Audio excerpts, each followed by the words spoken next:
Learn TO leads Civil Air Patrol Cadet Programs Character Air Force Traditions Leadership Theory Communications Critical Thinking Volume 2 Team Leadership Be the change that you want to see in the world.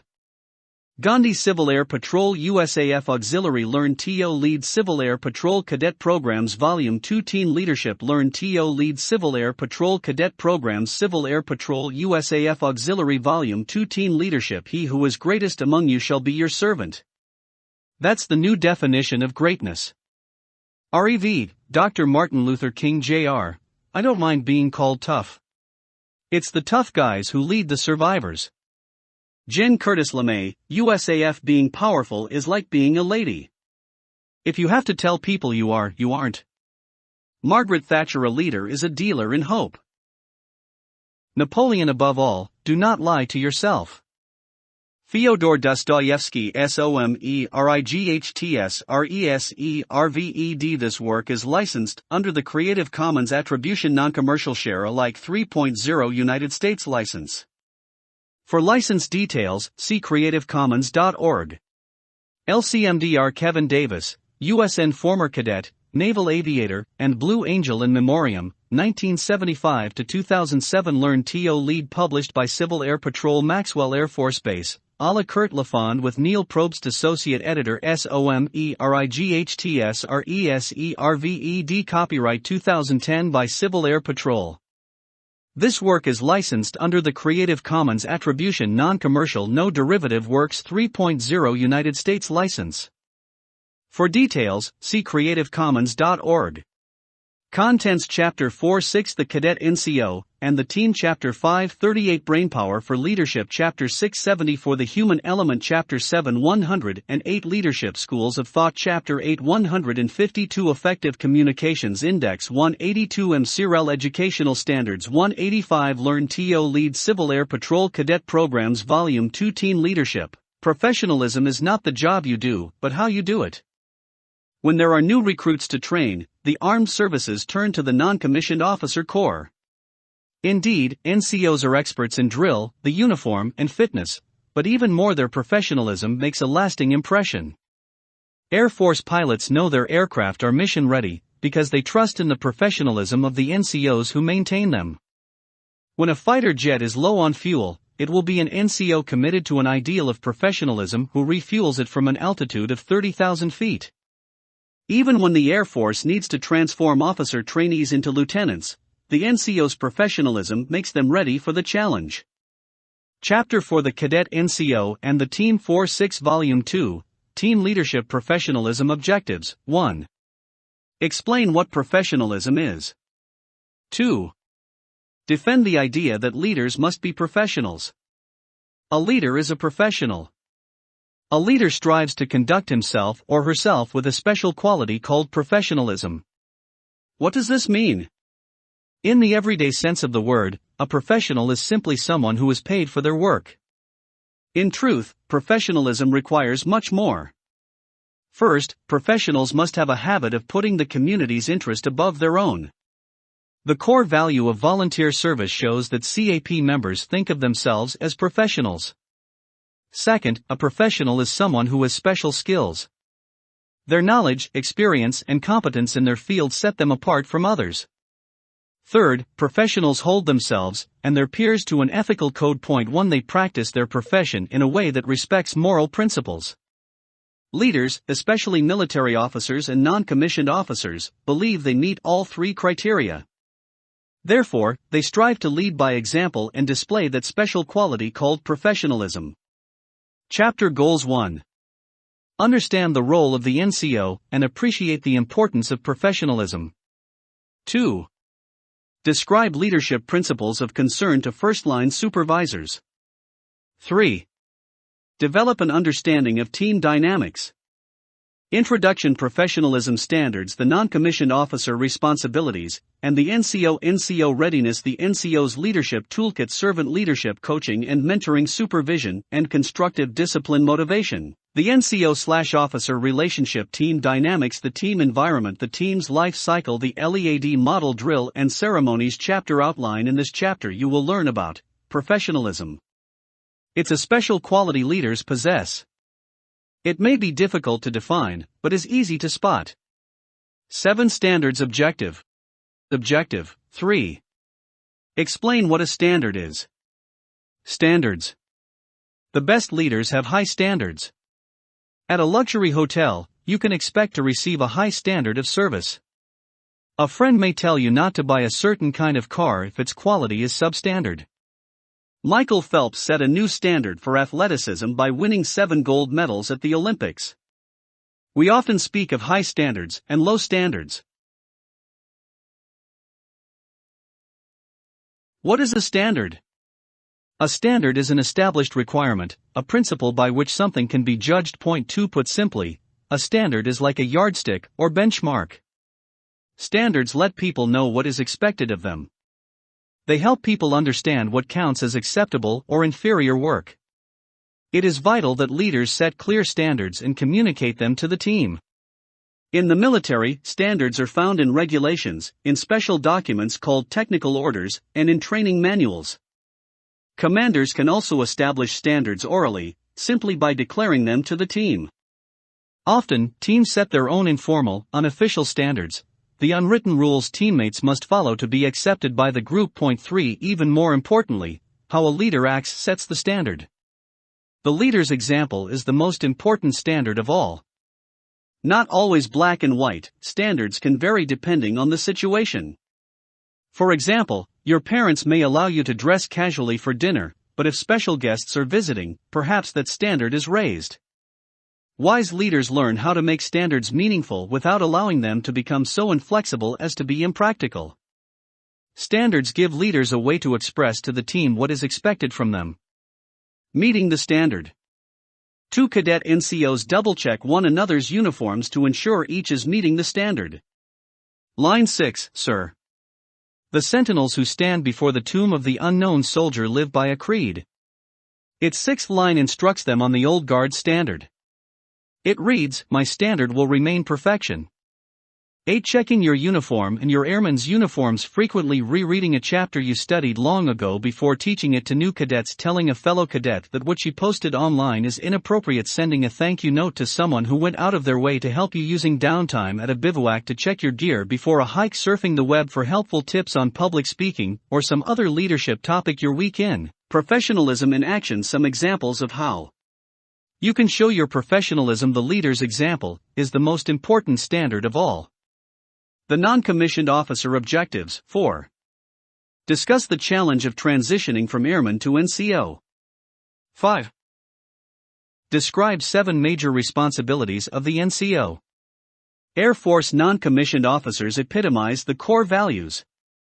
They have several duties, but if one is more important than the rest, it is this: to lead by example. The challenge for the cadet NCO is to carry on this tradition.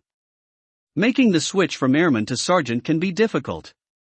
It involves transitioning from one who is cared for to one who cares for others, from one who is taught to one who teaches. Point 4. Further, in the military, NCOs have authority to issue lawful orders to their people. As one expert said, rank does not confer privilege or give power. It imposes responsibility. 5. There is no creed officially adopted by the U.S. Air Force for its NCOs, but the creed below is widely accepted and is based upon a creed used by the U.S. Army. Point 6. No one is more professional than I. I am a non-commissioned officer, a leader of people. I am proud of the non-commissioned officer corps, and will at all times conduct myself so as to bring credit upon it. I will not use my grade or position to attain profit or safety. Competence is my watchword. I will strive to remain tactically and technically proficient. I will always be aware of my role as a non-commissioned officer. I will fulfill my responsibilities and display professionalism at all times. I will strive to know my people and use their skills to the maximum degree possible. I will always place their needs above my own and will communicate with my supervisor and my people and never leave them uninformed. I will exert every effort and risk any ridicule to successfully accomplish my assigned duties.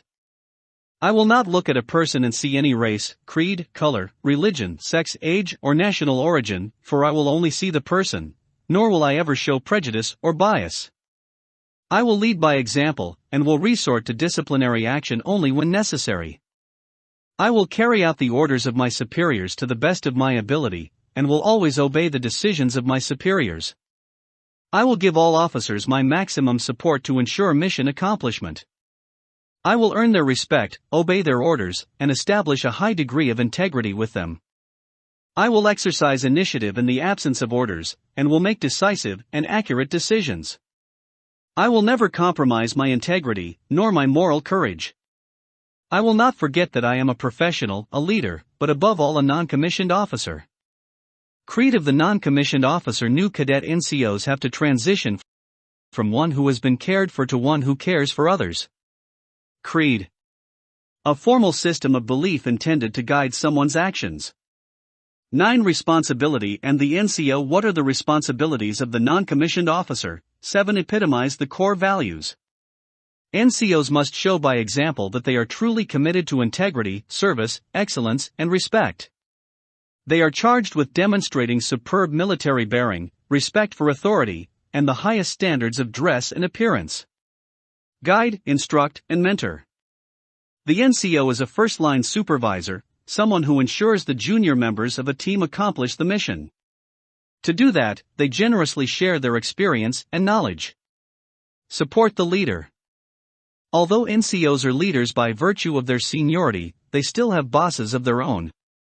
NCOs back up their leaders by enthusiastically supporting, explaining, and promoting their leaders' decisions. Reward people. As the leader who is working closest with the troops, the NCO has a duty to recognize the hard work of people on their team. When they catch people doing things right, they praise them and point to them as role models. Correct people. Because a leader's first duty is to accomplish the mission, if an NCO sees someone going about their job in the wrong way, he or she steps in and corrects the person in a helpful way. This also means NCOs speak up when they spot a safety hazard. The NCO Corps takes their duty to protect airmen's safety very seriously. Career Counsel. NCOs use their wealth of experience to help airmen through career counseling. NCOs tell airmen what opportunities are available to them in their organization, be it the Air Force or CAP. They steer their people toward activities that will help them advance and meet their personal goals. Keep learning. As a professional, the NCO is continuously trying to learn more about their specialty or career field. For cadet NCOs, this means learning more about leadership, aerospace, fitness, and character, in addition to the academic subjects they are studying at school. Training them right. Cadet NCOs need to be great instructors and experts in all facets of cadet life. NCOs step in and correct cadets in a helpful way. Military bearing. How those in uniform carry themselves. Bearing includes physical posture, mental attitude, how faithfully customs and courtesies are rendered, etc. First-line supervisor. A leader who oversees entry-level people, the lowest-ranking member of a leadership staff. Leadership for safety. Always vigilant. Not only do leaders keep their people safe, they make sure everyone on the team watches out for safety. 210 NCO Readiness Objectives. 5. Identify the Air Force's 3 requirements for NCO readiness. 6. Give examples of how Air Force NCO readiness standards apply to CAP cadets. How do NCOs prepare to fulfill their many responsibilities? The Air Force identifies 3 areas of readiness. 8. Technical readiness. First, NCOs must be technically ready to accomplish the mission. This relates back to the Leader as Expert section in the previous chapter. The Air Force rightly insists that NCOs know the details of their job. What is the mission? How do we perform those tasks? What are the standards? How do we know if we've done a good job? What does the regulation require? These are some of the questions NCOs ask themselves to ensure they have the technical know-how to lead others. Physical readiness. Second, NCOs must be physically ready to accomplish the mission. If a leader is not healthy, he or she could hinder the team instead of helping it. Because of this requirement, NCOs are traditionally the ones who lead their units in fitness training. Again, leadership by example is expected. If NCOs do not exercise regularly and meet fitness standards, who else will? Mental readiness. Third, if an NCO's mind is not totally focused on their professional duties, the mission will suffer. This requires NCOs to effectively manage their stress, as discussed in Chapter 2. Mental readiness includes having healthy attitudes towards school and home life. It means being alert for signs of drug abuse and depression, for example, talk of suicide in oneself and others. Cadet NCOs can show a commitment to mental readiness by promoting the wingman concept, see Chapter 2, and reaching out for adult help when life seems to be spinning out of control. The Chief Master Sergeant of the U.S. Air Force represents the highest enlisted level of leadership. He or she provides direction for the enlisted corps and represents their interests to the American public and to leaders in all levels of government. Specifically, the Chief serves as the personal advisor to the Air Force Chief of Staff, a 4-star general, and the Secretary of the Air Force, a civilian appointed by the President, on all issues regarding the welfare, readiness, morale, and proper utilization and progress of the enlisted force. Because the job calls for a leader of immense professionalism, the Chief Master Sergeant of the Air Force is deeply respected by all airmen, enlisted members and officers alike. 9 The Chief Master Sergeant of the United States Air Force mental readiness.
Readiness includes living the drug-free ethic.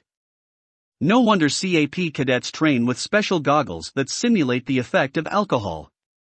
11 The NCO's Leadership Toolkit. Servant Leadership Objectives. 7. Define servant leadership. 8. Discuss why leaders should be servants first and leaders second. 9. Give examples of servant leadership in action. 10. Defend the idea that servant leadership is consistent with Air Force values. Leadership is not about controlling people, but serving them. 10 This is one of the core beliefs of a leadership philosophy known as servant leadership. Simply defined, servant leadership is when the leader sees himself or herself primarily as a servant of the team. The goal of servant leadership is to enhance the growth of individuals in the organization and increase teamwork and personal involvement. The leadership theorist who first coined the term servant leadership introduced it as follows: the servant leader is servant first. It begins with the natural feeling that one wants to serve first. Then a willful choice brings one to aspire to lead. That person is sharply different from one who is leader first, perhaps because of the need to fulfill an unusual power drive or to acquire material possessions. 11 Leadership is not control, but service. A servant chooses to help people and is giving. Anybody can serve, so anybody can lead, even our youngest cadets. But being servile, on the other hand, means to be treated like a slave. While others enjoy a life of leisure, your work never ends. Leaders choose to serve because they realize there's nothing demeaning about being a servant. Nicolaas Mies, The Idle Servant, 1655. The Netherlands. To serve, or to be servile.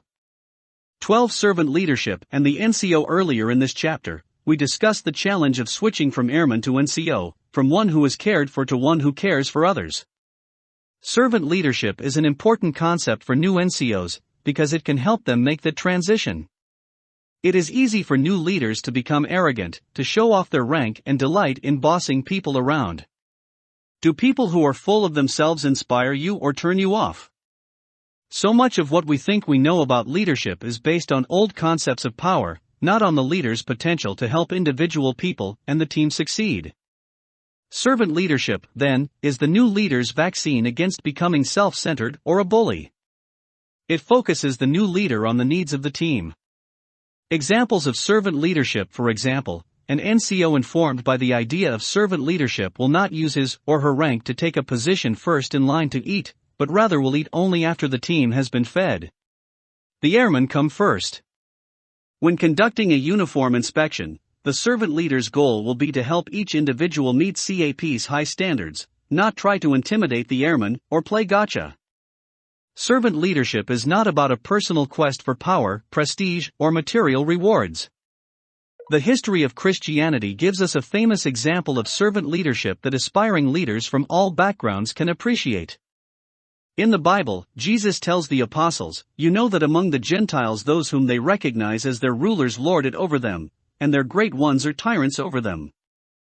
But it is not so among you, the apostles, but whoever wishes to become great among you must be your servant, and whoever wishes to be first among you must be slave of all." 12 Tough, but a servant. As a servant leader, perhaps this first sergeant is thinking, "I want to help these cadets surpass my high standards." But she is not doing the hard work for her airmen, nor is she a bully. Servant leaders help individuals and the team grow. Humility as virtue. Not even a slave could be made to wash another's feet. Here, Christ does just that as he teaches about service. 13 Servant leadership in the military. In an organization that has a top-down hierarchy, like the military with its formal chain of command, is it possible for rank to be emphasized too much? The "I order you to" approach is easy to take when a leader literally has the power to imprison those who disobey. Pulling rank is often seen as a lazy, immature, and counterproductive way to lead. Proponents of servant leadership would advise military officers and NCOs to see themselves as servants first and authoritarian commanders last. 14 A proper reading of the NCO Creed says as much, as does the core value service before self. Therefore, servant leadership, and the idea of caring which it is built upon, is a natural fit for the Air Force. Caring bonds us together, according to a former Chief Master Sergeant of the Air Force.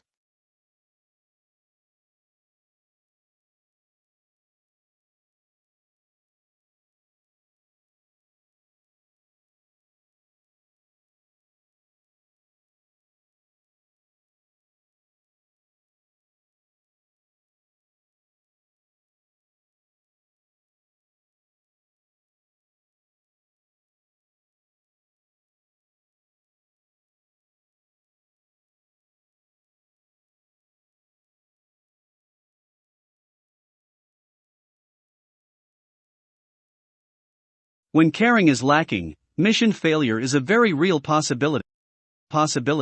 15 Air Force newspapers are filled with essays from commanders endorsing servant leadership.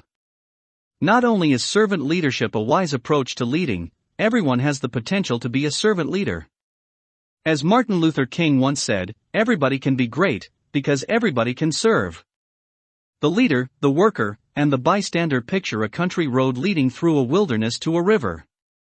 A dozen soldiers are trying to build a bridge, but there are not enough men for such a challenging task. It's 1776 and the Revolutionary War is underway.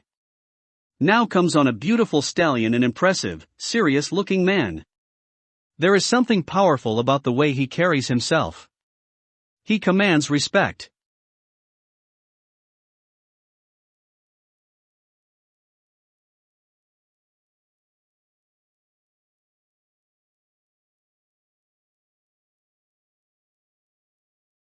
"You don't have enough men for the job, do you?" asks the man on horseback.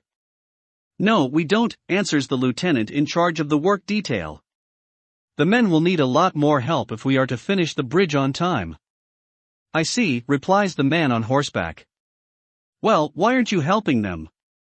You are just standing back and watching them work." "That, sir, is because I am an officer," snaps the lieutenant. "I lead, I don't do." Indeed. The man on horseback then dismounts, tosses aside his cap, and rolls up his sleeves.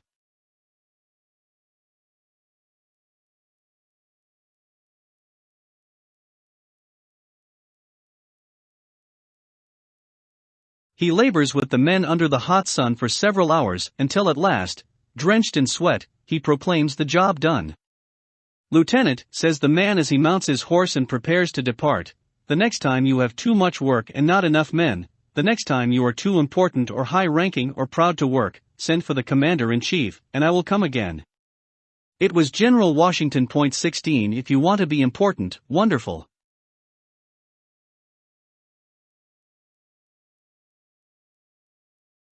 If you want to be recognized, wonderful. If you want to be great, wonderful. But recognize that he who is greatest among you shall be your servant. That's the new definition of greatness. This morning, the thing I like about it, by giving that definition of greatness, it means that everybody can be great because everybody can serve. You don't have to have a college degree to serve. You don't have to make your subject and your verb agree to serve. You don't have to know about Plato and Aristotle to serve. You don't have to know about Einstein's theory of relativity to serve. You don't have to know about the second theory of thermodynamics in physics to serve. You only need a heart full of grace, a soul generated by love. You can be that servant. Point 13. Rev. Dr. Martin Luther King Jr., The New Definition of Greatness. 14. Coaching and Mentoring Objectives. 11. Define coaching. 12. Explain how coaching relates to servant leadership. 13. Discuss the elements of successful coaching. 14. Give examples of some techniques to use during coaching's dialogue phase. In Chapter 2, we discussed mentoring, how your mentor can help you, and how as an aspiring leader you need to become mentor-ready. The next step is to consider mentoring, or coaching, as we'll call it in this chapter. It is not yet time to distinguish between the two terms from the perspective of the leader. Coaching defined in leadership. Coaching is the process through which leaders try to solve performance problems and develop their people. Point 17. Coaching is a person-to-person experience, a relationship between an experienced person, the leader or coach, and an inexperienced person, the follower or coachee. Point 18. Experts in the field of coaching borrow principles of servant leadership by teaching that coaching requires a bond of trust. If it's not positive and helpful, it's not coaching. Coaching is all about providing someone with guidance and support, because a good coach is a servant. The need for coaching. When does someone require coaching? Anytime a leader identifies a need to help someone reach a higher level of effectiveness. Point 19. Perhaps an airman is having trouble executing an about face. Or a basketball player cannot let go of a feeling that she was fouled, and now her anger is getting the best of her. When someone struggles to reach a new level of excellence, that might mean it's time for coaching. The many faces of coaching and mentoring. If it's not positive and helpful, it's not coaching. 15 elements of successful coaching. What does successful coaching look like?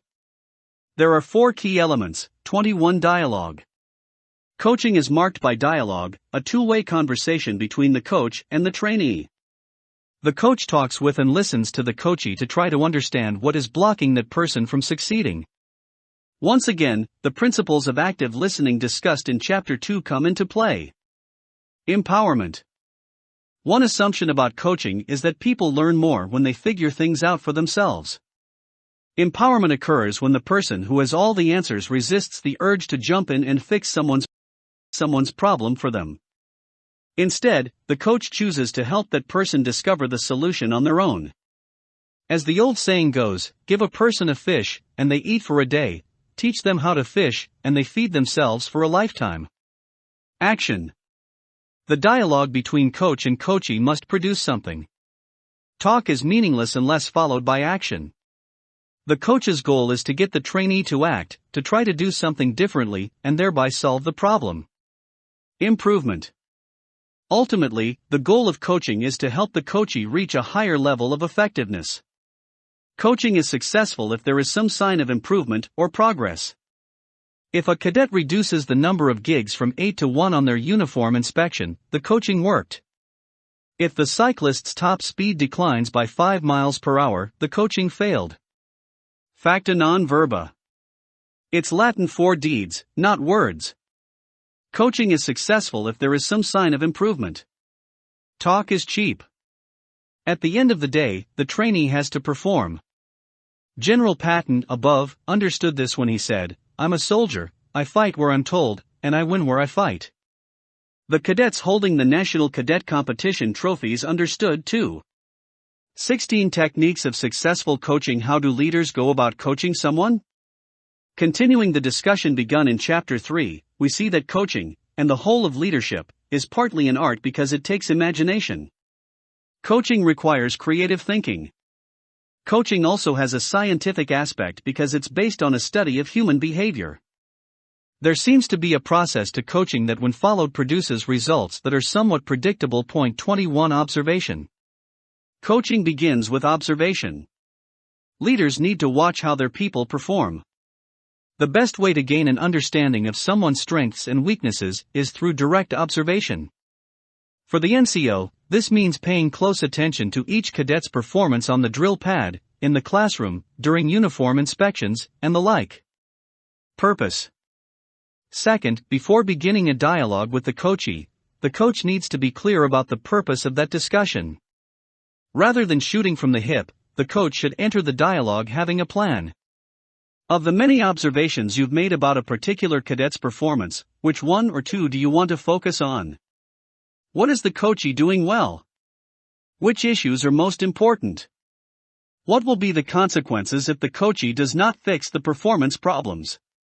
The coach must be ready to lead the dialogue. Dialogue. Third is the dialogue itself. The dialogue is at the very center of coaching. There are several tactics a coach can use to lead a good dialogue. Mirroring. The coach uses words to paint a picture of the coachee's behavior. Figuratively speaking, he holds a mirror up to the trainee and asks what they see. The idea here is to get the coachee to identify their own strengths and weaknesses, to see themselves as others see them. Questioning. Asking open-ended questions, the kind of questions that cannot be answered with a simple yes or no, is a sure way to have a meaningful conversation.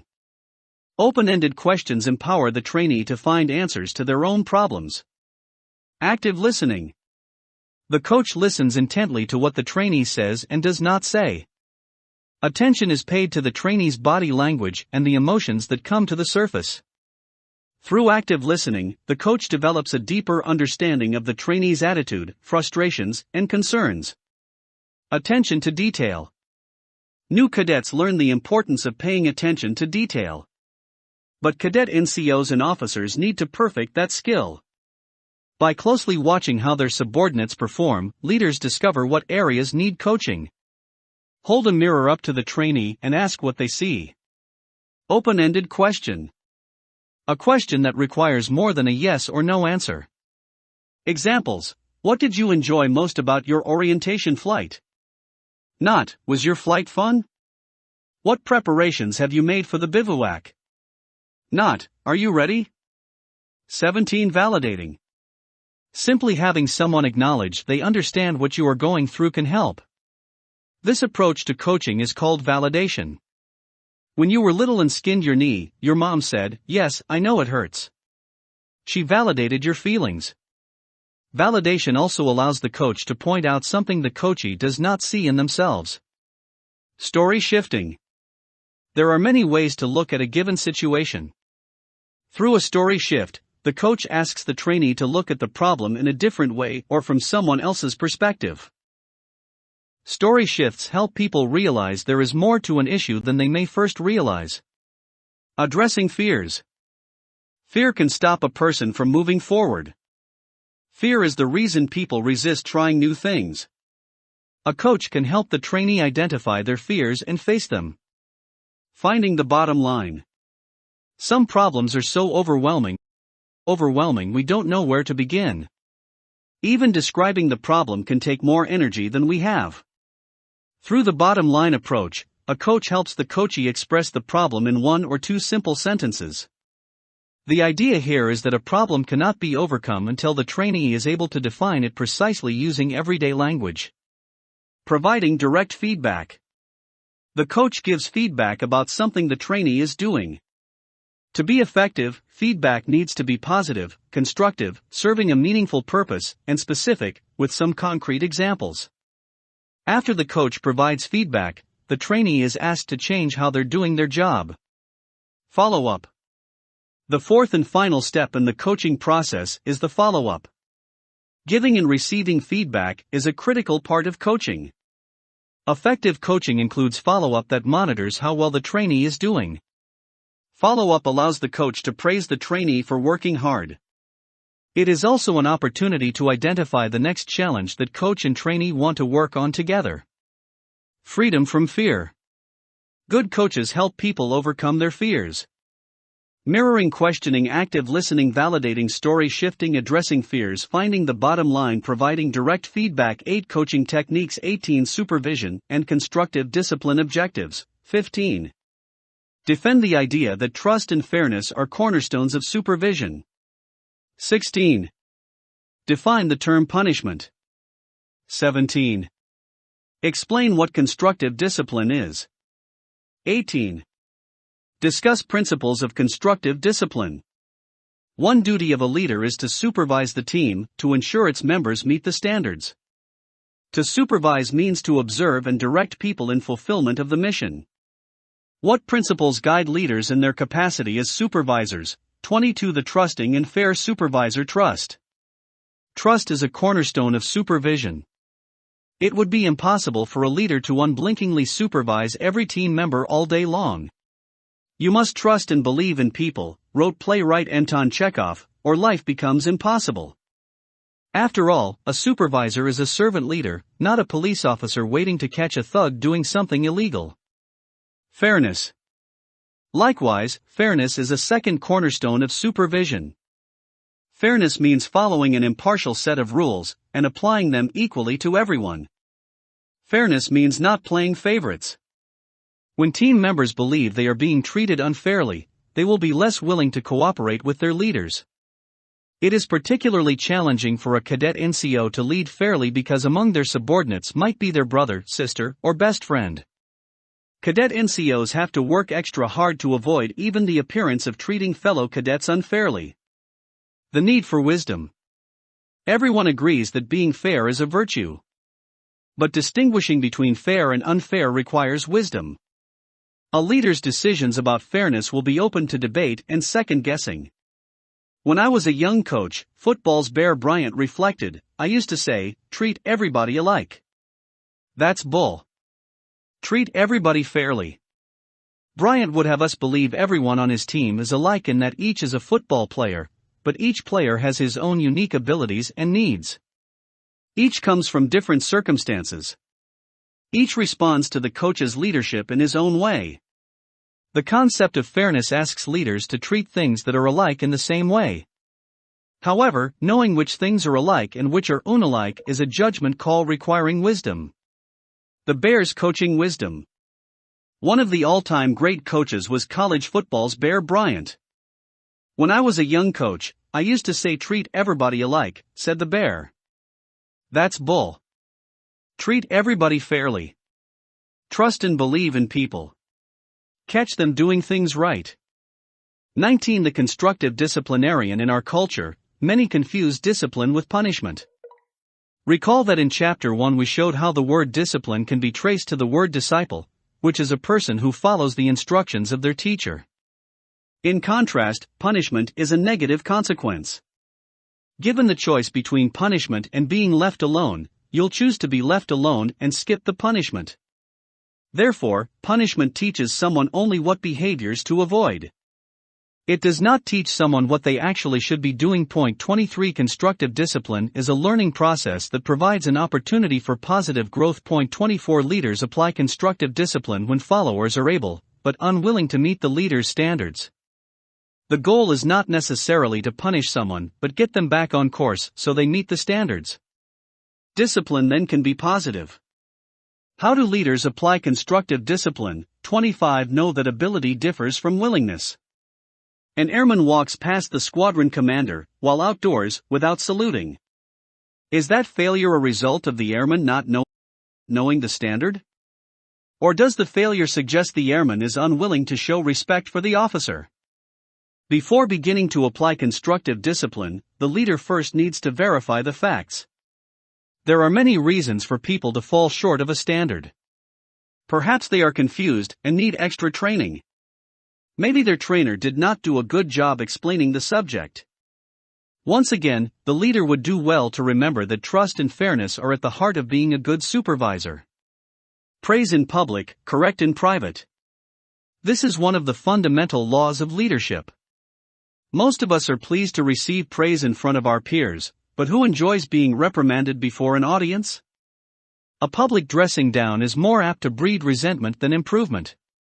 Sincere appreciation for a job well done is an easy, cheap, and amazingly effective form of motivation. Public praise also reinforces good behavior. It fosters a healthy sense of competition. When you are praised for doing a good job, your teammates will want to do likewise. Collect them all. Challenge coins are a popular way to say great job. Praise in public. Most people like being recognized for their hard work. A handshake and a congrats given in front of the whole team goes a long way, especially in a volunteer organization like CAP. 20. Choose the right time. Some leaders are like the ostrich. They stick their heads in the sand and hope problems go away. The longer a leader waits to use constructive discipline, the worse the problem becomes. Constructive discipline must take place when the problem behavior is still fresh in the follower's and the leader's mind. Would you feel helped by a leader who delayed telling you that you were doing something wrong? Would you respect a leader who stored up your shortcomings and fired them at you weeks or months after they happened? If leaders step in to correct people right away, they can calmly deal with one problem at a time before the situation gets out of control. Control emotions. When disciplining a subordinate, a leader stays calm. When angry, count to 10 before you speak, advises Thomas Jefferson. If very angry, 100. But when a capable follower chooses not to respect the team's rules and standards, it is appropriate for a leader to change their demeanor, their outward attitude. The experts say it is time to raise the emotional content to a moderate level. What does that mean? The smile disappears from the leader's face. Their tone of voice signals that their message is important. The leader stands up straight and looks the person in the eye. The leader might let what they've said sink in with a few moments of silence. It's a time to be serious. On the other hand, constructive discipline does not involve shouting or getting angry. The leader never loses control. No attempt is made to frighten, intimidate, or humiliate the other person. Emotions show people what we are feeling. Going from an everyday attitude to a no-nonsense stance signals a change in the leader's attitude. That change also teaches followers that they need to make some changes as well. Focus on performance. Leaders are not bullies. To keep constructive discipline positive, leaders focus on performance. They don't attack their people personally. For example, a leader may say, "Your repeated failure to get a haircut is unacceptable. We're cadets and we are to wear the uniform properly." But a leader would not say, "I hate you because you're a long-haired scrub." For criticism to be constructive, it must be specific, precise. It is no time for generalities. Effective supervisors focus on performance. They criticize bad behavior and inanimate objects, not the offending individual. How to make a disciplined sandwich. Example, the bread. Cadet Curry, you've been doing a great job with your uniform. I can tell you're proud to wear it. Your appearance brings credit to our squadron. The cheese. But I'm concerned about your frequent swearing. That doesn't bring credit to our team. We've talked about this before, and you told me you know that's not acceptable. If you're to remain an element leader, we absolutely need you to lead by example. No more swearing. Is that understood? The bread. Good. Now keep working hard. You've got tons of potential, and I want you to succeed. Constructive criticism, cheese, positive feedback, bread, positive feedback, bread, criticize the bad behavior, not the individual. 21. He saw a man coming toward him, easy gait, rolling and serene, instantly recognizable, Jeb Stuart. Lee stood up. This must be done. Stuart came up, saluted pleasantly, took off his plumed hat and bowed. You wish to see me, sir? I asked to see you alone, Lee said quietly. I wish to speak with you alone, away from other officers. That has not been possible until now. I am sorry to keep you up so late. Sir, I was not asleep, Stuart drawled, smiled, gave the sunny impression that sleep held no importance, none at all. Lee thought, here's one with faith in himself. Must protect that. And yet, there's a lesson to be learned.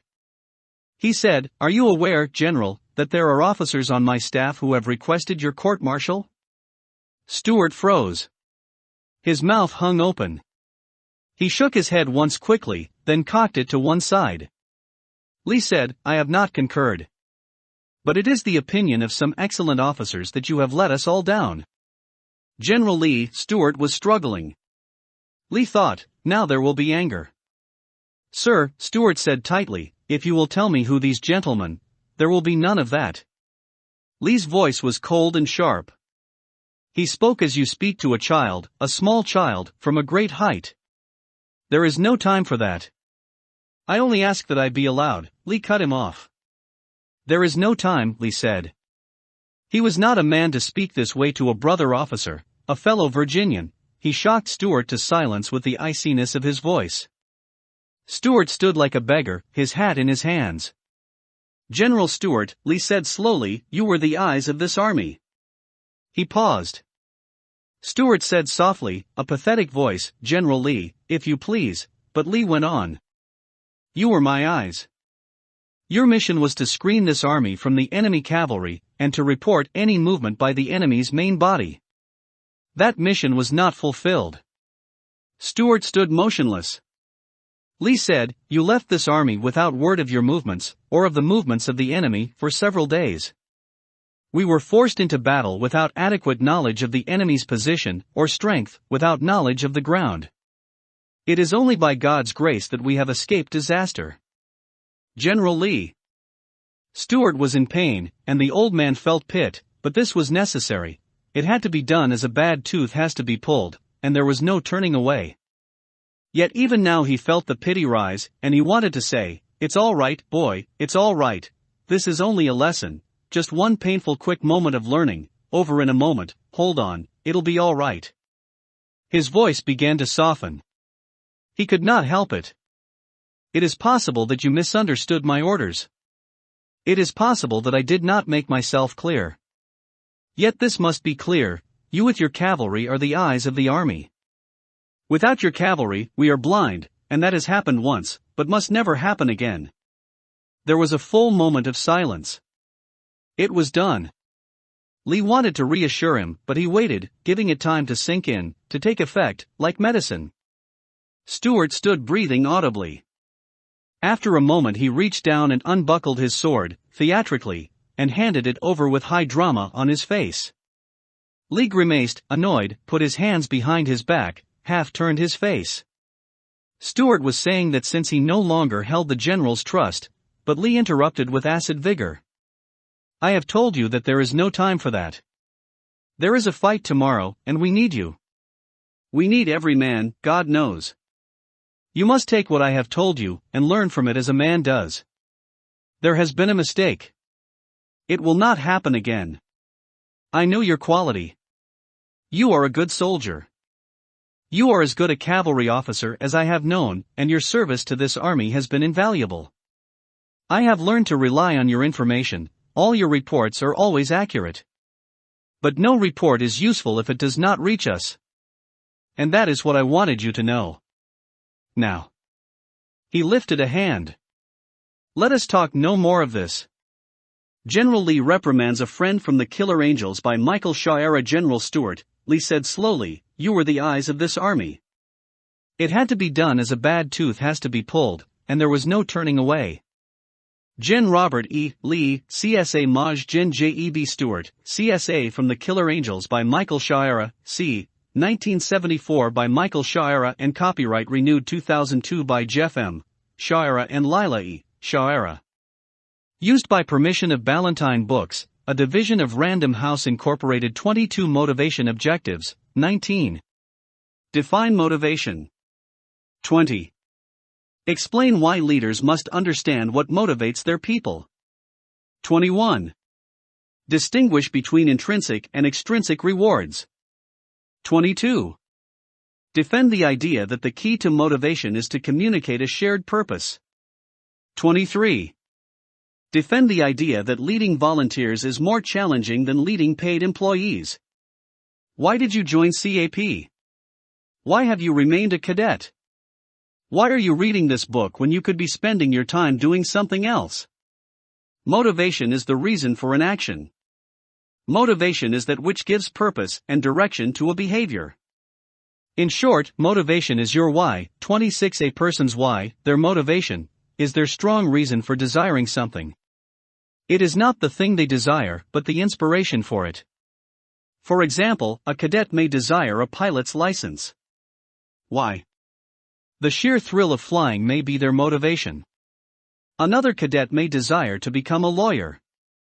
Why? Perhaps the cadet knows most lawyers are paid well and money is their motivation. Talent is different from motivation. Point 27. Someone may have enormous potential for success, but if they aren't motivated, they won't perform well. In contrast, someone who is motivated to do something is apt to stick with that task, even when it becomes difficult. Leaders are concerned with motivation because it is what answers the question, why should I pursue this goal? Leaders who understand what motivates their people are apt to get them to fulfill the team's goals. Point 28. Sources of motivation. What motivates people? The list never stops. Money, power, peer pressure, revenge, honors, fame, fear, competition, a sense of belonging, a desire to make a difference, prestige, hunger, a tough challenge, pride, personal achievement, status. This is a list that never ends. The big why. What is motivating these cadets? What motivates people? Money, power, fear, honor, camaraderie? Duty? Competition? Excitement? 23. If a motivational leader is someone who can convince you to achieve the impossible, then Richard Simmons is world-class. Simmons, the clown prince of fitness, is so flamboyant that some people are initially turned off by his special brand of charisma. But he has an incredible talent for using laughter, outrageous costumes, and a wacky enthusiasm to connect with overweight people, many of whom are crippled by low self-esteem. Simmons inspires people to change. The man overflows with hope. I was handicapped all my life until I lost weight, he said.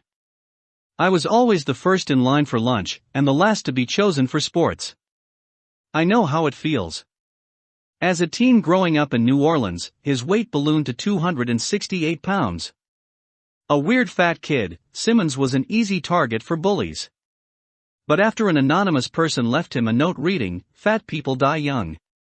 Please don't die," Simmons found his inspiration. He changed his life and decided to help others follow his lead. Of special interest to Simmons are people who are morbidly obese, the heaviest of the heavy. Every day he personally calls or emails dozens of people who terribly despair about their poor health. Most of these people have rejected pleas from their family, friends, and doctors, but somehow Simmons' deep sincerity and unique personality enables him to change lives. While experts debate solutions to America's obesity epidemic, Simmons' focus is simple: motivation. Where we have missed the boat is the tapestry of motivation, eating and exercise, he says. People ask me, how many days do you exercise? I ask them, how many days do you eat? Having helped Americans lose over 3 million pounds of fat, Richard Simmons is arguably one of the all-time great motivational leaders. Point 29. Richard Simmons, Please Don't Die. Psychologists loosely group motivators into two groups. 30 intrinsic rewards are motivators at work within you. They drive you to do something because of how they make you feel. Maybe you go cycling just for the fun of it. Maybe you rake the leaves in your grandmother's yard not because someone assigned you the chore but because you simply want to help. The incredible amount of energy volunteers devote to community service shows how powerful intrinsic motivation can be. Extrinsic rewards are motivators at work outside of you. They drive you to act because you receive something tangible in return. A paycheck is an external motivator. An employee works hard and at the end of the week is rewarded with money. From the leader's perspective, one shortcoming of extrinsic rewards is they can focus followers on the rewards, the money, the job title, the trophy, and not on the mission. Stop providing the reward and the follower may stop work on the mission. Intrinsic.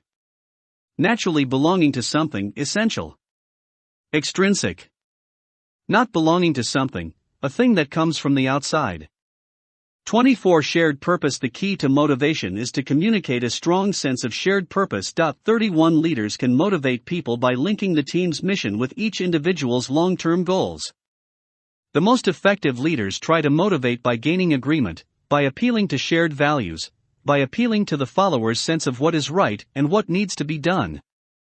Leadership in a volunteer organization. Nowhere is the need to motivate by appealing to shared values more apparent than in a volunteer organization like CAP. Volunteers help perform the mission simply because they want to. They find something worthwhile, some intrinsic reward in their volunteer work. If volunteers are unhappy, if they do not see how their personal goals align with the volunteer organization's goals, they can vote with their feet and leave the organization. In theory, paid employees can always leave their jobs, but that is often an impractical choice, because the employees need their paychecks. Therefore, there's a greater need to meet people's needs and to lead with a shared purpose in mind in a volunteer organization. Compared with leaders of paid employees, volunteer leaders will find fewer extrinsic rewards in their toolkit. 32 After all, leaders of volunteers cannot pay people more. When money is not available as a motivator, a leader has to work harder in finding other ways to influence people. CAP cadets have an edge in their leadership training because they are learning to lead in a tough setting, a volunteer organization. Toolkit for motivating volunteers. Some tools for intrinsic motivation. Allow the cadet to make a difference. Build esprit de corps. Help the cadet achieve a personal goal, such as an academy appointment. Some tools for extrinsic motivation. Publicly praising the cadet. Awarding the cadet a certificate, trophy, or ribbon. Promoting the cadet. Assigning the cadet to a prestigious staff position. One hero among thousands. How long have you been in CAP? Carl Ben Stone was in longer. At the time of his death in 2009, Carl Stone boasted the record for the longest continuous service to CAP, 68 years.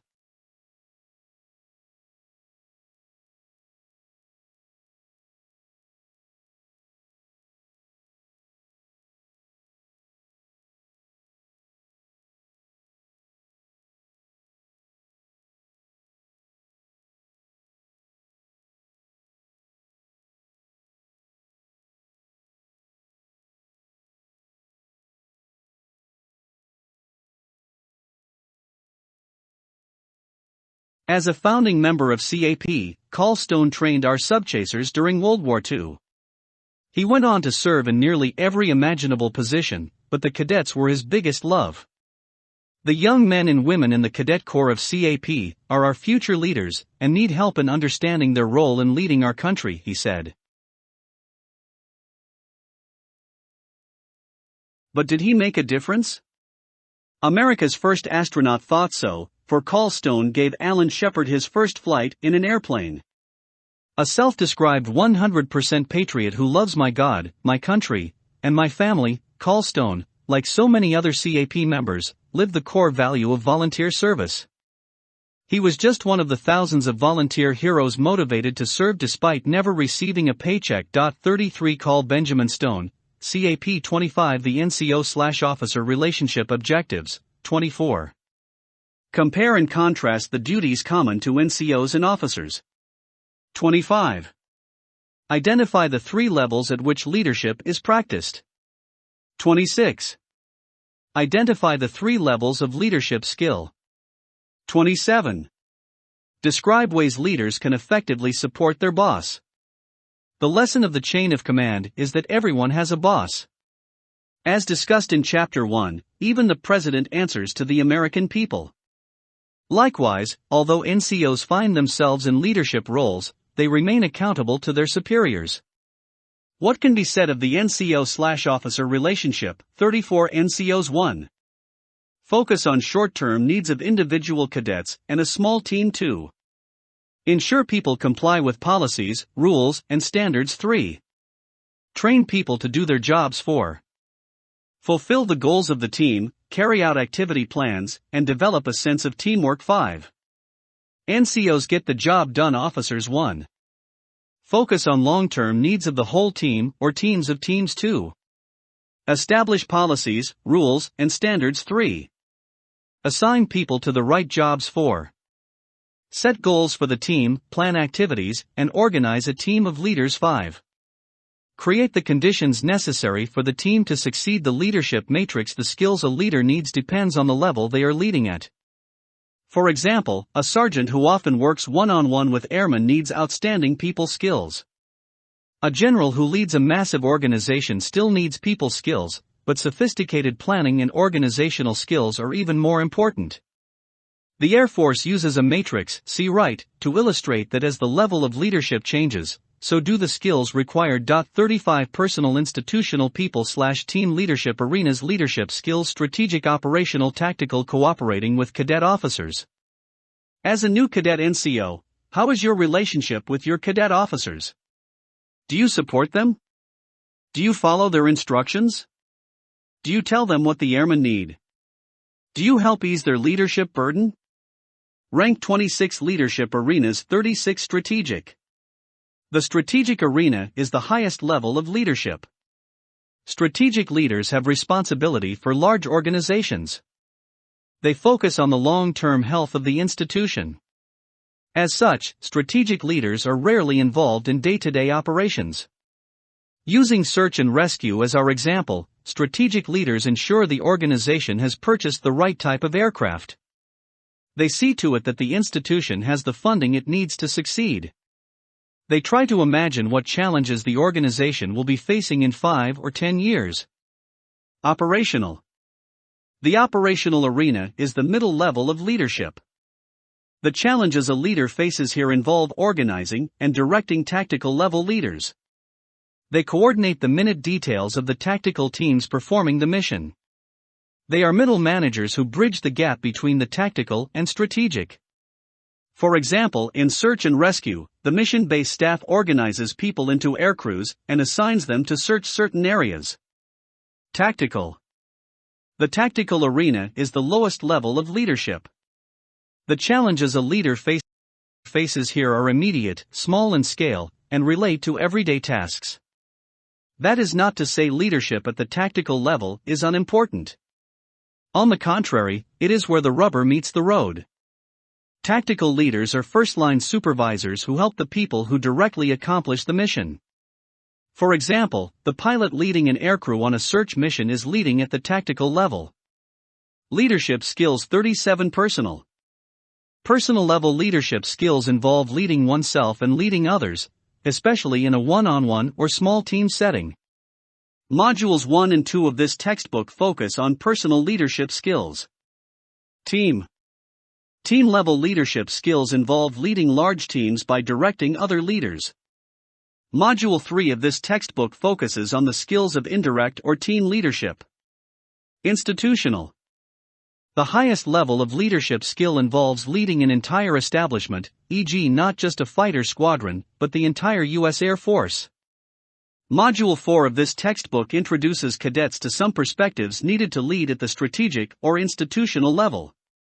Strategic, big picture leadership for an entire institution. Operational, leading and coordinating teams of teams. Tactical, on-the-spot leadership where the rubber meets the road. Responsibility. Big and small. A look at the 3 arenas of leadership. 27 Supporting the boss. As discussed earlier, NCOs are leaders, and yet they still answer to higher-level leaders. What are some principles that guide them in remaining good followers? Command intent. Command intent is the leader's concise expression of purpose. 38 It describes what experts call the desired end state. In short, it explains the overall result a commander wants the team to achieve.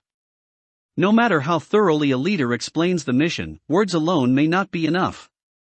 Effective leaders/followers try to understand the command intent.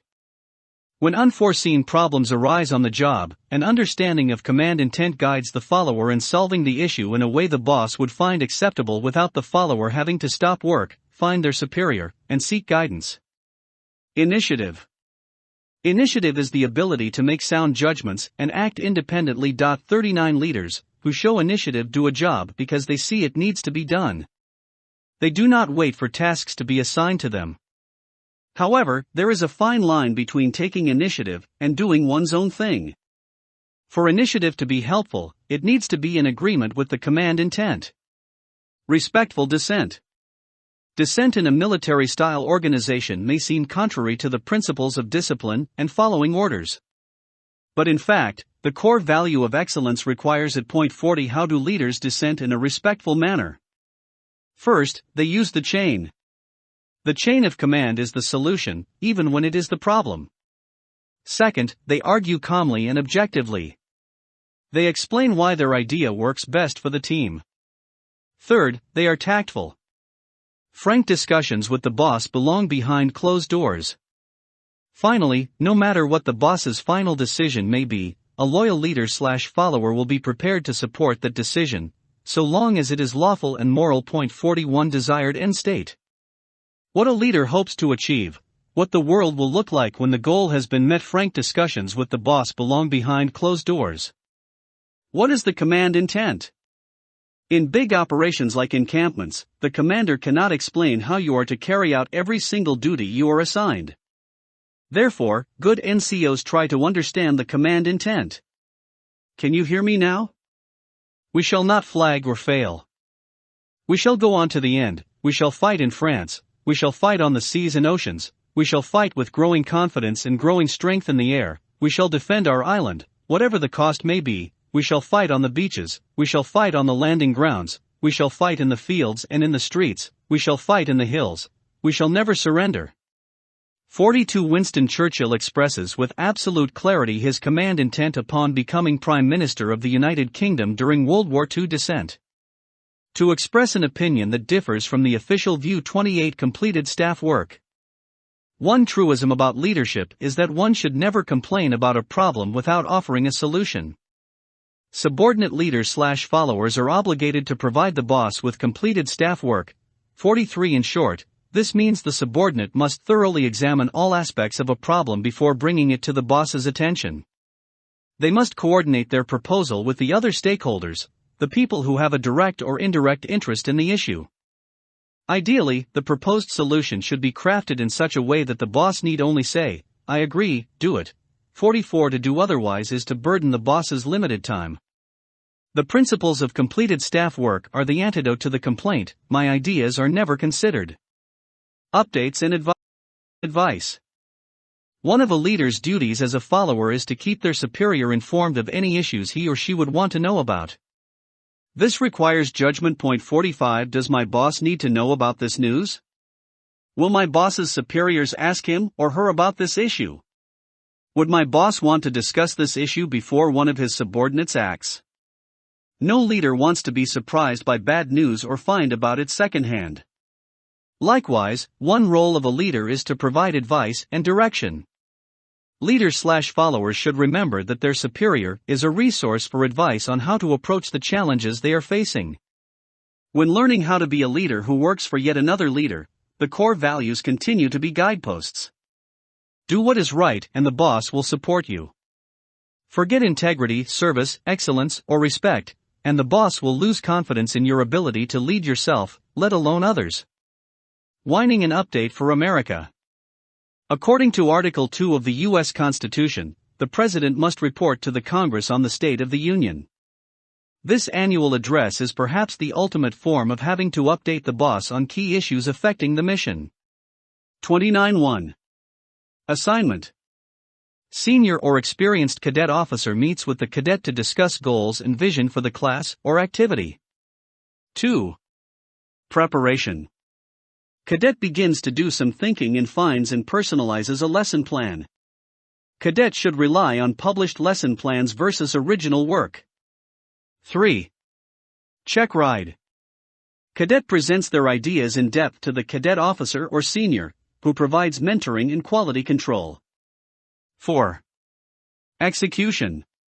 Cadet leads activity or class. 5. Feedback.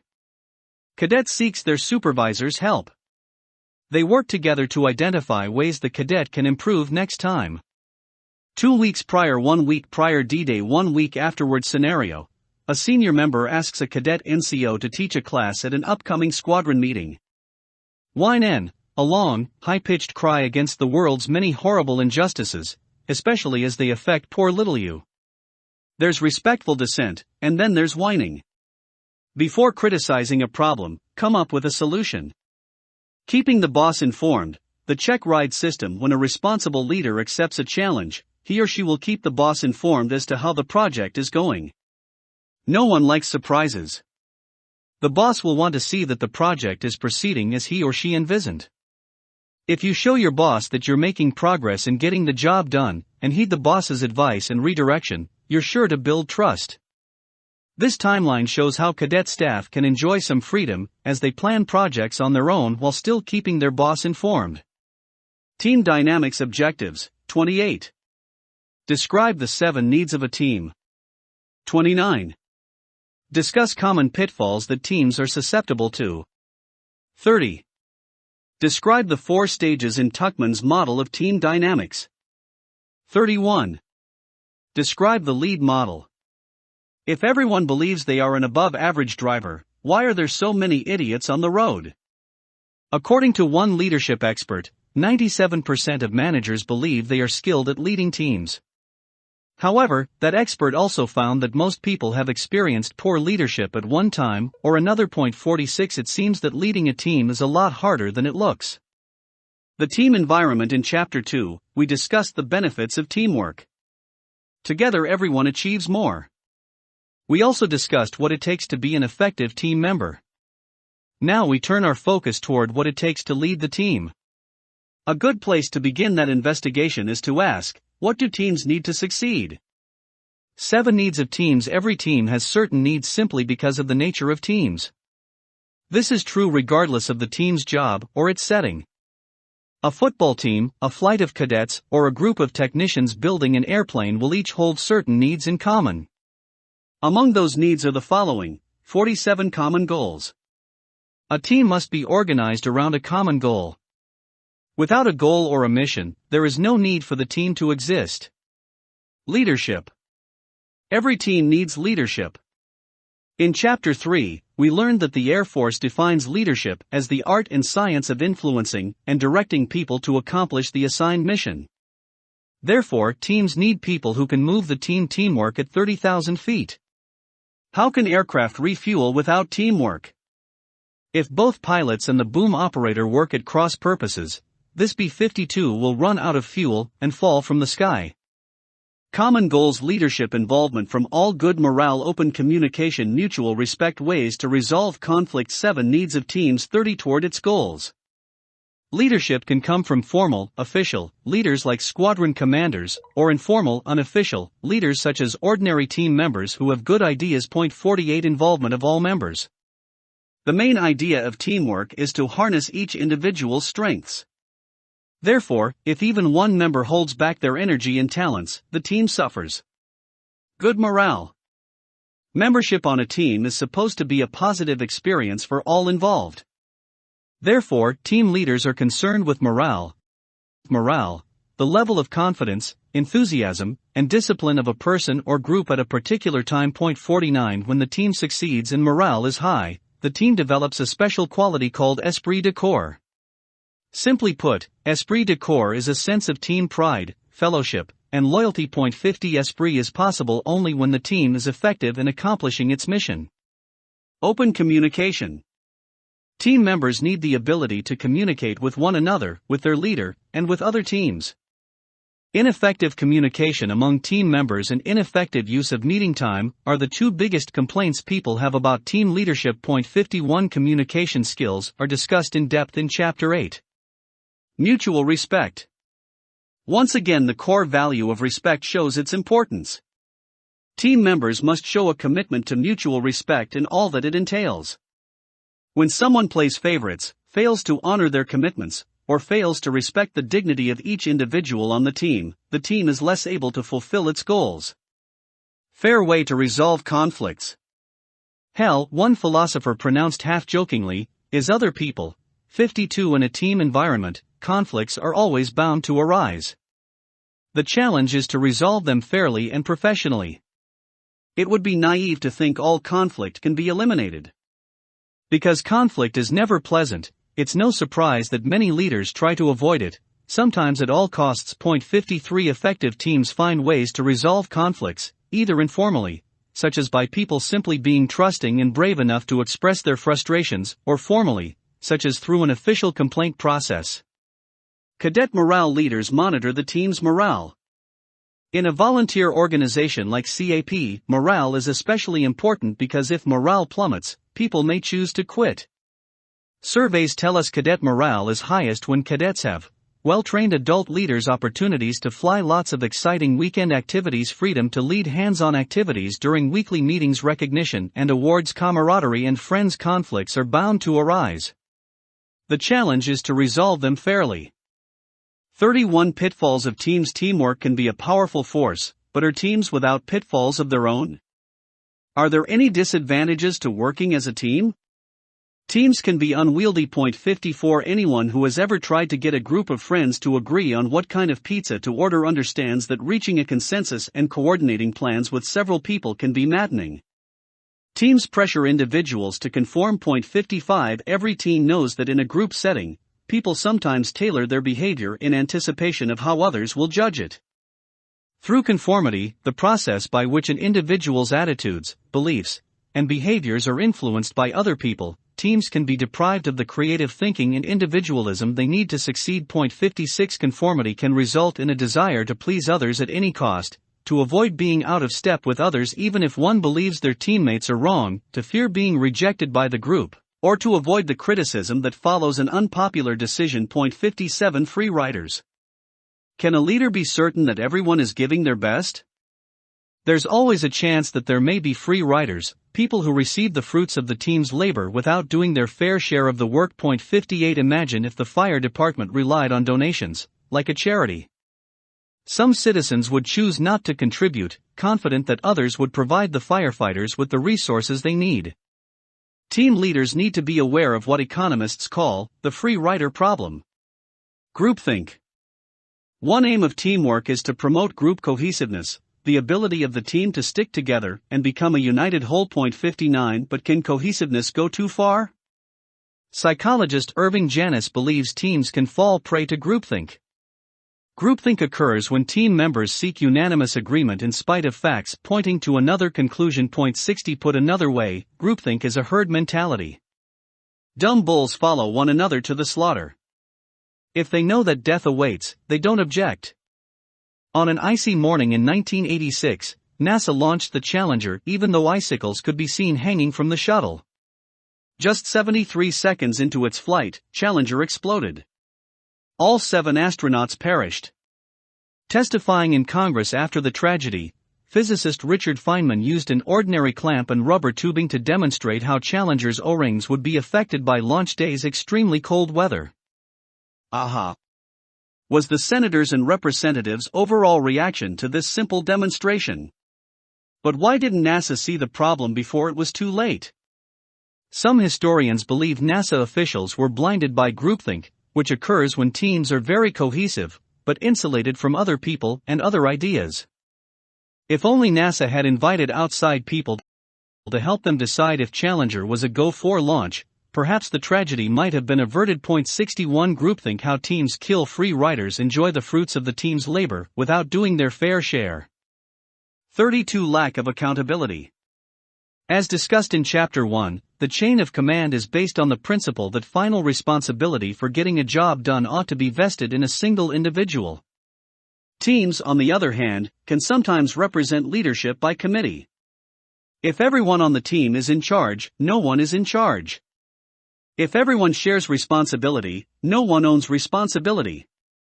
Therefore, the leaders who charter teams need to communicate standards and make clear how the team members will be held accountable for their performance. 62 And leading in a team environment, the leader's challenge is to exploit the team's capabilities. He or she needs to promote teamwork to get the most from its members. On the other hand, the leader also needs to be on guard against the team falling prey to teamwork's many potential pitfalls. 63 Which of the 3 lines on the far right, A, B, or C, is identical to line 1 on its left? What if everyone else tells you you're wrong? The Asch experiments demonstrated the power of conformity in groups. When psychologist Solomon Asch asked his simple question about matching lines, there was a twist. He did not ask the question to a single individual, but to a group of people. And everyone in the group was in on Asch's secret. Everyone except for one individual, who unknowing was the real subject of the experiment. As Asch asked his simple questions, his friends would shout the wrong answer, as they had been secretly instructed beforehand. When everyone else in the room tells you something you know to be wrong, the sky is green and water is yellow, 2 plus 2 is equal to 5, or line 1 is the twin of line B, how would you react? Approximately 75% of Asch's subjects went along with the group.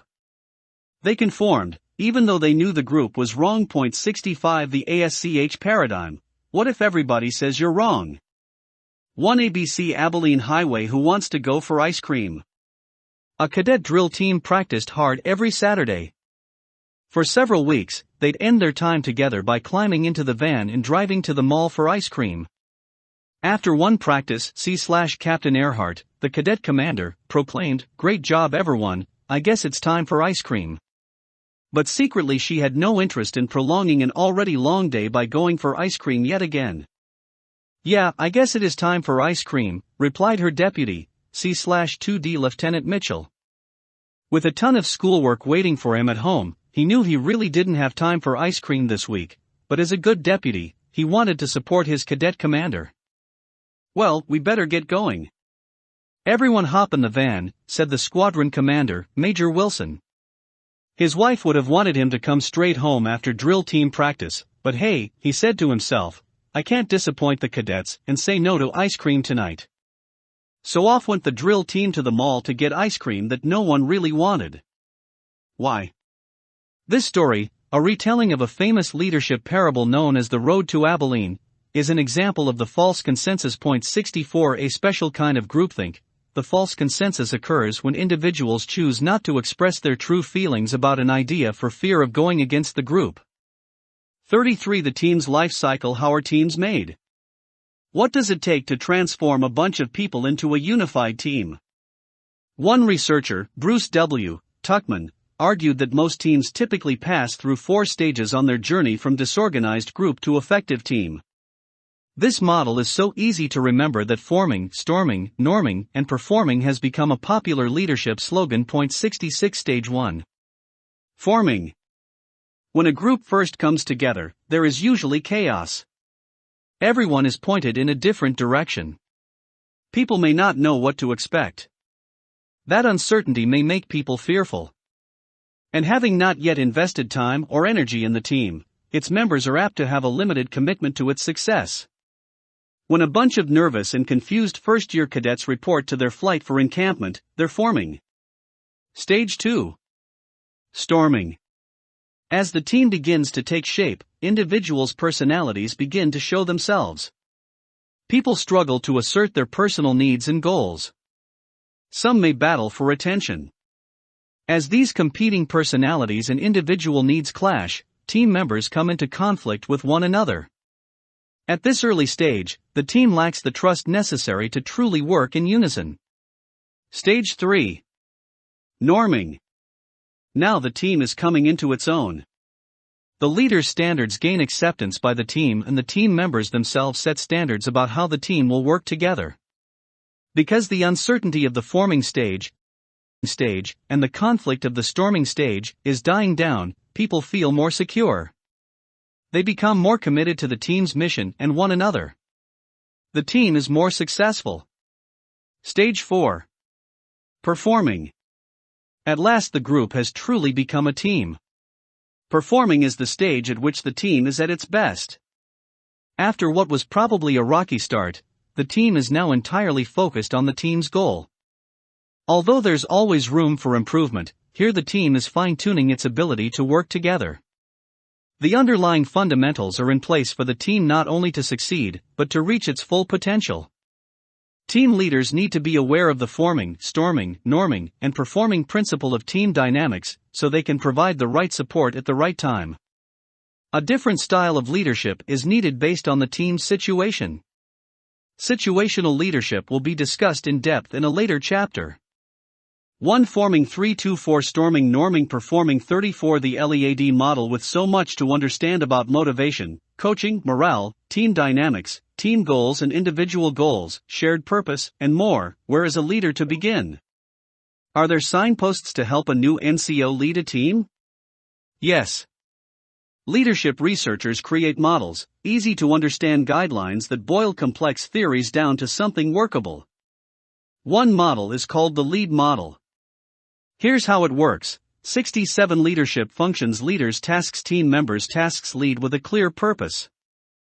Set boundaries. Explain what the goals are and why. Help the team set its own goals. Evaluate how well the team is reaching the goals. Use active listening. Ask good questions to ensure understanding. Participate in setting and clarifying the team's goals. Help leader track the team's progress via feedback. Empower to participate. Ask open-ended questions. Listen actively. Show understanding. Summarize what the team is saying. Seek different views and welcome dissent. Record ideas. Contribute ideas from own experience and knowledge. Listen actively. Consider others' ideas. Build on others' ideas. Ask open-ended questions. Think creatively. Aim for consensus. Use brainstorming. Ask questions. Listen actively. Seek common interests. Summarize, confront, and debate ideas in a helpful way. Focus on common interests and goals. Listen to and consider others' ideas. Make own needs known. Disagree in a constructive way. Direct the team. Give clear directions. Help the team work together. Monitor the team's morale. Keep the team focused. Encourage people. Reward people who go above and beyond. Listen actively. Keep purpose in mind. Stay focused on the mission. Use own energy and enthusiasm to work together. When new NCOs are beginning to lead the team,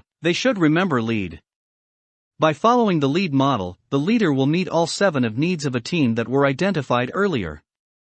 35 Final analysis. In conclusion, the challenge before a new NCO is to transition from a follower to a leader, from a simple team member to one who can influence and unite the whole team. Perhaps the key to successfully making that transition lies in a commitment to that special quality called professionalism. Further, leading a team requires a basic understanding of coaching, constructive discipline, team dynamics, and more. This chapter only scratched the surface. With so much to learn and absorb, once again we are left with more questions about leadership than we have answers. Regardless, having deepened your perspective on leadership, you are now one step closer to your goal of becoming an effective leader. Drill and ceremonies. Training requirements. As part of your study of this chapter, you will be tested on your ability to lead an element in drill and ceremonies. Ask an experienced cadet to help you develop your command voice and practice calling commands on the correct foot. For details, see the USAF Drill and Ceremonies Manual available at capmembers.com/drill. From the Air Force Drill and Ceremonies Manual, Chapter 2. The 2 main types of commands: the preparatory command and the command of execution. Characteristics of an effective command voice. From the Air Force Drill and Ceremonies Manual, Chapter 3. Command the element to fall in. Command the element to dress right and check its alignment. Command the element to perform facing movements. Command the element to perform flanks and march to the rear. From the Air Force Drill and Ceremonies Manual, Chapter 5. See Manual of the Guidon, to include order guidon, carry guidon, rests, salute at the order, and present guidon. 36 Endnotes 1. Samuel P. Huntington, The Solider and the State, Cambridge, Mass., Harvard University Press, 1957-17. 2. Civil Air Patrol, Leadership for the 21st Century, Maxwell AFB, CAP, 2004, 34. 3. Daniel Goleman, Primal Leadership, Boston, Harvard, 2002, 173. 4. U.S. Army, AFM 7-22.7, The Army Non-Commissioned Officer Guide, U.S. Army, 2002, 1-32. 5. Peter Drucker quoted in Air Power. By Bob Vasquez, Maxwell AFB, Air University Press, 17. 6. 42D Air Base Wing, Maxwell AFB, L, Top 3 Council. 7. U.S. Air Force, AFI 36-2618, The Enlisted Force Structure, U.S. Air Force, 2009, CH4. 8. Ibid, 9. The Chief Master Sergeant of the U.S. Air Force, 2010, http://www.af.mil/information/bios/bio.asp?. Bio ID equals 12543. 10. James A. Autry, The Servant Leader, New York, Three Rivers Press, 2004, 20. 11. Robert K. Greenleaf, The Servant as Leader, Indianapolis, Greenleaf Center, 1994 edition. 12. Mark 10 verses 42 to 44, NRSV. 13. Martin Luther King Jr., quoted at the King Center, thinkingcenter.org, January 2010. 14. Autry, 21. 15. Rodney J. McKinley, Caring is Free, CMSAF Viewpoints, U.S. Air Force, April 2008, http://www.af.mil16. Retold from Man Enough for the Job, in the Moral Compass, William J. Bennett, edition, New York, Simon & Schuster, 1995, 657. 17. Harvard Business Essentials, Coaching and Mentoring, Boston, Harvard, 2004, 2. 18. Ibid 2. 19. Brian Emerson and Lure, A Manager's Guide to Coaching, New York, American Management Association, 2008, 22. 20. Ibid, 20-23. 21. Ibid, 86-87. 22. Louis V, Imundo, The Effective Supervisor's Handbook, 2D edition, New York, American Management Association, 1991, 4-10. 23.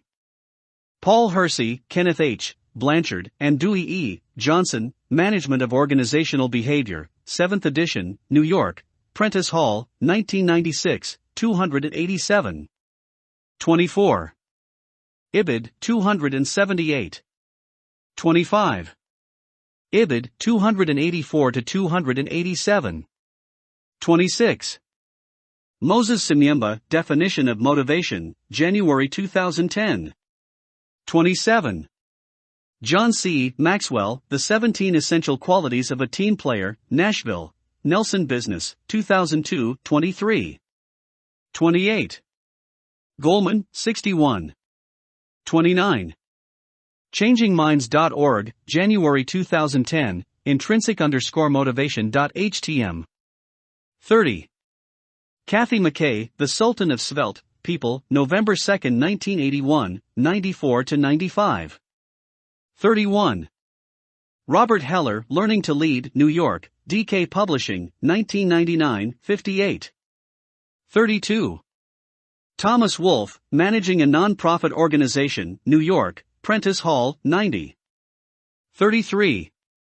Steve Cox, Stone, CAP Charter Member, dies, CAP Volunteer Now, September 15, 2009. 34.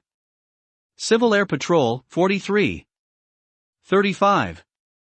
U.S. Air Force, AFDD 1-1, Leadership and Force Development, U.S. Air Force, 2006, 9. 36. Ibid, 16-18. 37. Ibid, 9-10.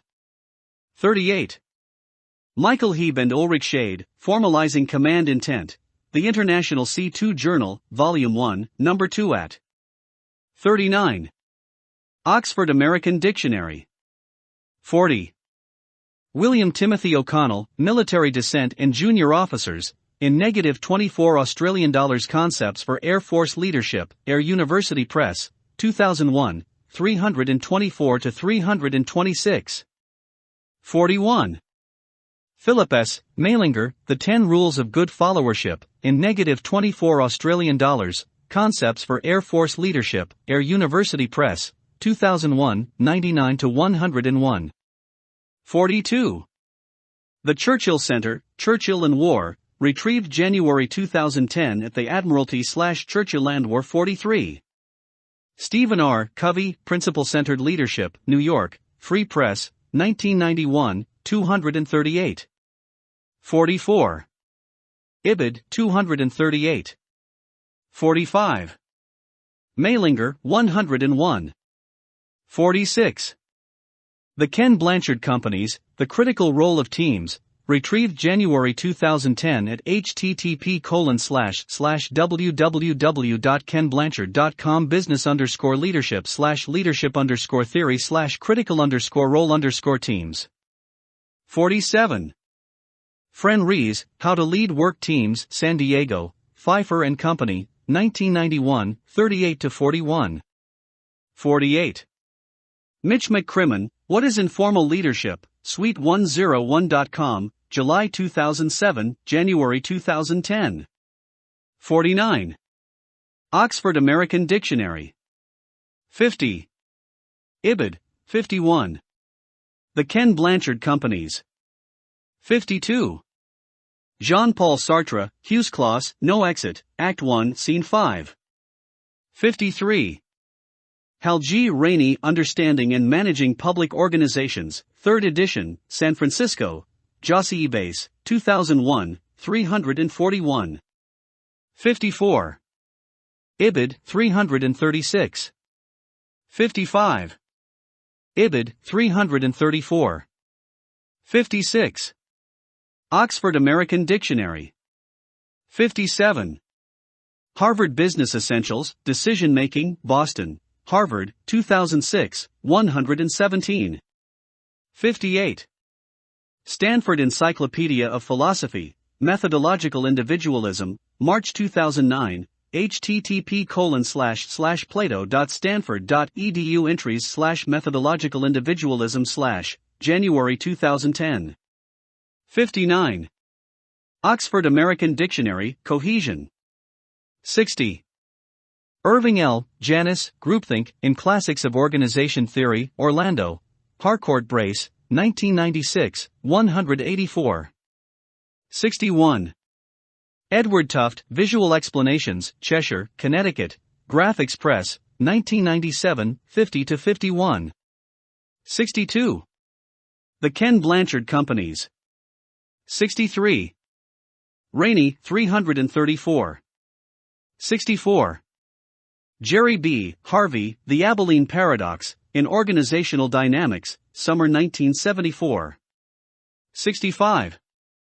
Morton Hunt, The Story of Psychology, New York, Anchor, 2007, 460-61. 66. Bruce W. Tuckman, Developmental Sequence in Small Groups, in Psychological Bulletin, number 63, 384-399. 67. Rees, 54. Photo credits page 12. Nicolai Smies, The Idle Servant, 1655, National Gallery, London. 13.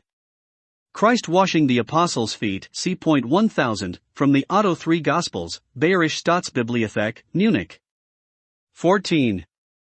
MLK, Dick DeMarsico, World Telegram and Sun, 1964, Library of Congress. 15. Rembrandt Peale, George Washington, circa 1823, Metropolitan Museum of Art, New York. 16. Patton, U.S. Army photo. 19. Courtesy of Bear Bryant Museum, University of Alabama. 22. Robert E. Lee, photograph by Matthew Brady, 1865, National Archives. 22. J.E.B. Stewart, photograph by George S. Cook, c. 1860s, National Archives. 24. Courtesy of Richard Simmons. 29.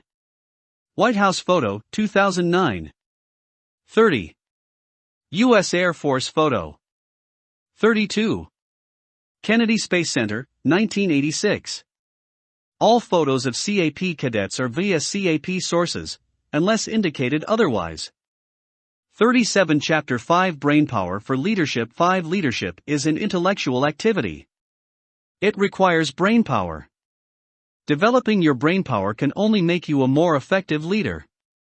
Recognizing this fact, the U.S. military, the most professional force in the world, requires all officers to be college graduates. Moreover, even after commissioning, officers will attend 4 or more graduate-level schools on their way to the grade of colonel and above. Top NCOs receive a rigorous education too.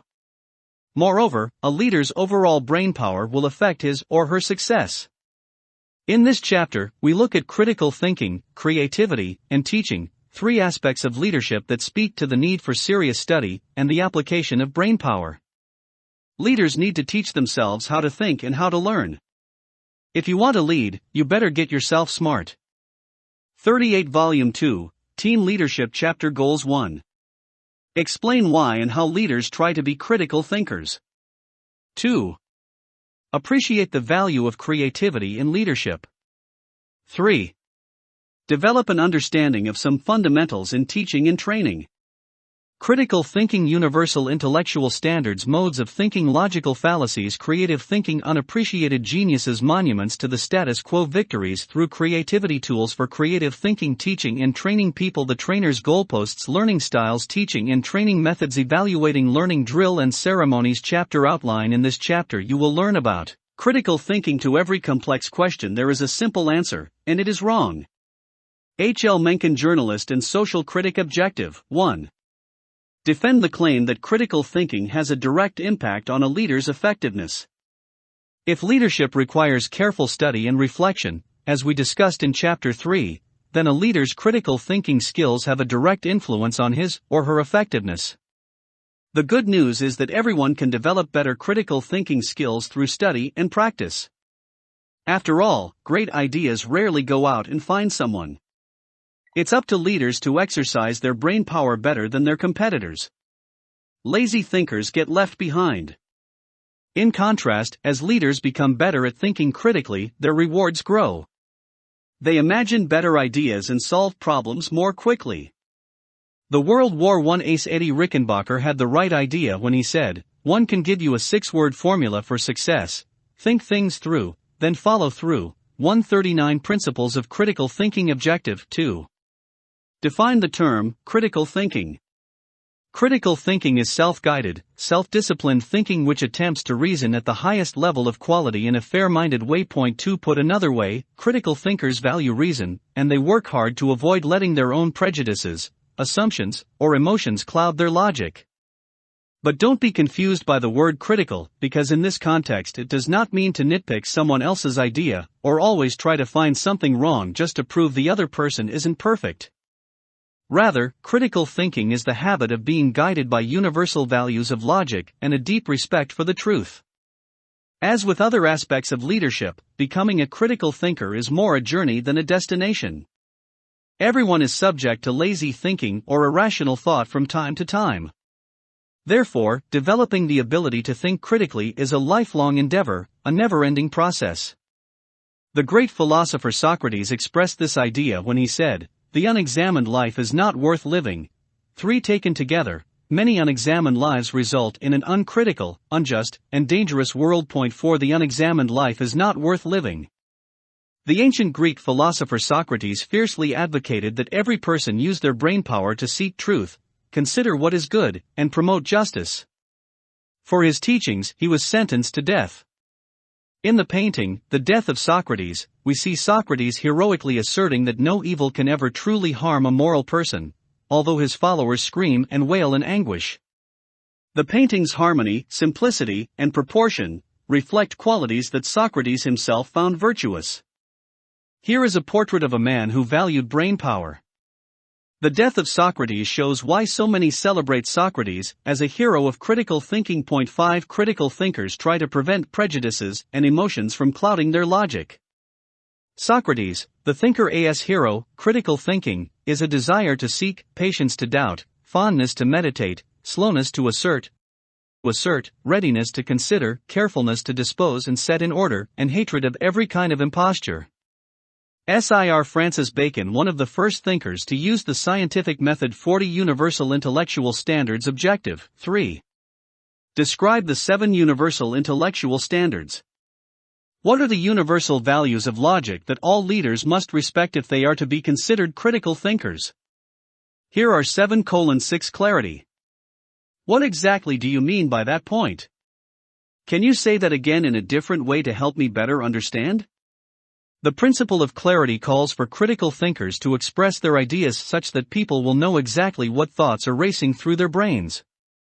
If we cannot clearly understand what someone is saying, we cannot honestly evaluate whether their point makes sense.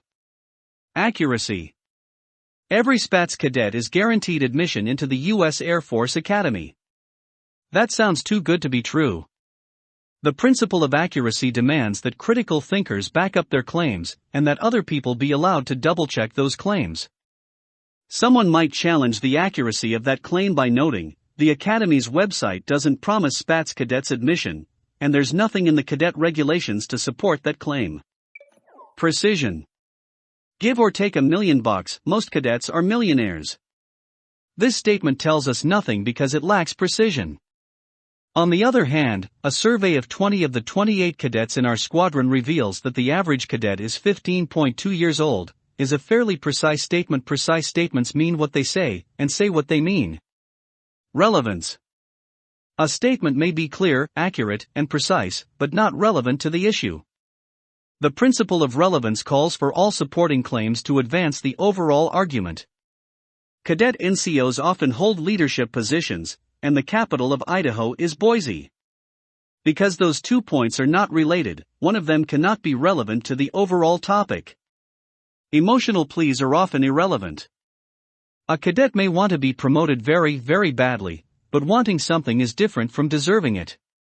The want is irrelevant. Depth. Anyone who has listened to classmate deliver a report on a book they didn't read knows about depth. Such a report will be superficial, barely skimming the surface and totally ignoring the main issues. In contrast, good critical thinking is marked by depth, the willingness to examine every imaginable complexity or factor bearing on an issue. Only someone who has closely read a novel can discuss it in depth. Clarity, accuracy, precision, relevance, depth, breadth, logic, the 7 universal intellectual standards. Precision. So much is writing on this cadet's precision with a compass. If his bearing is imprecise, he will be off course downrange. The same principle applies to critical thinking. Imprecise arguments can lead you way off target. 41. Breadth. Depth concerns how deeply a critical thinker is willing to dig into an issue. Breadth, on the other hand, concerns how far across either side he or she is willing to look when considering an issue. For example, one could talk about summer encampment in great detail, describing what happens there on a minute-by-minute basis, but if the overall question is what's the cadet program all about? Their argument will lack breadth, having ignored other aspects of cadet life. Logic. Finally, critically thinking is supposed to be logical. Does this really make sense? First you said cadet have to be 12 to join CAP, and now you say some cadets are 10? When one point supports the next and the conclusions flow naturally, an argument is logical. If one point contradicts another or the argument doesn't make sense, the argument is illogical. We'll return to logic later in this chapter. Comedian Stephen Colbert famously coined the word truthiness to describe the squishy quality of truth in a leader's thinking. 7 Truthiness comes from the gut, not the brain, and is supposedly exempt from the rules of logic. Colbert explains, what I say is right and nothing anyone else says could possibly be true. It's not only that I feel it to be true, but that I feel it to be true. There's not only an emotional quality, but there's a selfish quality too. 8 The zany feeling of truthiness is what results when leaders forget universal intellectual standards. Truth-in-S-N, Elements of Thought. Objective 4. Describe the 8 elements of thought. 8 basic structures are present in all thinking. Critical thinking generates purposes, raises questions, uses information, utilizes concepts, makes inferences, makes assumptions, generates implications, and embodies a point of view. The checklist below can be helpful as you work to develop good habits of critical thinking. 91. Reasoning has a purpose. What's your purpose? Can you state it clearly? 2. Reasoning is an attempt to figure something out. Precisely state the question. Express the question in several ways to clarify its meaning and scope. Break the question into sub-questions. 3. Reasoning is based on assumptions or beliefs you take for granted. Granted. What assumptions are you making? Are they justifiable? How might your assumptions be shaping your point of view? 4. Reasoning has a point of view. What is your particular point of view? How might your point of view influence how you see a problem? 5. Reasoning is based on data, information, and evidence. Are your claims backed up by data? Have you searched for information that contradicts your assumptions? Is the data trustworthy and relevant? 6. Reasoning is expressed through and shaped by concepts and ideas. Identify key concepts and express them clearly. Consider alternative concepts or alternative definitions of your concepts. 7. Reasoning contains inferences by which we draw conclusions. Are you inferring only what the evidence implies? Do all your inferences point to the same or different conclusions? 8.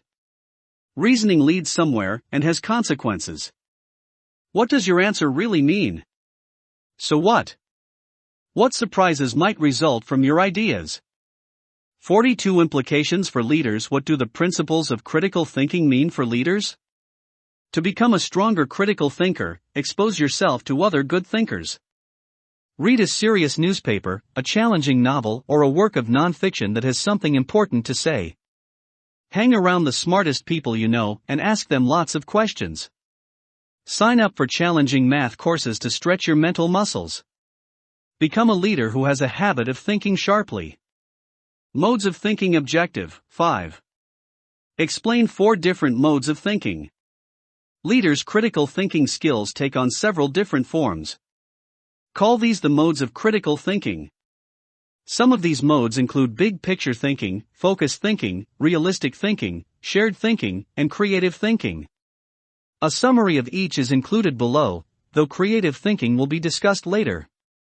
Big picture thinking. You can find many big picture thinkers who aren't leaders, reports one expert, but you will find few leaders who are not big picture thinkers. 11. Put simply, big picture thinking is the practice of stepping back from an issue or problem so as to take more of it in. Big picture thinkers see the full breadth of the situation. Philosopher and Roman Emperor Marcus Aurelius showed his respect for big picture thinking when he wrote, "Look always at the whole." 12. You've got to think about big things while you're doing small things, says one leadership theorist, so that all the small things go in the right direction. 13. Big picture thinking helps leaders stay on target. Further, it promotes teamwork. When looking at the big picture, it's only natural that you will notice how the various members of a team support one another and help fulfill the mission. Finally, big picture thinkers are able to synthesize or mesh together their learning. Instead of locking away every individual thing they learn into its own drawer, big picture thinkers look for ways to synthesize their learning. An average student may do okay in 2 different subjects at school, history and English, for example, but the big picture thinkers become outstanding students because they see how what they learn in history connects with what they study in English, or what they learn in physics relates to what they learn in algebra. How can leaders present their critical thinking in an age where PowerPoint's natural selling style of presentations has corrupted our ability to consider problems thoughtfully? 10. Concentrate on delivering facts, not cute slogans or unsupported claims. Deliver as many of those facts as you can. Respect your audience's intelligence. Look to serious journalism for examples of solid reporting and analysis. Good journalism, like rigorous thinking, is grounded in facts and describes how one event caused the next. Use good teaching as your metaphor when presenting a proposal. Try to teach your audience why your idea works. Remember that PowerPoint does not persuade, only great critical thinking persuades. If you explain your idea clearly and support your claims, your argument should sell itself. PowerPoint fluff. How facts change everything, if you let them. 43. Focus thinking. The tougher the problem, the harder you have to think about it. No problem, according to the writer Voltaire, can withstand the assault of sustained thinking. 14. Focus thinking is the practice of intensely studying an issue, trying to see it clearly, and not becoming distracted by other issues that are somewhat related to, but different from, the specific question at hand. Focus thinking is more about deep concentration than unlimited imagination. The immature mind hops from one thing to another. According to one philosopher who clearly appreciated focused thinking, the mature mind seeks to follow through. 15. One way to put focused thinking into practice is by using the 80-20 rule. That is, devote 80% of your time and energy to the top 20% of the issues you face. 16. Spending your brainpower on the biggest challenges you face should yield the biggest results. Moreover, the principles of focused thinking run counter to how many youth live their lives in the 21st century. Instead of switching from task to task all the time, watching TV, while chatting online, while writing a term paper, while petting your dog, focused thinking demands you put every ounce of your brainpower toward one single issue. Researchers have found focused thinking is more efficient because it allows the brain to work better, while unfocused thinking can actually lower a person's IQ. 17. Realistic thinking. If you are the type of leader who is naturally optimistic, perhaps you sometimes need to be brought back to the real world.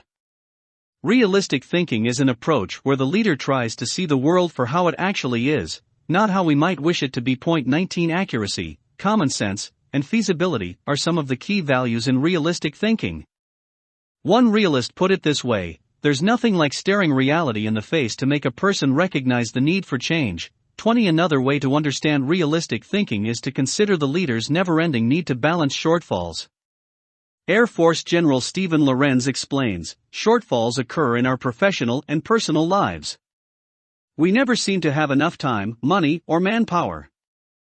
The essence of this scarcity principle lies in accepting the reality of limited resources and becoming adept at obtaining superior results in less than ideal situations. Equally important, once people acknowledge the scarcity of resources, then they realistic and responsible. I never give 'em hell. I just tell the truth, and they think it's hell. 21. President Harry S. Truman. There's nothing like staring reality in the face to make you see the need for change. 44. If you can't write your idea on the back of my business card, you don't have a clear idea. 18. Are you a dreamer or a realist? Dreamers imagine the world as it could be. Realists insist on seeing the world as it is. Which is the better approach for a leader? Can you be both? Need not bemoan the situation any longer. In other words, they should deal with it. Leaders must carry out the mission with the resources they have. They have to make it happen. 22. To become better at thinking realistically, begin by getting all the facts. Are they accurate and relevant? Then picture the worst-case scenario, and use realistic thinking to prepare for it. Seek out great minds and ask for their help.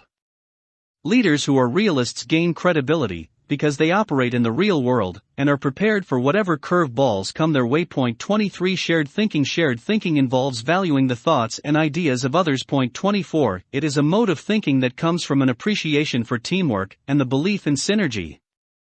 One of its principles is that all of us working together are smarter than any one of us working alone. Shared thinking is faster than other forms of critical thinking too. When you need to understand a complex issue, it's usually quicker to ask a trusted expert than to go research the issue from scratch. 25. In Chapter 1, we discussed the shortcomings of leadership by committee. At first glance, shared thinking seems to have similar drawbacks. But in 1787, 55 men demonstrated the greatest example of shared thinking as they worked together to craft the Constitution of the United States. Instead of a constitution that served only individual interests, shared thinking made for a lasting republic. 26. Is shared thinking easy to do? The biggest obstacle to shared thinking is emotional insecurity. 27. One expert explains, people who lack confidence and worry about their status, position, or power tend to reject the ideas of others, protect their turf, and keep people at bay. It takes a secure person to accept another's ideas. 28. Leaders think critically. Universal intellectual standards, the elements of thought, and modes of thinking help explain what critical thinking is and how leaders practice it. What we know about critical thinking reinforces the principle that the work of the leader includes maximizing his or her brainpower. Those who fail to realize this, or those who prefer lazy thinking, make the madman's dreams come true. As Hitler wrote, "What luck for rulers that men do not think." 29. Synergy. The belief that a team is greater than the sum of its parts. See Chapter 2. Shared thinking works. 55. Leaders working together, produced the greatest political document in world history, the Constitution of the United States of America. Humble leaders use shared thinking. President Ronald Reagan must have understood the need for emotional security when he said, "There is no limit to what you can accomplish if you don't care who gets the credit." 30 Make the Nazis suffer. Hitler once exclaimed, "What luck for rulers that men do not think." If the worst thugs in human history hated it, critical thinking must be an incredible force for freedom. 45 The twisted thinking of logical fallacies. Objectives. 6. Explain what logical fallacies are and how they affect leaders. 7. Give examples of at least 5 different types of logical fallacies. A logical fallacy is an error of reasoning. 31 When someone makes an argument based on bad reasoning, they are said to commit a fallacy. Weak, twisted, fallacious thinking keeps us from knowing the truth. Therefore, to be good critical thinkers, leaders must study logical fallacies, both so they can avoid using them and spot them in others. Fallacies are so common, even among the brightest minds, that philosophers have been able to define these recurring mistakes and give each a name. Here are 10 of the most common logical fallacies. 32 Ad hominem, Latin, literally to the man. Have you ever seen someone who is losing an argument make a personal attack on their opponent? That's an ad hominem attack. Instead of focusing on the logic of an opposing argument, an ad hominem attacks the other person. In addition to being logical fallacies, ad hominem are simply rude. Examples: what can our new math teacher know? Have you seen how fat she is? Why would I listen to that moron? So I'm ugly. So what? I never seen anyone hit with his face. Baseball great Yogi Berra, in response to an ad hominem, 33 Appeal to authority. Perhaps the weakest of all fallacies, an appeal to authority tries to prove a claim by asserting that some smart person believes the claim to be true and therefore it must be true. Anyone who has ever spent time on the playground has seen kids try to win arguments with the devastating, "Yaha! My big brother said so." Examples: the purpose of the cadet program is not to recruit for the Air Force. Reply: yes it is.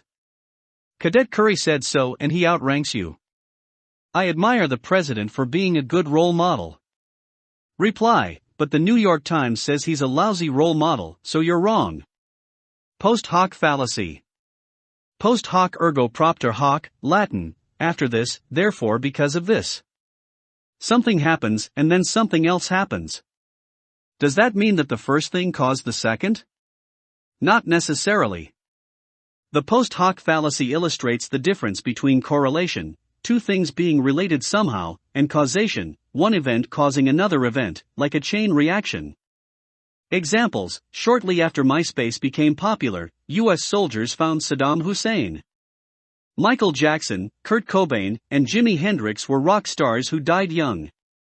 Therefore, if you become a rock star, don't expect to live a long life. Note, these explanations have been simplified, but are accurate enough for our purposes. Think fallacy. A mistaken logic, bad reasoning that corrupts a line of thought.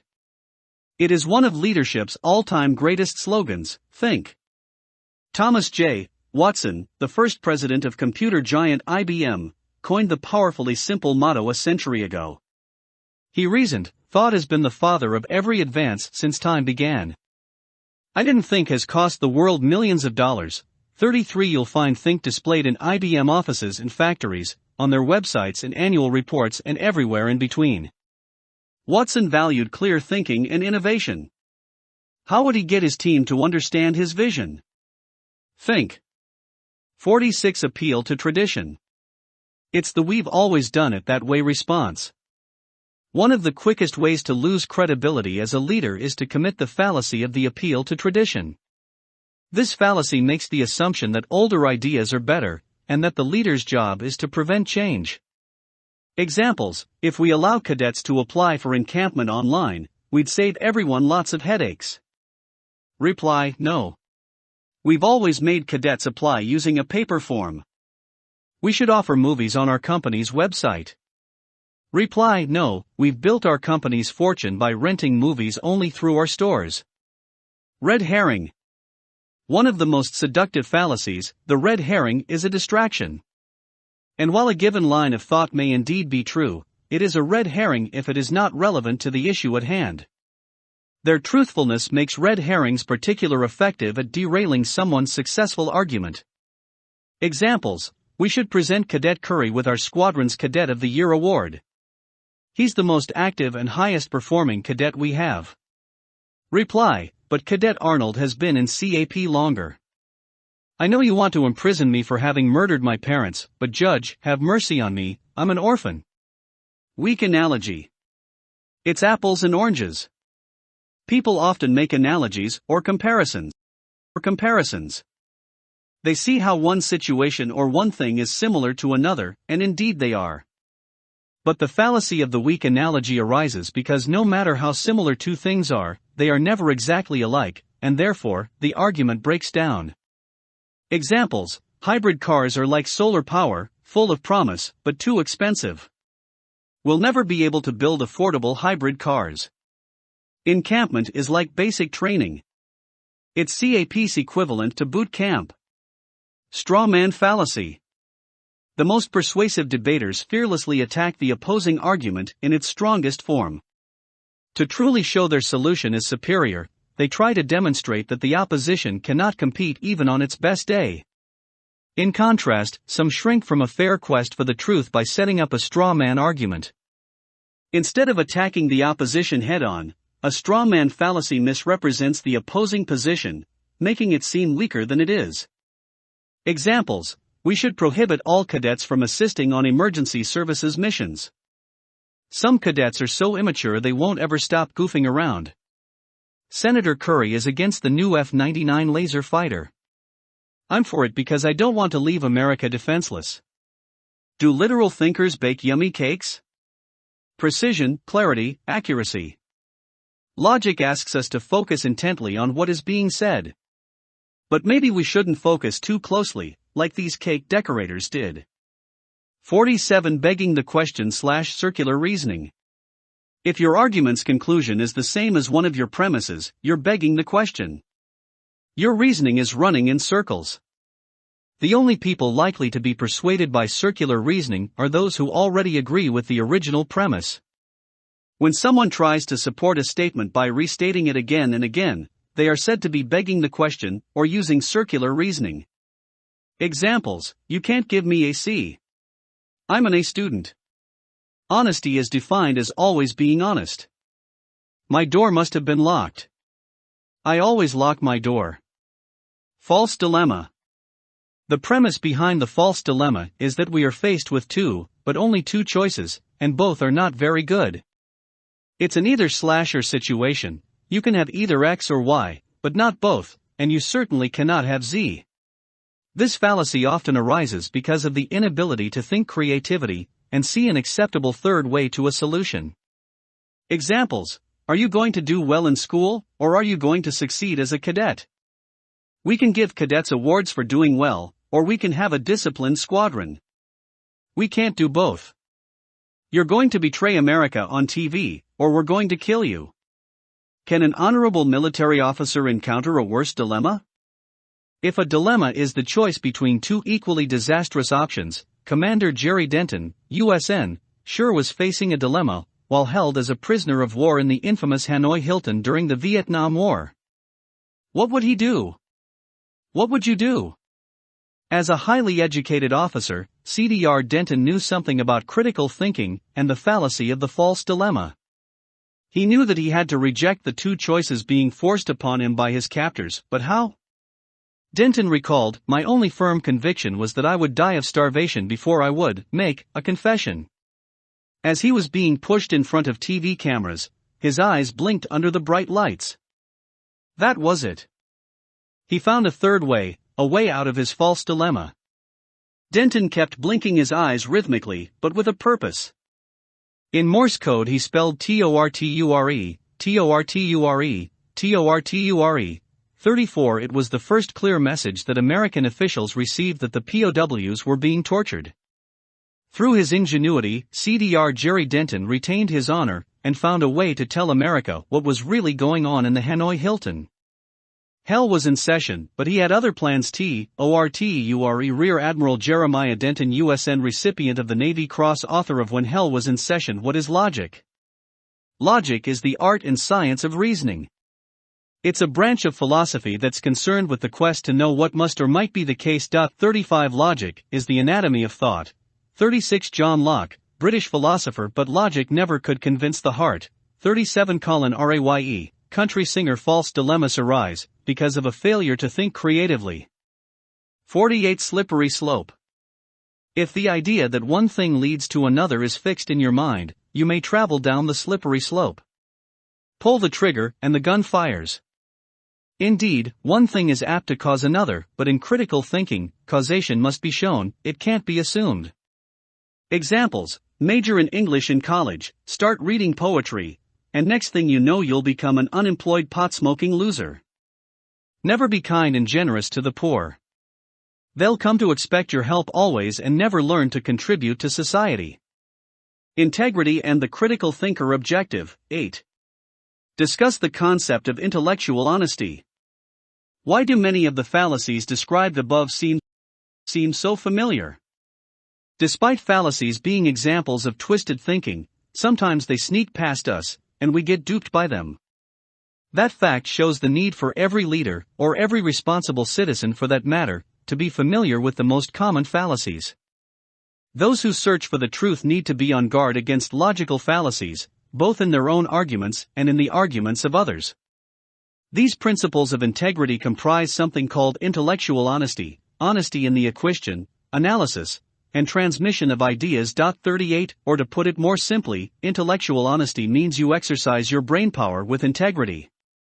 One professor's view on intellectual honesty is worthy quoting at length: human beings are more than mere purveyors of logic. We inherently generalize, categorize, prioritize, and harmonize what we see, and most of this takes place without us realizing what we're doing. While these aspects of thinking are valuable, they also possess certain dangers. For example, they can lead us into hasty judgments and cause selective blindness toward new information. Intellectual honesty is one way to watch out for those prejudices, by forcing us to examine how we arrived at them. Once we become aware of these pitfalls in thinking, it then becomes a matter of choice as to whether we attempt to compensate for them. 39 In other words, even how we think has moral consequences. The job of the leader just got that much tougher. Try lifting this. If anyone speaks of God, whether they profess a certain faith or not, they're speaking of an all-powerful being. There is nothing this God can't do, right? Well, if he's so powerful, can he make a rock that's so humongous even he can't lift it? This tricky old question is a paradox, a line of reasoning that points to an impossible answer. Russian self-deception. If you turn a blind eye to critical thinking, what happens? Can you be so good at lying to yourself that you begin to believe your own lies? The great Russian novelist Fyodor Dostoevsky thought so. From the brothers Karamazov, above all, do not lie to yourself. A man who lies to himself and listens to his own lie comes to a point where he does not discern any truth either in himself or anywhere around him, and thus falls into disrespect towards himself and others. 49 Creative thinking. Objective 9. Explain what creative thinking means in your own words. Creative thinking is concentration plus imagination. It is the habit of trying to see ideas or objects in a new context. Creative thinking is an attempt to grab hold of an invisible thread connecting two concepts. It requires us to overcome how we are constrained by culture, tradition, or circumstance. But for creativity to be meaningful, it must produce results. One expert contends that creativity must produce work that is both novel and appropriate. 41 Therefore, a creative leader will have contempt for the "we've always done it that way" attitude. In CAP, our core value of excellence requires us to think creatively. Some outstanding creative thinkers have this to add: come on IN, we're planning the air campaign. It was a military strategist's dream come true. The phone rings and the general who will lead the Persian Gulf War is on the other end. Call John Warden was being asked to develop an air campaign for the coming fight, but he'd have only 2 days to do the job. What would you do? Lock yourself into a room to limit distractions and get to work? not John Warden. He realized the need for open planning. A foolish consistency is the hobgoblin of little minds. Speak what you think now in hard words, and tomorrow speak what tomorrow thinks in hard words again, though it contradict everything you said today. Ah, so you shall be sure to be misunderstood. Is it so bad, then, to be misunderstood? Pythagoras was misunderstood, and Socrates, and Jesus, and Luther, and Copernicus, and Galileo, and Newton. To be great is to be misunderstood. 42 Ralph Waldo Emerson. I briefly considered gathering a very small group of people around me, closing the doors, and doing it all in great secrecy. Quickly, however, I realized that this didn't make much sense. I was certainly no expert on Iraq. I needed a lot of help, but I didn't even have a way of knowing who or what I needed. I decided to open the doors of a very big briefing room we had in the basement of the Pentagon and gather as many people as possible. Right from the start, everyone in the group was involved in almost everything that took place. This way, everybody understood not only the decision, but also the thinking and discussions associated with them. So they were able to do most of their work without reference to any higher authority, secure in the knowledge they were doing the right thing. 46 Because of Warden's success in envisioning and planning the Gulf War air campaign, he's been called one of the leading air power theorists in Air Force history. Note, throughout this section, we focus on creative thinking, and how creativity impacts leadership. We won't consider creativity from an artistic point of view. The reasonable man adapts himself to the world, the unreasonable one persists to adapt the world to himself. Therefore all progress depends on the unreasonable man. 43 George Bernard Shaw. Think left and think right and think low and think high. Oh, the things you can think up if only you try. 44 Dr. Seuss, Theodore Geisel. There's a party in my mind, and I hope it never stops. 45 Talking Heads. 50 Unappreciated Geniuses. Objective 10. Discuss why creativite leaders do not always win. Even if you develop the habit of thinking creatively, there is no guarantee that your ideas will be welcomed. People often resist change, and the status quo is a comfortable place in which to live. The experiences of Billy Mitchell, Galileo, Emily Dickinson, Martin Luther King, and others illustrate this point. Again we return to Emerson, to be great is to be misunderstood. Here are two examples of failed genius from the world of business, Apple versus IBM. In the 1980s and early days of the home computer, Apple was battling IBM for control of the market. The experts agreed that Apple's product was superior. After all, it was the first to use a mouse, the first to offer a friendly interface like today's computers. To run the IBM, you had to physically type complex commands, and Apple's graphics were clearly better. Objectively speaking, Apple offered a superior product. But did that matter? No. By allowing other companies to make IBM-compatible computers, Dell, Compaq, HP, Gateway, etc., the IBM system quickly dominated the market. Apple was lucky to survive. 47 Tucker versus Corvair. In 1948, inventor Preston Tucker envisioned a new kind of car. Disc brakes, fuel injection, and overhead valves made the Tucker years ahead of the competition. If your Tucker broke down, no problem. Your mechanic would simply swap out the engine and lend you a new motor. Directional headlights, a pop-out windshield, and a padded dashboard were some other wonders that made the Tucker obviously superior to the cars of its day. Despite its awesome features, Tucker sold only 51 cars in 1948.48. The Chevrolet Corvair of 1960-65 was perhaps the Tucker's evil twin. One safety critic famously labeled it unsafe at any speed. 49 The Corvair was prone to rollovers. Maintaining tire pressure was crucial. Drive too long and you might die from carbon monoxide poisoning. Even the battery had problems, sometimes it emitted hydrogen. Despite its terrible safety and reliability record, Chevy sold over 1 million Corvairs. 50 Lesson for leaders. What can leaders learn from the stories of Apple versus IBM, Tucker and Corvair? It's tough to be innovative, to think creatively. Even more, the most creative leader isn't guaranteed to win. Wonderful ideas are nothing without strong execution. Creativity, then, involves learning from mistakes. Quick Change Engine IBM PC, circa 1983 Apple Mac, circa 1984 Graphical User Interface Mouse CPU within monitor no mouse no graphical user interface big, bulky system Tucker, 1948 Disc brakes frame built for safety pop-out windshield status quo. The existing state of affairs, the way something's always been done. 51 Monuments to the status quo objective, 11. Give examples of how majorities can discourage creativity. I know of no country in which there is so little independence of mind and real freedom of discussion as in America. 51. Alexis de Tocqueville. What a puzzling assessment by one of the great observers of American society, Alexis de Tocqueville. America thinks of itself as the most democratic of all nations. Shouldn't we have the most independence of mind and freedom of discussion?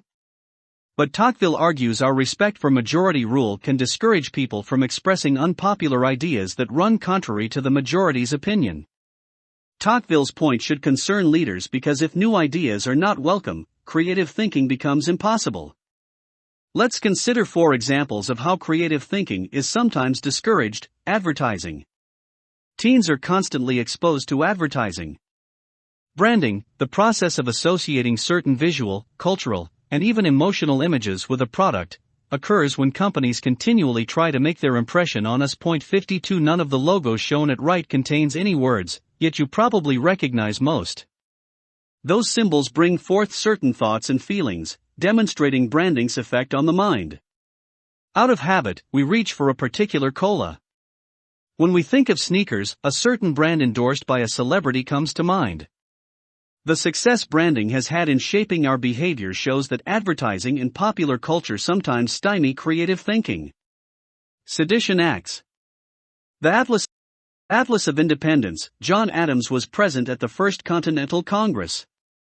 He helped Jefferson edit the Declaration of Independence, served as our first vice president, and later our second president.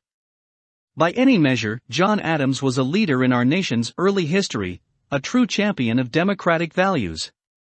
And yet he signed into law the Alien and Sedition Acts, notorious laws broad enough to make criminal virtually any criticism of the federal government. 54 Instead of embracing the open society, with its civic life marked by free inquiry and lively debate, Adams put his name to laws that mocked the First Amendment. Historians judge the Alien and Sedition Acts as a shameful chapter in U.S. history, illustrating that even America may erect barriers to free speech and creative thinking, despite our democratic aspirations. 52 Uniformity. Do you wear a uniform to school? The term school uniform brings to mind a certain outfit that is mandated by the school. But might the term mean more than that? Even if no particular outfit is officially required, teens often pressure one another to dress a certain way. Certain shoes are a must-have, or a particular type of shirt is in style, and perhaps to be popular you have to wear your hair in a special way. This line of thought suggests that so-called individualism or creativity may be conformity in disguise. One social critic's perspective on tattoos illustrates the point. The tattoo is no longer a way to express individuality, it's a way to be part of the mob.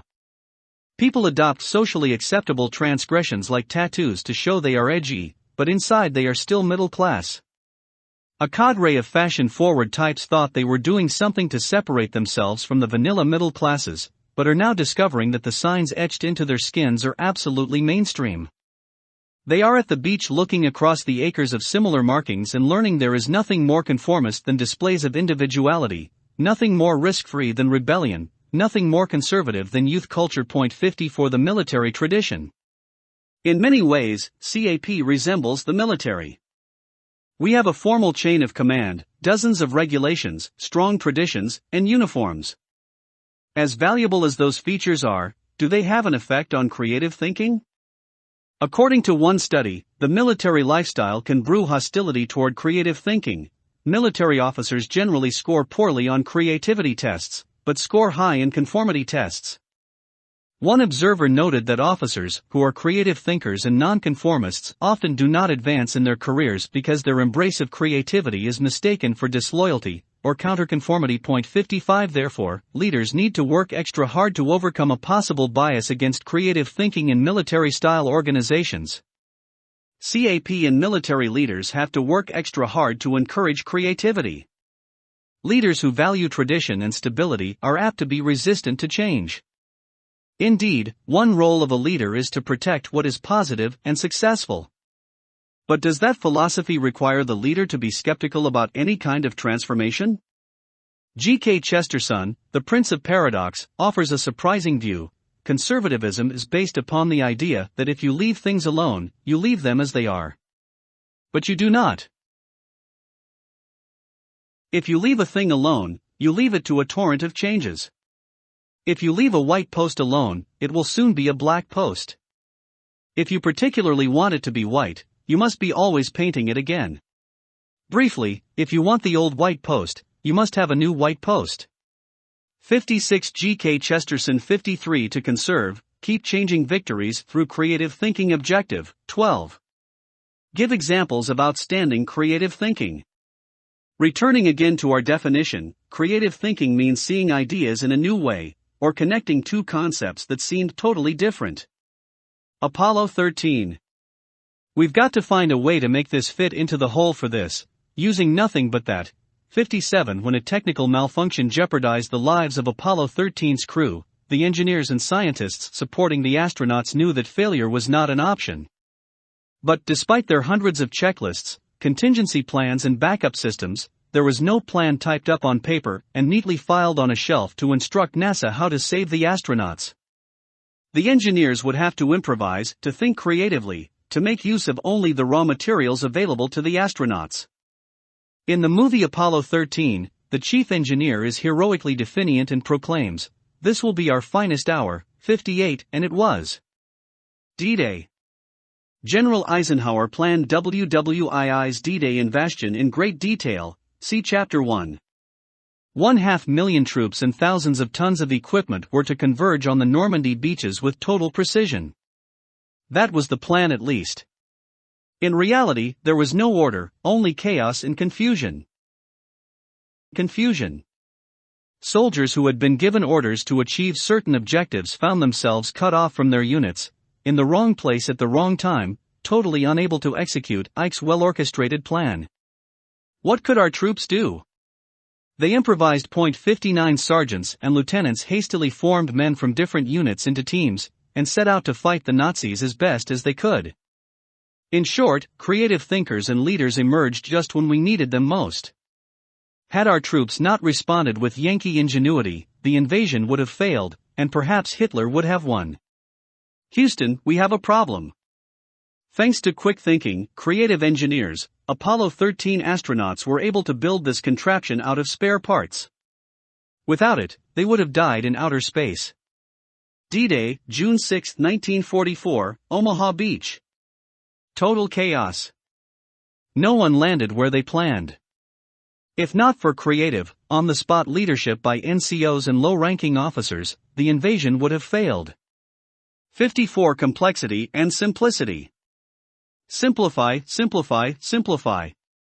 Cried the poet Henry David Thoreau. 60 Must ideas be complex to be creative? Consider Rube Goldberg machines, the deliberately over-engineered, cartoonishly complex inventions that through chain reactions accomplish a simple task. Indeed, it takes a creative mind and lively imagination to dream up a great Rube Goldberg, and they're fun to watch. But the simple can be just as creative and ingenious. Shaker furniture, for example, is known for the beauty of its plainness. The Shakers were the polar opposite of Rube Goldberg. You will not find fancy decorations on anything made by a Shaker. They valued order, neatness, simplicity, and painted only in colors that would not attract too much attention. 61 Creativity may be complex or simple. The Thinker. Guided by my first inspiration, I conceived a thinker, a naked man, seated on a rock, his fist against his teeth. He dreams. The fertile thought slowly elaborates itself within his brain. He is no longer a dreamer, he is a creator. 63 Auguste Rodin, French sculptor, 1840 to 1917. Creativity, complex and simple. A wacky drawing of a Rube Goldberg machine, top right, is an example of ultra-complex creative thought. In contrast, Shaker creativity took a much simpler form, right. You must live on a boat. More than 70% of the Earth's surface is covered by water. 62 Yet ironically, even the word Earth means dirt, rocks, and land. Earth is more of a watery planet than an earthy planet. Might this image of the Earth, right, turned in such a way as to show hardly any land masses, remind us that sometimes we forget certain facts about our environment? If this startling picture reminds us of something so basic about our home, imagine how many other obvious facts and preconceived notions have ingrained themselves into our minds. And might this image also suggest that what we see at first glance, in this case, a hemisphere that is almost totally water, with almost no land in sight, does not always give us a full and accurate understanding of reality. After all, more than 25% of the Earth is dry land, though you wouldn't know that from looking at this picture. 55 Tools for Creative Thinking. Objective 13. Describe several practical methods of creative thinking. How can leaders move their thinking out of the same old patterns? How can they look at problems in new ways? Outlined below are 7 techniques to help you think creatively. Tools to generate ideas. Brainstorming. Purpose: to generate ideas through the quick, free flow of thoughts. Procedure: 64 1. Write the problem or topic where everyone can see it. 2. Include all ideas, do not edit the remarks. 3. Try to withhold judgment on the ideas. You want to generate ideas, not evaluate them. 4. Allow the team to have some quiet time just to think. 5. Try to involve everyone who has a stake in the problem. In brainstorming, the more people and perspectives you have, the better. 6. Be mindful that less assertive or lower-ranking cadets may hesitate to speak, for fear that their ideas are not good. 7. If the group is large, try breaking into small groups for the brainstorming.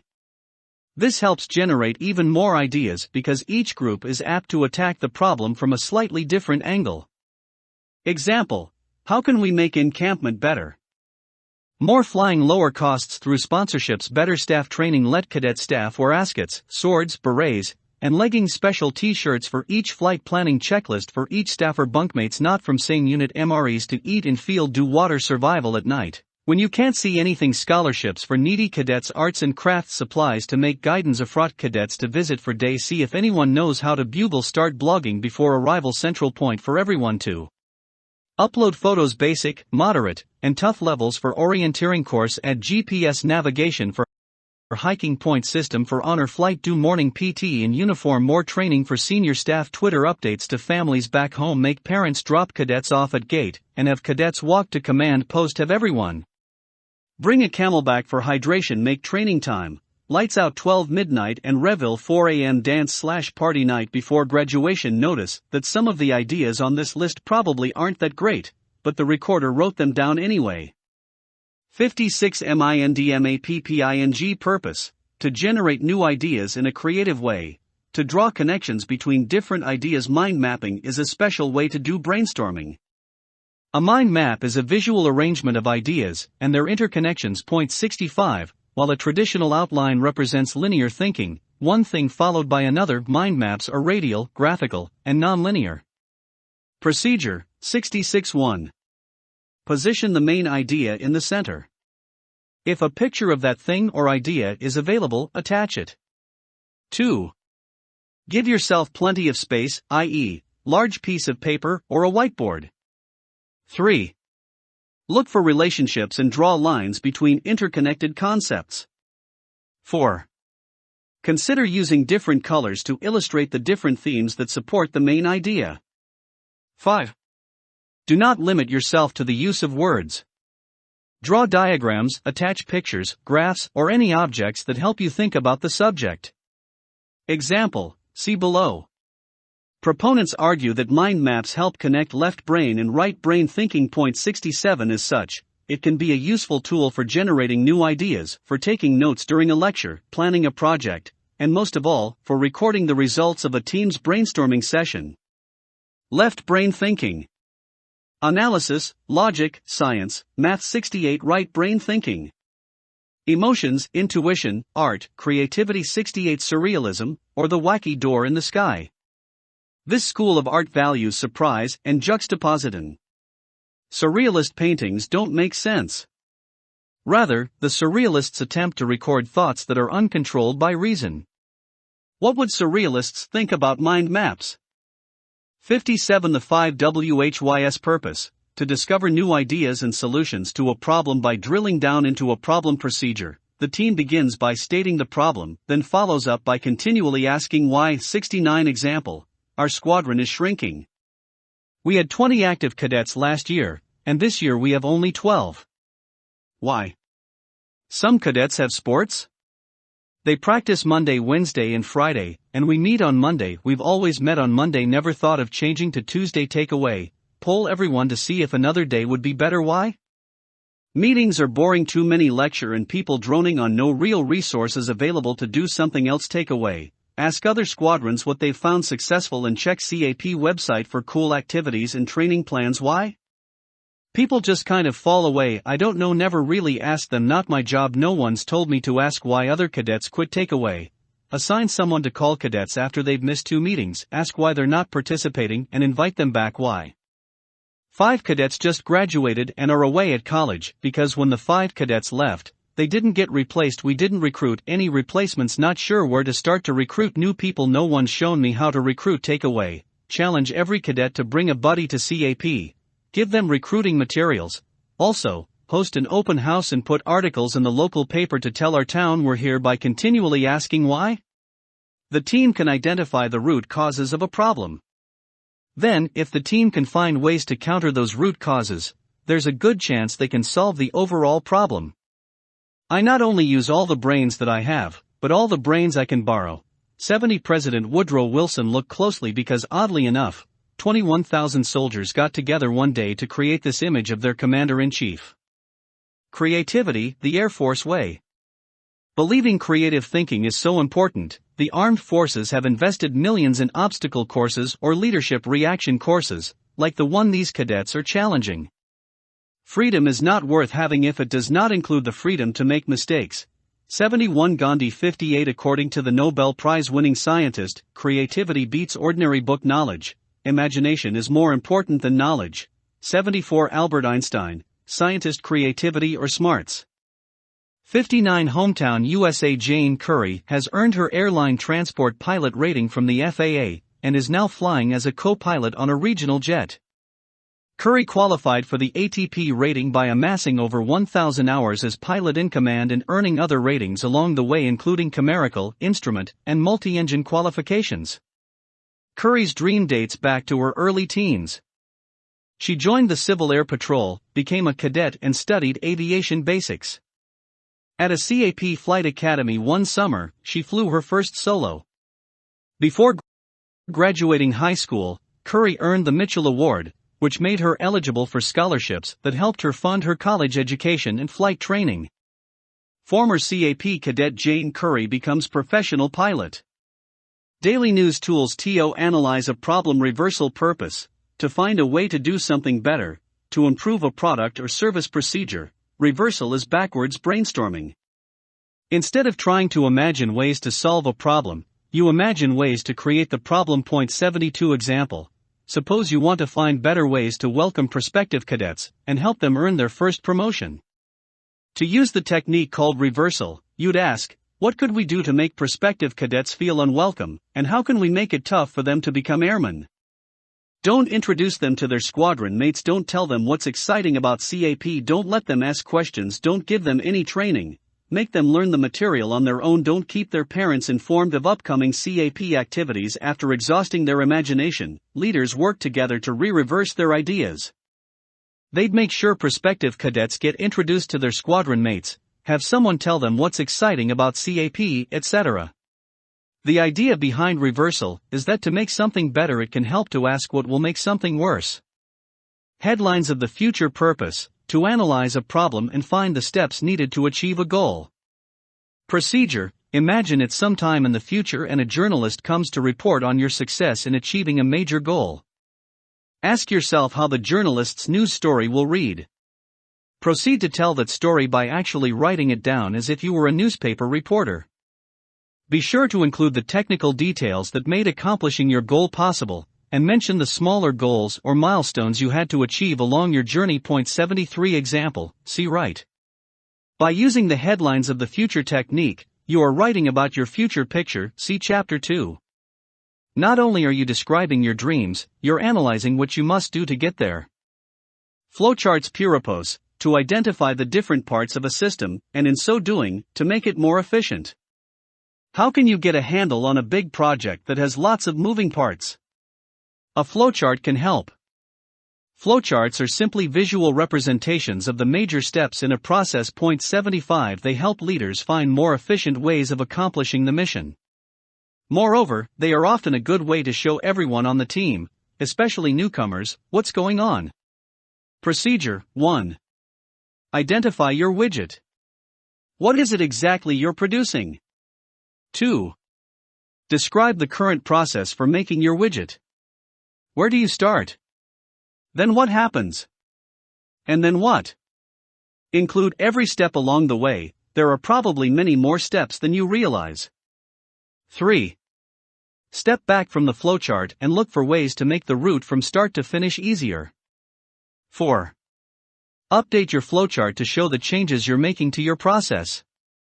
Example, see right. The best flowcharts are clear thinking made visible. Point 76 Special software is available to create flowcharts and share them online, but simply using a whiteboard, sticky notes, or tacking pieces of paper to the wall is sometimes an even better way to use flowcharts because it's so easy to update the chart, add little notes anywhere, and motivate the team as they track their progress. Point 77 Widget. A fake, universal name for the thing an organization makes. Tools to make a decision. Multi-voting purpose, to find which idea has the greatest consensus when the team has several options to choose from. Point 78 Procedure. Multi-voting is a democratic process, but instead of one man, one vote, everyone gets to cast several votes. It's recommended that participants be given about half as many votes as there are options. Example, all 20 cadets in the squadron are working together to choose goals for the coming year. They've made a list of 10 possible goals, and now want to identify the 4 goals that are most popular. Cost/benefit analysis. Another way to make decisions is to conduct a cost/benefit analysis. Point 79 In simple terms, you first consider what your ideas cost. These costs include money, time, effort, and the other opportunities you give up to pursue the goal. Then you consider the benefits, which could include making money, saving time, having more fun, learning something new, etc. In the end, you go with the idea only if its benefits outweigh its costs. 60 Multi-voting avoids a win/lose situation for the team's members. It allows an item that was popular among most people, but not favored by all, to rise toward the top in popularity. In the example above, the orienteering competition was the favorite choice of only one cadet, but through multi-voting, the team realized that it was actually the second most popular overall. April 1st points, March 2nd points, February 3rd points, January 4th PT. Total rank Rocketry 213421, Bivouac 522333, 3rd Drill Team 332429, 4th Orientation Flight 751346, 1st Community Service Project 00113, AEX Day. For Cub Scouts 00113, Radio Operator Training 11109, Orienteering Competition 174134, 2nd Support Local Air Show 00113, Day Hiking, 3 trips. 114217 Total votes counted 2020 Weighted pros and cons. Purpose, to make a decision by analyzing the arguments for and against an idea, with a special emphasis on the relative strength of each pro and con. Procedure, 81. Make a chart that has 2 columns. Label one pros and the other cons too. Under the pros column, list all the benefits you see your idea producing. Give each benefit you identified a point value. How many points you give the benefit is totally your decision. 3. Under the cons column, list all the drawbacks to your idea. This time give each a negative point value. 4. When you've completed your list, add up the points in each column. If the sum is positive, that means you're leaning toward going with the idea. If negative, you probably want to not adopt the idea. Example, should I get a part-time job so I can buy a car? Pro: it'd be awesome to have my own car, the general excitement of it plus 5 more freedom plus 3 gain valuable work experience plus 2 be able to get to CAP activities without relying on anybody plus 1 total plus 11 con: cars cost a lot to buy minus 4 cost of insurance, gas, and maintenance minus 3 having to work means less time for CAP minus 3 unnecessary. Can use moms minus 2 parents disapprove minus 2 total minus 14 multi-voting, which activity is best? With dozens of cool opportunities in CAP, how can a squadron decide which are its favorites? Multi-voting can help. First aid, orienteering, color guard, bivouac, rocketry, hiking, flying, air show, radios, 61 heavy checkmark. What's the simplest way to make a decision? Add up the pros and cons. But because some pros and cons count for a lot and others matter only a little, the weighted pros and cons method uses a point system to help you make decisions. Gradual voting purpose: aid the team in making a sound and democratic decision by limiting the influence its ranking members have on the junior members. Suppose you're somewhat against a proposal your team is considering. Before you have a chance to say why, the Spats cadet leading your team loudly says he is in favor of the idea. Might that intimidating cadet influence your vote? Might he or she deter others from speaking their minds? Gradual voting is a decision-making method that's useful when the team is comprised of members of different ranks or levels of experience. Procedure: begin by identifying the rank order of each member of the team, i.e., lowest to highest ranking, youngest to oldest, or newest to most senior. In ascending order, lowest to highest, give each member a chance to share his or her perspectives on the following. 1. State what the main issue is. 2. Identify what factor affecting that issue is most important to you. 3. Briefly summarize why you are in favor or against the proposal. 4. Cast a provisional vote for or against the proposal, or if you have mixed views, explain how the proposal would have to be changed to win your vote. 5. After giving everyone a turn, put the issue to an official vote by a simple showing of hands, to see if anyone has been persuaded to change their minds, based on what others have argued. Example: after reading written documents called briefs, and listening to oral arguments, the 9 justices of the Supreme Court of the United States meet in private to discuss the case and vote on the ruling. To help ensure each justice speaks his or her mind and votes honestly, the newest justice shares his or her views on the case first, then it is the second newest justice's turn, continuing up to the most senior justice. The one exception to this practice is that the Chief Justice, regardless of his or her seniority, speaks last. Through gradual voting, a leader can encourage every member on the team, especially the most junior, to truly speak their minds and vote accordingly. As a result, the team is apt to make better decisions. 415-867-923. Let the new girl go first. The Supreme Court of the United States uses gradual voting. The newest justice, number 9 Sonia Sotomayor, as of this photo, goes first. Chief Justice John Roberts, number 1, speaks and votes last. 81 Gradual voting limits the influence senior people have over newcomers. 62 Teaching and training people. Education is not the filling of a bucket, but the lighting of a fire. 82 William Butler Yeats, Irish poet. A fire begins with a tiny spark, but can quickly feed on itself and grow.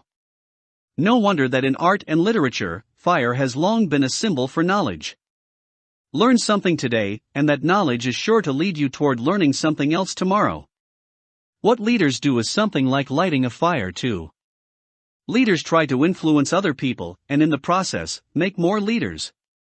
Recall that in Chapter 3, we considered that one role a leader plays is that of the teacher. Leadership and education, therefore, go hand in hand. Both are like lighting a fire.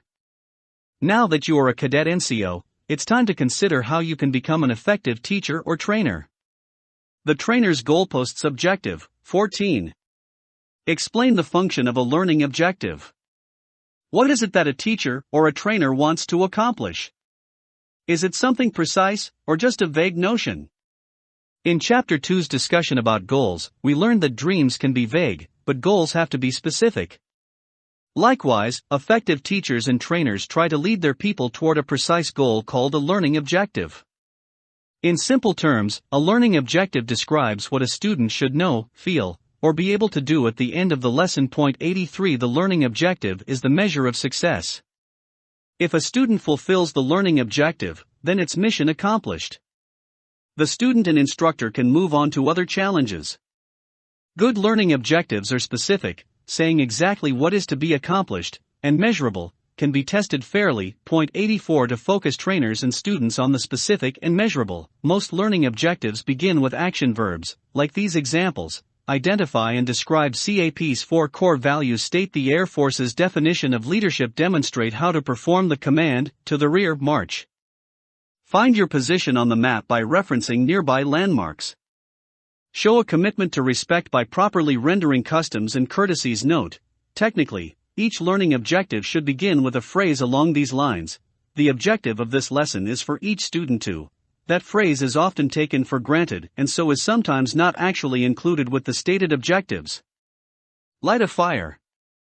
A fire begins with a tiny spark, but can feed on itself and grow. Several generations ago, we built warbirds. Today, raptors. What will your generation build? 63. In other words, a learning objective tells the student and the instructor what the goal is. Moreover, the objective should be worded such that it's easy to tell if the student has fulfilled the objective or needs more help. As you can see, without clear learning objectives, there's no way to tell if the lesson has been successful. Learning styles. Objectives. 15. Describe the 4 modalities of learning. 16.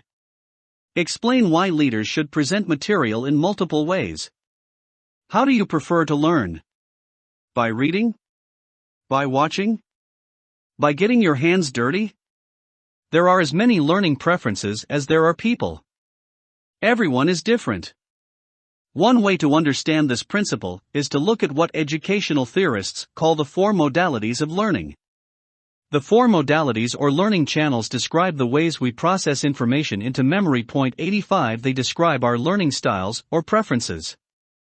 Visual. Point 86. The visual cortex, the part of the brain controlling sight, is larger than all other sensory cortexes put together. No wonder then that many of us like to see what it is we're studying. Show me the aileron. Show me the cadet grade insignia. Show me what a flight in column formation looks like. If you are a visual learner, you probably like to learn from watching videos, examining diagrams and looking at pictures. You might like using flashcards to study and highlighting key passages in your textbook. Live demonstrations make learning fun and productive for you. Auditory. Point 87. Are you able to easily remember the words to your favorite songs? You may be an auditory learner, someone who learns best by listening. Storytelling and group discussions are effective ways to reach these learners. In grade school, the auditory learners probably liked hearing the multiplication tables being recited. Given a problem, an auditory learner's first instinct may be to talk about it. Or, given written instructions, the auditory learner is apt to ask that they be explained orally, thereby giving them a chance to listen. Perhaps it's no surprise that auditory learners are likely to have developed an advanced vocabulary. Note, in high-stakes tests, learning objectives are ultra-specific. In CAP, recite the cadet oath from memory is a fine objective. But a hyper-precise objective might read, recite the cadet oath from memory, without help, and without omitting or reordering more than 3 words. Visual auditory. How do people remember best? Research shows that on average, people retain 87-10% of what they read, 25% of what they hear, 30% of what they see, 50% of what they see and hear, 70% of what they say, 90% of what they say and do. 64. Tactile. Point 88. The word tactile comes from the Latin word meaning to touch. Therefore, tactile learners will want to physically touch whatever it is they are studying. Not content to simply see a handheld radio, for example, the tactile learner may want to try pressing its buttons, unscrew the antenna and screw it back on, open up the battery case, and have a look around. In math class, you can spot the tactile learners because they're counting with their fingers. Labeling diagrams, drawing maps, or crossing items off a checklist are other hallmarks of tactile learning. Kinesthetic. Point 89. This term comes from an ancient Greek word meaning to move. Kinesthetic learning is closely related to tactile learning, both show a preference for learning by doing. But with kinesthetic learning, the emphasis is on physically moving around and staying active, not simply touching things. Games and role-playing are fun and productive ways to learn if you're a kinesthetic. If forced to sit through a lecture, the kinesthetic may want to use the computer to type their notes, that way at least their fingers stay busy. In cadet life, drill is an excellent example of kinesthetic learning. And in science class, the kinesthetic students will look forward to conducting experiments because they can get out of their seats and use their hands to learn. Why is it important for leaders to know about the modalities?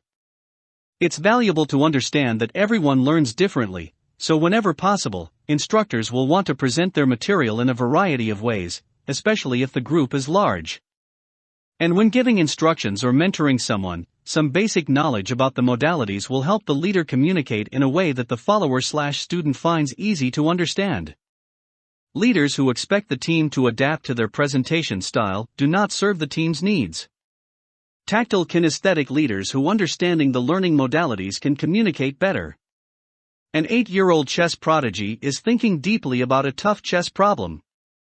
Suddenly his trainer cries out, "Let me make it easier for you," sweeping his arm across the board, knocking all the pieces to the ground. The boy stares at the empty chessboard for a few moments. Then a light goes on in his brain, knight to a4. Problem solved.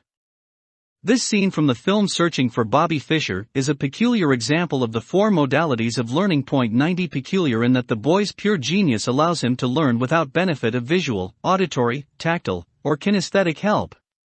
How might we expect four chess players, each preferring a different modality, to train?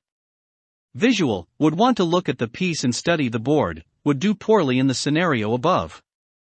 Auditory would want to talk through the possible moves with the coach, or talk through the options to himself. Tactile would struggle against a desire to unofficially move the pieces, which is not allowed. Kinesthetic would prefer to get up, walk around the room, and perhaps look at the board from different angles. Chess, without any pieces. Tell me, I forget. Show me, I see. Involve me, I remember. Chinese proverb 65. Teaching and training methods. Objectives, 17. Describe different methods of teaching. 18. Describe the pros and cons of those teaching methods. Just as there are several modalities of learning, there are several teaching and training methods. No doubt, you've experienced each during your career as a student. But as you continue your transition from a follower to a leader, review the methods below with an eye toward understanding each from the instructor's point of view. Lecture. Arguably the most common teaching method, the lecture is an oral presentation of information, concepts, or principles that will lead students toward fulfillment of a learning objective. 91 Lectures may be formal, with the instructor essentially reading from a carefully written manuscript, or informal with the instructor working from a rough outline, but keeping the talk conversational in tone and occasionally welcoming students' questions. Instructors may overly rely on the lecture method because lectures are relatively simple to prepare. Moreover, they offer a quick way to impart large amounts of information, especially when introducing a new subject. It's an especially valuable method if the lecturer is an expert in the field who possesses knowledge that cannot be obtained elsewhere. But because the lecture is mostly a one-way form of communication, the lecture's main weakness is that it is difficult for the instructor and the students alike to tell if the students are actually learning the material. As such, lectures are a form of passive learning. The student is supposed to be like a sponge who absorbs the lesson, but in reality, students may simply sit back and let the instructor do all the work without listening critically. In a cadet environment, lectures are not very desirable because they are too boring and too much like school. Auditory learners are apt to enjoy lecturers, but students who want to remain physically active as they learn will find them frustrating. Guided discussion. The guided discussion is an instructor-controlled group process in which students share information and experiences to achieve a learning objective. 92, while the instructor retains almost total control of the lesson during a lecture, in a guided discussion the students are supposed to do much of the talking. Therefore, the instructor's job is to facilitate or gently direct the conversation and challenge the students' lecture. Guided discussion 66 Remarks, leading them toward the learning objective. However, guided discussions can easily fail if the instructor cannot resist the urge to dominate the conversation, in which it becomes more of a lecture than a discussion. Because guided discussions usually do not require special equipment or involve elaborate activities, they are reasonably easy to prepare, though the instructor will still need to develop carefully worded questions in advance, along with ways to transition from one point to the next and summarize the most important teaching points.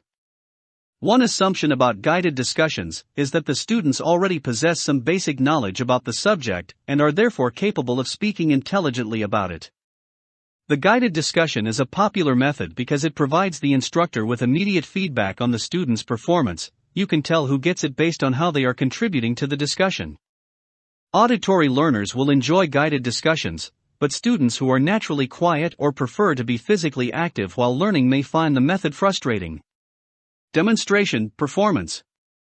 The demo-perf is a process-driven approach to training that is used when students need to physically practice new skills. Point 93. One assumption about demo-perfs is that most students learn best by doing.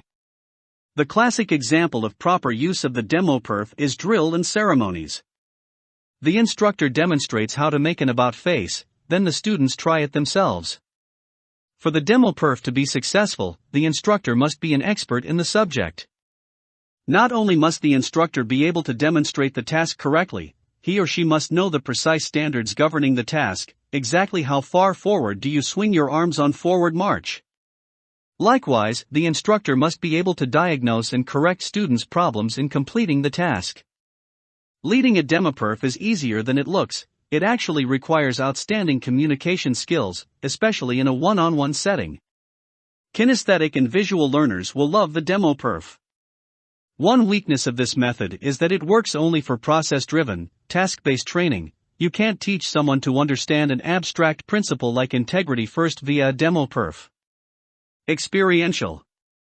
Experiential learning is an umbrella term covering games, role-playing, hands-on activities, service projects, problem-solving challenges, and more. Point 94. With experiential learning, the main idea is to learn from doing, to learn from direct personal experience. This method often involves all modalities of learning, especially tactile and kinesthetic. Experiential learning has a reputation for fun and excitement, and therefore most students are initially motivated to demo-perf. Seating arrangements. How an instructor sets up the room can affect how the students relate with the instructor and with one another. U-shaped encourages students to interact with one another, not just the instructor. Ideal for guided discussions. Traditional/classroom interaction is between instructor and student. Ideal for lectures. Independent teams. Students interact almost exclusively within their own small group. Ideal for experientials and simulations. 67. Participate, whereas students may be initially turned off by a lecture, discussion, or other conventional method. One downside to experiential learning is that it almost always requires special materials and a great deal of planning and preparation. In cadet environments, experiential learning methods are especially important in ensuring CAP does not look and feel too much like school. Another potential downside to experiential learning is that it can be a victim of its own success. If learning is fun, the fun itself might become the goal, not a means to an end, which of course ought to be fulfillment of the learning objective. Simulation. A form of experiential learning deserving special attention is the simulation. A simulation seeks to replicate the conditions of a job as realistically as possible. Point 95. In CAP, for example, we conduct search and rescue exercises where we simulate the actual tasks of aircrews, ground teams, and mission-based staff in searching for a downed aircraft. Therefore, simulations are superb venues to practice existing skills and apply previously acquired knowledge. Generally, the simulation is not a good method for teaching brand new concepts. The method is scalable, that is, it can be narrowly constructed and focused on teaching one very precise task. For example, pilots might use a computer-based flight simulator to practice recovering from spins, or the simulation may be wide-ranging in scope, encompassing all facets of a search and rescue mission. For example, to make the simulation as real-to-life as possible often requires a tremendous amount of visual aids, supporting materials, elaborate scripts, and the like. Having created the conditions necessary for running a simulation, the instructor's role becomes that of a mentor or evaluator. Simulations are great for tactile and kinesthetic learners. If the activity being studied is expensive or dangerous, i.e., learning how to land an F-22 that has one engine out, simulations offer a cheap and safe alternative. Simulation Experiential 68 simulations are superb venues to practice existing skills. Experiential learning leadership reaction courses are experiential learning. They require cadets to solve problems by applying knowledge acquired in the classroom.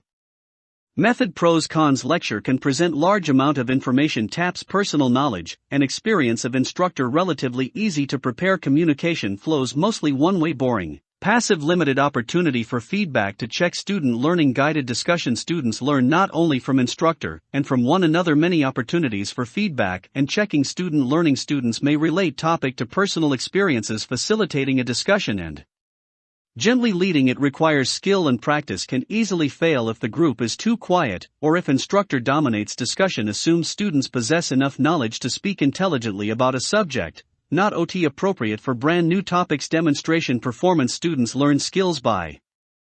How then can Air Force warriors train effectively? Red Flag is a combat simulation involving the full arsenal of U.S. and Allied aircraft. Point 96 above the Nevada desert, fly fighters, bombers, tankers, airlifters, helos, and nearly every kind of combat aircraft. For added realism, the bad guys, called aggressors, are given unique paint schemes. Left. Operating on the ground in harsh conditions are the maintainers, medics, security forces, and other mission support personnel, all of whom must be self-supporting, just as if actually fighting in a distant land. Military historians discovered that pilots' chances of survival dramatically increased after flying 10 combat missions. Experience counts. Therefore, Air Force leaders created Red Flag to reproduce, as closely as possible, the life or death challenge of combat. Red Flag offers the type of learning that cannot be acquired in a classroom. Red Flag, the ultimate simulation. 69 Evaluating learning objectives. 19. Explain the purpose of evaluations in the context of learning. 20. Give several examples of how cadets are evaluated. Suppose you just completed your first challenge as a new instructor. You delivered a lecture, guided a discussion, conducted a demo perf, or lead some type of experiential activity. How do you know if you've been successful? It doesn't necessarily follow that what you present in class is what the student will learn. In cadet training and educational settings, evaluation is an attempt to check whether each student fulfilled the learning objectives. Regardless how we try to measure learning, an evaluation must be valid. Point 97, that is, the test material must relate back to what the cadets studied. Would you like to study land navigation but be tested on aircraft mechanics? Students may be evaluated formally or informally and in a number of ways, including written tests, oral quizzes, participation in classroom discussions, and via direct observation. After conducting an evaluation, there's still one step remaining: feedback. Just because you've completed some type of test or quiz doesn't mean you understand how well you did. Through feedback, students see where they did well and where they fell short. Feedback can be formal, such as when cadets see their written test results and correct their tests to 100%, or informal, such as when following a demo perf, a cadet NCO says to an airman, "Not quite, watch my arms stay pinned as I perform the about face." See. Conclusion: in teaching and training people, you yourself become more knowledge and more expert in the subject matter. One great teacher wrote, "The least of the work of learning is done in the classroom." 98 The CAP cadet program develops leadership skills in cadets through textbooks like this one and classroom activities, but mostly through hands-on experiential learning. What's the best way to learn how to lead? By actually getting out there and using the cadet squadron as a leadership laboratory. How cadets measure their learning? How many ways have you been evaluated as a cadet? Because evaluation is such an important part of teaching and training, there are several ways to measure learning, including evaluations test whether students fulfilled the learning objectives.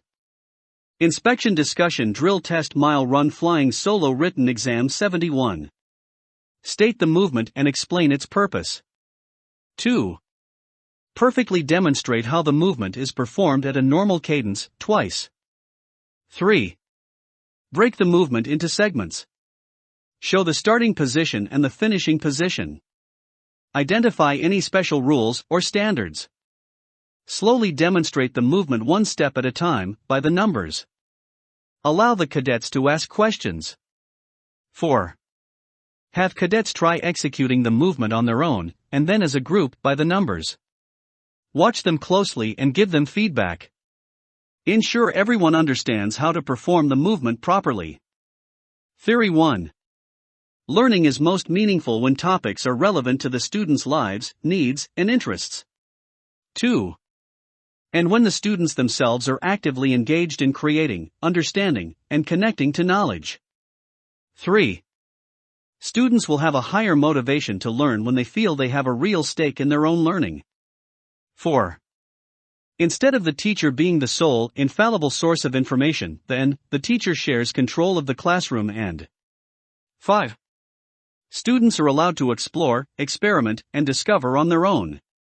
6. Essentially, learners are treated as co-creators in the learning process, as individuals with ideas and issues that deserve attention and consideration. Practice 1. Cadets join CAP because they want to fly, learn about the military, or for similar reasons. 2. Cadets learn by doing. They learn about aviation by flying in CAP aircraft. They learn to lead by serving on a cadet staff. 3. Cadets are eager to advance so they can earn promotions, ribbons, and awards and qualify for prestigious staff positions. 4. Ranking cadets instruct, train, and mentor junior cadets, under the guidance of a senior. 5.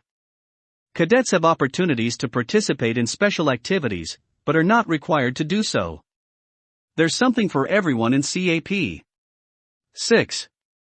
The cadet staff has a say in the goals the squadron sets. They help plan and implement cadet activities under senior guidance. The CAP Cadet Program's learning model. The CAP Cadet Program is a good example of student-centered education. That is, the focus is on the cadets' needs, interests, and abilities. This table shows how the cadet program applies the student-centered learning. Point 99 checklist, Getting Ready TO Instruct 1. Talk with boss about the objective. Begin with the end in mind. 2. Look at the subject matter.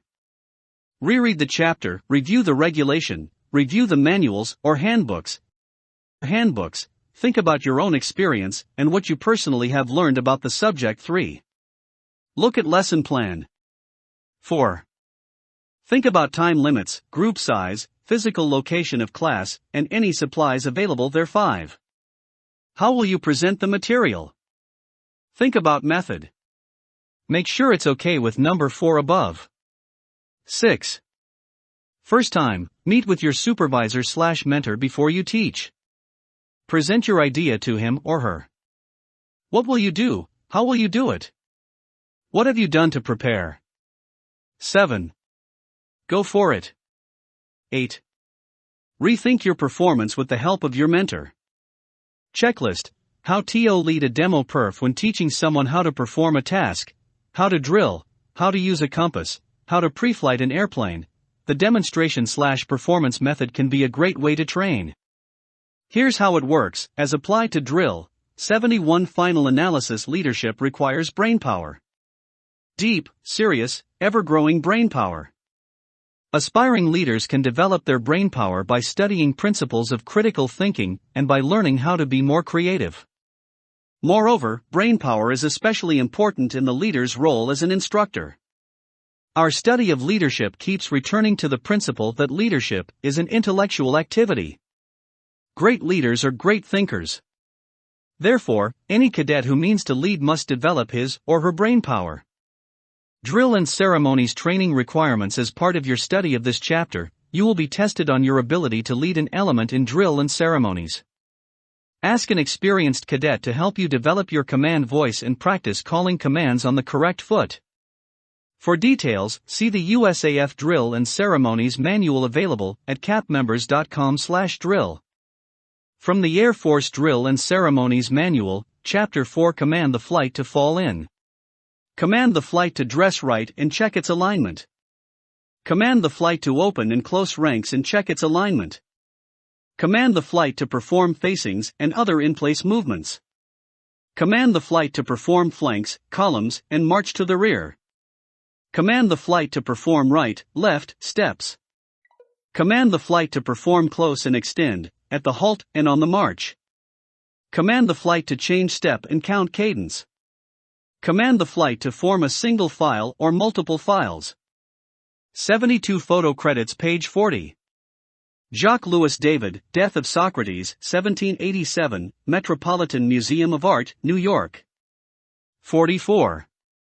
White House photo, via the Truman Library. 45. Reagan, White House photo, via the Reagan Library. 45. Howard Chandler Christie, seen at the signing of the Constitution of the United States, 1940, U.S. Capitol, Washington. 47. Courtesy of kcrex.blogspot.com. 48.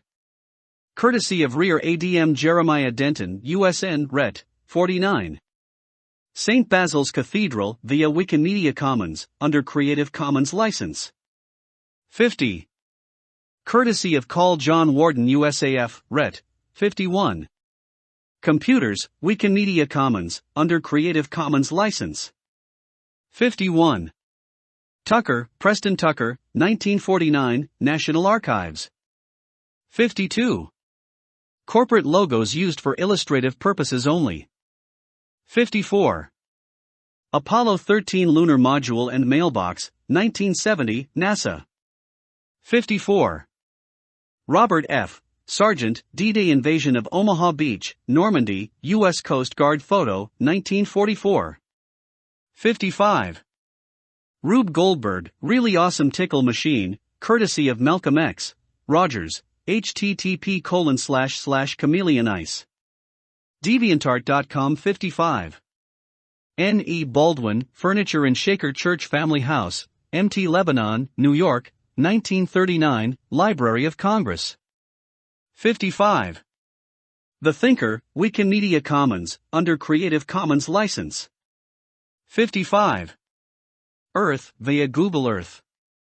57. Anastasia Markovich, Balls of World, 2008, via Wikimedia Commons, under Creative Commons license. 57. Mind Map, courtesy of MindTools.com. 58. U.S. Army photo, Camp Sherman, OH, 1918. 59. John Schiff, Albert Einstein, Library of Congress. 62. U.S. Supreme Court photo, 2009. 63. U.S. Air Force photo. 65. Olive Lewis Chessmen, Studio in Carlton, houseofstaunton.com. 67. CMSAF Rodney McKinley, USAF, Air Force photo. 69. U.S. Air Force photo. All photos of CAP cadets are via CAP sources, unless indicated otherwise. 73. Endnotes 1. John C. Maxwell, How Successful People Think, New York, Hatchet, 2009, x2. Linda Elder, Defining Critical Thinking, The Critical Thinking Community, 2007, http://www.criticalthinking.org, retrieved December 2009. 3. Plato, Apology, 38a. 4. Elder.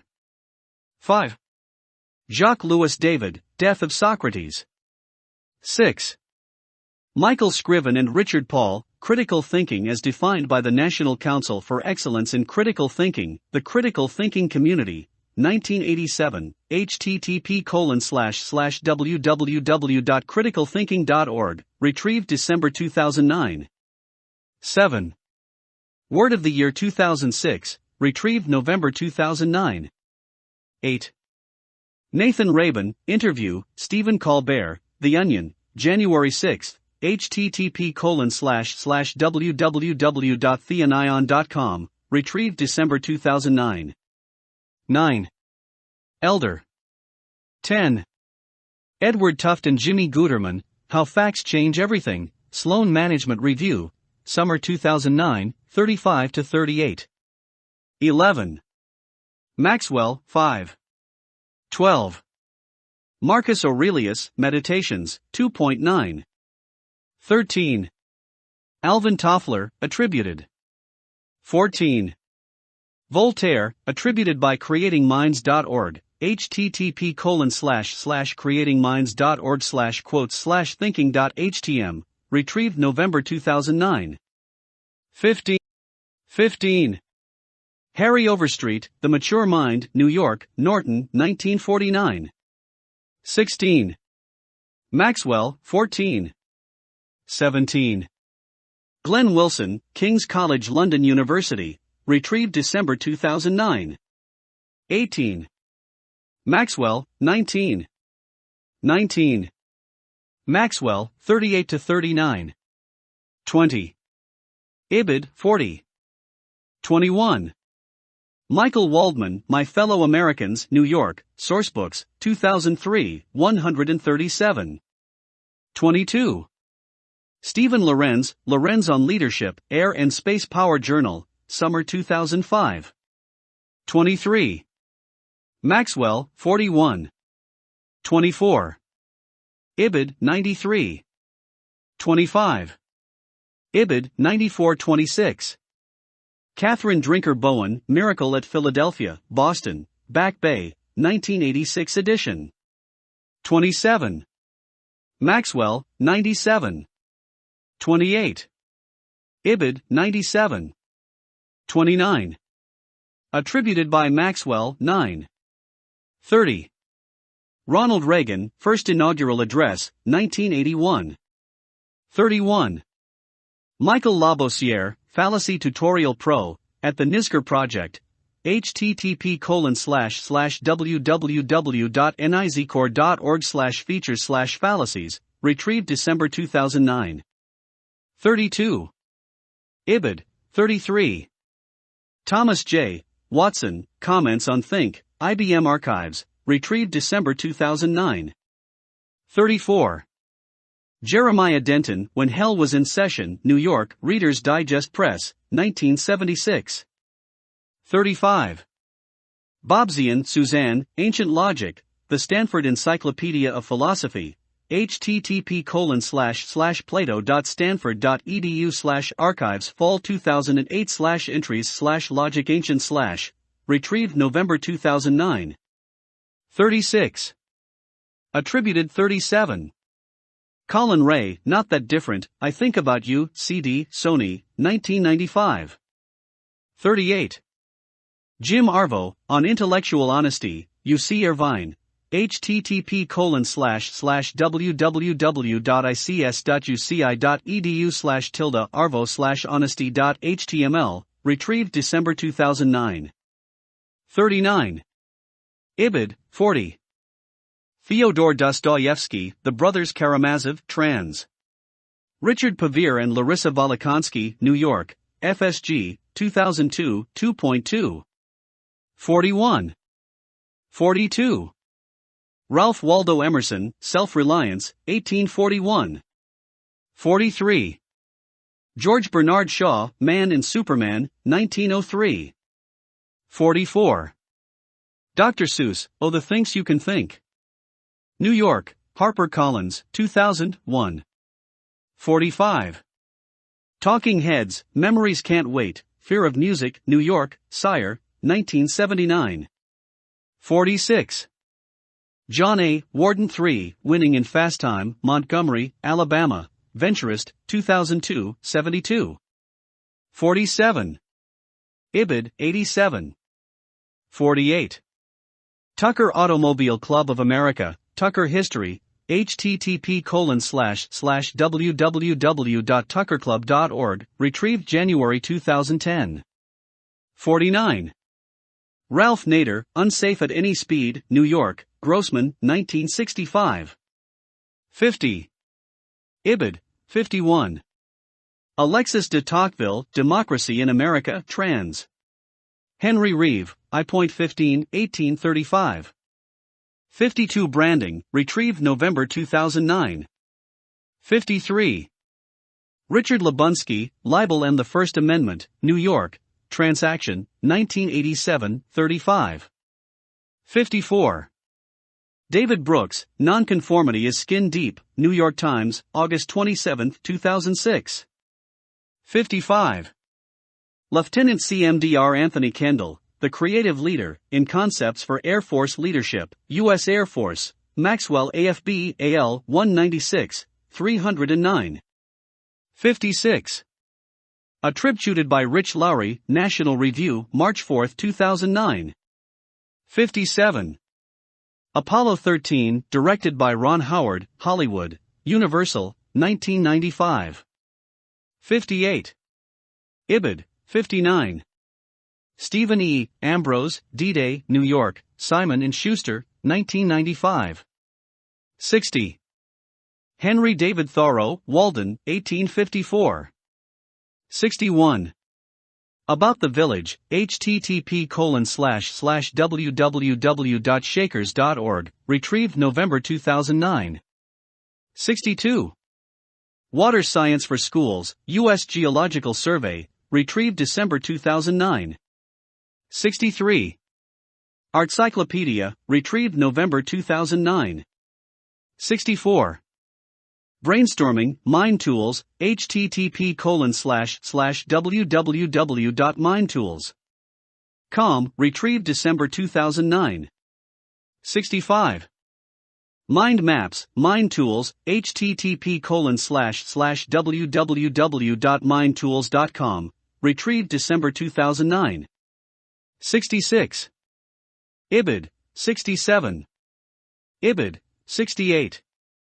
Right Brain vs. Left Brain, Funderstanding, http:// retrieved December 2009. 69. Air Force Quality Institute, Process Improvement Guide, Maxwell AFB, AL, Air University, 1994, 8. 70. Woodrow Wilson, Remarks to the National Press Club, March 20, 1914 in Arthur Link, edition, The Papers of Woodrow Wilson. Princeton, New Jersey, Princeton University Press, 1979, 29:363. 71. Gandhi, Attributed. 72. Reversal, Mind Tools, http://www.mindtools.com, retrieved December 2009. 73. Warden, 63-69. 74.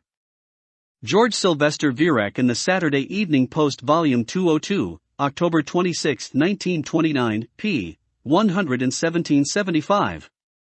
Flowcharts, Mind Tools, http://www.mindtools.com, retrieved December 2009.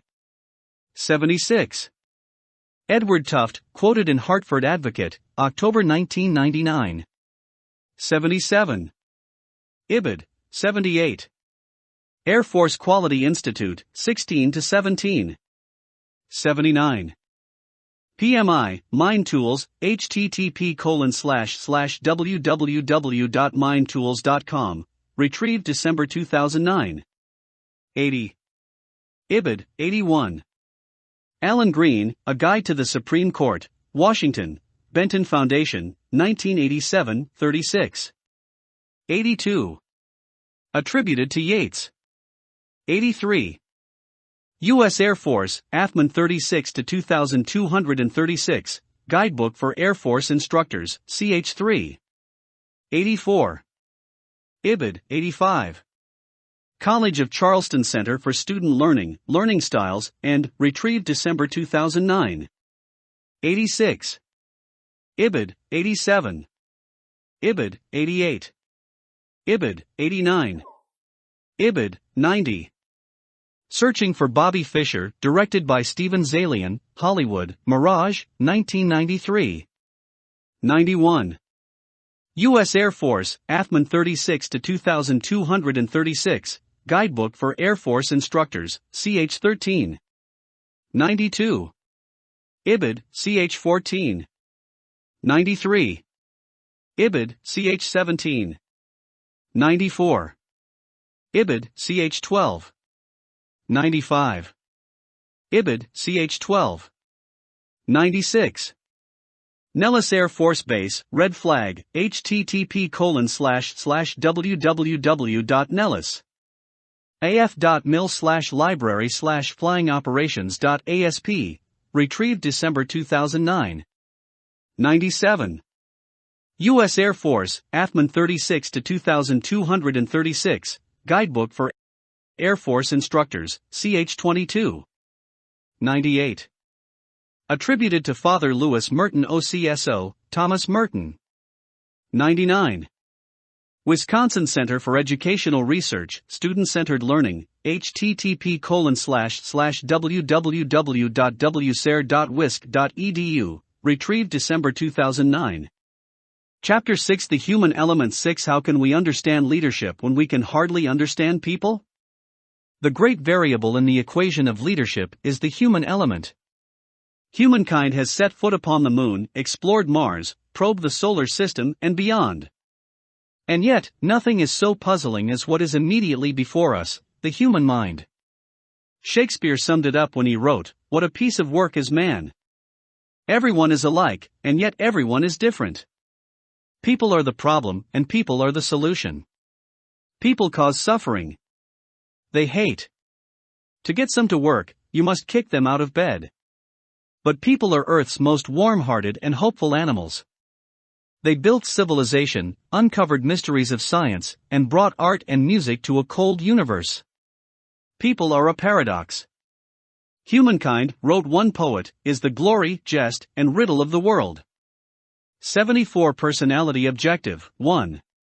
Define the term, personality. Everyone is the same, and yet everyone is unique. This is the mystery of personality. No doubt you know someone who is said to have an outgoing personality, or another who is known for having a serious personality. But what is personality?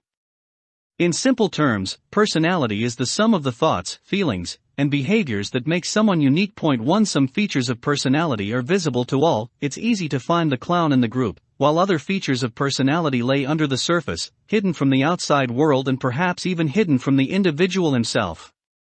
What factors shape personality? How can we better describe personality?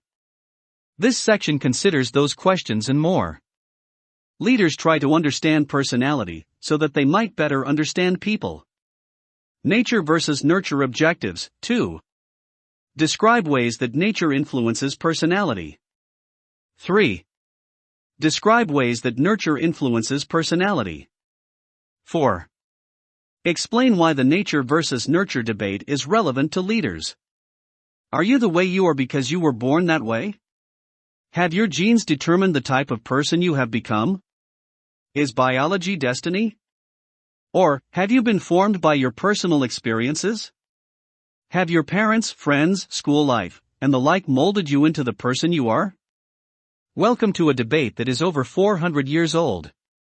In short, the question of nature versus nurture asks whether it is inborn qualities or personal experiences that shape who we are.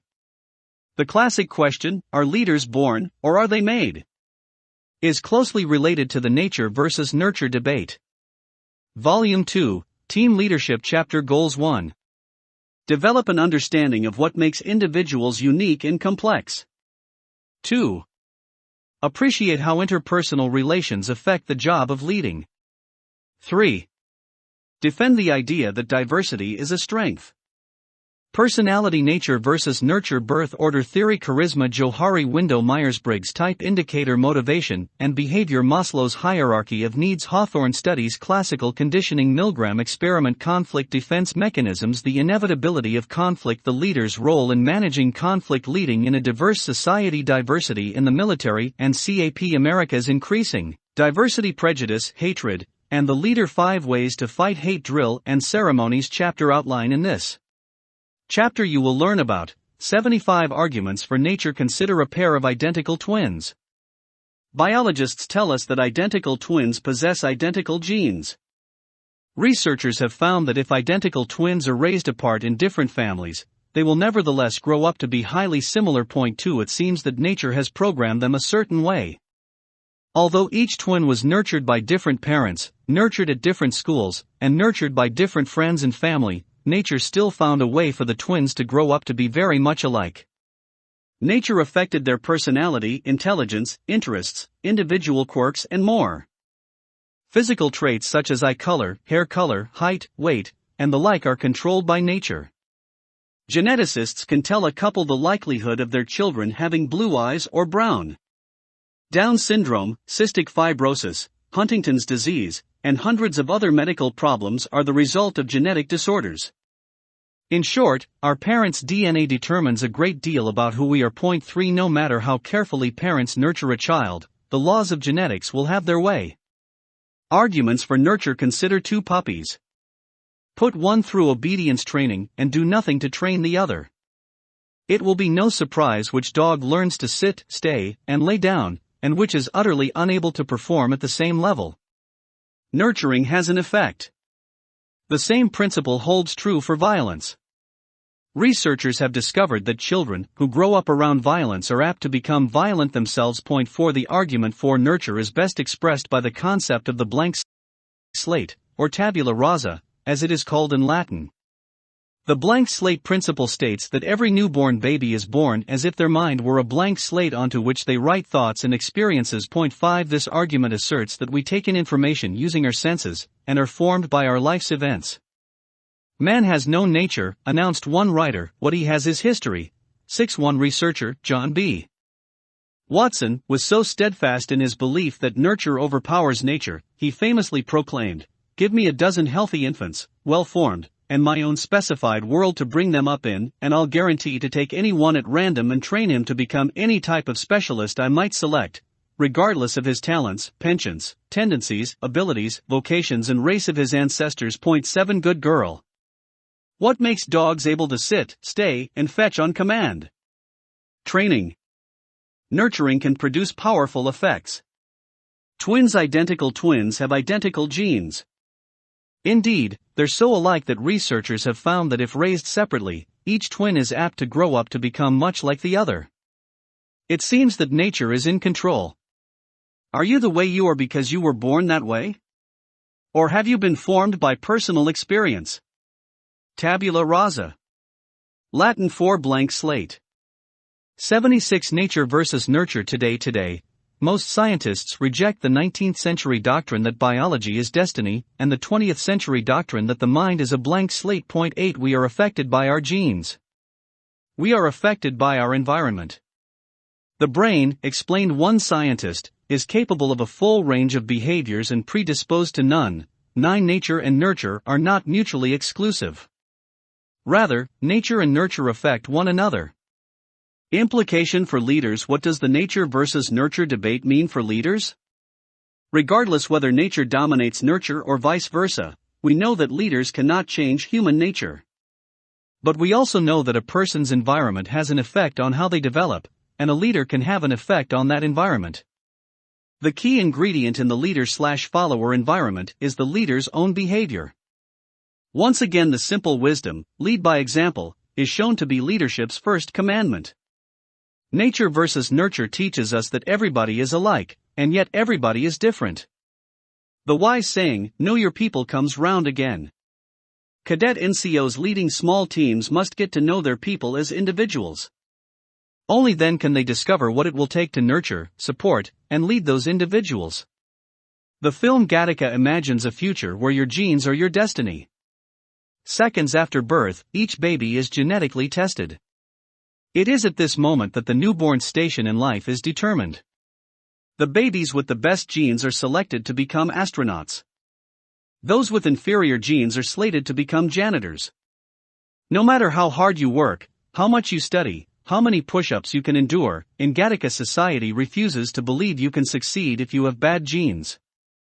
Gattaca is a world where nature appears totally in control. 10 Rudy Ruettiger stands 5 feet 7 inches tall, tiny for a football player. Possessing average intelligence, he was not smart enough to go from high school straight into a prestigious college. The film Rudy tells the story of how through sheer willpower and nurturing, Ruettiger achieved his dream of playing football for the Irish and graduating with honors from Notre Dame. 11 Rudy's story rebuts the claim that nature trumps nurture.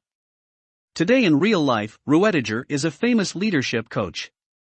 Be the person you want to be, he advises. Make the decision to take action and move closer to your dream. 12 Nature versus nurture. At the movies The Human Brain. According to one scientist, the brain is capable of a full range of behaviors and predisposed to none. 877 Birth order theory. Objective 5. Describe birth order theory.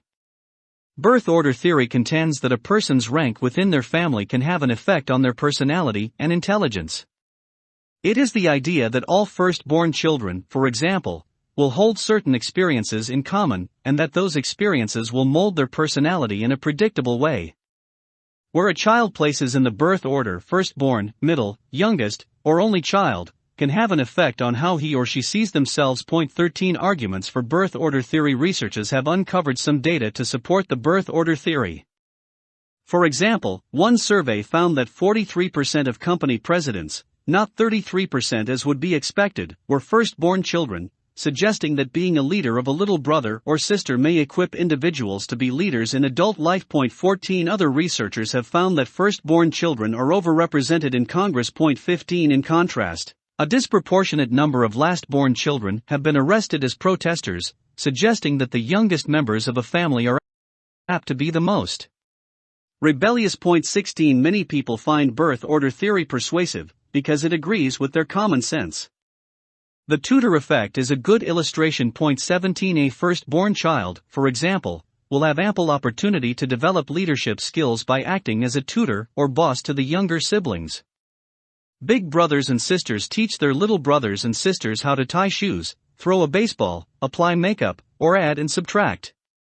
In Norway, scientists attribute the Tudor effect to their discovery that firstborn children have an IQ 2.3 points higher, on average, than children born second or last in their families. 18 Arguments against birth order theory. But birth order theory has its opponents too.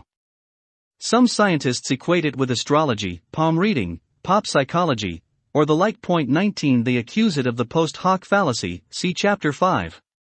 While birth order may have some effect on how we see ourselves, and how personality develops, opponents argue that other factors are more important.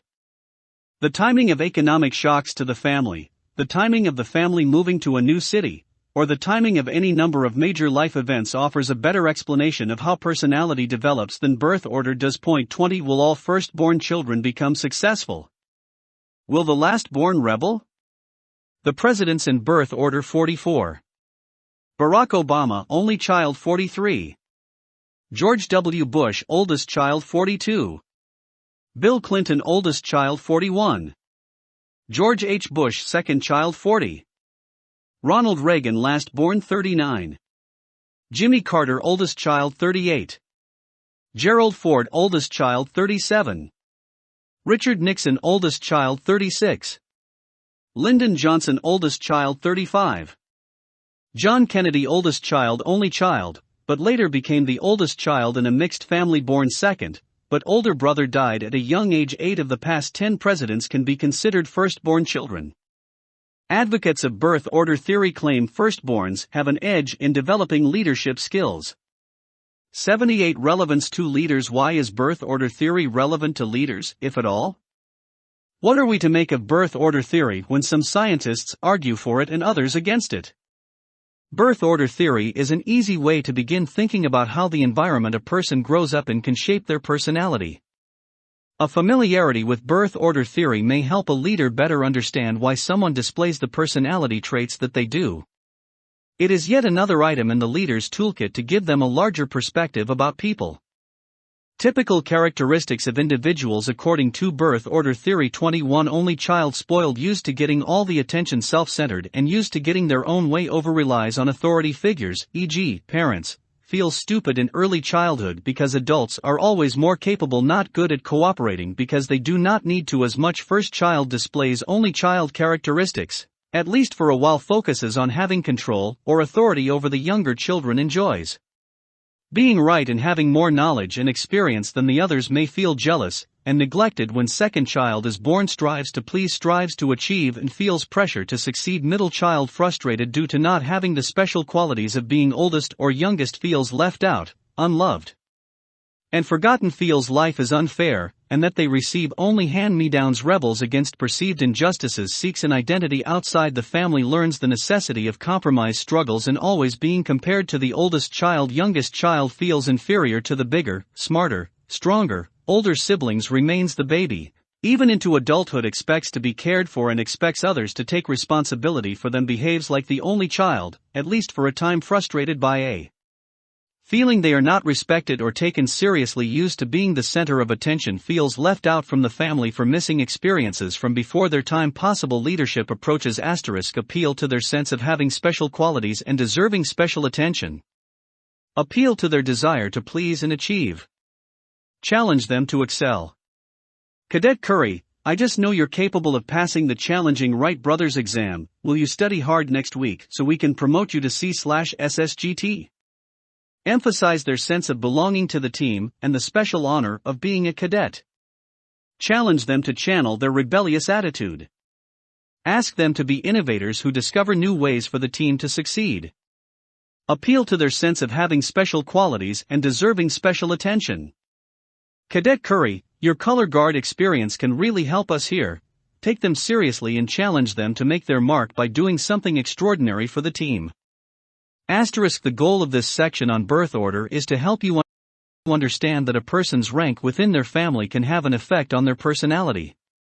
In most cases, especially in the adult workplace, leaders will not know the birth order of their followers. 79 Charisma Objectives. 6. Define the term charisma. 7.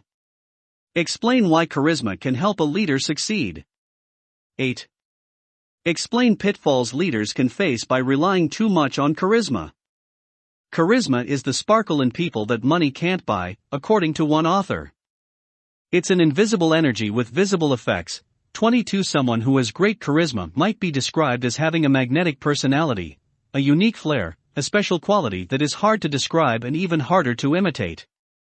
Charismatic leaders have a profound emotional effect on their followers. In short, charisma is that special aspect of personality that makes someone truly unique. Winning hearts and minds. What does charisma mean for the leader? Charismatic leaders find it easy to recruit new followers. In politics, candidates for office go to great lengths to appear likable. By putting their charisma on display, they hope to win voters. Moreover, because charismatic leaders have by definition a profound emotional effect, their followers will work longer and harder for the cause. 23 Having a strong charisma can make a leader appear heroic and larger than life, and therefore incredibly effective. 24 Name some beloved leaders: Martin Luther King, Ronald Reagan, Oprah Winfrey, and you'll be naming individuals whose success is due partly to their extraordinary charisma. A perilous shortcut: having good charisma, a sunny disposition, and being likable certainly makes leadership easier for the leader.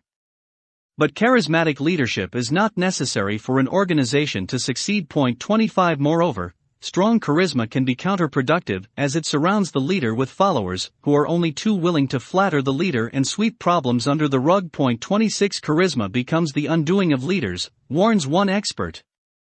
It makes them inflexible, convinced of their own infallibility, unable to change. 27 By being zealously loyal to the leader, both the followers and the leader alike can forget their duty to be loyal to the organization's goals or core values. And when viewed from the perspective of a cadet searching for ways to develop leadership skills, charisma is a blind alley. You cannot make yourself more charismatic and stay true to yourself. Regardless, what one person finds attractive about a leader's charisma might turn off someone else. The result of leadership is charisma the X factor? Is it a magic potent that turns mere mortals into leaders? No. One expert said it best: charisma is the result of effective leadership, not the other way around. 28 Nobody works a crowd as well as former President Bill Clinton, one of America's most charismatic leaders. One journalist observed that Clinton had an uncanny ability to charm people. When he shook a person's hand, he leaned slightly forward, looked that person in the eye, and made that individual feel like he or she was the only person in the room. 29 Clinton's charisma influenced people, built support for his programs, and won elections. But there was a dark side to that charisma. In a major scandal, he was accused of perjury.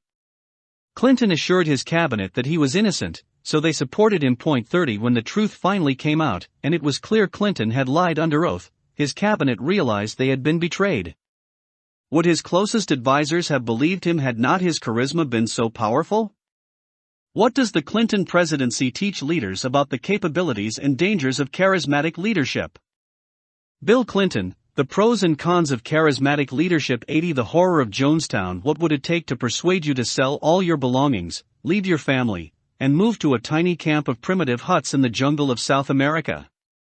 In the 1970s, one leader of extraordinary charisma, Jim Jones, was able to convince hundreds of people to do just that. At first, Jonestown, as it was called, was a great success.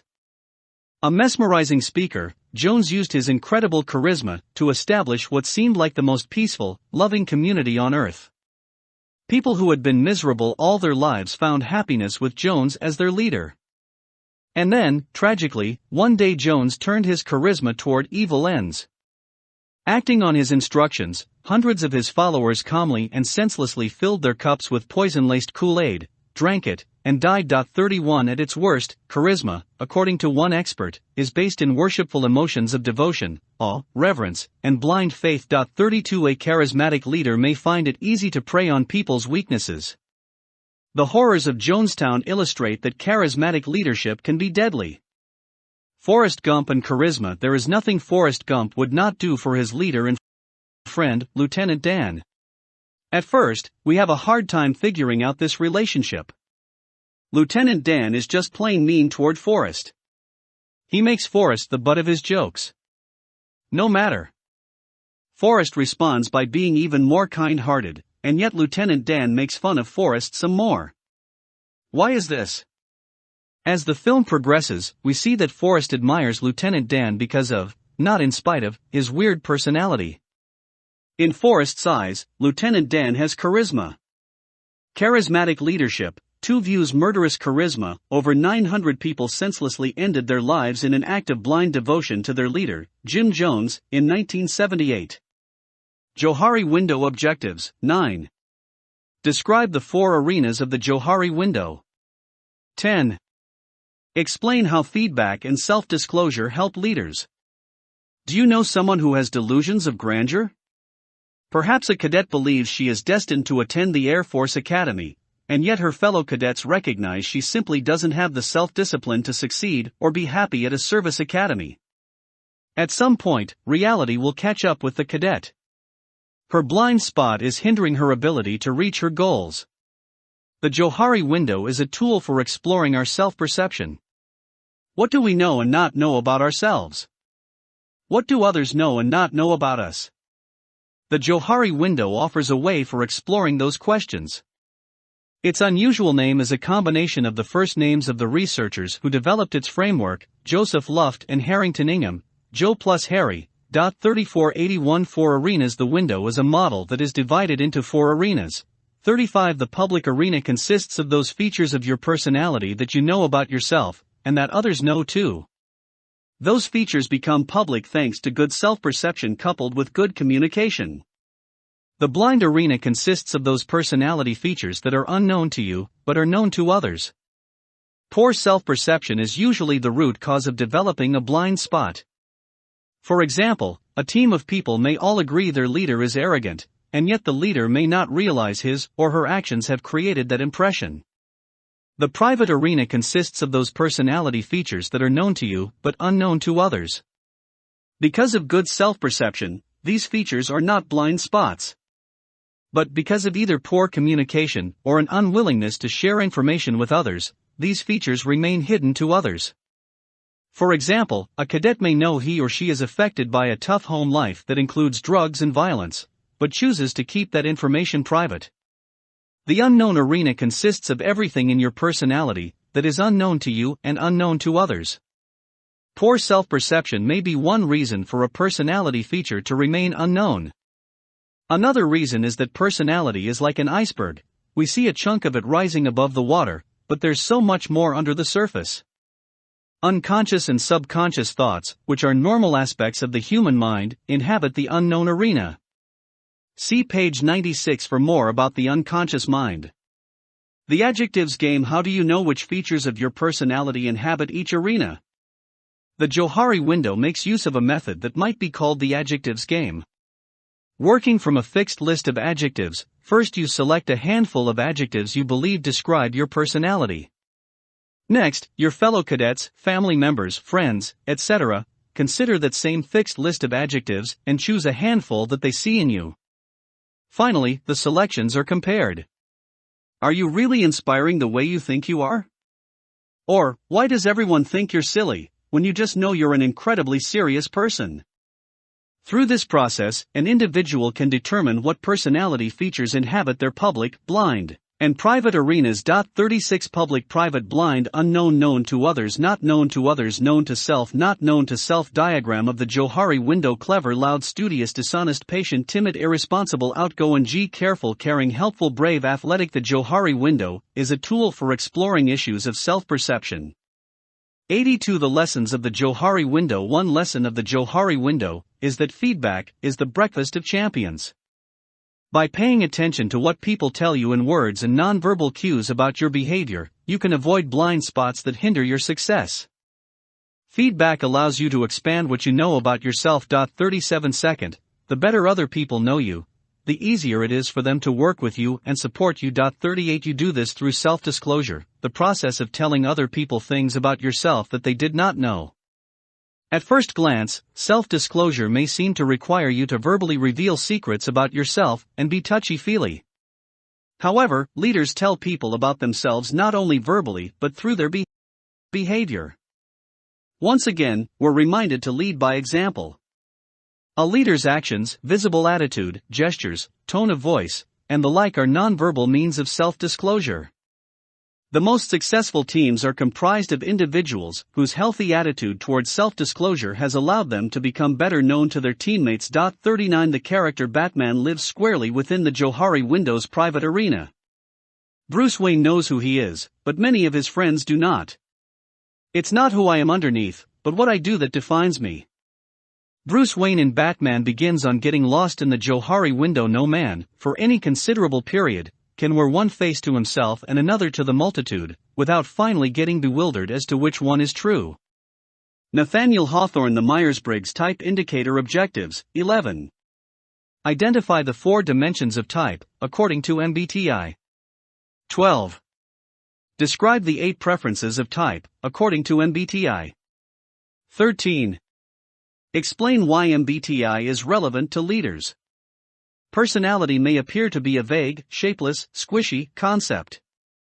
To help people understand personality and talk about it intelligently, 2 researchers, Isabel Briggs Myers and her daughter, Catherine Cook Briggs, tried to bring order to the chaos by creating a model known as the Myers-Briggs Type Indicator.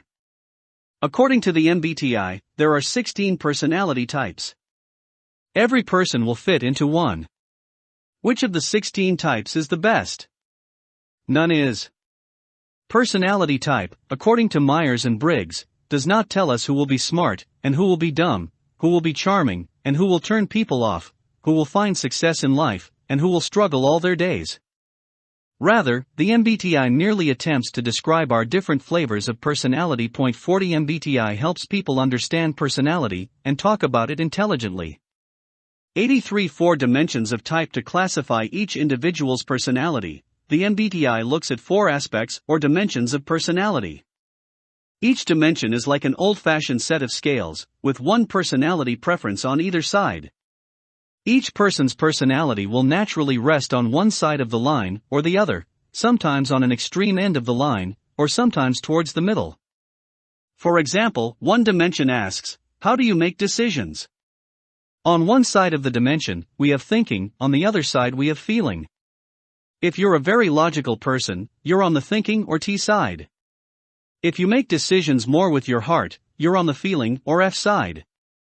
Let's look at each dimension of type. 41.1. Extroversion versus introversion. Where do you get your energy? If you are extroverted, you prefer the world around you to the world within you. Extroverts enjoy spending time with people. The more interaction, the better. For example, extroverted students will study hard, but they prefer to study in groups. And rather than learning quietly on their own, such as through lectures, an extrovert would prefer to learn by doing some kind of group project. By being in the midst of all the action, extroverts get charged up. Because they are so outward focused, they often talk to think. If you don't know what an extrovert is thinking, you haven't been listening. If you are introverted, you prefer the world within you to the hustle and bustle of the world around you. Introverts prefer to direct their energy to ideas, their imagination, and their own inner thoughts. Because they want to understand the world before they experience it, a lot of their world is mental. Returning to the arena of study habits, an introvert will be apt to prefer a quiet environment that allows them to concentrate fully. A common misconception about introverts is that they don't really like people. That is not necessarily true. However, after an active day around people, the introvert will look forward to time alone so they can recharge. An introvert will tell you what they are thinking, but you'll have to ask and you'll have to give them a moment to consider how they will answer you. Extroverts act, then think, get energy from being around people, like to be in the midst the action, talk to think, vocal. Introverts think, then act, get energy from spending time alone, avoid being the center of attention, listen more than talk, quiet. Introverted extroverted introverted extroverted introverted extroverted XXX. Weighing the dimensions of personality. The MBTI looks at 4 dimensions of personality. After taking a written test, each individual's personality within that dimension is scored or weighed. As seen below, people can find themselves at one extreme of the dimension or the other. You can be extremely outgoing and extroverted, for example, or only slightly so. Keep in mind that there is no correct place to be on scale. MBTI merely describes your personality, it does not judge you as a person. Cadet Curry, Cadet Arnold, Cadet Feek 84-2. Intuition versus sensing. Sensing. What kind of information do you naturally notice? If you are a sensor, you are constantly taking in information using your 5 senses. For you, the world is real and concrete, here and now. Sensors are interested in the specifics, the details. They are known for having all the facts because they are literal-minded people who can recall information, especially if it is presented in black and white terms. In a cadet or military environment, the sensor will want to follow rules and regulations to the letter. A student who is a sensor is apt to prefer math and science because quite often there is clearly a right and wrong answer in those subjects. If you are an intuitive, you take in information by reading between the lines, looking for the real meaning that is not readily apparent to those looking only at surface level. Rather than focusing on the specifics or details of a situation, intuitives look at the big picture. The more abstract the concept, the better. In a cadet or military environment, intuitives will try to place rules and regulations in context and follow them in spirit, if not always literally. A student who is an intuitive is apt to prefer English and history because in those classes, the answers are open to discussion and debate. 3. Thinking versus feeling. How do you make decisions? If you are a thinker, logic, reason, and sober analysis are what you bring to the problem-solving process. Thinkers are cool and collected, and seldom swayed by emotion. To persuade a thinker to go along with your idea, you have to present your argument objectively and show that your plan is logical. Some may believe thinkers are heartless and uncaring. Not so. However, in the thinker's mind, emotion should not be permitted to interfere with sound judgment. Suppose a homesick cadet wanted to leave encampment on the first S. Sensors trust what is certain and concrete, practical, and want to know how new ideas will apply to them in their daily life. Value realism and common sense are specific and literal. The world is black and white are grounded in the present. And intuitives trust their own thoughts and power of deduction. Imaginative and enjoy thinking about and talking about abstract ideas. Value innovation, creativity, and the pie in the sky are general and figurative. The world is a million shades of gray are orientated toward the future. Are you ready to take a study break? SPs ask themselves, do I feel like stretching now? SJs ask themselves, is it time for a break? What does the schedule say? NTs ask themselves, how will taking a break now affect the rest of my day? NFs ask themselves, if I take a break now, will I feel better? Can Cadet Curry come with us to the airshow? SPs ask themselves, do I want her to join us now? SJs ask themselves, does the regulation permit her to join us? NTs ask themselves, how will her participation affect the trip? NFs ask themselves, will her participation bring feelings of goodwill? Asterisk note that the letter I is already in use to represent introversion. Therefore, the letter N represents intuitives. 85 day. In counseling the cadet, a thinker might emphasize the logical consequences that would result from leaving early: no ribbon, no Mitchell Award, lost tuition, etc. If you are a feeler, you bring your heart to the problem-solving process. Feelers are careful to resolve problems in a way that is consistent with their understanding of basic fairness, right and wrong. Feelers do not see problems, they see people. If you are a feeler, you have a strong sense of empathy and prefer to consider a problem from the other person's perspective. Some may believe feelers are irrational, not serious, and emotionally soft. Not so. Feelers can think analytically, but they prefer to trust their heart in helping them make a decision that is right, if not perfectly correct or consistent. Returning to example of the homesick cadet, a feeler would try to empathize with the cadet and highlight the potential for fun and camaraderie at encampment. Thinkers value logic, objectivity, reason, analyze situations, and apply rules. May appear heartless, consider it more important to be truthful than tactful, motivated by a desire for achievement. Feelers value empathy, compassion, harmony, empathize and find exceptions to the rules. May appear soft and sentimental, consider it more important to be tactful than truthful, motivated by a desire to be appreciated for. Judging versus perceiving. How do you organize your life? If you're a judger, life has a timetable. You value structure, order, predictability. The judger's desk is usually kept neat because everything has its place. When wrestling with a decision, the judger will push for closure. They prefer that matters be settled and dislike issues that remain in limbo.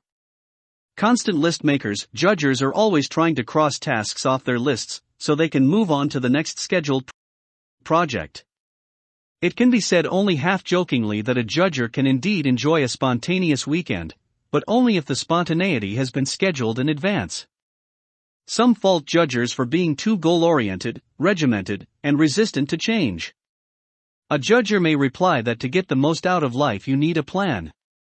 If leading cadets on a tour of an Air Force base, a judger would be very careful to stay on schedule, observe all the rules and regulations, and not waste time dilly-dallying around the base. The ultimate Agnes Gongsa Bojaxiu, better known as Mother Teresa, or the Saint of the Gutters, clothed, fed, and healed thousands of India's poor people so destitute society pronounced them untouchable. Calling on the people of the world to follow her example, she once said, if you can't feed 100 people, then just feed one. 42. From a rationalist perspective, that makes little sense. Feed just one? That would not solve the problem of global hunger. But Mother Teresa, a feeler, knew in her heart it would make a difference to that one receiving help. Likewise, she once marveled, I will never understand all the good that a simple smile can accomplish. 43. A leader admired more for her heart than her logic. Mother Teresa was awarded the Nobel Peace Prize in 1979. 86. If you are a perceiver, flexibility and spontaneity are your favorite words. If you are a perceiver, you prefer to keep your options open.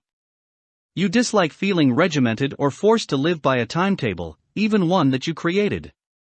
Because perceivers are so flexible, they are able to adapt to changing situations, and may even enjoy a chaotic environment. Look at the perceiver's desk, and you're apt to find it cluttered. Some fault perceivers for not being goal-orientated, for being procrastinators, and for having a wandering mind.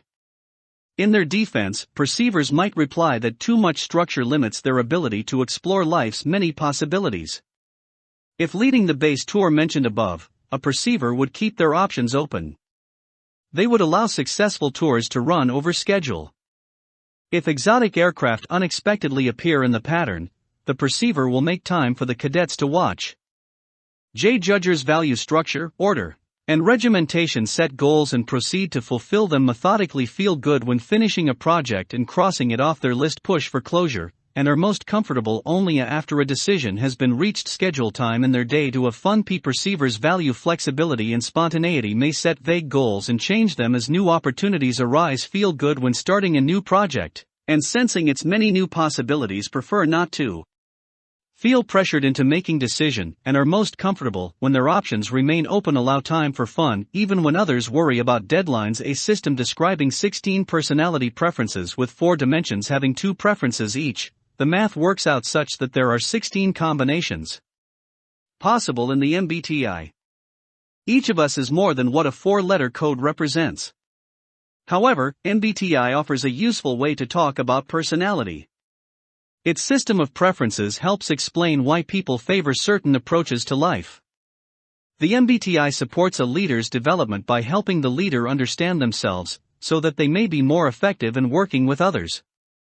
Cadets in particular may find MBTI helpful, as they search for careers that match their personality. 46 ISTJ doing what should be done. ISFJ a high sense of duty. INFJ an inspiration to others. INTJ just ask, and I can improve anything. ISTP ready to try anything once. ISFP sees much, but shares little. INFP quietly and nobly serving society. INTP a love of problem solving. ESTP the ultimate realists. ESFP you only go around once in life. ENFP giving life an extra squeeze. ENTP one exciting challenge after another. ESTJ happiness is following the rules. ESFJ hosts and hostesses of the world. ENFJ the public relations specialists. ENTJ everything's fine, I'm in charge. The ultimate live long and prosper is his way of saying, have a nice day.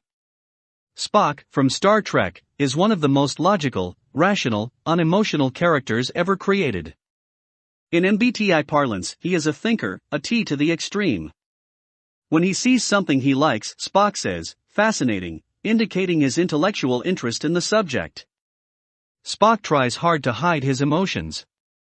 While others aboard the Enterprise let their feelings guide their decisions, Spock prides himself on his ultra-cool logic. You'd make a very splendid computer, observed Captain Kirk, to which Spock replied, that is very kind of you, Captain.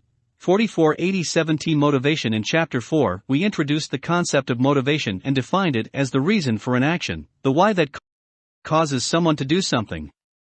Building on that understanding, next we will consider what actually motivates people. Is it cold, hard cash? The warm feeling that comes from helping others? An electric shock? Rank and prestige? An understanding of what motivates people is essential knowledge for leaders. Maslow's hierarchy of needs. Objectives. 14.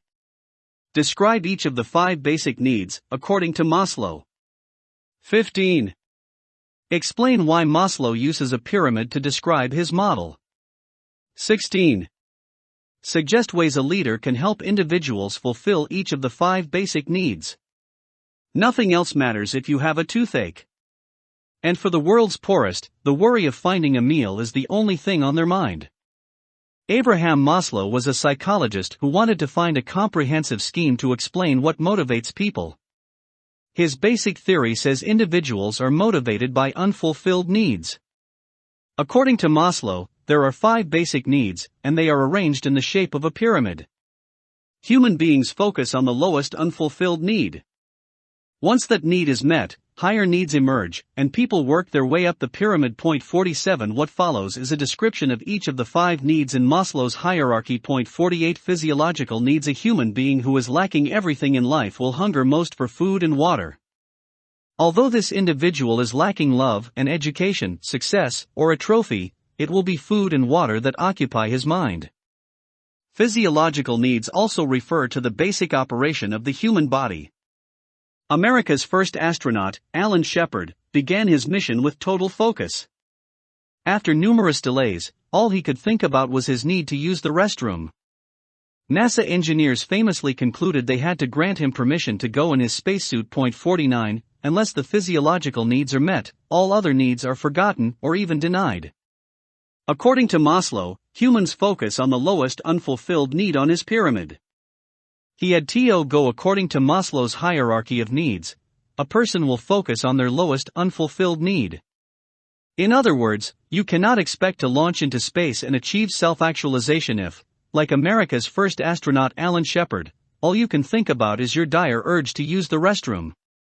Although somewhat crude, this story illustrates an important principle. Leaders must help their teammates fulfill the lowest needs before the team will be motivated to reach its full potential. 88 Safety needs. Once the physiological needs are satisfied, the need for safety emerges. Safety includes freedom from fear, violence, and uncertainty. The loud, scary noises of a thunderstorm will cause a baby to cry out, illustrating the baby's fear and need for safety. Schedules, routines, and a familiar and comfortable home satisfies our need for safety too. America's stable government and well-functioning society, where crime is minimal and no dictator can knock on our door in the night, also helps satisfy our safety needs. Love or belonging needs take away love, wrote the poet Robert Browning, and our earth is a tomb. 50 After achieving relative safety, Maslow argues that we are motivated by a need for love or a basic connection with other people, a sense of belonging. As a baby, you felt this need whenever mom was not close. The feelings we have for friends, family, boyfriends, girlfriends, or spouses are expressions of the love or belonging needs. One reason people choose to join clubs and teams is to satisfy their social needs, their need to belong. Esteem needs. I'm not the greatest, I'm the double greatest, proclaimed boxer Muhammad Ali. 51 Clearly, Ali was a man who possessed self-confidence. Maslow's fourth need cuts two ways. First, the need for esteem focuses inward. Everyone wants to feel good about themselves. Second is an outward need for esteem. We are motivated by a desire for attention, honor, appreciation, and a good reputation. The esteem need is what motivates actors to strive for the Oscar, for cadets to compete for the Honor Cadet Trophy. Self-actualization needs. At the pinnacle of Maslow's pyramid is the need for self-actualization, the desire for self-fulfillment. In describing this need, Maslow said, "What a man can be, he must be." 52 People who achieve self-actualization have truly lived up to their potential. Of all the wonderful, famous works of art he created, Michelangelo signed only one, the Pietà. 53 Maslow would say the Pietà represents Michelangelo finally achieving self-actualization. While you don't need to be the world's greatest at something to achieve self-actualization, Maslow believed that very few people fulfill the highest need on his pyramid because in modern society, basically satisfied people are the exception. Moreover, an individual may find self-actualization in one aspect of life, but struggle to fulfill basic needs in some other area of their life. Diagram of Maslow's hierarchy of needs. Camaraderie. One reason people join clubs and civic groups is to satisfy their natural need for belonging. Therefore, in a volunteer organization like CAP, it's especially important for leaders to allow cadets to have fun and make friends. 89 Esteem needs. Love or belonging needs. Safety needs. Physiological needs. Self-actualization needs. Maslow and the leader. What does Maslow's hierarchy offer the leader? The hierarchy of needs gives leaders a framework for understanding what motivates people. The pyramid shape reminds leaders that certain motivations are stronger than others and must be satisfied before the higher needs emerge. Maslow also shows us that while everyone is different, everyone shares the same basic needs. Hawthorne Studies. Objective 17. Identify the key lesson of the Hawthorne Studies. A century or more ago, managers thought workers were like machines. They tried to use scientific principles to make the employees more productive, much like a 21st century technician might calibrate a robot. In what became known as the Hawthorne Studies, researchers tried to boost productivity in a factory by adjusting the lighting, rearranging the times when employees took their breaks, and tweaking the employees' work schedules. All these changes began as attempts to fine-tune the work environment and find the best conditions to manufacture their products. 54 Surprising results. As the researchers made their adjustments, productivity increased. Was it really the fact that 100-watt light bulbs had replaced 60-watt light bulbs?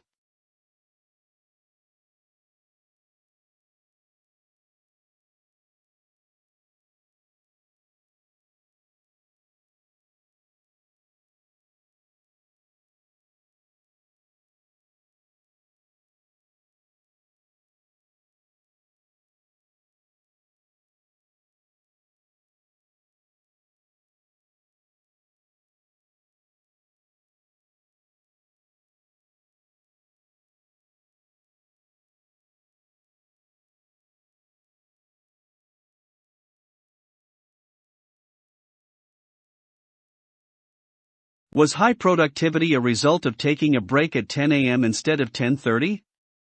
To test their hypothesis, the researchers returned the environment to normal. They plugged the old light bulbs back in and sent the workers to their coffee breaks according to the original schedule. To everyone's surprise, productivity kept climbing. Why? A lesson for leaders. The lesson of the Hawthorne studies is that when leaders pay attention to their people and treat them as partners, people feel appreciated and will perform better. Point 55, because management was actually talking with the workers at the Hawthorne plant, the workers felt important. Instead of working only hard enough to not get fired, the employees were true collaborators. As such, they became more self-motivated and took greater interest in their jobs. Good leadership is what motivated the employees and boosted productivity, not the light bulbs. One scholar called the Hawthorne studies the discovery of human beings in the workplace. 56 Hawthorne in action. Think of your people as collaborators. That's the overall lesson of the Hawthorne studies. The Cadet Advisory Council is a good example of that principle in action. CAC representatives are consulted about major issues facing CAP. The discovery of human beings in the workplace. 90 Classical conditioning objectives. 17. Define the term stimulus. 18. Define the term reflex. 19. Summarize what Pavlov learned from his dogs. 20. Define the term classical conditioning. 21. Describe positive reinforcement. 22. Describe negative reinforcement. 23. Describe punishment. 24. Describe extinction. 25. Explain why classical conditioning is relevant to leaders. If you have a dog, perhaps he comes running if he hears you open the cookie jar. Jingle his leash and Chewy knows it's time for a walk. We say our dogs are smart, but really they have simply learned to associate sights and sounds with certain actions. Pavlov's dogs. Ivan Pavlov studied the digestive system in dogs. He learned that dogs produced saliva to help them chew and swallow their food. Pavlov's breakthrough came when he noticed his dogs drooling even though no food was around. Why? He discovered that the dogs were reacting to his lab coat. Whenever Pavlov had fed his dogs, he was wearing a white lab coat. Therefore, show the dogs a lab coat and they'll assume it's time for supper. Realizing he was onto something, Pavlov conducted an experiment. Moments before feeding his dogs, Pavlov rang a bell. If the bell sounded in close association with their feeding, the dogs learned to associate the sound with food. Eventually, Pavlov could make his dogs drool simply by ringing a bell. As the old joke goes, Pavlov, does that name ring a bell? Pavlov's discovery was that environmental events, the things going on around the dog that previously had no connection to a given stimulus, such as the sound of a bell ringing, could trigger a reflex, drooling. In short, Pavlov discovered what is called classical conditioning, the process whereby a living thing, i.e., a person, learns to connect a stimulus to a reflex. 57 Implications for leaders. What does Pavlov's discovery add to our understanding of leadership? If a leader praises people for a job well done, they are apt to continue working hard. The praise is said to reinforce the desired time to play. Grab his leash and Chewy will know it's time for a walk. But how does he know? Classical conditioning. He's learned to connect a stimulus, sight and sound of the leash, to a reflex. Run to the door and get ready to go outside. Pavlov learned that a stimulus can trigger a reflex. 91 Behavior. But there is a downside to this style of leadership. It succeeds only when the individual is prepared to work for the reward offered. 58 For example, when you were little, perhaps you could be motivated by the promise of a cookie, but now in your teens, a cookie no longer motivates. At some point, praise becomes routine and fails to truly motivate. Although Pavlov proved he could train his dogs to drool by ringing a bell, leadership experts believe classical conditioning is too simplistic a method to motivate people to pursue a goal. 59 It is the carrot and stick way of leading.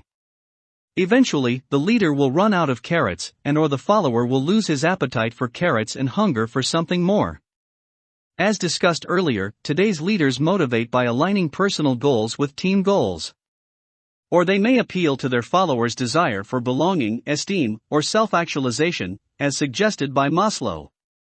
There are several other more sophisticated ways to motivate, which we will discuss in later chapters. Pavlov's bell worked on dogs. It is a mistake for leaders to believe they can use the techniques of dog obedience training to effectively motivate intelligent, complex people. Building on Pavlov's discoveries, psychologists learn how to change behavior through more sophisticated ways of conditioning. Here's a look at 4 approaches. 60 Positive reinforcement happens when a pleasant reward is used to increase the frequency of a behavior. Do X. Why happens feel good? Do X again. A student brings home straight A's. His parents give him $100.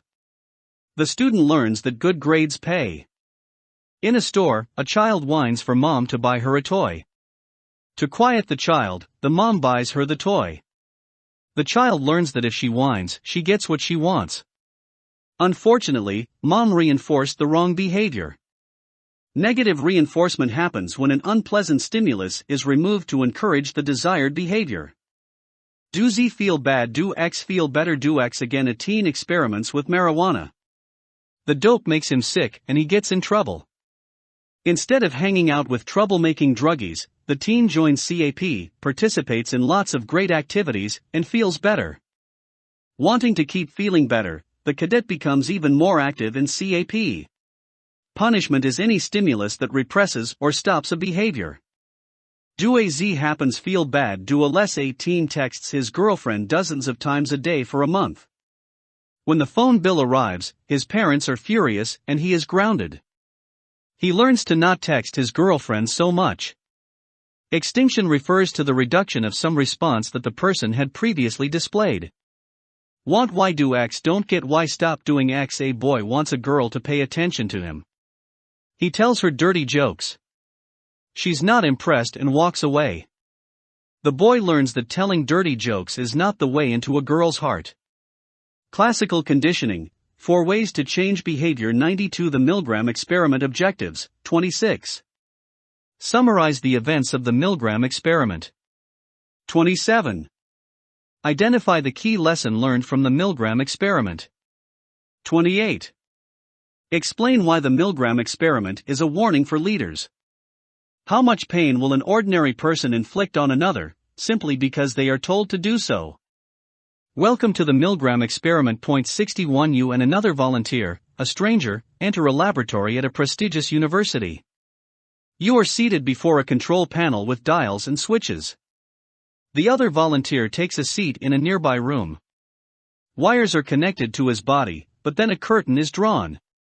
You'll be able to hear this other volunteer but can no longer see him. Your host, a researcher wearing a white lab coat, explains he wants to conduct an experiment involving a study of memory and punishment. Rules of the game: 1 person, the learner, will play a simple memory game, testing his ability to recall words in a certain order. Another person, the teacher, will test the student's ability to learn by administering an electric shock to the learner whenever the learner gets a question wrong. You will act as the teacher, and the second volunteer, whom you do not know, will be the learner. If the learner answers a question correctly, he will receive no punishment. But, if he answers incorrectly, you will administer an electric shock to punish him. The shocks will become more severe with every incorrect answer. The apparatus: looking at the electrical apparatus that controls the shocks, you see a dial that has settings ranging from 15 to 450. The 15 setting is labeled as slight shock and the 435 is labeled as danger severe shock, and the 450 is simply labeled XXX. The researcher, the teacher, the experiment's real subject, the learner secretly is a friend of the researcher. Diagram of the Milgram experiment: XXX 435 danger severe shock, 15 slight shock. If you were ordered to, would you torture someone? 93 How the experiment proceeded. Ready to begin? Blue sky, dog, cat. The learner tries to remember sequences of simple words like this. Sometimes he recalls the words correctly, sometimes not. Wrong answer: administer a shock. When the shock dial reaches 75, the learner grunts audibly. At 120, the learner says the shock is becoming painful. He's squirming in his seat. Sweat pours down his face. Please continue, the researcher instructs you. At 150, he screams, "Get me out of here, I refuse to go on." The experiment requires you to continue, states the researcher. At 180, the learner calls out, "I can't stand the pain." He's screaming louder, flailing his arms, in visible agony. At 270, he howls. Literally. The man is in such pain, he howls. You have no other choice, the researcher informs you, you must go on. At 330, there is only silence. You must continue. 62 The results. How severely would you be willing to shock the learner, a complete stranger? What % of people would be willing to turn the shock dial all the way up, to 430, and then beyond, to its maximum at XXX? Researcher Stanley Milgram found that 63% of the men who acted as teachers were willing to carry this diabolical experiment to the end, turning the dial all the way up to XXX. 63 Fortunately, the electrical shock apparatus was fake. The learner was an actor. Only the individuals serving as teachers were unaware of what was really going on, that they were the real subjects of this experiment. What Milgram learned. What does the Milgram experiment teach us? Milgram discovered that obedience to authority is a powerful motivator. Ordinary people, it turns out, can commit terrible atrocities simply because they feel duty-bound to obey authority figures. 64 Believing that the learners were experiencing tremendous pain, the teachers would sweat, tremble, stutter, groan, dig their finger. Milgram discovered that obedience to authority is a powerful motivator. Milgram's apparatus. The teacher believed this machine really could deliver electric shocks to the learner, but Milgram's apparatus was fake. 94 Nails into their own flesh. Nevertheless, nearly 2 in 3 people complied to the researcher's simple commands to continue. They were willing to torture another person, simply because a scientist in a lab coat told them to. Lessons for leaders. Unthinking respect for authority, in the words of Einstein, is the greatest enemy of truth. 65 The Milgram experiment reminds leaders that blind obedience is not real obedience.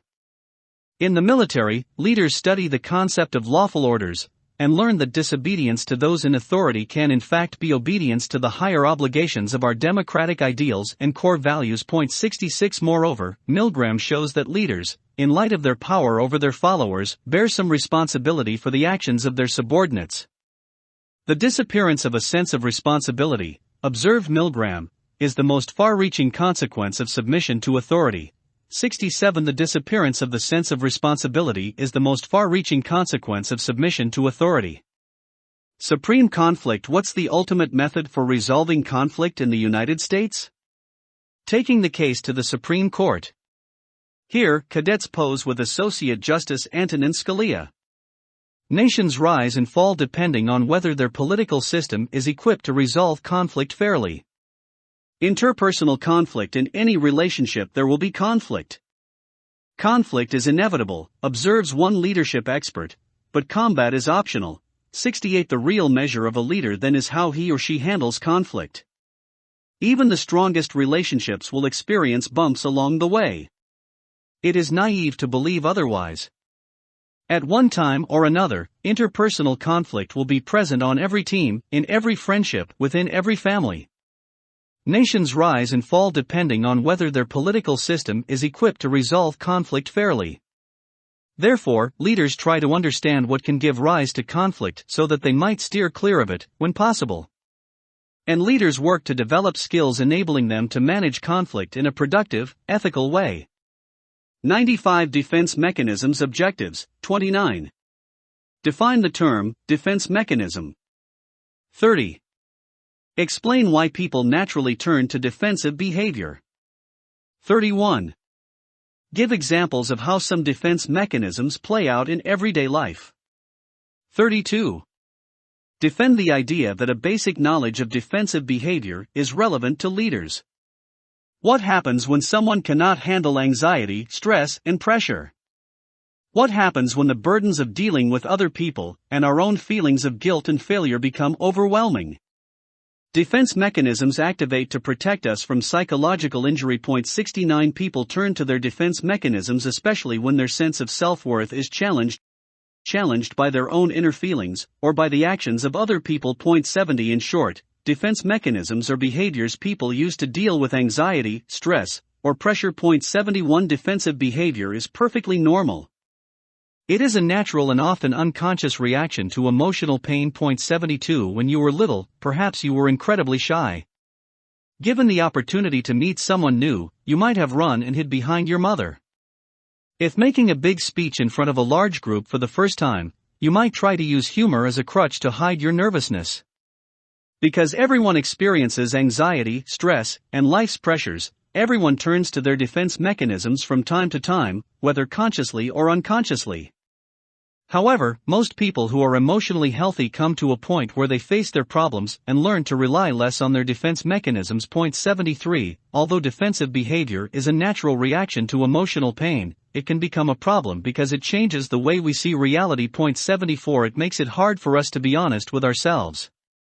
No one enjoys holding a mirror up to themselves and looking for shortcomings. It is especially difficult to overcome a natural tendency to use defense mechanisms because they are often unconscious reactions. Point 75 After all, how do you learn about something you do not realize you are doing? More specifically, defensive behavior can become habit-forming. Just as a smoker is always used to having a cigarette between their fingers, it is possible for individuals to find themselves constantly relying on defensive behavior to deal with stress. In such cases, defensive behavior becomes unhealthy when it stops us from ever facing problems head-on. Moreover, when life is spent in a defensive crouch, when someone is always turning to their defense mechanisms are behaviors people use to deal with stress. The unconscious mind defense mechanisms are often unconscious. The human mind is like an iceberg. We're aware of many of our own thoughts. We're conscious of the tip of the iceberg. But there is much more invisibly lurking under the surface of our minds. We call the hidden mind the unconscious. 96 Little energy is left over to do what they really want to do. Point 76 Who can be happy and successful when their mind is perpetually trying to withstand attacks? Types of defense mechanisms. Because defensive behavior is so common, psychologists disagree as to exactly how many different types of defense mechanisms exist. Point 77 Here's a sampling of some of the most common ones. Displacement occurs when someone redirects feelings about something onto something less threatening. Point 78 For example, imagine you are angry at your teacher. You know that if you yell at her you'll get in trouble. Instead, you displace your anger by waiting until you get home, at which time you yell at your dog and push him away when he greets you.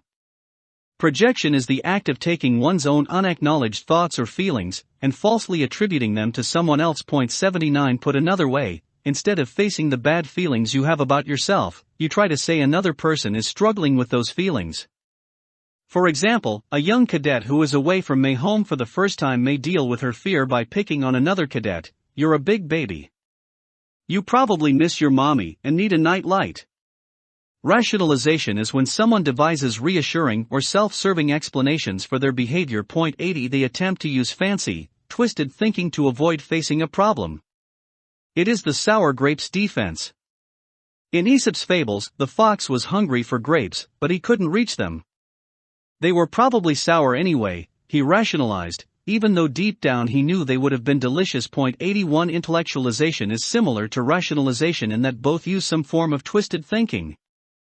Through intellectualization, a person tries to remove the emotional side of a situation, and instead examines their problem in an excessively abstract way. Point 82 They withdraw into a scientific mindset out of fear of facing powerful emotions head-on.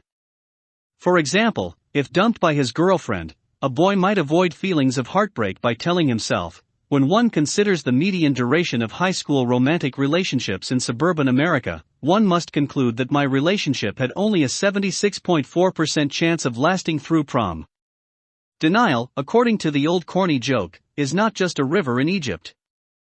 Rather, denial is a mechanism in which a person fails to acknowledge types of defense mechanisms: displacement, projection, rationalization, intellectualization, denial, suppression, withdrawal. See no evil, hear no evil, speak no evil. Suppression. Have you ever had a problem so troubling you couldn't bear to acknowledge it existed? You refuse to let yourself see it, hear it, or speak of it. That's suppression. 97 edge facts that would be apparent to others. Point 83 When someone refuses to acknowledge what has or will happen, they are in denial. A cadet who is 80 pounds overweight, for example, might deny that he is in fact obese. "I'm a little chubby," he might say, "but it's no big problem." Suppression is when a person knows they have anxieties or problems, but they set them aside, choosing not to even think about them. 84 Suppose a boy left the restroom at school and did not realize he forgot to zip his fly. Upon returning to class, everyone notices, points, and laughs. That experience would be a good candidate for suppression. The unfortunate boy knows what happened, but prefers never to think about it again. Withdrawal entails removing oneself from events, people, things, etc., that bring to mind painful thoughts and feelings. 85 For example, rather than face the fear of girls rejecting them at the school dance, a group of boys may withdraw to a corner of the room, hoping everyone forgets they are even present. Withdrawal can be a cause of loneliness and alienation, which in turn brings about even more problems. In extreme cases, it can lead to alcohol or drug abuse. 86 Defensive behavior and the leader. Why is an understanding of defense mechanisms important to leaders? Defense mechanisms mask problems, leaders help people overcome problems. Knowing something about defensive behavior better enables the leader to spot anxiety, stress, and pressure among followers. Moreover, this understanding can help leaders become more self-aware of their own individual feelings of guilt, frustration, or failure that are visible to others, but invisible to themselves. Denial, withdrawal, displacement, projection. This athlete is taking his anger out on the speed bag. Feeling defensive is natural in times of stress. At least this man is channeling his stress in a healthy way. This gentleman is obviously bald. The comb-over isn't fooling anyone, except himself. Withdrawing to a quiet spot can be a good way to cope with stress. But if this girl does not resume her normal activities soon, her withdrawal could become a problem. Uganda's dictator, Idi Amin, awarded himself countless medals, badges, and sashes. Were those decorations his defense mechanism against a poor self-image? 98 The inevitability of conflict objectives. 33. Define conflict. 34. Compare the people skills of knee-jerk and deliberate leaders. Man is harder than rock and more fragile than an egg. Serbian proverb: where there are people, there will be problems. Conflict is unavoidable. Managing conflict is a normal and inevitable part of leadership. 87 What is conflict? It is more than a mere difference of opinion. Conflict is a disagreement through which individuals perceive a threat to their needs, interests, or concerns. 88 It develops when someone does not act as another wants. The most common conflicts cadet NCOs will be called upon to help resolve are personality conflicts, which are especially irrational. The individual's perceptions and emotions take hold at the expense of logic and the sober grasp of reality. 89 Natural reactions of the knee-jerk leader. 1. Reacts emotionally to bad news. 2. Fights and acts defensively in the face of threats. 3. Makes snap judgments about people, ideas, and events. 4. Focuses on status, rank, and awards. 5. Dwells on past successes. 6. Relies on rank to get the job done, though I order you to. Approach. 7. Suffers from the not invented here syndrome. 8. Displays the we've always done it that way syndrome. 9. Runs to the boss to settle disputes. 10. Gossips about other people, especially around subordinates. The professionalism of the deliberate leader. 1. Steps back, thinks, remains calm. 2. Monitors own attitudes and defensive behaviors. 3. Gives people the benefit of the doubt and carefully considers new ideas. 4. Concentrates on doing a good job and trusts that awards will follow. 5. Focuses on the future. 6. Applies leadership skills to get the job done. 7. Seeks good ideas no matter where they come from. 8. Values innovation and creativity. 9. Settles disputes without running to mom. 10. Shows commitment to core values by refraining from gossip. People skills. According to one definition, leadership is the deliberate process of sharing values. That means leadership is supposed to be a conscious, intentional act. Leaders sometimes run into problems because they act without really thinking. This chart illustrates how our natural reactions are not always professional, and therefore can create conflict. 90 Are you a knee-jerk or deliberate leader? Some months later, the cadets are promoted to C/MSGT together. Now the three cadets compete for the flight sergeant position, but only one can win the job. PROGRESS and CHANGEF or ICTION and CONFLICT. The cadets can choose to keep supporting one another or let the conflict destroy their friendship. Friendship conflict is certain. Three friends join CAP together, earning C/AMN at the same time. COPEWITHCONFLICT 99. The leader's role in managing conflict. Objective 35. Defend the idea that leaders have a role in managing conflict. Leaders are interested in managing conflict because conflict destroys teamwork and therefore limits the team's ability to succeed. Our study of Maslow's hierarchy of needs illustrates that when two people fight, they are not satisfying all their needs. Leaders step in to resolve conflict so that the warring individuals might return to a path leading to self-actualization. Moreover, conflict often creates an inhospitable feeling that can affect everyone on the team, even bystanders who are not directly involved. This is especially true when two leaders develop a conflict. Their ill feelings are bound to poison their team's. 91 Possible outcomes. Think about what can result from conflict, and you'll see that there are 4 possible outcomes: win/win, win/lose, lose/win, lose/lose. Although logic tells us this is true, leadership experts believe that unresolved conflict is itself the enemy. 92 One expert observes, there won't be any losers unless we all lose, and there won't be any winners unless we all win. 93 Former President Jimmy Carter once said, unless both sides win, no agreement can be permanent. 90 For the duty to intervene in a formal organization like CAP, the military, a school or business, leaders may have a legal obligation to manage conflict that arises among their subordinates. Conflict can take the form of sexual harassment, racial bigotry, or threats of violence. Democratic societies expect that those who have authority will discipline followers who break the rules. In short, the leader has a duty to respond to conflict because the leader is responsible for the team's behavior and its success. Unresolved conflict is the enemy. Conflict is inevitable and natural. The real test of a leader is how he or she deals with that conflict. Therefore, one expert observed, unresolved conflict is the enemy. The stories of Korea and Germany illustrate that principle. North and South Korea in the 1950s war ravaged the Korean peninsula. Armies in the north were supported by communists. Armies in the South were supported by the US and the United Nations. When did the war end? It hasn't. Technically, North and South Korea remain at war to this day, though both sides signed a ceasefire in 1953. Today, South Korea is a prosperous democratic nation. A dictator rules North Korea, and its people are starving. 95 East and West Germany. After World War II, Germany was divided into East Germany, controlled by the Soviet Union, and West Germany, controlled by the US and its allies. As the people of the West grew into a prosperous democracy, the government of the East built walls to keep their people from leaving. Fortunately, at the end of the Cold War in 1989, the East allowed protesters to tear down the Berlin Wall.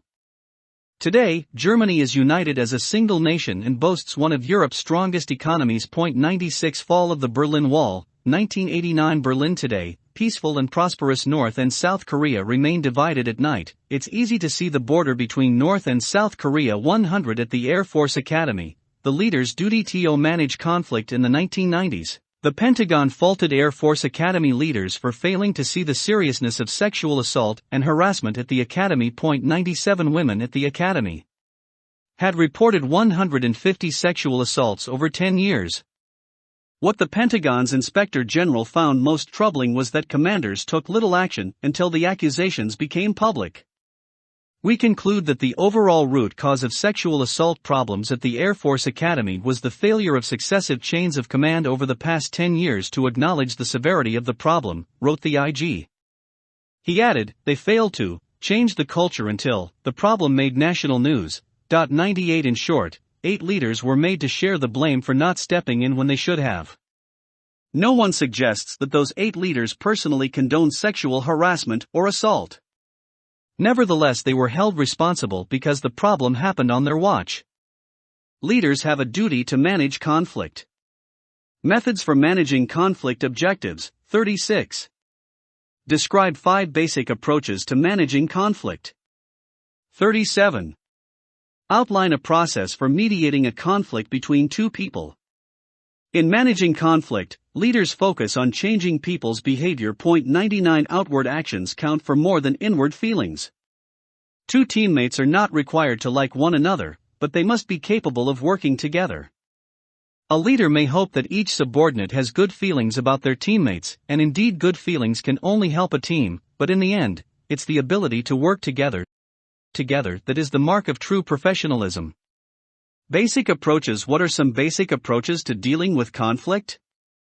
What follows is a brief overview.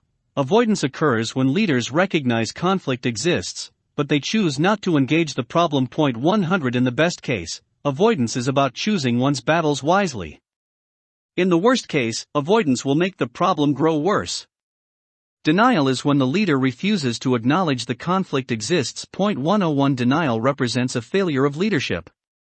Methods of managing conflict: avoidance, denial, suppression, and smoothing. Compromise, zero-sum game, mediation. 101 Suppression and smoothing is a two-pronged approach. First, the leader suppresses conflict, suggesting it is not as bad as it seems. Second, the leader smooths over differences to suggest that both parties are aiming for the same goal. This technique may be successful for a while, but in the final analysis, it is a form of avoidance. 102 Compromise is an attempt to create a win-win situation. 103 To settle their differences, each side makes concessions. Every kindergartner understands compromise. It is part of our democratic heritage. Compromise can be problematic when individuals believe core principles are involved from which they cannot retreat. The zero-sum game sees conflict in only win/lose terms. One party must win and the other must lose an exactly equal amount. 104 For example, two cadets share a pizza that has 8 slices. From a zero-sum game perspective, any slice eaten by the first cadet represents one slice that the second cadet cannot eat. Former President Clinton observed, "The more complex societies get, and the more complex the networks of interdependence within and beyond community and national borders get, the more people are forced in their own interests to find non-zero-sum solutions." That is, win-win solutions instead of win-lose solutions. Because we find as our interdependence increases that, on the whole, we do better when other people do better as well, we have to find ways that we can all win. We have to accommodate each other. 105 Mediation is an attempt to resolve conflict by using a third party to facilitate a decision. 106 A mediator is like a judge. The mediator's decisions may or may not be binding. When leaders are called to mediate personality conflicts, they must maintain impartiality so that both sides accept the decision as fair. This fact underscores the importance of leaders not showing favoritism to their subordinates. Concession: when one party yields a right or a benefit in hopes that the other will yield an equivalent right or benefit. 107 Ground rules for mediating conflict. 1. Arrange to meet the two conflicting individuals in private, on neutral ground. 2. Allow only one person at a time to talk. 3. State that the discussion is to remain confidential. This encourages everyone to speak their mind. 4. Listen to understand. Try to identify the conflict's root cause. 5. Prohibit gossip or hearsay. Insist the discussion refer only to people who are present. 6. Focus the conflicting individuals on attacking the issues, not one another. 1. Set a positive tone. Open by explaining you are not here to judge, but to facilitate a solution. Remind the individuals that no one can win unless everyone wins, and no one loses unless we all lose. 2. Be mindful of appearances. Even seating arrangements can inadvertently signal that one person has the upper hand. 3. Allow the first person to talk and explain their side of the story, without interruption. 4. Allow the second person to talk and explain their side of the story, without interruption. 5. Summarize your understanding of the conflict. In summarizing, focus on points of professional conflict. 6. Begin the interview stage. Direct specific questions to each individual. Questions should be logical and push the conflicting people beyond their tired old stories. Plant seeds for a solution. 7. Ask each person how the conflict can be resolved, especially in light of any lessons they may have learned as a result of the discussion. 8. Ask each individual to make concessions if necessary. 9. Aim for a consensus, a general agreement that everyone can live with. Persuade both individuals to accept the solution that seems most fair. 10. Conclude by asking everyone to shake hands. A process for mediating conflict 102 Leading in a diverse society. Objective 38. Define the term diversity in your own words. Having respect for diversity is a personal decision. 108 As discussed in Chapter 1, CAP's core value of respect is the price of admission into our organization. The core values teach us that every person is worthy of respect simply by virtue of their basic human dignity. Moreover, as a nation of immigrants, America's diversity is its strength. Ignorance, insensitivity, and bigotry can turn that diversity into a source of prejudice and discrimination. 109 Diversity in the military and CAP. Objectives 39. Defend the claim that diversity is important to the military and CAP. The armed forces were one of the first American institutions to racially desegregate.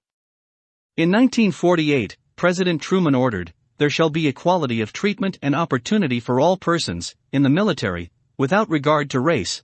110 The military broke the color barrier 6 years before public schools desegregated, and 16 years before Congress made it illegal for private businesses to discriminate on the basis of sex, race, or religion. It can be said that the desegregation of the military helped launch the civil rights movement of the 1960s, and that the military's success made the business sector take notice. 111 Diversity, said a former Chief Master Sergeant of the Air Force, is the greatest strength of our Air Force. The Air Force attracts men and women from all walks of life. We welcome these teammates and value their differences. 112 CAP was founded upon a commitment to diversity. The patrol welcomed people who wanted to serve America during World War II, but were unqualified for military service due to age or physical disability. 113 CAP's first national commander, Maj Gen John Curry, was particularly interested in recruiting females in a day when women's opportunities were limited. Our first national commander was a progressive whose respect for diversity was ahead of its time. 114 Diversity is the greatest strength of our Air Force. All-female crew, 2005 These 6 airmen flew AC-130 into combat over Afghanistan as the first all-female aircrew. Tuskegee Airmen, 1941-45 During World War II, some believed blacks lacked the intelligence, skill, and patriotism to fly combat missions. The Tuskegee Airmen paved the way for diversity as one of the most successful fighter groups of the war. Red-tailed devils. The Tuskegee Airmen were known for their aircraft's distinctive red tails. 103 Racial desegregation, the overturning of laws that had required people of different races to live separately. General Vaught and the Women's Memorial. Prior to 1967, it was against the law for a woman to become an Air Force general. But Wilma Vaught earned her star and went on to establish the Women in Military Service for America Memorial at the gateway to Arlington National Cemetery. 115 Women have served during every one of our wars, a fact that surprises most Americans. When her husband was killed in battle, Margaret Captain Molly Corbin rushed to replace him at the cannon defending Fort Washington during the Revolutionary War. From the Civil War through Vietnam, thousands of women served in the armed forces, often as nurses. 116 Following the military's success with racial desegregation, opportunities also began to increase for women in uniform. The service academies admitted females beginning in 1976. In 1999, Eileen Collins commanded a space shuttle mission. Former CAP cadet Kim Campbell earned the Distinguished Flying Cross for heroism as an A-10 pilot in Iraq in 2003. Another former cadet, Nicole Molahovsky, became the first woman to fly as an Air Force Thunderbird in 2006. 117 When I graduated from college in the 1950s, women were supposed to be teachers, nurses, get married, be secretaries, remembers General Vaught. What I wanted to do was be in charge, but I would never have a chance to move into management, in private industry, 118 While other organizations refused to recognize her abilities, the Air Force granted Vaught an opportunity to lead. She was one of the first female officers to earn flag rank, and General Vaught's record of achievement paved the way for other women to succeed. The Women in Military Service for America Memorial honors all women, past, present, and future, who serve. In dedicating the $22 million memorial, General Vaught said, "They are so proud and yet have not been recognized. We had to tell their story, because it had to be told, it never had been told before." 119 Brig Gen Wilma Vaught USAF, Ret.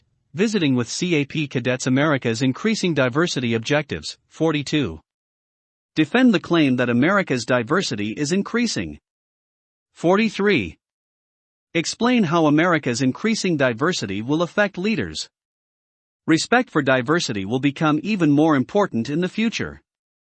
Demographics, the statistical study of people, shows that the United States is expected to become an older and more racially and culturally diverse population. Individuals who are uncomfortable in diverse environments today will need to become better skilled in working in a diverse culture. This sampling of data, see right, illustrates the point. 122,520 difference whites, non-Hispanic, 67% 47% to 30% Hispanics 14% 29% plus 107% blacks 13% unchanged foreign-born 12% 19% plus 58% workers, aged 18 to 64, 63% 58% to 8% seniors, aged 65 plus, 13% 20% plus 53% total U.S. population 310 mil 440 mil plus 42% total world population 6.5 bill 8.9 bill plus 37% 104 prejudice, hatred, and the leader objectives, 44. Define the term prejudice. 45. Define the term harassment. 46. Define the term retaliation. 47. Describe what role a leader has in fighting prejudice and hatred. What is prejudice? The answer lies in the word itself. To be prejudiced means to prejudge someone. Making assumptions about an individual just because they are male or female, black or white, Eskimo or Swahili, practice a certain religion, or display certain personal traits is a form of prejudice. Although assuming good thoughts about someone is a sign of prejudice, your older sister is athletic, I bet you're athletic too. When people speak of prejudice, they are usually referring to a form of hatred and distrust. Prejudice is important because hateful feelings too often give rise to hateful actions, like harassment. Harassment is unwelcome conduct. 121 It's the attitude that says, "I'll make life difficult for someone."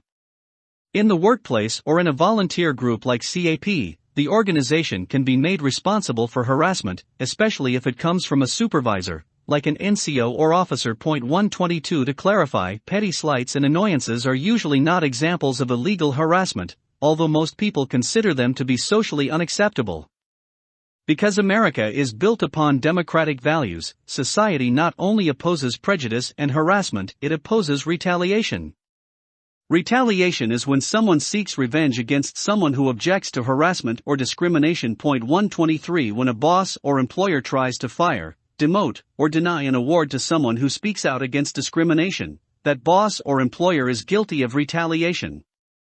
Leaders are expected not to display signs of prejudice, or harass, or discriminate against other people. Further, because leaders are responsible for their teams, leaders are expected to create an atmosphere that welcomes everyone. 124 Supervisors who remain silent in the face of harassment and hatred can be held responsible for their failure to lead. Hateful feelings too often give rise to hateful actions. First they came for the Jews, and I did not speak out because I was not a Jew. Then they came for the communists, and I did not speak out because I was not a communist. Then they came for the trade unionists, and I did not speak out because I was not a trade unionist. Then they came for me, and there was no one left to speak out for me. Reverend Martin Niemöller, survivor of the Nazi concentration camp known as Dachau. 125 The Nazi Holocaust, 11 million murdered. 1055 Ways to fight hate. Objective, 48. Describe the 5-step process for fighting hate. Good leaders see the wrong in prejudice, but how can they effectively counter hatred and bigotry? This 5-step process can help leaders show their support for democratic traditions and CAP's core value of respect. 126.1. Rise up. Inaction in the face of prejudice is almost as bad as the hatred itself. When a leader fails to act, he or she signals, perhaps unintentionally, support for bigotry.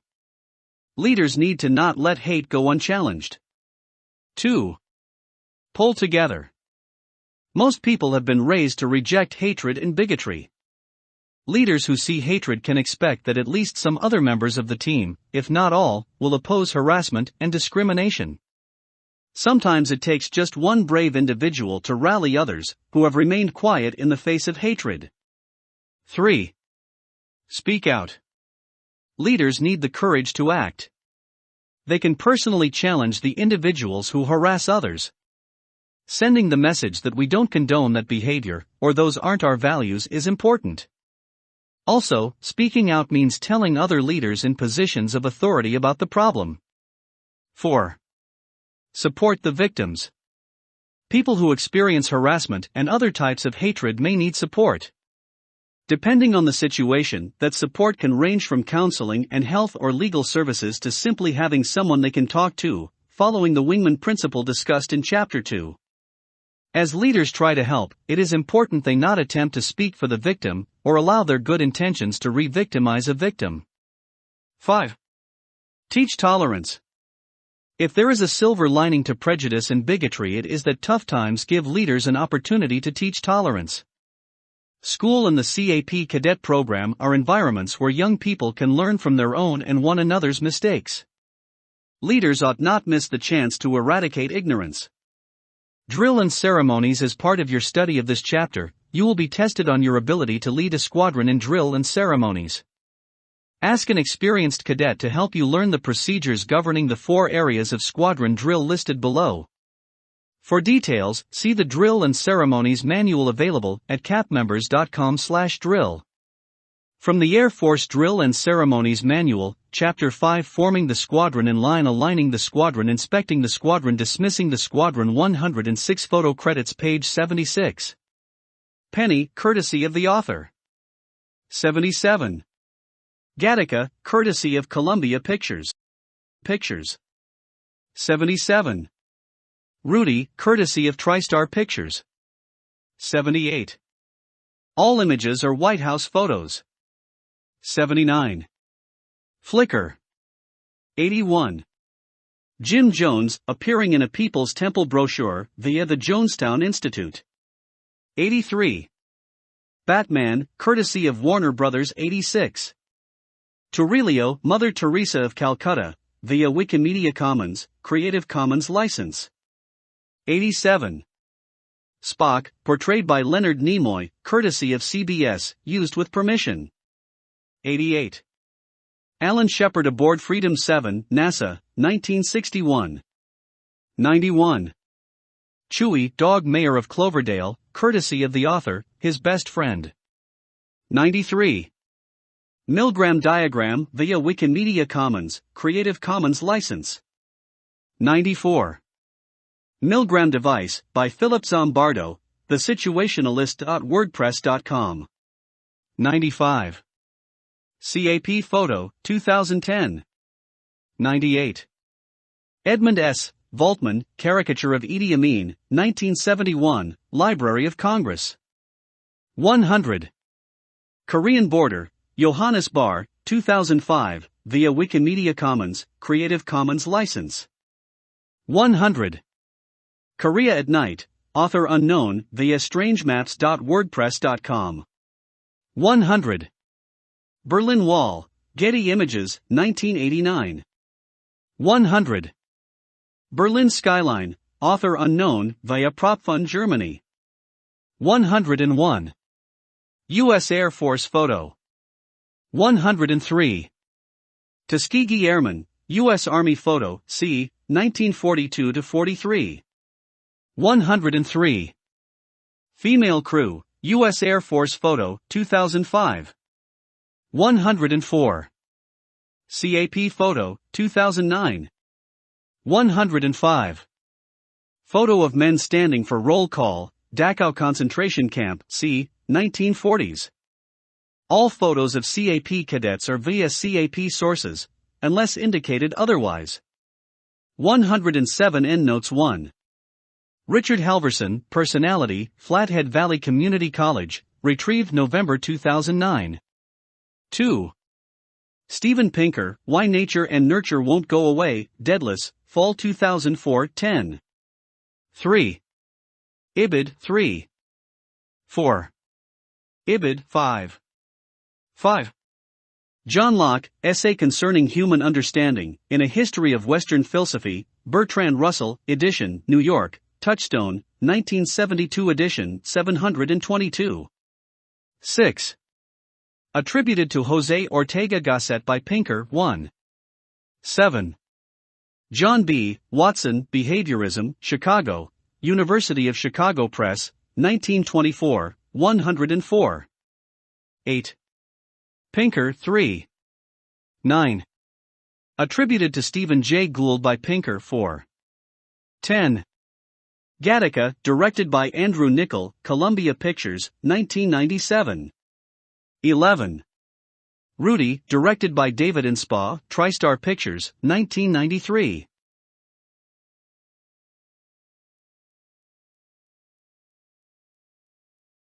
12. Rudy Ruettiger, retrieved November 2009. 13. Child Development Institute, Birth Order, .htm, retrieved October 2009. 14.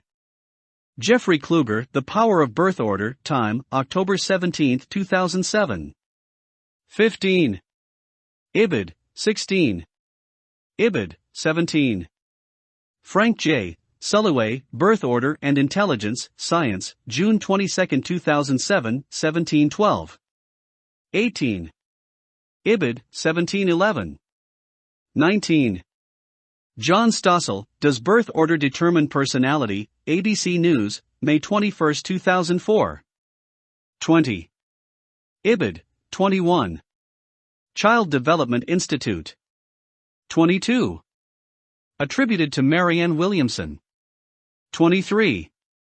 R. J. House, A 1976 Theory of Charismatic Leadership, in Leadership, The Cutting Edge, J. G. Hunt, edition, Carbondale, Illinois, So.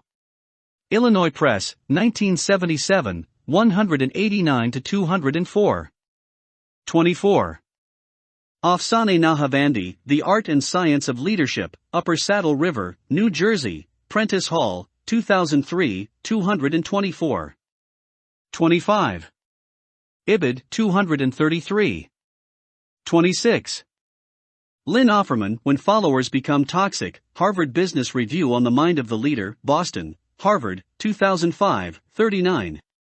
27. Attributed to Peter Drucker. 28. Attributed to Warren Bennis. 29. Donald T. Phillips, The Clinton Charisma, New York, Macmillan, 2008, 229. 30. Richard Burke and Don Van Natta Jr., President Told His Closest Aides the Painful Truth, New York Times, August 18, 1998. 31.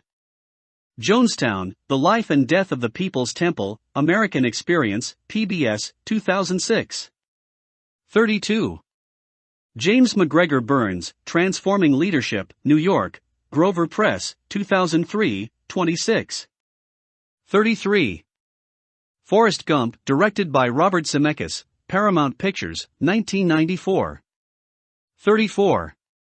Duan Shi Yen, Johari Window, http://www.noagenesis.com/game_theory/Johari/Johari_window.html, retrieved November 2009.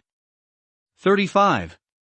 Paul Hersey, Kenneth H. Blanchard, and Dewey E. Johnson, Management of Organizational Behavior, 7th edition, Prentice Hall, Upper Saddle River, New Jersey, 304.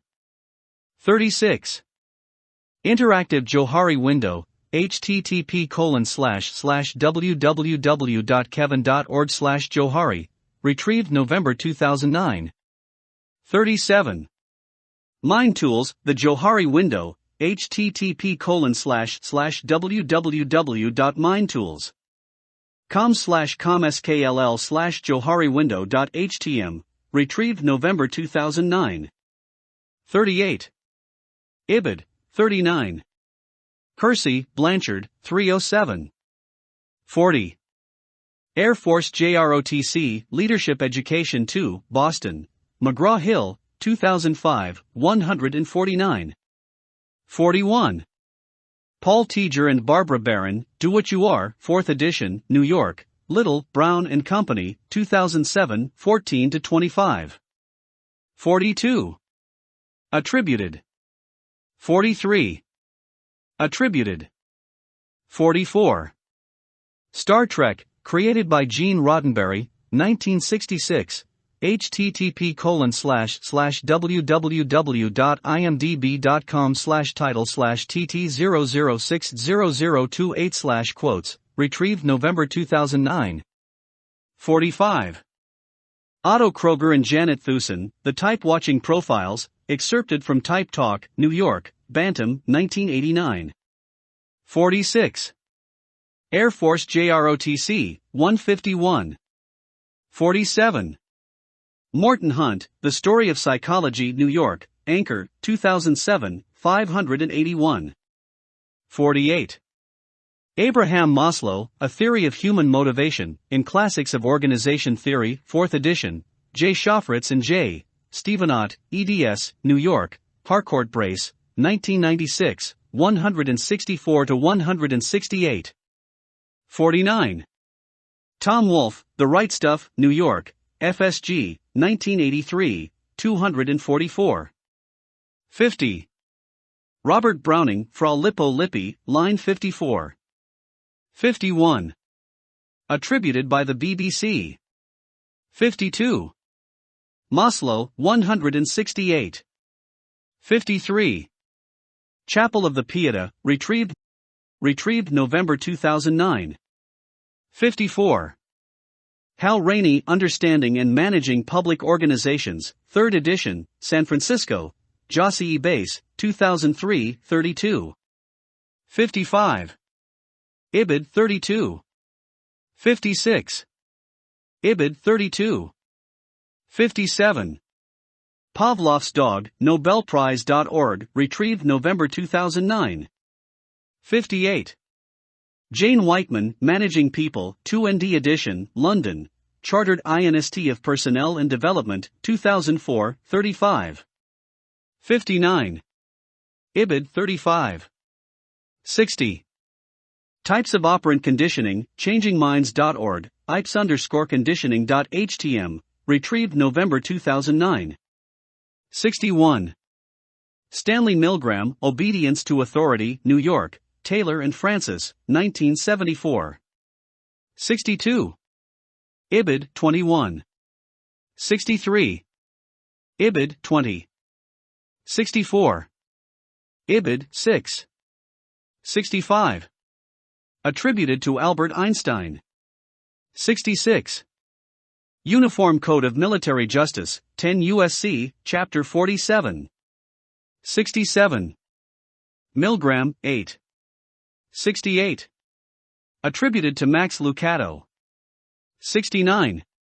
Louis Imundo, The Effective Supervisor's Handbook, 2nd edition, New York, American Management Association, 1991, 182. 70. Phoebe Kramer, Protecting the Self, New York, Guilford Press, 2006, 7. 71. Air Force JROTC, 116. 72. Kramer, 6. 73. Richard Nyland, Ph.D., Defenses, December 1999, retrieved November 2009. 74. Kramer, 4. 75. Ibid, 5. 76. Nyland. 77. Kramer, 7. 78. George E. Valiant, quoting the DSM-3 in Ego Mechanisms of Defense, New York, American Psychiatric Pub, 1992, 237. 79. Ibid, 238. 80. Ibid, 238. 81. Nylon. 82. Valiant, 238. 83. Ibid, 237. 84. Ibid, 238. 85. Nylon. 86. Ibid, 87. Robert Heller, Dealing with People, New York, DK Publishing, 1999, 46. 88. Harry Webb-Behrman, Conflict Resolution, University of Wisconsin-Madison, http://www.ord.wisc.edu/online-training-resolution/index.asp, retrieved November 2009. 89. James A. Autry, The Servant Leader, New York, Three Rivers, 2004, 189. 90. Heller, 7. 91. Autry, 187. 92. Ibid, 172. 93. Ibid, 191. 94. Nobel Peace Laureate Project, Jimmy Carter, http://www.nobelpeacelaureates.org/pdf/jimmy_carter.pdf, retrieved November 2009. 95. Central Intelligence Agency, North Korea, CIA World Factbook, Washington, CIA, 2006, 304. 96. Ibid, Germany, 215. 97. Tom Shanker, Commanders are faulted on assaults at Academy, New York Times, December 8, 2004. 98. Daniel Pulliam, Pentagon blames AFA leaders for sexual misconduct scandal, Government Executive, December 8, 2004. 99. Autry, 193. 100. Webb-Behrman. 101. Civil Air Patrol, Leadership for the 21st Century, Volume 2A, Maxwell AFB, AL, CAP, 1993, 25. 102. Ibid, 25. 103. Webb-Behrman. 104. Karen Breslau and Katrina Herron, Bill Clinton, Wired, December 2000. 105. Ibid, 106. BusinessDictionary.com 107. Ibid 108. Tolerance.org, Declaration of Tolerance, Southern Poverty Law Center, http://www.tolerance.org/about, retrieved November 2009. 109. Ibid, 110. President Harry Truman, Executive Order 9981, July 26, 1948. 111. LCDR Todd Varvel USN, Ensuring Diversity is Not Just Another Buzzword, Maxwell AFB, AL, Air Command and Staff College, 2005. 112. CMSAF Rodney McKinley, Air Force Diversity, The Enlisted Perspective, April 27, 2009. 113.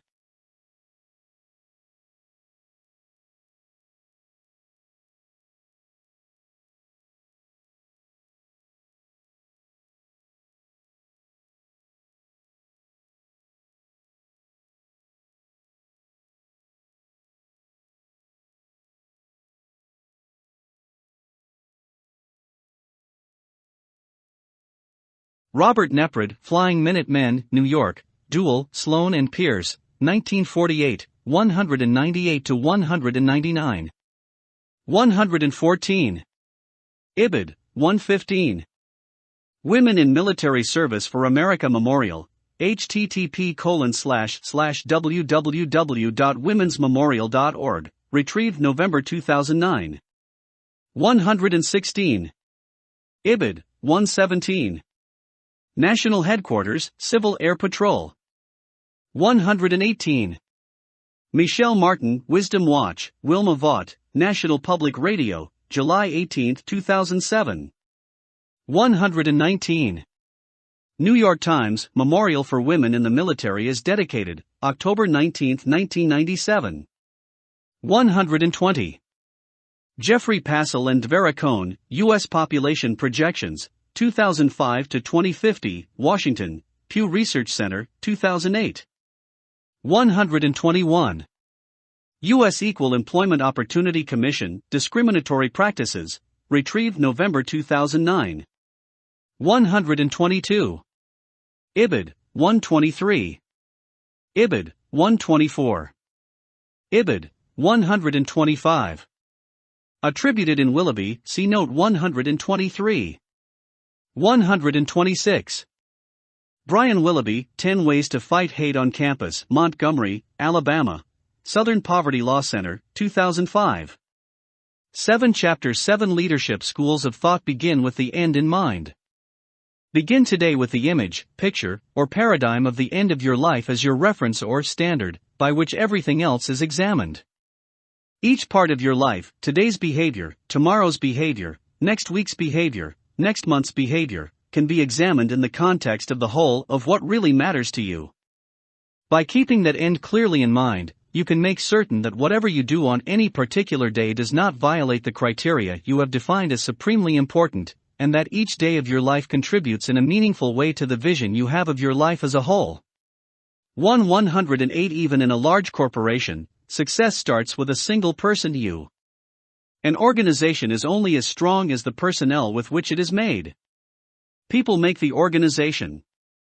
You affect the organization through your attitude, spirit, and ability to communicate your thoughts and feelings.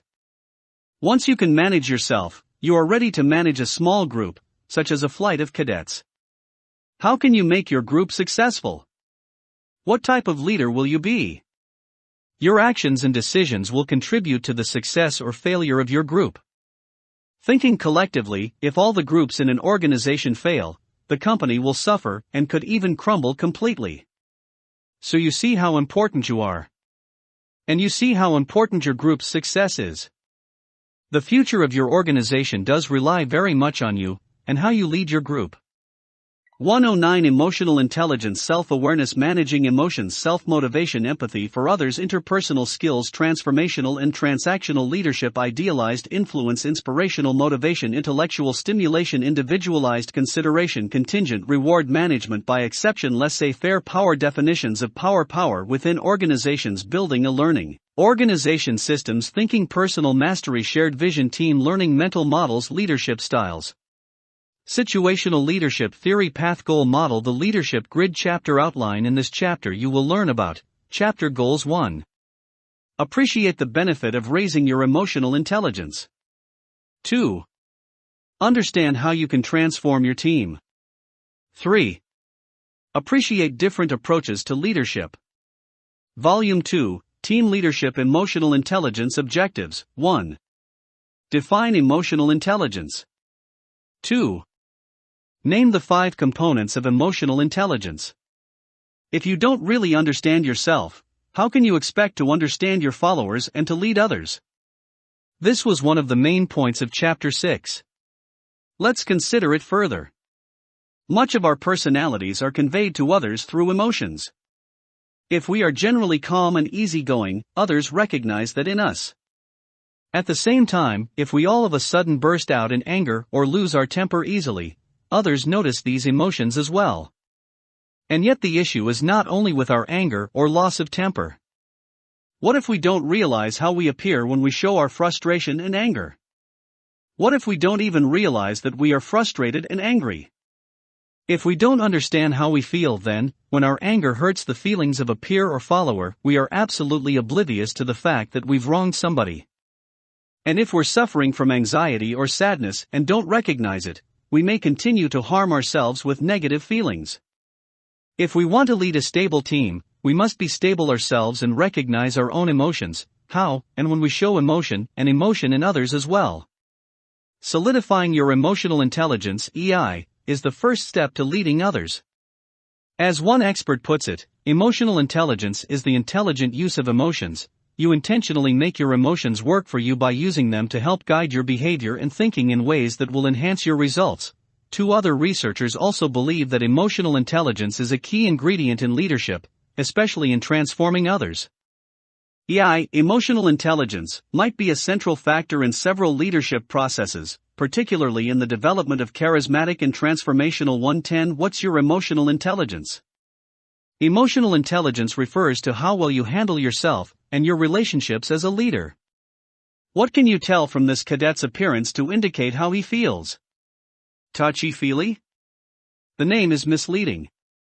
Emotional intelligence sounds touchy-feely, like leadership's equivalent to the teddy bear. It's not. Rather, it's about having respect for how emotions affect leadership. After all, having vision, motivating people, and helping them see the essence of your ideas involves the emotions. Not surprisingly, emotional intelligence is studied at the Air Force's highest school, Air War College. Leadership, where the emotional bond between leaders and followers is imperative.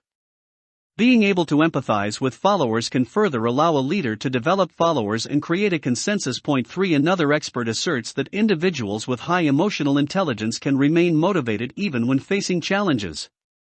They can detect emotion in others, feel empathy for those who may be hurting, and put themselves in the place of team members who may need counsel. 4 Experts in the field identify 5 primary aspects of emotional intelligence. 1. Self-awareness. 2. Managing emotions. 3. Self-motivation. 4. Empathy for others. 5. Interpersonal skills. 5 As you look at each item, consider whether or not you are already practicing the aspect of emotional intelligence, or if it is an area in which you can improve. Increasing self-awareness objectives. 3. Define self-awareness. 4. Define appraisal. 5. Define self-fulfilling prophecy. Knowing yourself is important. Are you generally optimistic? Do you tend to see the good in others rather than their flaws? What is your personality like? Are you shy or outgoing? Are you generally happy and content? Or are you often sullen and depressed? Do you ever get angry? Do you raise your voice to a high volume when you are upset? Perhaps you are calm, and even the biggest shocks barely cause your heart rate to rise. Whatever the case may be, if you understand your emotions, you can also begin to change them. If you realize that you are stressed, you can begin to understand how the way you feel can affect those around you. Self-awareness, according to one expert, means to be aware of both our mood and our thoughts about that mood. 6 When you recognize your moods, you can more readily alter them, according to experts. In other words, if you can realize you are not comfortable with a situation, you can begin to decide what remedy can change or erase your difficulty. AI can be a useful tool for self-development. Here are some areas to work on. Learn about your strengths and weaknesses by taking self-assessments, engaging in honest reflection, and seeking and listening to feedback. Work on controlling your temper and your moods. Stay composed, positive, and tactful when facing difficult situations. Integrity is a choice. Stay true to your word and commitments. Set challenging goals and be willing to work hard to achieve them.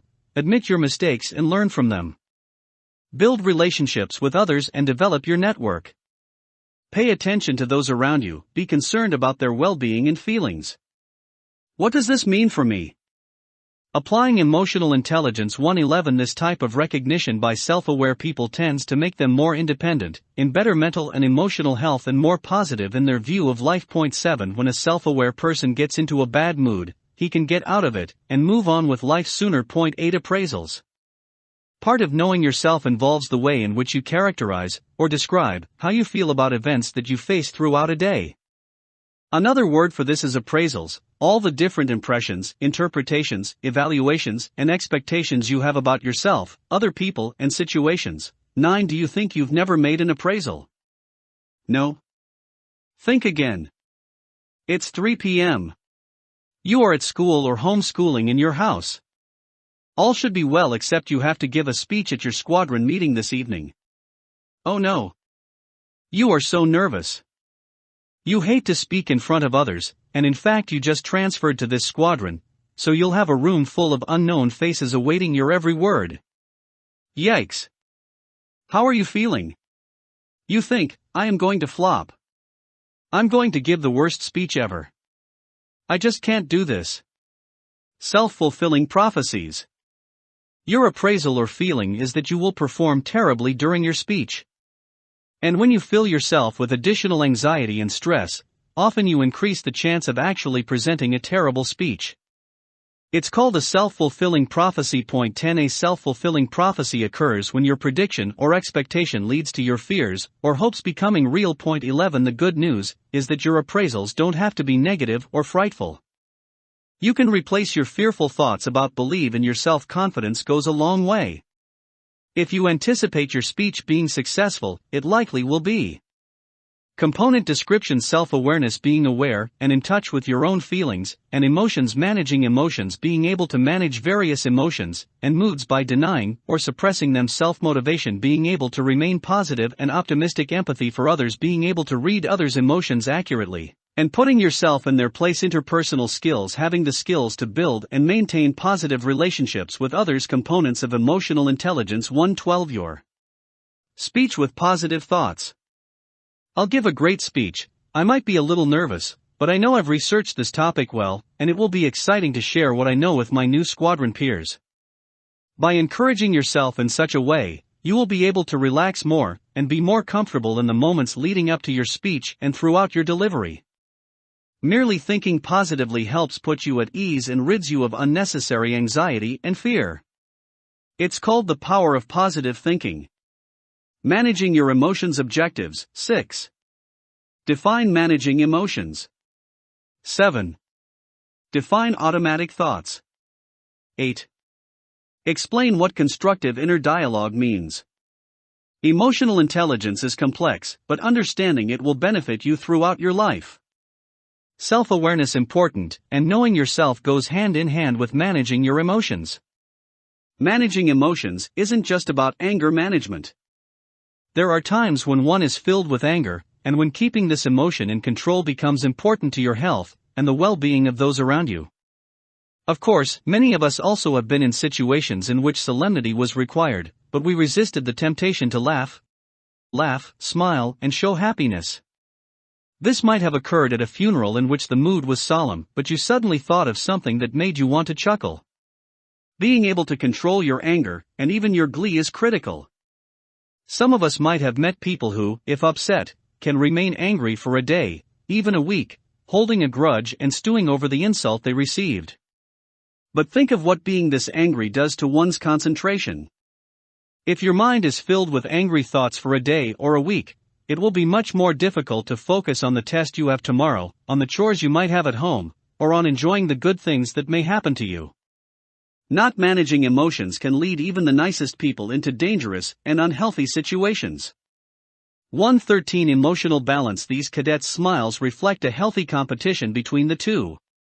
Solemnity, the quality of being serious and dignified. Inner dialogue.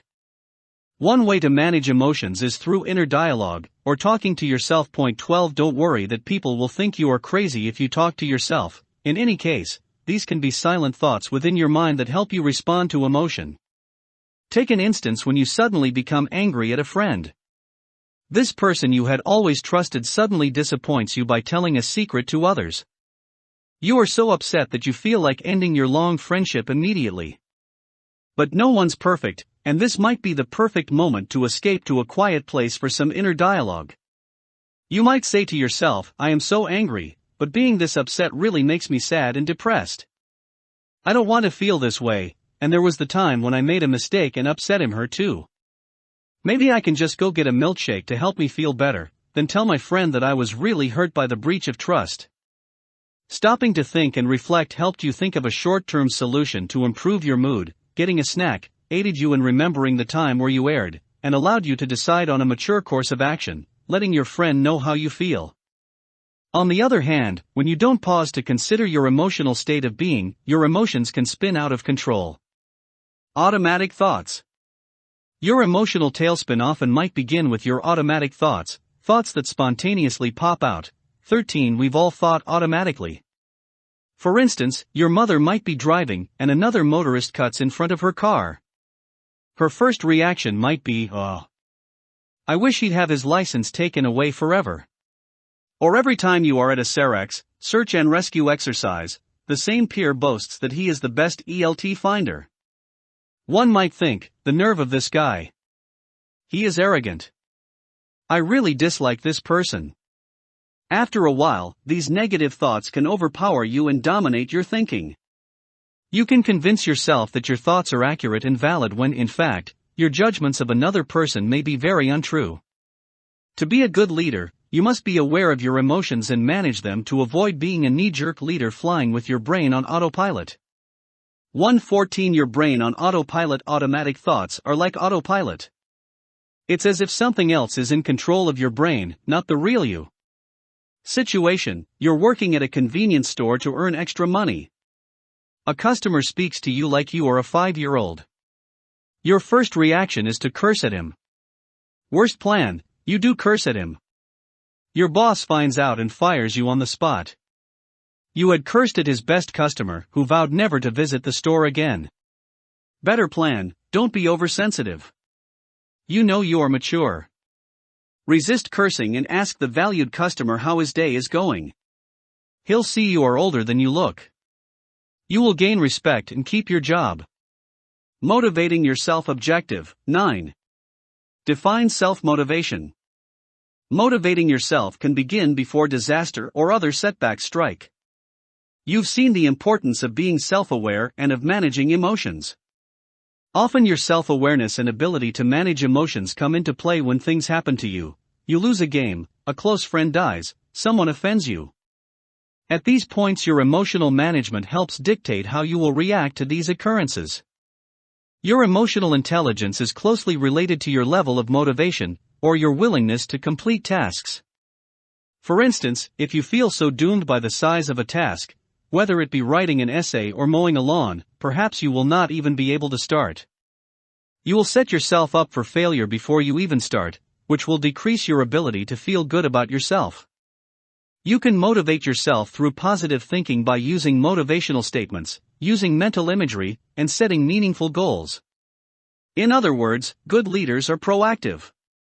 That is, they take initiative to change their world rather than wait for change to happen to them. Motivational statements. Objective 10. Construct a self-statement. Motivational self-statements are simple expressions of belief in oneself. A motivational statement will fortify your optimism, tenacity, and resiliency. Point 14. Earlier, we spoke of inner dialogue, or talking to yourself. Motivational statements are similar. Often we lack motivation because we think a task is too overwhelming. We don't believe we can do it, and we get stuck and never start because we feel overpowered. We tell ourselves, I can't do it. This is too much. Thoughts like this confirm our initial feelings of inadequacy. Rather, we can use inner dialogue in the opposite direction and say to ourselves, I can do this. I can succeed. This 115 negative thoughts can overpower you and dominate your thinking. The Little Engine That Could. Watty Piper's famous children's story, The Little Engine That Could, offers an excellent example of a motivational statement. I think I can, cried the little engine. That attitude is what propelled the train to the top. Project isn't too big for me. This is the starting block. If we can get started through positive motivation, often half the battle is won. Mental imagery. Objective 11. Explain what mental imagery is. Remember, when you understand how to motivate yourself, you gain a better grasp of how to regulate, or control, your emotions. You take charge of your emotions, rather than them controlling you. Through motivation, you can change your attitude from one that is uninspired to one that is thrilled and ready to tackle the world.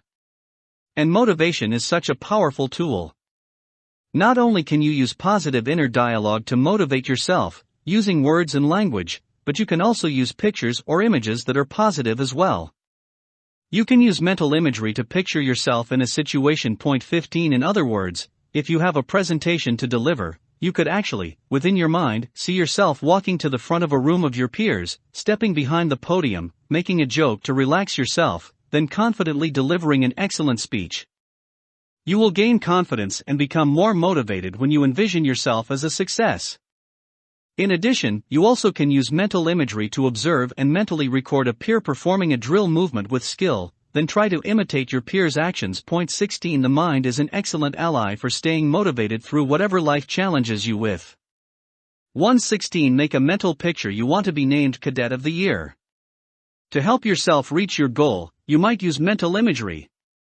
You picture yourself on the stage at CAP's annual convention, receiving a huge trophy from the national commander. You will gain confidence and become more motivated when you envision yourself as a success. Right-sized goals. Objective 12.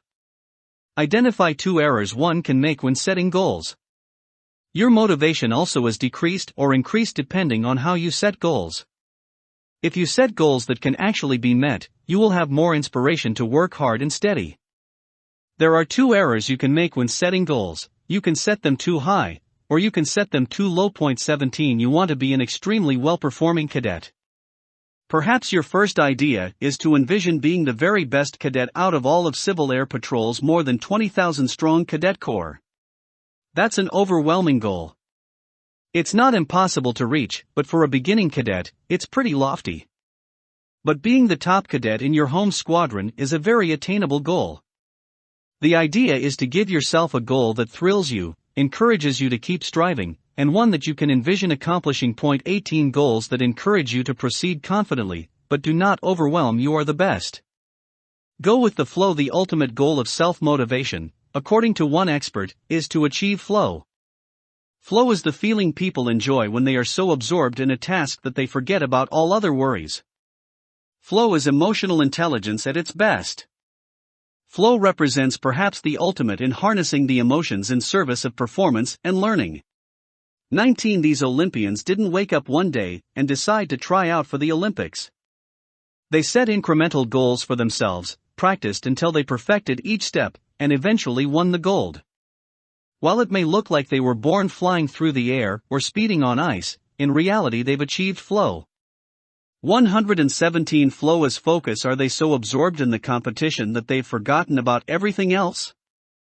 Olympic gold medalists Apolo Ono, top, and Shaun White, bottom, demonstrate incredible focus while making their tremendous athleticism look easy.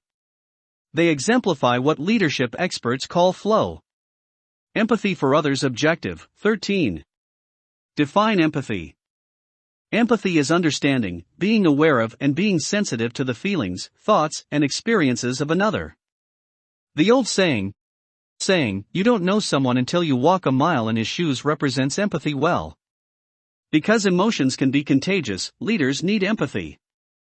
Leaders need to recognize how others must feel. 20. Have you even been around someone who is upset? Maybe you were feeling fine until a conversation with him or her. Then your teammate's anger makes you mad too. When you begin imitating others' behaviors, yelling back at someone who is yelling at you, you can start to feel agitated as well. 21. 118. Empathy in action. The Candy bomber, an Air Force officer having a reputation for tremendous empathy, was First Lieutenant Gale Halvorsen. The Soviets had blockaded Berlin shortly after World War II. In response, the US and its allies flew thousands of tons of food to that captive city. But Halvorsen was not content to simply fly his mission and call it a day. He was a man of empathy. He felt for the children of Berlin who had suffered terribly during World War II, and were continuing to suffer under Soviet rule. Halvorsen collected as much candy as he could find, fashioned small handkerchiefs into parachutes, and dropped treats to gleeful kids below. Soon other pilots followed his lead, with the help of America's candy manufacturers. The Candy bomber's empathy generated incalculable feelings of goodwill, and showed a generation of Berliners that the US pilots were the good guys.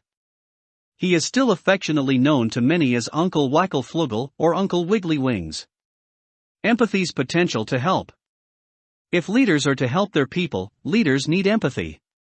You can learn to detect emotions in others. For example, instead of sitting idly by while a team member is hurting, you can try to help. 22. Say your teammate is speaking slowly, in a quiet tone, and sitting in his chair with his head down. He's not acting enthusiastic like he normally does, so you know something is wrong, and that his emotions can affect the entire team. By recognizing that he may be tired or even depressed, you are able to intervene.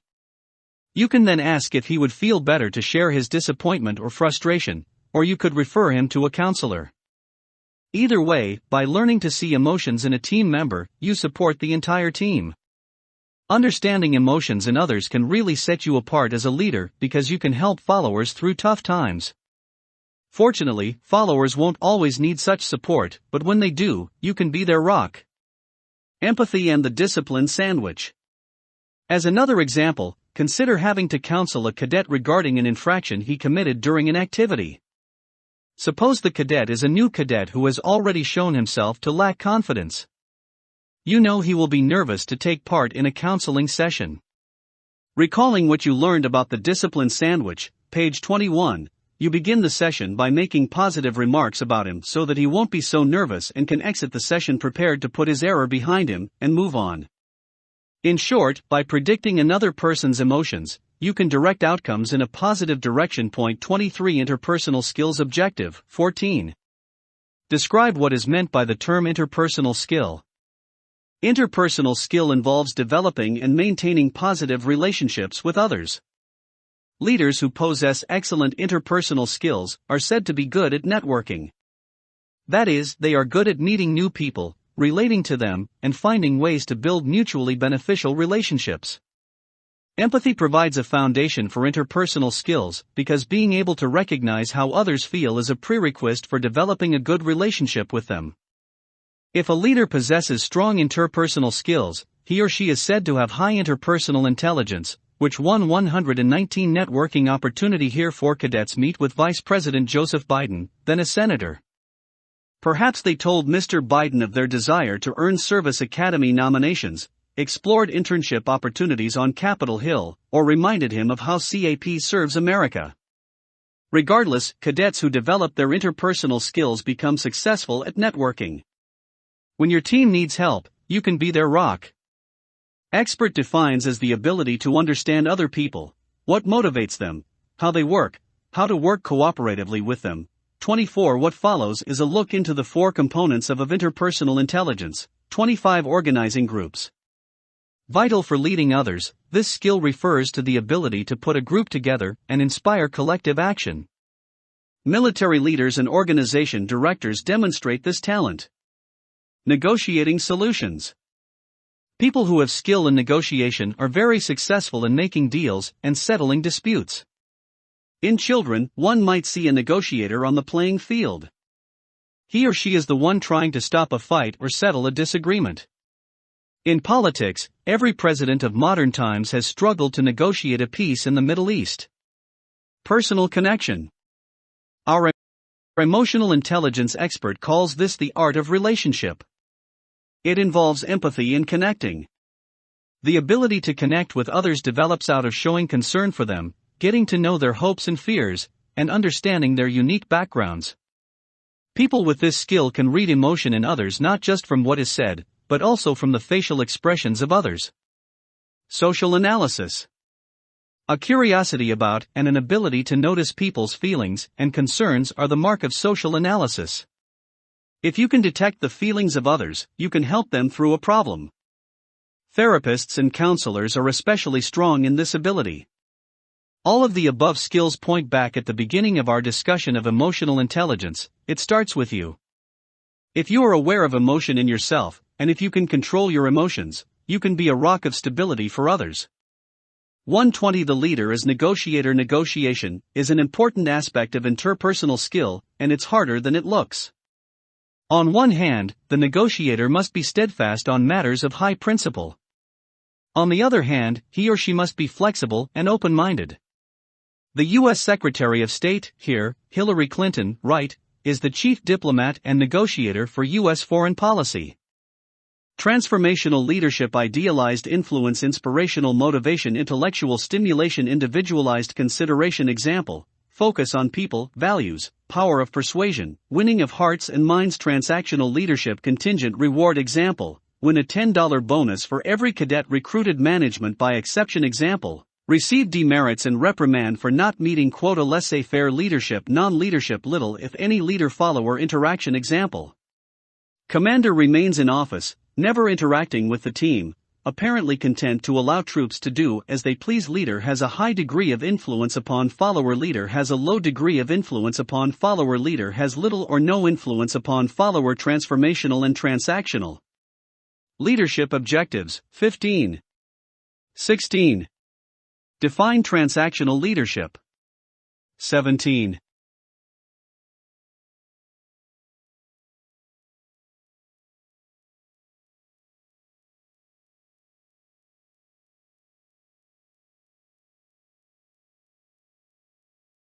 Explain the difference between transformational and transactional leadership.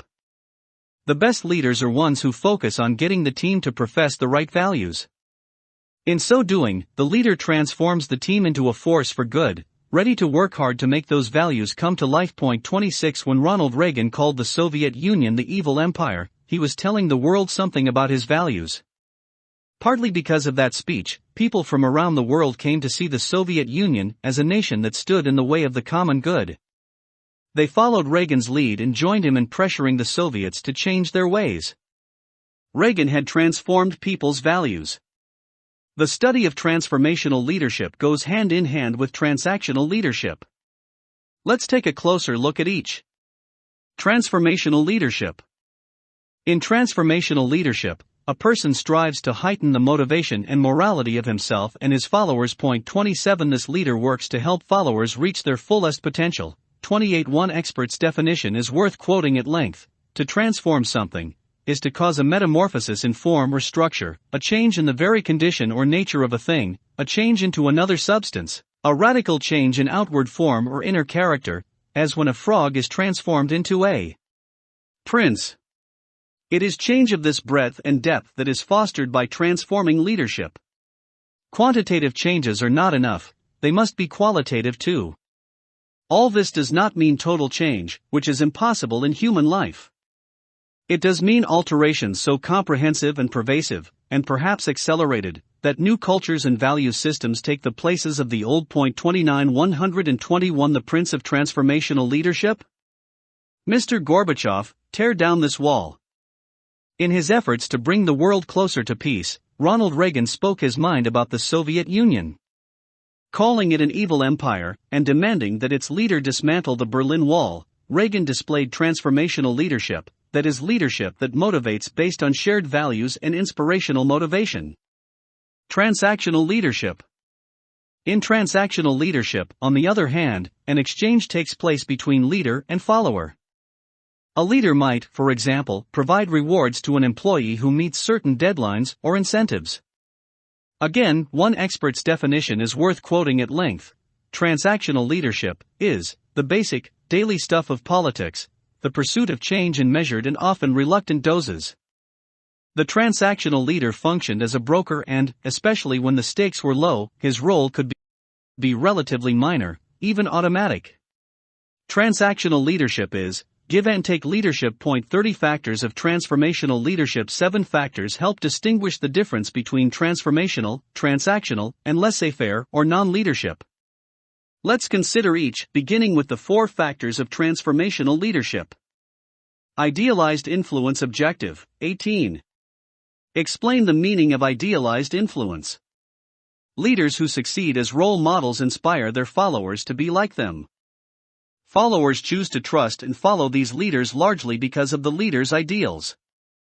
In other words, idealized influence refers to the leader's principles and standards having the power to attract followers. 31. Not surprisingly then, idealized influence is a key component of transformational leadership. Leaders who practice idealized influence often display high levels of moral and ethical conduct, and can be trusted to do the right thing. In history, leaders like Gandhi exemplified this leadership factor. Gandhi led by example. He endured hunger strikes and served the lowest caste of people in India, the untouchables. He practiced non-violent methods of protest as well and encouraged others. He wasn't just delivering his message from behind a podium, but was out in the streets, living his message. You can be this type of leader with a flight of cadets you lead. If you are teaching flight line management, you can order your cadets to go to the flight line and do A, B, and C. Or you can go to the flight line and show the cadets how to work hard and effectively. You will likely win the loyalty of your followers by working alongside them. 122 A hero to heroes. Mohandas K. Gandhi was a legendary leader who won independence for India by using non-violent means to expel the British. In our own nation, Martin Luther King Jr. admired Gandhi's philosophy and fashioned the U.S. civil rights movement along the same principles of non-violence that were espoused by Gandhi. Therefore, Gandhi can be said to have had an idealized influence upon King and countless other reformers in the non-violent tradition. Gandhi King Inspirational Motivation Objective 19. Explain the meaning of inspirational motivation. In addition to idealized influence, another aspect of transforming leadership is inspirational motivation, which describes leaders who communicate high expectations to followers, inspiring them to become committed to and a part of the shared vision in an organization. 31 Inspirational motivation promotes team spirit.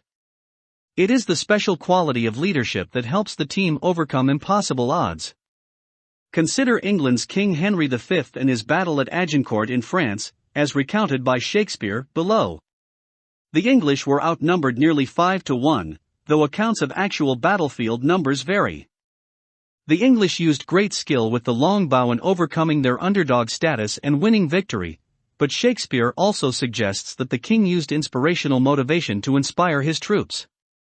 Yes, England's army is small and outnumbered, but that means the troops gain that much more honor. And though Henry is their king, he raises his troops to his level by calling the peasant soldiers brothers. Inspirational leadership is what brings the English to victory.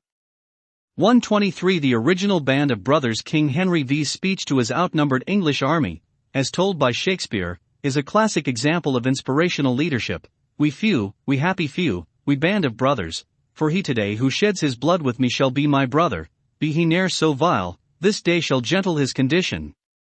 And gentlemen in England now abed shall think themselves accursed they were not here, and hold their manhoods cheap, whiles any speaks, who fought with us upon St. Crispin's day. Henry V, Act 4, Scene 3. Inspire those you lead. Inspiring your team can be a challenge. Try using some of these ideas to become an inspirational leader. Motivate. During drill, use cadence calls, yells, etc. Encourage your teammates to beat their personal best on tests or PT events. Try cheering on your cadets during PT challenge. Organize flight challenges and create goals that require the team to succeed. Team mentality. Value your team's input by including them in the goal-making process. Create goals that include the whole team. Educate and inform. Encourage your teammates to learn. Proudly teach them about our history. Be involved. Take a personal interest in your cadets. An active interest can help you understand what motivates members of your team and make them see that you care about their success. Set the example. Act as role model of the behavior you want to see. Celebrate success. Reward your team with words of praise and appropriate tangible rewards. Pass on praise that you receive about your team's work. Photo, Phil Scarsbrook, Alabama Shakespeare Festivals 1994. Henry V. Foreground, Ray Chambers, Henry V. Figures left rear include John McWilliams, Chris Mixon, Roger Forbes, and Richard Elmore. Figures right, Richard Farrell and Kurt Kingsley. Intellectual Stimulation Objective 20. Explain the meaning of intellectual stimulation. Transformational leaders want to make their people smart. They value intellectual stimulation and want the team environment to be mentally and academically challenging. Instead of wanting to lead a group of robots or yes men, transformational leaders will encourage the team members to challenge their own beliefs as well as the leaders and the organizations as a whole. On a team run by a transformational leader, everyone should always be learning. 32 In an intellectually stimulating environment, followers might discover a problem that is slowing the team down and propose a solution that rockets the organization to a new level. To better understand how leaders can value or not value intellectual stimulation, consider two approaches to being a math tutor. On one hand, the tutor might work out the problems in front of you, basically solving them for you.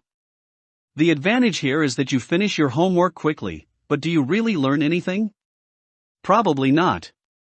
A better and more intellectually stimulating approach would be one where the tutor shows you how to solve a few problems, watches you try to figure some out on your own, and guides you through the tough spots. As the old saying goes, feed a man a fish and he eats for a day, but teach a man how to fish and he'll eat for a lifetime. 124 Yes man, a follower who is overly eager to please his or her leader without truly thinking things through. Yes men always reply yes to every question, statement, or request of the leader, even if the follower knows the leader is wrong. When we encourage Googlers to express themselves, we really mean it. Intellectual curiosity and passionate perspectives drive our policies, our work environment, our perks and our profits. At Apple, there's plenty of open space and open minds. Collaboration. And of course, innovation. We also have a shared obsession with getting every last detail right. Leave your neckties, bring your ideas. Lockheed Martin is at heart a company of inventors. We are not satisfied unless we devise a new solution, something smarter, something better. That way of thinking is also core to our men and women. The learning never stops. Education is more than career training, it's the essential framework of your success in the Air Force. You'll be able to enhance your education throughout your career. And advance my education and training rapidly to be of service to my community, state, and nation. Today's organizations value intellectual stimulation. Most organizations today try to recruit new employees or members by touting their culture as one that values intellectual stimulation. Here's what a few organizations have to say on the subject. Individualized Consideration Objective, 21. Explain the meaning of individualized consideration. As we discussed earlier, page 75, everyone is the same, and yet everyone is unique. Individualized consideration is a factor in transformational leadership that highlights that fact. Specifically, individualized consideration describes leaders who are supportive of followers, listen closely to them, and acknowledge their unique needs. These leaders coach and advise each follower on an individual basis to help them reach their full potential. 33 Going back to Maslow, page 89, we know that everyone has slightly different needs at different times and in different facets of their lives. Leaders would be foolish to ignore what is unique about each individual and each situation. 34 Again, Coach Bear Bryant's remark that treating everyone the same is actually unfair, page 19, speaks to this point. Anyone who has an older brother or sister understands the basics of individualized consideration. Suppose your older brother is smart or athletic or whatever the case may be. It'll be tempting for those who know him to treat you in a way that assumes you're just like him, even though you're two entirely different people. Transformational leadership recognizes this fact by insisting that leaders respect the individuality of each follower in helping them reach what Maslow called self-actualization. 125 Springer Mountain, Georgia. Montana Katahdin, Maine. Appalachian Trail 2,175 miles. Walking blind from Georgia to Maine. Bill Irwin is blind. What can he do? Some people might assume that due to his blindness he can't even fulfill his own basic needs without help. But Bill Irwin is anything but helpless. He is the only blind person to have hiked the 2,175-mile Appalachian Trail, a trek that countless sighted people attempt and fail. Individualized consideration means leaders aren't supposed to make assumptions about people.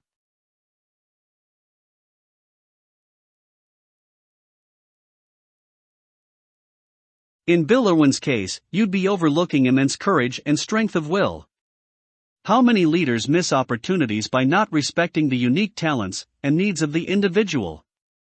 Factors of transactional leadership. You see how powerful transformational leadership can be. You can work to change your followers for the better, improve their confidence and skills, and make a huge difference in their lives.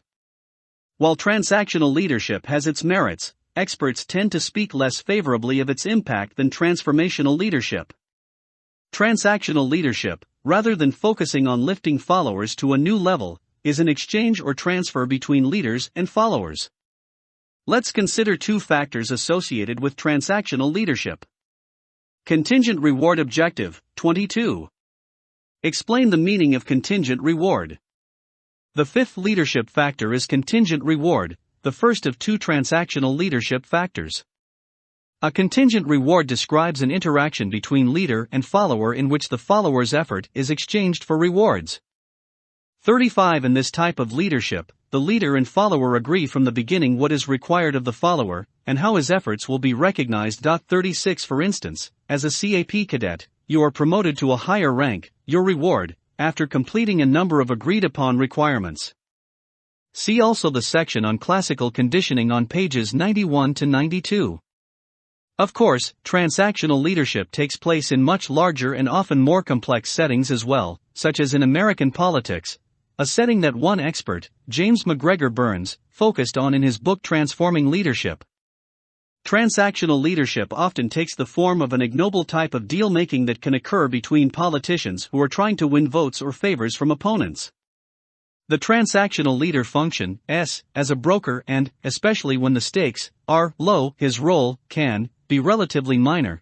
37. On the other hand, in transformational leadership, leaders change followers into new creations. By pursuing transformational change, people can transform themselves. 38. 126. Contingent occurring only when certain conditions are met. Contingent reward. As a cadet, you're told that if you pass your tests and work hard, and you'll receive a promotion. In the adult workforce, employees are told to work hard, and they'll receive a paycheck. Contingent rewards work to some extent. Employees come to work every day, after all. But relying too heavily on contingent rewards can backfire. People end up chasing the paycheck, or the promotion, or the carrot, versus focusing on doing the best job they can or becoming the best person they can be. Management by exception, MBE, Objective, 23. Explain the concept of management by exception. The sixth leadership factor is also more of an exchange between leader and follower than an uplifting of the follower by the leader. It takes two forms: active management by exception and passive management by exception. Active MBE. In active MBE, a leader watches followers closely to observe mistakes and violations of rules, then corrects the wrongs. 39. Like a superhero flying overhead, the leader spots something the follower does wrong, swoops down to the rescue, and then returns to his perch high above the fray. Let's go back to the flight line, where cadets are learning to direct incoming and outgoing CAP Cessnas, and to communicate with pilots. A cadet observing the trainees would watch the training closely and correct the learners when they make a mistake. In this leadership style, learning is fostered when the experienced cadet corrects errors and steers younger cadets in the right direction. Passive MBE. In passive MBE, a leader intervenes well after mistakes or problems have arisen, but never provides feedback. 40. Returning to the flight line example above, imagine that a month after directing aircraft on the tarmac your commander surprises you with a list of mistakes you had made. It would be too late for you to fix those problems, and without meaningful feedback, you're unlikely to learn how to avoid the mistakes next time. Passive MBE fails to develop your potential. Whether in active or passive form, MBE is an example of transactional leadership because the leader reacts to the follower's performance as if trading action for action. What the follower does or doesn't do triggers the leader's response. 127. Management by exception. What's a good example of MBE? The uniform inspection. The inspecting officer checks cadets' uniforms for mistakes and, in one way or another, ensures the problems get fixed. Management by exception is an example of transactional leadership. Factors of non-leadership. Objective, 24. Explain the concept of laissez-faire leadership. A final leadership factor, laissez-faire, completes the continuum that began with transformational leadership on one end and concludes with situations in which absolutely no leadership takes place at all. 41. The word laissez-faire is a French word that refers to a hands-off, or let things ride approach in which the leader puts off making decisions, provides no feedback, and goes to little trouble to meet the needs of followers. 42. However, laissez-faire does have its proponents. They argue that a leader is wise to allow highly capable and dedicated followers to do their work without interference. Suppose you were given responsibility for a dining facility on an Air Force base only 1 hour before 1,000 airmen arrive for lunch. You see the kitchen staff working hard and efficiently. Perhaps the best approach is to stay out of their way. Laissez-faire may not count as genuine leadership, but proponents argue that it can be a responsible course for a leader. In the end, a leader's approach to leadership is likely to have a direct impact on his or her power. In other words, the leader's employment of transformational and/or transactional leadership, particularly the leader's effectiveness with these two types of leadership, will dictate how much ability the leader enjoys to influence change.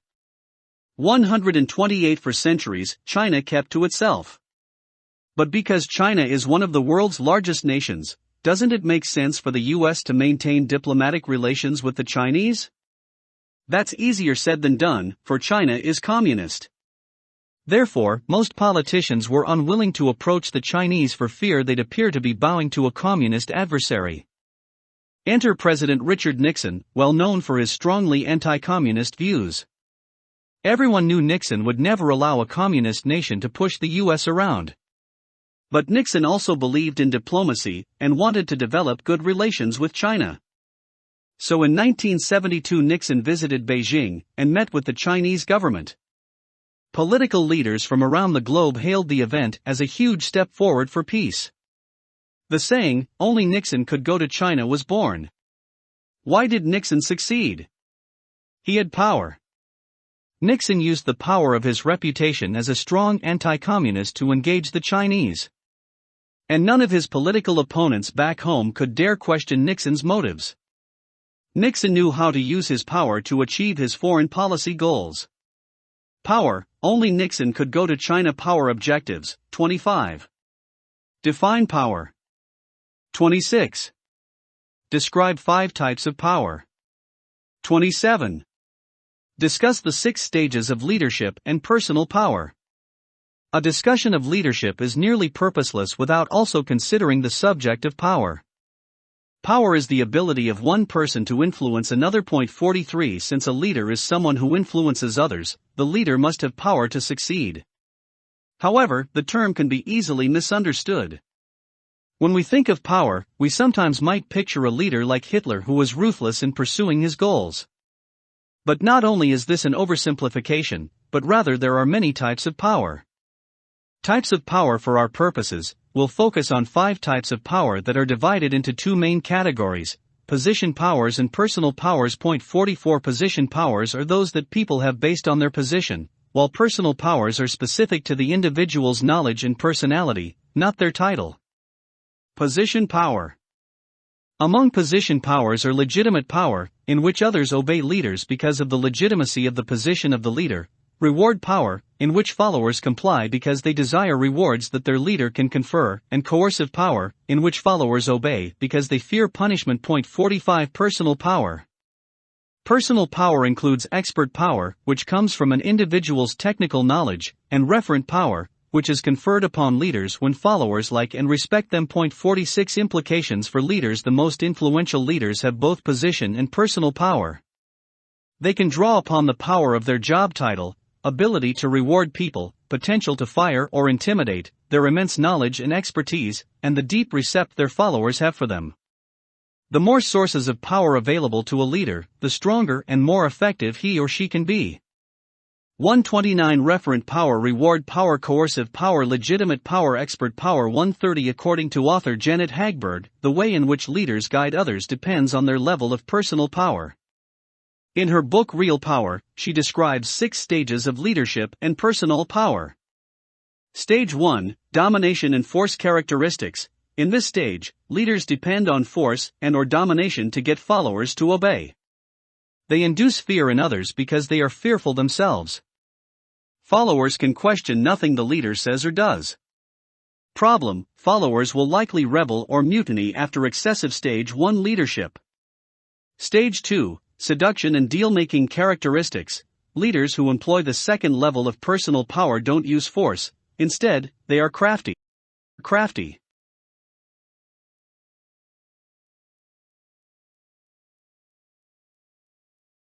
They give some reward to followers in exchange for behavior that pleases the leader. A leader might promise an off day to an employee who spends extra time on a special project. Problem: leaders who rely heavily on seduction and deal-making lose the trust of followers when they don't follow through on promises they make. Stage 3, Personal persuasion and charisma characteristics. leaders at stage 3 inspire others through their personality and charisma.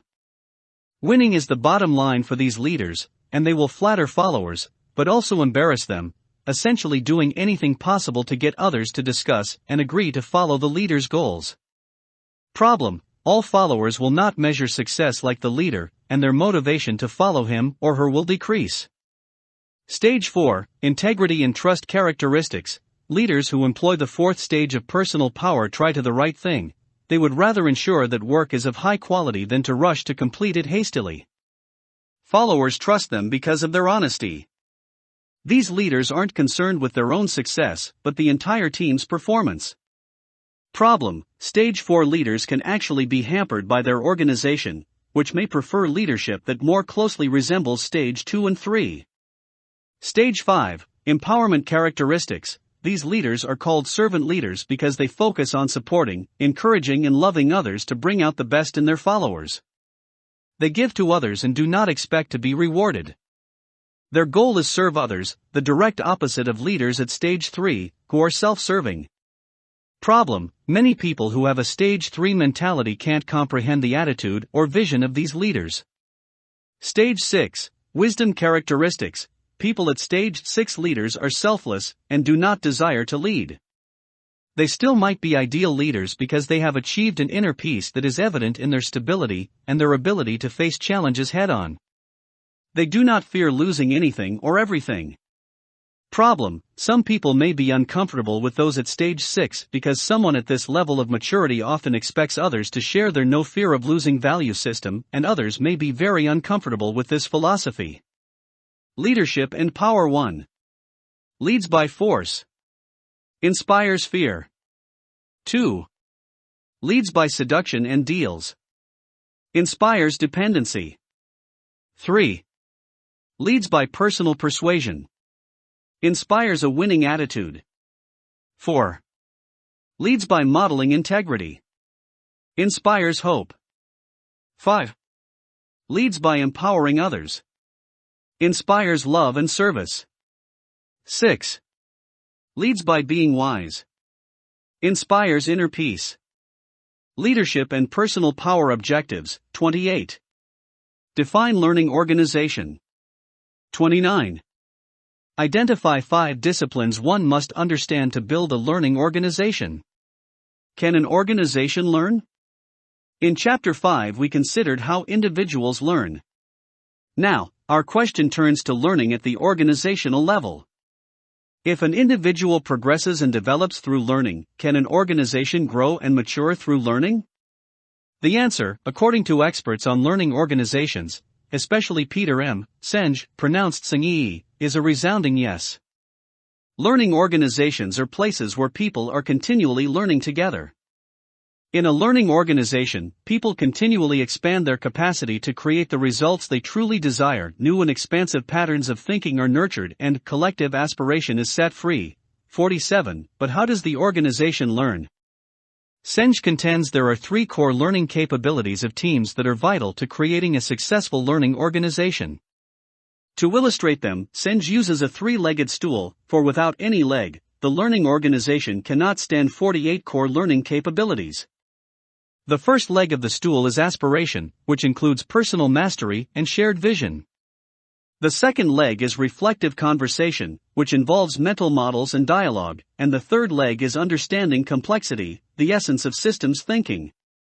These 3 core learning capabilities, the 3 legs of the stool, illustrate these 5 learning disciplines, the 5th of which is systems thinking. An understanding of systems thinking, Senge argues, underlies all 5 learning disciplines. Systems thinking objective. 30. Define system. 31. Explain how an organization is a system. The first step to creating a learning organization is to recognize that the organization is a large system that encompasses many smaller systems. A system, according to 131 system. A regularly interacting or interdependent group of items forming a unified whole.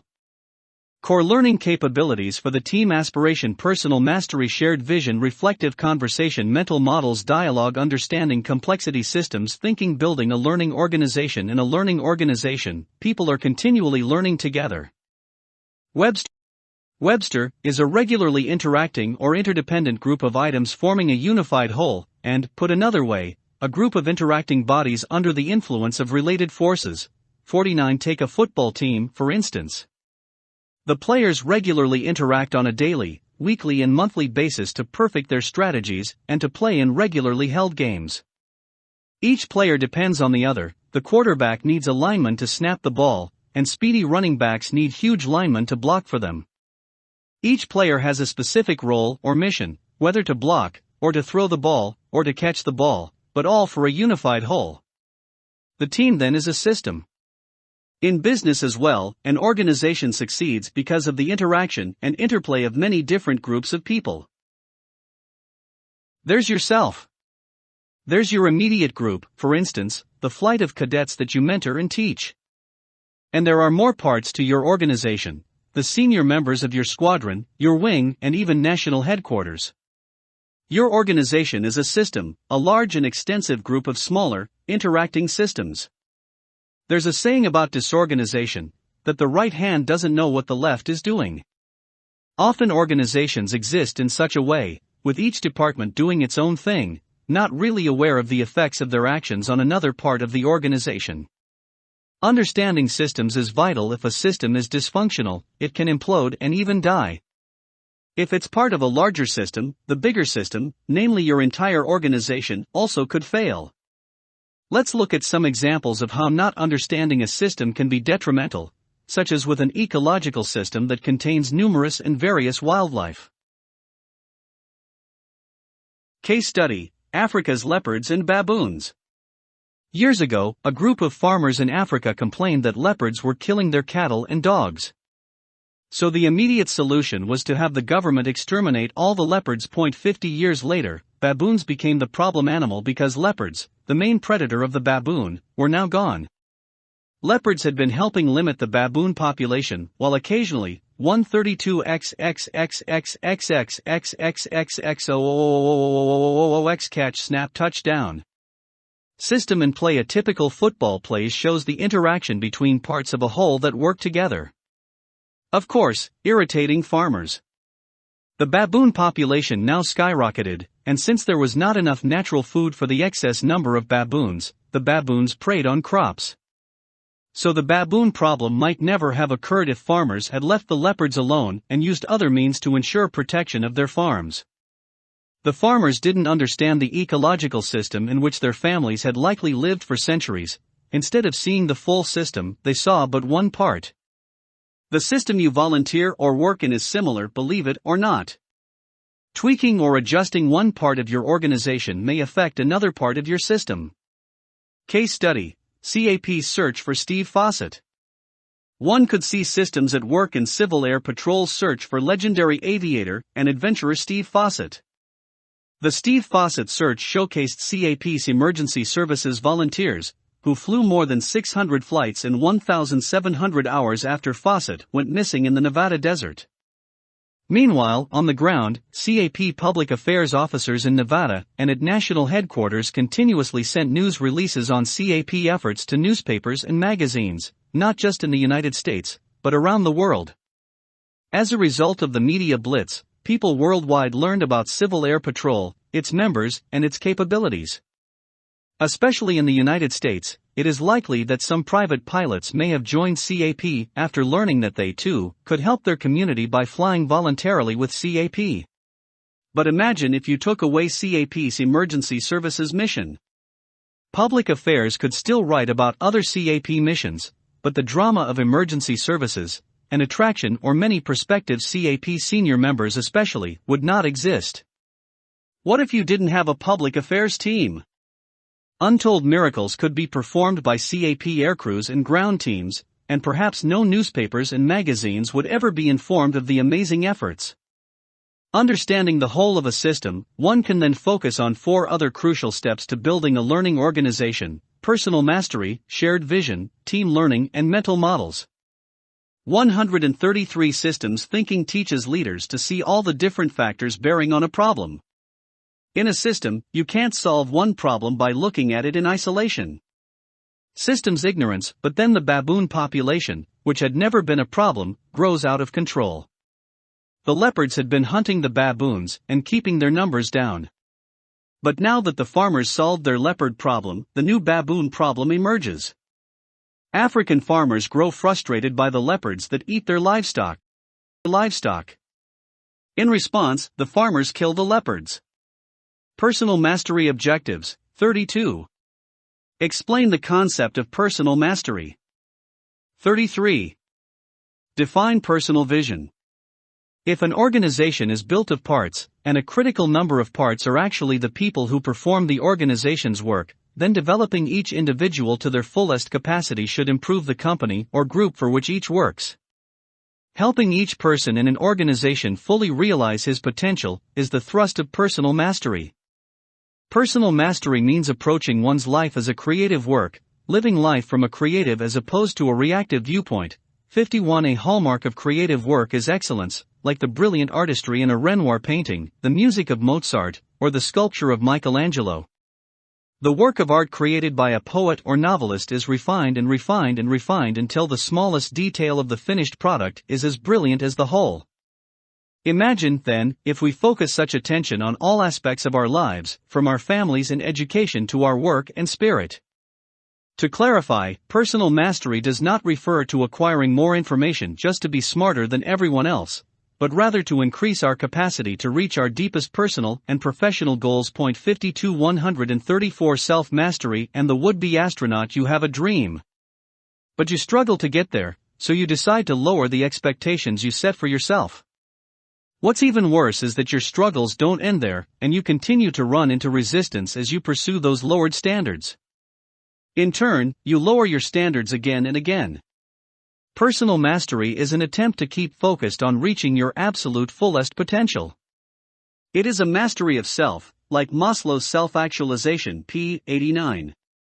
I want to be an astronaut. But that's too big a goal, so now I want to fly the F-22 Raptor, but I don't really have the grades to get into college and earn a commission, so maybe I'll just enlist in the Air Force instead, but I'm not sure I'd survive basic training, so maybe I'll just get a job as a baggage handler at the airport. There is dignity in each of these careers. Even a baggage handler can take pride in his job. But it's a long way from the original dream of being an astronaut. People whose personal mastery level is high share several common characteristics. A unique sense of purpose underscores their visions and goals. They view reality as a friend, not a foe. They have learned to be flexible in coping with change rather than seeing change as a problem, so to speak.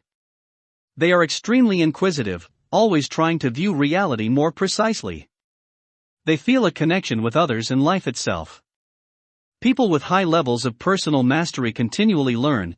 They never arrive, but rather they practice personal mastery their entire lives.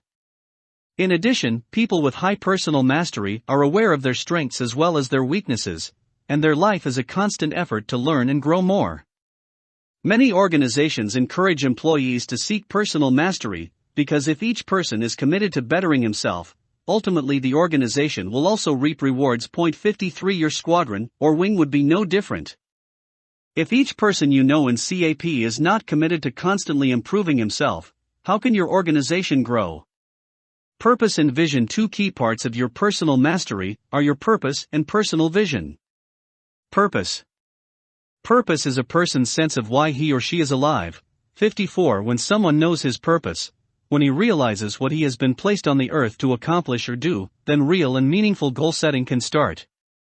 Having a purpose directly affects one's attitude and outlook on life, and is synonymous with genuine caring. One expert's view is worth quoting at length: when people genuinely care, they are naturally committed. They are doing what they truly want to do. They are full of energy and enthusiasm. They persevere, even in the face of frustration and setbacks, because what they are doing is what they must do. It is their work. 55. 135. Born and bred to be a police officer when a gunman opened fire without warning, SGT Kimberly Munley of the Fort Hood Police Department, with President Obama above, sprang into action. Although shot 3 times and small in stature, friends call her Mighty Mouse, she heroically returned fire, putting down the shooter. A fellow officer explains, SGT Munley, was born and bred to be a police officer. Believing you were born and bred for a certain job is an example of purpose, knowing the reason why you are alive. People with high levels of personal mastery continually learn. Personal vision. Going hand in hand with purpose is the importance of having a personal vision, a specific destination, a picture of a desired future. 56 For a CAP cadet, his or her vision might be to one day earn the Spatz Award, or to solo in a Cessna aircraft. These are specific, concrete goals, but they may not be accomplished without a sense of purpose. Purpose is being the best I can be, excellence. Vision is breaking the 4-minute mile. 63 In other words, a sense of purpose encourages you to accomplish specific goals. 57 In short, having purpose and vision increases our enthusiasm and productivity because we have discovered our reason for being, we have specific goals we would like to accomplish, and we are motivated to take the necessary steps to reach these goals. If each member of an organization is enthusiastic and productive, ultimately, the entire organization's productivity and its success will increase. Shared vision objective. 34. Explain the concept of shared vision. When each person within an organization establishes a personal vision, suddenly the organization nears a shared vision. According to one expert, shared visions emerge from personal visions. In this sense, personal mastery is the bedrock for developing shared visions. 58 Just as people are transformed when they realize their personal visions, so organizations suddenly can become places of inspiration and energy when personal visions come together to create shared visions. Even if the visions vary a good bit at the start, the members of the organization become bound by goals that everyone shares. What do we want to create?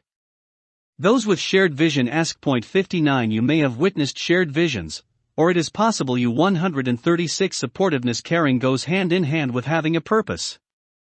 Seeing is believing. Shared visions can really revitalize organizations. Do any of these points about shared visions inspire you? Shared visions can help accomplish goals, small or large.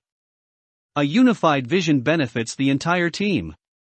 Shared visions exhilarate people and give them courage. Are currently part of an organization whose members have shared vision. Imagine a group of people realizing it wants to form a CAP squadron. They share the vision or picture of what their squadron will look like. This vision helps them set their goals and plans in motion. But even in an already existing organization, a shared vision can help accomplish the group's goals. The presence of a unified vision benefits the entire team. Again, the words of one expert deserve special attention. A shared vision uplifts people's aspirations.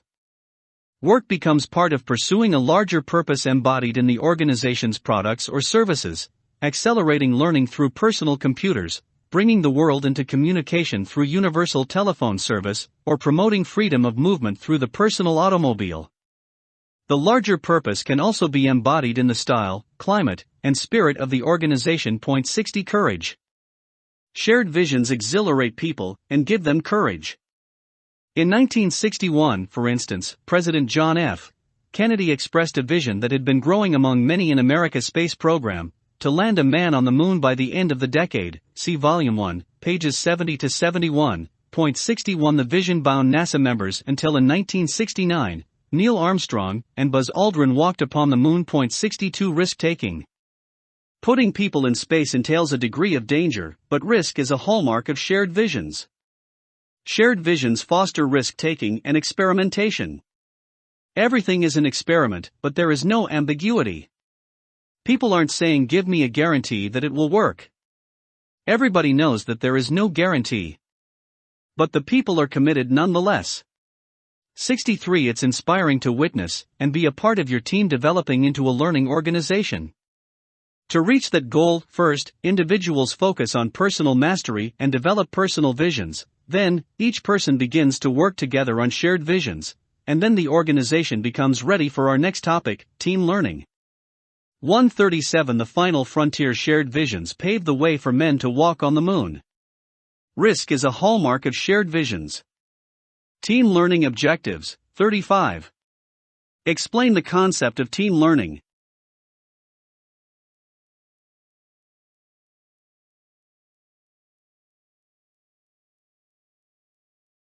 36. Define synergy. Many of us have heard the sayings, great minds think alike, and two heads are better than one. They are such overused phrases, but the ideas they express are at the heart of team learning. And what do the words minds and heads have in common? It's the plural s, indicating more than one person being is involved in the learning process. Alignment. When we first transitioned from personal mastery to shared vision, there was great potential for the team members' differing views to collide. Have you ever tried to get 10 friends to agree on what kind of pizza to order? Therefore, the key to successful team learning begins with what the experts call alignment. 64. If a team is not aligned, or moving in the same direction, then it will look like the mess of arrows shown at left. Fragmented teams waste energy because their members are misaligned. But when a team becomes aligned, a resonance or synergy develops. There is commonality of purpose, a shared vision, and an understanding of how to complement one another's efforts. 65. For example, imagine that you've set out to form a model rocketry program at your squadron, but you and fellow cadet leaders have 3 different plans about how to proceed. Will you ever start a worthwhile, long-lasting program out of 3 unaligned visions? Probably not. The team is misaligned. 3 dimensions of team learning. In team learning, in addition to the importance of alignment, there are 3 critical dimensions: insightful thinking about complex issues, innovative, coordinated action, and the role of team members on other teams. 66. Insight. To think insightfully means to take advantage of the power of many minds to be more intelligent than one mind. While this may seem to be a given in some organizations, team members do not acknowledge this reality. 138. Yikes. Your team wants to go in one direction, but your people are scattered all over. Your team needs alignment. Only then will everyone be moving toward the same goals. Team learning. When trying to solve a team leadership problem, the principle of insight counts. Having multiple minds at work is better than just one. Synergy. See Volume 1, page 48. Innovation. In addition to insightful thought, team learning also requires innovative, coordinated action. In other words, the team needs to welcome new ideas and to work together so those ideas contribute to the team's success. In most team sports, for example, the best teams show spontaneous yet coordinated play. 67. That is, they are innovative and adjust to what's happening on the field. Oh no, the other team is blitzing, says the quarterback, I better run with the ball. While continuing to work together to reach a common goal. Roles of team members. Team learning require insight and synergy and highlights the important roles of the other members. That is, learning teams that work in separate and even the same departments within an organization should help encourage each other to work in cooperation. 68. With these foundations in place, 2 of the most important ways that learning teams can reach their full potential is through dialogue and discussion. Dialogue and discussion. Objective. 37. Explain the difference between dialogue and discussion. To better understand team learning and how leaders use it to build learning organizations, it's worth taking a moment to distinguish between dialogues and discussions. Teams use dialogue and discussion as a way to learn and grow. Dialogue. Much like brainstorming, dialogue presents an opportunity for team members to freely and creatively explore complex issues. 69. During dialogue, team members listen carefully as each member shares his or her points of view. The goal is to exceed any one person's understanding. That is, through dialogue the team becomes smarter than any single individual. And during the dialogue, anything can be mentioned. The result is a free exploration that brings to the surface the full depth of people's experience and thought, and yet can move beyond their individual views. 70. Discussion. While still involving interaction between team members, discussion is slightly different. Through discussion, team members present differing views and defend them in a search for the best possible solution. 71. 139. Dialogue and discussion. As a leader, it's not enough to say you value dialogue and discussion. You have to be a great listener and really push the team to sound off with their ideas. 140. Hulu.com. Who says you have to be home at the right time to watch your favorite TV show? The iPad. Who says that a computer has to have a regular keyboard? Escape from old thinking. Teams learn when they recognize what mental models had been control how they thought about a topic. If a team can escape from tired old mental models, it can learn and innovate. B2 Spirit. Who says an airplane needs a normal tail? Gliders. Who says cadets can't fly? Mental models. Objective 38. Define mental models. Organizations whose members practice personal mastery, and then turn their personal visions into shared visions can enjoy great success. The primary hindrance comes from mental models. Mental models are deeply held internal images of how the world works, images that limit us to familiar ways of thinking and acting. 72. They can be basic generalizations like, people are untrustworthy, or they can be complicated theories, like the assumptions one might make about why a family's members relate with one another in a particular way. 73. Since this topic is not very commonplace, perhaps even in discussions of leadership, let's look at an example. Chapter 6 focused partly on prejudice and hatred. Prejudice is an example of a mental model. Consider a foreigner living in a brand new country. He marries into a family that does not accept him because of his nationality. No matter what this person does, the family detests him, will not speak to him, and makes false claims about him. But there is nothing wrong with the foreigner. He is a good person doing his best to live according to the laws of his adopted country. But his new family does not accept him because it has been programmed to think, over many generations, foreigners from that country are bad. They are rude, dishonest, and untrustworthy. Senge points out that mental models are active. That is, mental models cause us to act a certain way based on our assumptions, and they shape our perceptions, meaning the way we perceive or look at things. 74. Using mental models to succeed. Objectives 39.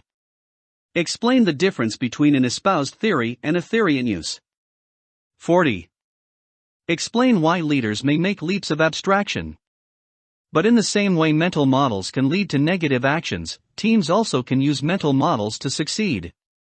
Developing the abilities to reflect and inquire can help one work with mental models more fruitfully. 75. Skills and reflection come from slowing down our thought processes, so we can increase our awareness of how we construct mental models, and how they affect our actions. 76. Inquiry skills involve how we relate with others, face to face, especially over complex issues. 77. We can improve our understanding of the complexity of these processes by realizing differences between espoused theories, what we say we believe, and theories in use, the implied theory in what we do.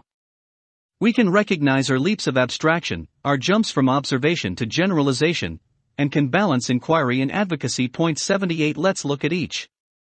The espoused theory. An espoused theory is a line of thought that we claim to believe. Going back to the example of a foreigner fighting prejudice from his new family, the whole family might insist it is not prejudiced against foreigners. That is their espoused theory. But in reality, they do treat the immigrant with contempt and distrust. The theory in use. A theory in use is a line of thought representing what someone actually believes. Again, in the example of the foreigner, the family's espoused theory does not match their theory in use, because it judges foreigners in a different way than they claim to judge them. 79. Recognizing that these theories don't match can help bring about positive change.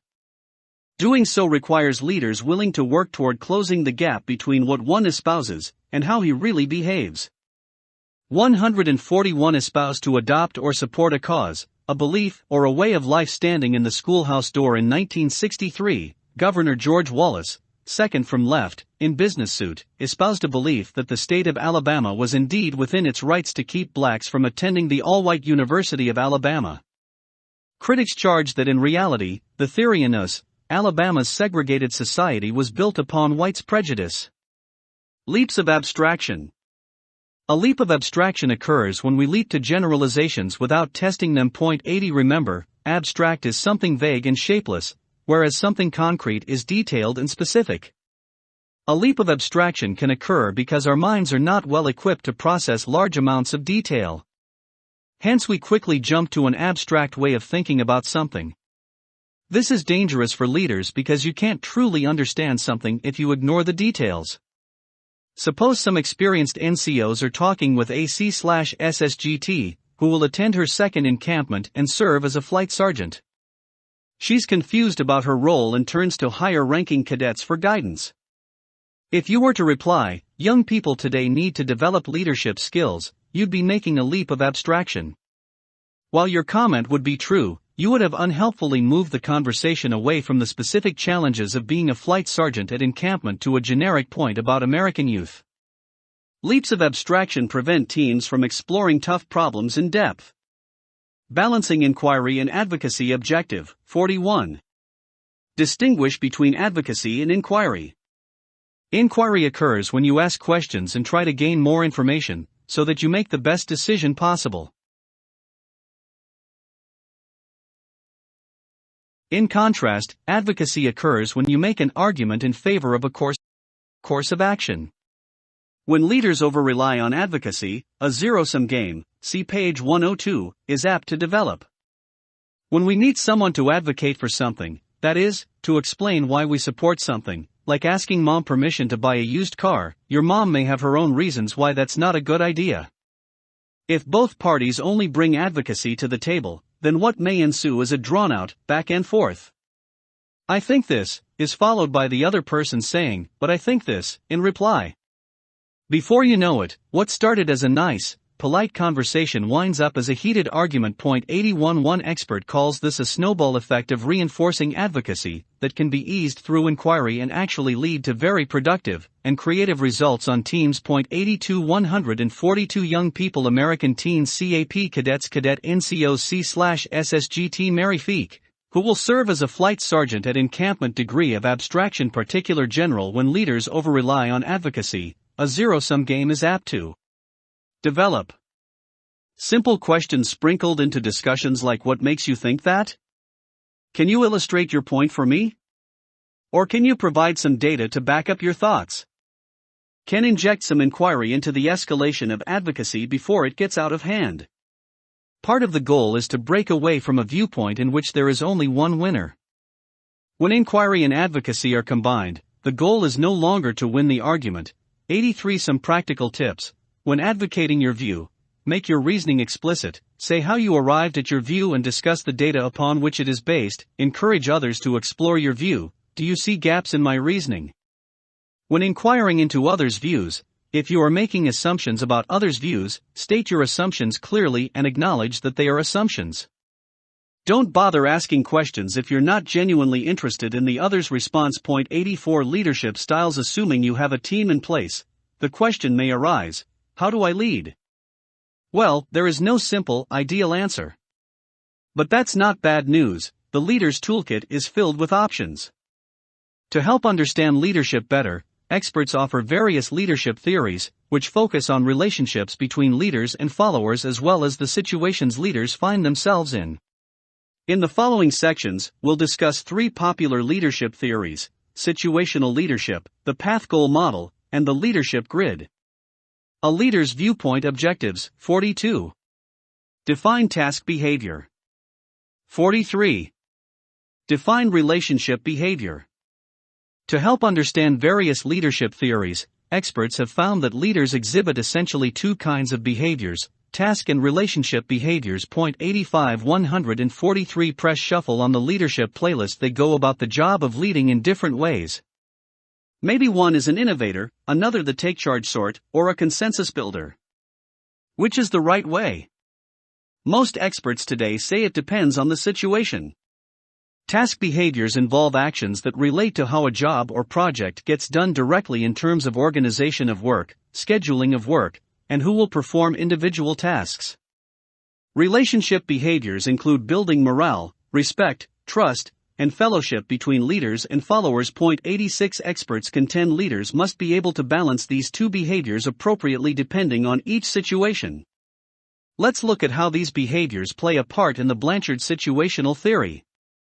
Situational leadership. Objectives. 44. Summarize the main idea that underlies situational leadership theory. 45. Describe the authoritarian, democratic, and laissez-faire leadership styles. 46.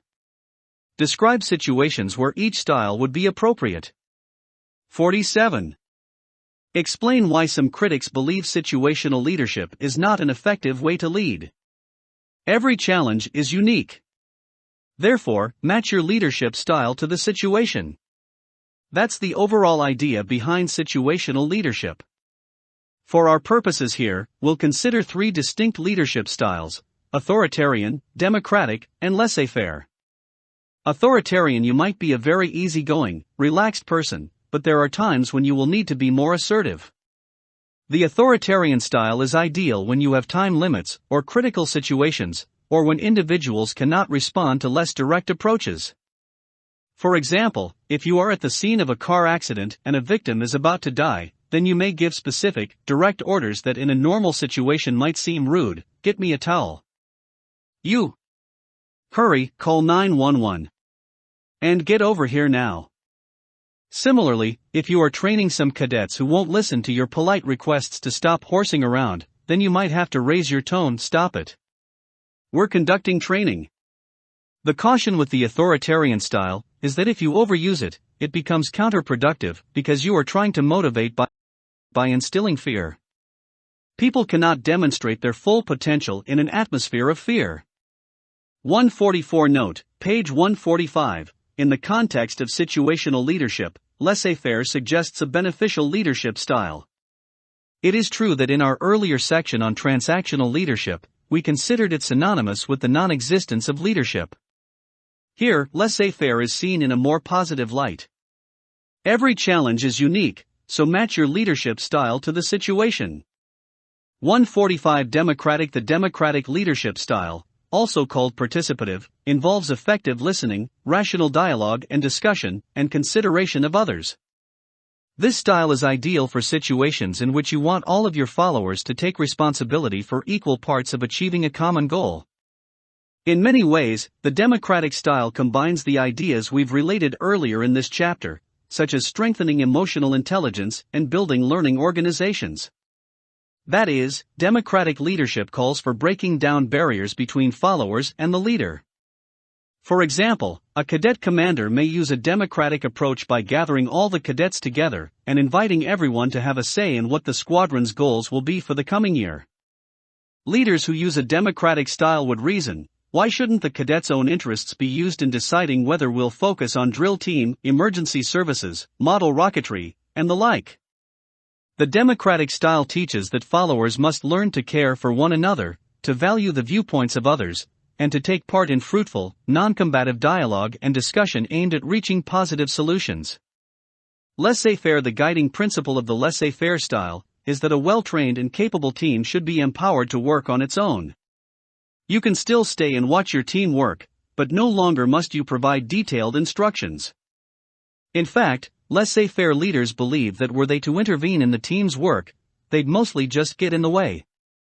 For example, your squadron is located in a college town, and an outstanding Spats cadet transfers into your unit. Knowing how capable she is, the cadet commander reasons a laissez-faire style is a good match for the situation. He asks her to take charge of training a color guard for a local Veterans Day service. The Spats cadet agrees, and that's it. The cadet commander walks away confident the job will get done. You can use a laissez-faire approach when your cadets are doing their jobs smoothly in a well-coordinated and productive way. A great advantage of this style is that it allows the leader to focus on the big picture versus the workaday concerns of the team. Welcome to the Air Force Academy. The classic example of authoritarian leadership is the military drill instructor, or here a first-class cadet at the academy, barking orders to a trainee. One man or woman, one vote. America is built upon democratic values. It's no surprise then that most organizations, including CAP, are governed by a board that makes decisions by voting and other democratic means. Hands off the economy. Milton Friedman, here with President and Nancy Reagan, applied a laissez-faire philosophy to economics. He and Reagan argued that for the economy to perform at its best, government should intervene as little as possible. Authoritarian democratic laissez-faire. Pros and cons of situational leadership theory. Leadership styles are like tools in your toolkit. You can use an authoritarian, democratic, or laissez-faire style depending on the situation, just as you might use a wrench or a hammer depending on what you're trying to build or fix. The situational approach gives leaders options. But what if you're just not an authoritarian type of person? Or maybe the laissez-faire approach is incredibly tough to pull off, even if you try extra hard. Critics charge that situational leadership fails because it asks leaders to be great in every approach to leadership. You can't just be yourself, say the critics, you have to play the part of the authoritarian, the democrat, or the hands-off leader. 146 The Path Goal Model Objectives, 48. Describe the Path Goal Leadership Model. 49. Identify 4 possible leadership behaviors in the Path Goal Model. The Path Goal Leadership Model focuses on the exchange between leaders and followers. 87 It is aimed at motivating subordinates to accomplish team goals. 88 Specifically, the goal of this leadership model is to enhance employee performance and employee satisfaction by focusing on employee motivation. 89 Hence, the name Path Goal refers to the role of the leader to clear paths subordinates have to take in order to accomplish goals. 90 But Path Goal is also an exchange in which leaders and followers trade guidance or support, provided by the leader, for productivity, provided by the follower, and satisfaction, gained by the follower. 91 The primary makeup of the Path Goal model includes a balance of the behaviors the leader is meant to adopt, whether it be directive, supportive, participative, or achievement-oriented, as well as subordinate characteristics and task characteristics. All of the above motivates subordinates toward the anticipated goals, as well as productivity. A leader who is directive gives followers specific instructions about the task, including the leaders. The Path Goal model aims at motivating subordinates to accomplish team goals. 147 Expectations of the follower and guidance on how to proceed, as well as any particular methods to use and a deadline. 92 The directive leader sets clear standards, or performance, and makes the rules and regulations clear to subordinates. 93 Supportive leadership. Supportive leaders ensure that the well-being and human needs of followers are met. They are often kind and easy to approach. An emphasis on making work enjoyable for subordinates typifies this type of leader. Participative leadership. This leadership behavior characterizes leaders who allow subordinates to share in decision-making. 94 Leaders who welcome participation consult with followers, gather their ideas and opinions, and incorporate followers' feedback into decisions about how the group will move forward. 95 Achievement-oriented leadership. While the leadership behaviors advocated by Path Goal are weighted toward ensuring followers' needs are met, the theory also advocates leadership that encourages followers to excel and continuously improve. 96 Achievement-oriented leaders show great confidence that followers are able to set and meet goals that are challenging. 97 The particular behavior that the leader chooses depends on both the task and the follower. Task and subordinate, or follower, characteristics. The theory assumes that leaders can correctly analyze the situation, decide on the appropriate behaviors and adjust their behavior to the situation. 98 For instance, if the task is boring or stressful, the leader must show support and consideration to remove barriers to follower satisfaction. 99 Similarly, if the task is complicated or brand new, the leader must be directive. 100 Perhaps the follower may need step-by-step instructions on how to perform a particular procedure. By assisting the follower with direction, the leader once again removes barriers that could decrease the follower's motivation and satisfaction. Path Goal in practice. The structure of the task is a critical aspect of Path Goal theory. That is, once again, to use the example of asking a follower to design a public relations campaign, this task would be of low structure. There would not be a clear-cut set of guidelines to follow in initiating such a task, and measurement of success would be difficult. In this scenario, the satisfaction of the follower could be challenged greatly. Hence, a supportive leadership style that encourages the follower would be vital. On a path toward a goal according to the Path Goal model, if you show the way and help your people reach the goal, you're a leader. Outlined below are 3 principles of Path Goal. 1. Clarify the path so the team knows which way to go. This cadet officer is explaining how to perform first aid. Here's the job, here's the procedure, this is the standard. Any questions? 2. Remove roadblocks that are keeping the team from the goal. NCOs can run a color guard, but cadets still need help. Unless they obtain flags, rifles, transportation to the event, etc., the cadet's success will be blocked. By properly equipping the team, the cadets' leaders have prepared them for success. 3. Offer rewards along the way. As the followers march along the path to their goals, leaders should provide encouragement and rewards. Honor Cadet Awards are a good example. 148 As you see, the nature of the task affects the type of leadership required of the leader. And yet the nature of the follower, subordinate characteristics, and not just his response to the task is important as well. For example, some employees appreciate guidance and clear instructions, so directive leadership approach is suitable in this instance. 101 Followers who are self-starters and prefer more independence and freedom when working a task would prefer a less directive approach and more emphasis on supportiveness. 102 Grid Theory of Leadership Styles Objectives. 50. Discuss the goals of the leadership grid. 51. Describe 5 primary leadership types found on the leadership grid. Self-deception is a major barrier to effective leadership. We are often blind to how our behavior comes across to others.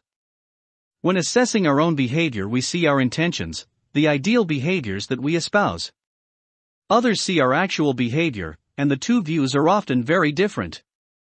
Because our behaviors are tied to core values, beliefs, and assumptions, we take them personally, and often reject or dismiss challenges out of hand. The grid theory of leadership styles was developed by Drs. Robert R. Blake and Jane S. Mouton in 1961 as an objective point of reference for exploring behaviors.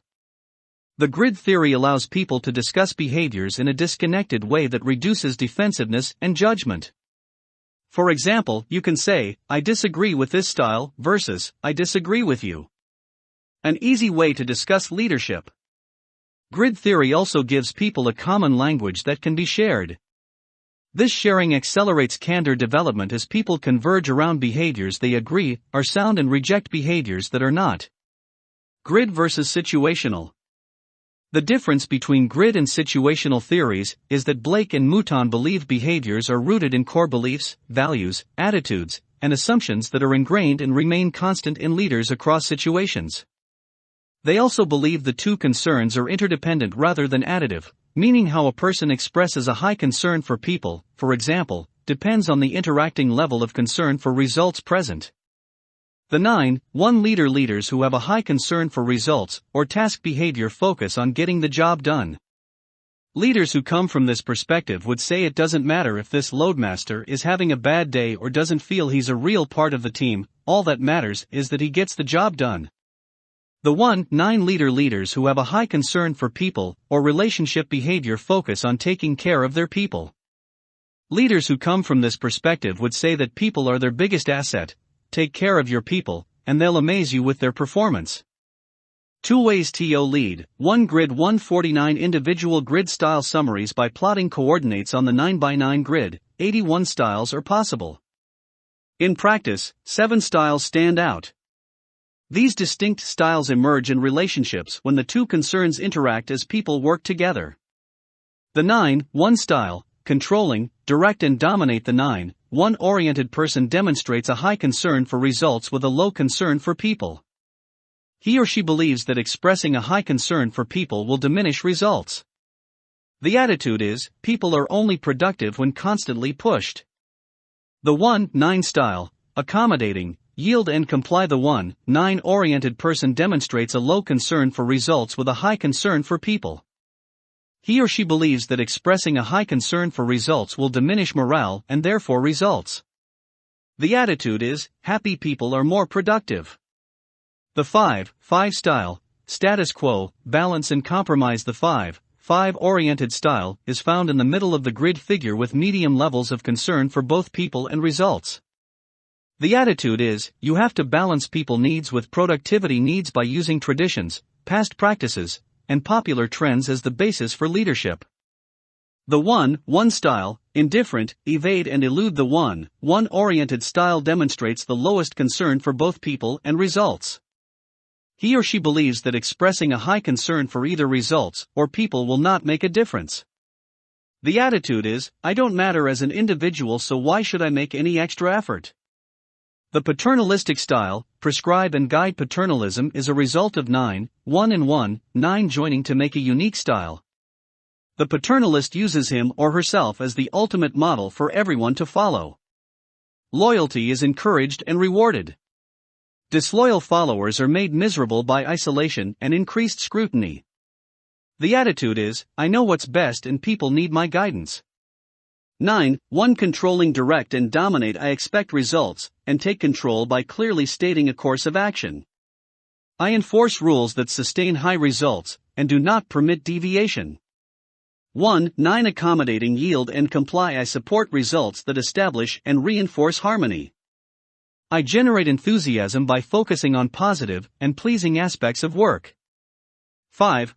Status quo, balance and compromise. I endorse results that are popular, but caution against taking unnecessary risk. I test my opinions with others involved to assure ongoing acceptability. 1. Indifferent, evade and elude. I distance myself from taking active responsibility for results to avoid getting entangled in problems. If forced, I take a passive or supportive position. Paternalistic, prescribe and guide. I provide leadership by defining initiatives for myself and others. I offer praise and appreciation for support, and discourage challenges to my thinking. Opportunistic, exploit and manipulate. I persuade others to support results that offer me private benefit. If they also benefit, that's even better in gaining support. I rely on whatever approach is needed to secure an advantage. 9. Sound, contribute and commit. I initiate team action in a way that invites involvement and commitment. I explore all facts and alternative views to reach a shared understanding of the best solution. 1. 9. 5. 1. 9. Low. 1. Concern for results, high. 9. Concern for people, low. 1. High. 9. The leadership grid, reprinted courtesy of Grid International, gridinternational.com. Or paternalism, acting like a father to your followers, with the authority and wisdom that implies. 150. The opportunistic style, exploit and manipulate. The opportunist-oriented style is the only situational style on the grid. The opportunist approaches every situation with the underlying attitude of what's in it for me? And then takes on whatever style is most likely to result in private advantage. The key to successful opportunism is the ability to persuade people to support selfish objectives without revealing the underlying motives. The inconsistency in the approach used makes the style difficult to identify in the short term. The 9 style, sound, contribute and commit. The 9 oriented style is considered the ideal style and integrates a high concern for people with a high concern for results. This leader sees no contradiction between the two concerns and so builds resilient relationships that overcome challenges and strive for excellence. Is the grid helpful? How do I know where my natural leadership style fits on the grid? Some leadership experts would argue that the grid's designers are biased in favor of 5 or 9 leaders, even though history shows leaders of other stripes can succeed. Situational leadership theorists would say the leadership grid is fine at describing different styles, but the key is to use the right style for the right setting. Once again, it seems leadership theory provides more questions than answers. Conclusion: by now you have a better understanding of yourself, your team and leadership theories that can guide you on your leadership journey. Remember, before you can lead a team, you must lead yourself. Emotional intelligence helps you gain control of you. As you begin to gain personal mastery through careful attention to your growth and development, and to living your life as though it is a work of art, you'll become a strong team member and leader. By adapting transformational and transactional leadership styles that fit your individual leadership style, you can lead and even grow your team exponentially while becoming the type of leader who truly cares for and nurtures followers. You will have a learning organization, and you will be successful as a leader.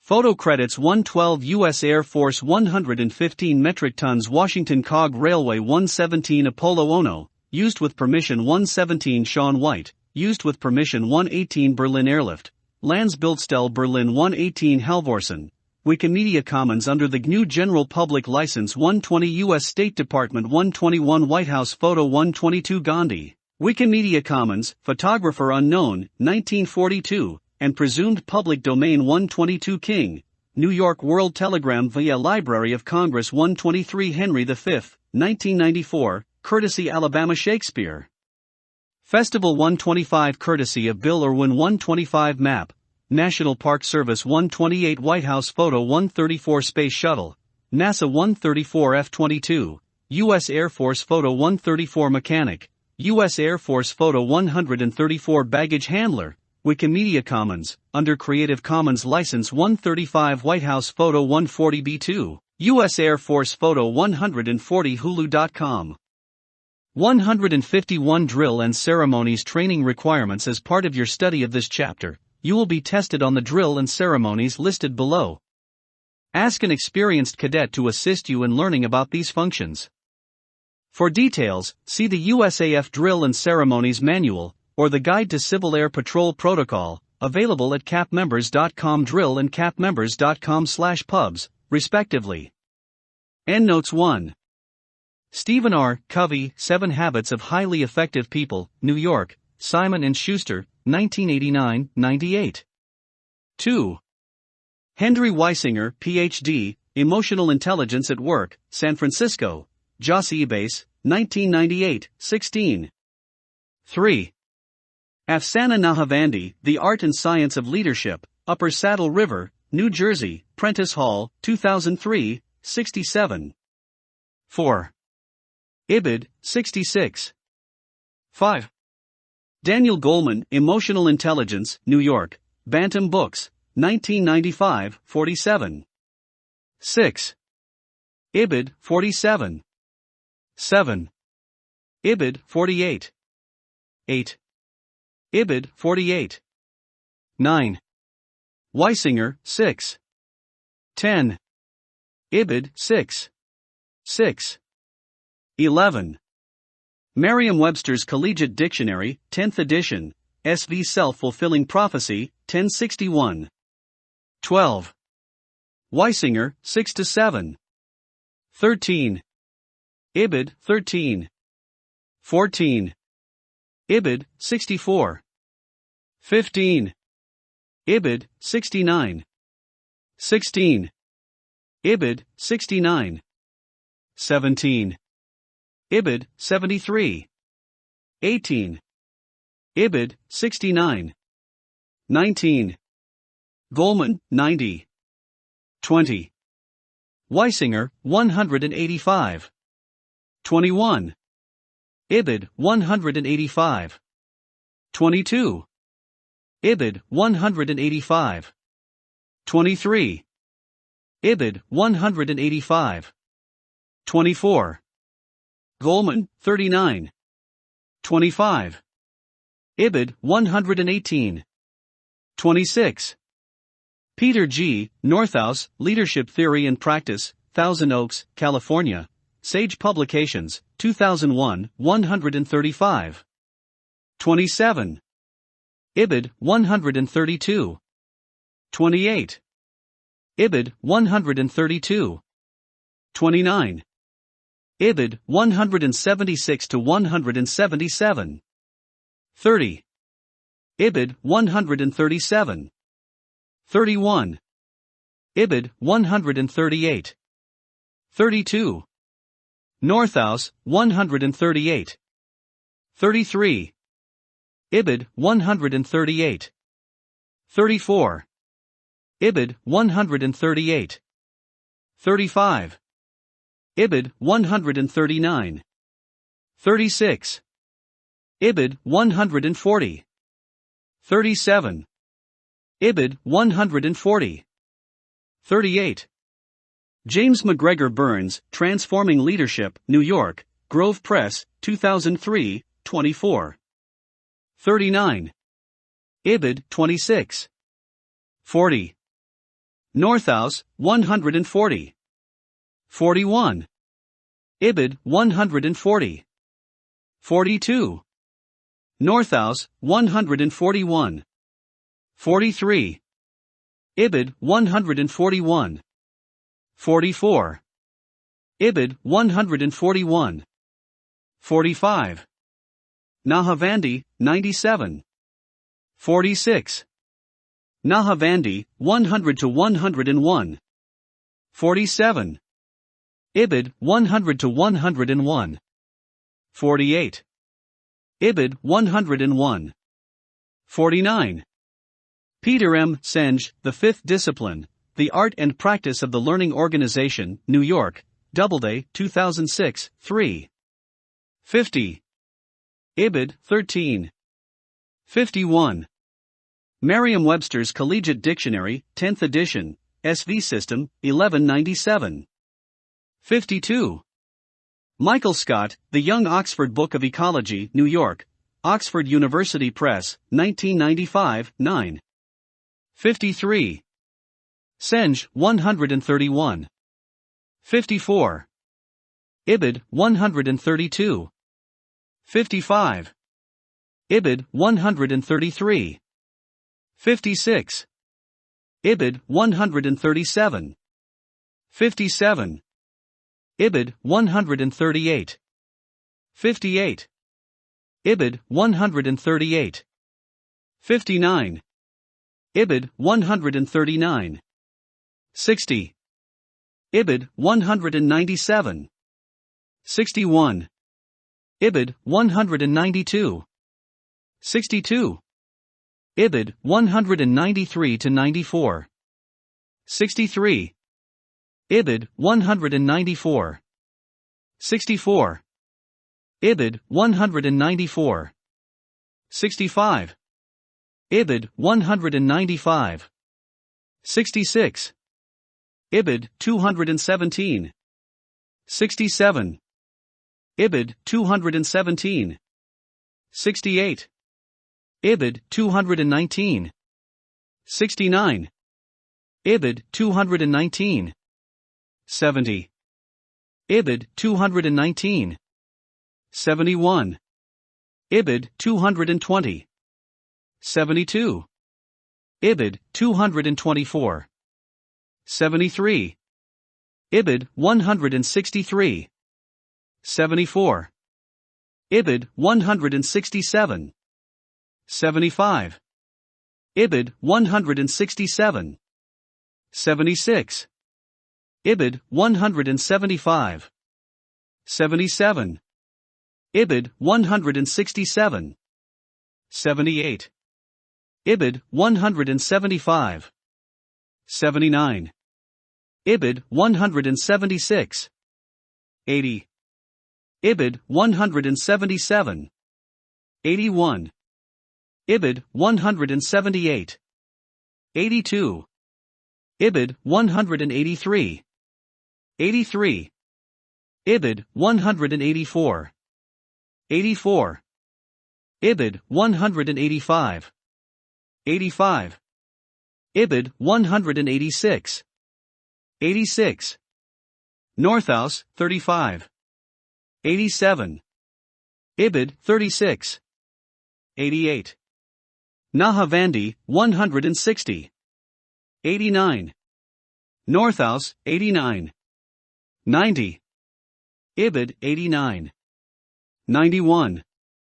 Nahavandi, 161. 92. Ibid, 161. 93. Northouse, 92. 94. Ibid, 92. 95. Ibid, 92. 96. Ibid, 92.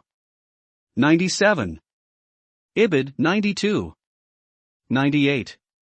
Ibid, 92. 99. Nahavandi, 161. 100. Ibid, 161. 101. Ibid, 161. 102. Ibid, 161. 103. Ibid, 161.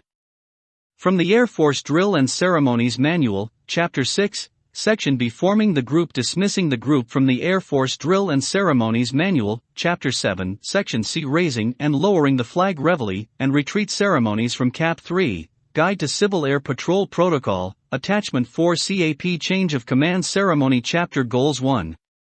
Develop an awareness of the importance of effective communication. 2.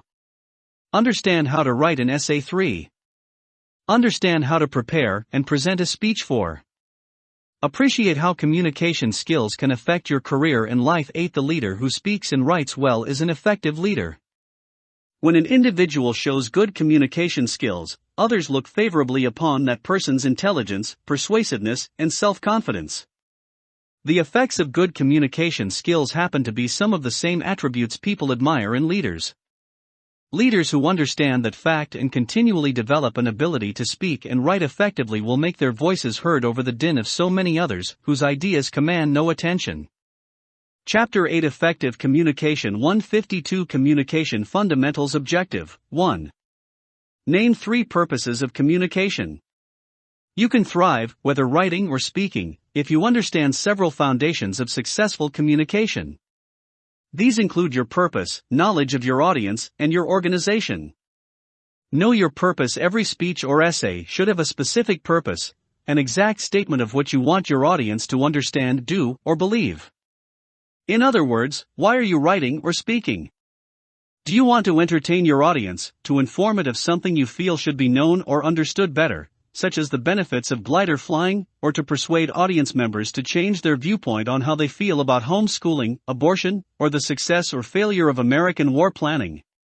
If you are speaking about the benefits of glider flying, for instance, your speech could start with a statement like, "Today, I would like to share with you my experiences at the recent Glider Academy, and why I feel every cadet should learn to fly gliders in addition, of course, to powered aircraft." Your purpose could be a combination of entertaining, informing, and persuading, but most often in CAP you will be informing or teaching. Especially as a cadet NCO, you may find yourself teaching younger members about drill and ceremonies and other CAP traditions. As a flight sergeant or first sergeant, you might speak to younger cadets formally or informally on the importance of living the core values. If so, your purpose is to ensure that your communication teaches the core values to your cadets. 153 Communication Fundamentals. Know your purpose. Know your audience. Organize your ideas. Follow basic communication principles. Writing excellent essays. The goal of writing: brainstorming, making an argument. Topic: sentences. The opening paragraph, transitions and body paragraphs, anticipating and refuting objections. The conclusion: using writing to recommend change. The staff study email and professionalism. Public speaking, common speaking methods. Outlining a speech. Signposts. The conclusion: communicating for 4. Your career and life. The resume job interviews. Social media. Volume 2, Team Leadership Chapter Outline. In this chapter you will learn about know your audience objectives. 2. Define audience. 3. Explain the importance of knowing your audience. But equally important to your purpose is an awareness of your audience, that is, those to whom you will speak or write. Knowledge of your purpose and audience go hand in hand. It is your audience you will teach or instruct or entertain. Moreover, writers have catered to their audiences for thousands of years. Your respect for your audience carries on traditions of writers like Horace, born in 65 BC, who believed the writer should delight his audience, teach it, or do both. Point 1. Consider this. You've got a 9 a.m. Saturday presentation to the Model Rocketry Club. You are so excited to share your love of the hobby with your peers. To prepare, you create an excellent slideshow on basic model rocketry. It's sure to be a hit. But when you get to the meeting and begin to speak, your audience is bored stiff. All are advanced model rocketry students who already know everything you are teaching. They needed advanced concepts to stretch their minds further, instead they ended up feeling shrunk. Your slideshow was great, but it was built for a less experienced group of students. You should have analyzed your audience's needs better. Organize your ideas. Objective. 4. Define outline and explain its importance. First, you have to know why you are writing and speaking and to whom you are communicating. Next, whether writing or speaking, your organization is critical. Organization refers to the way you put something together.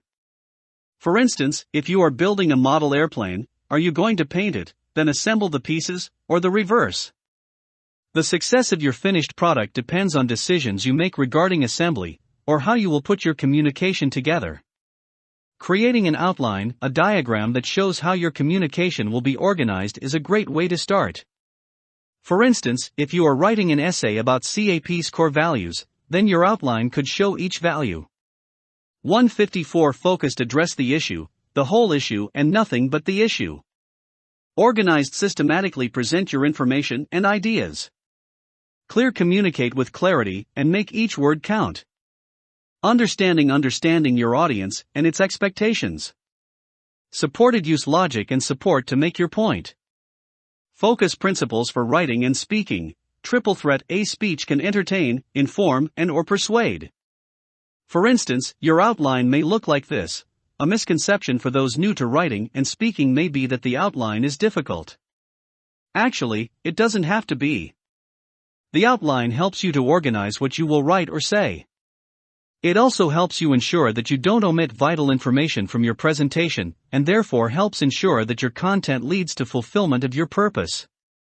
Once you begin writing or preparing a speech, you can literally use your outline as a checklist, crossing off items after you've included them in your essay or speech. If you were presenting a speech about Civil Air Patrol's missions, the body could break quite easily into 3 paragraphs that cover cadet programs, aerospace education, and emergency services. Other speeches or essays may be more complex, focusing on aspects of a single CAP mission, for example, but the general idea is to use the outline to organize your communication. However you communicate, whether in speech or writing, realize that while there are similarities between the two crafts, they aren't exactly the same. Topic: Core values. I. Opening paragraph or opening remarks for a speech. 2. Body. A. Integrity. B. Respect. C. Volunteer service. D. Excellence. 3. Conclusion or closing remarks. If speaking, hundreds, if not thousands of young men illegally refused to be drafted into the military during the Vietnam War. It's 1974 and Gerald Ford is president. He knows that Vietnam has divided America, and that the nation desperately needs to heal itself. But how? Until we can put the war behind us, Ford reasons, we won't be able to focus on any of the other tough problems facing America. Ford's solution involves forgiveness. He decides to pardon all the so-called draft dodgers, many of whom are living in Canada and unable to return home for fear of being arrested. Under Ford's plan, all young men who fled the draft will be forgiven if they perform 2 years public service. Ford concludes that this is the best way for the country to move beyond Vietnam. He knows it will be a very controversial decision. Point 2. Ford could announce his plan for amnesty at a meeting of anti-war protesters and enjoy loud and prolonged cheers. They'd love him for it. Instead, he finds the toughest possible audience, the veterans of foreign wars. A World War II veteran, Ford himself is a VFW member. At the VFW National Convention, he tells those heroic, battle-tested men that he's pardoning the draft dodgers. Of course, they are furious. Point 3. Many communication experts advise leaders to avoid hostile audiences.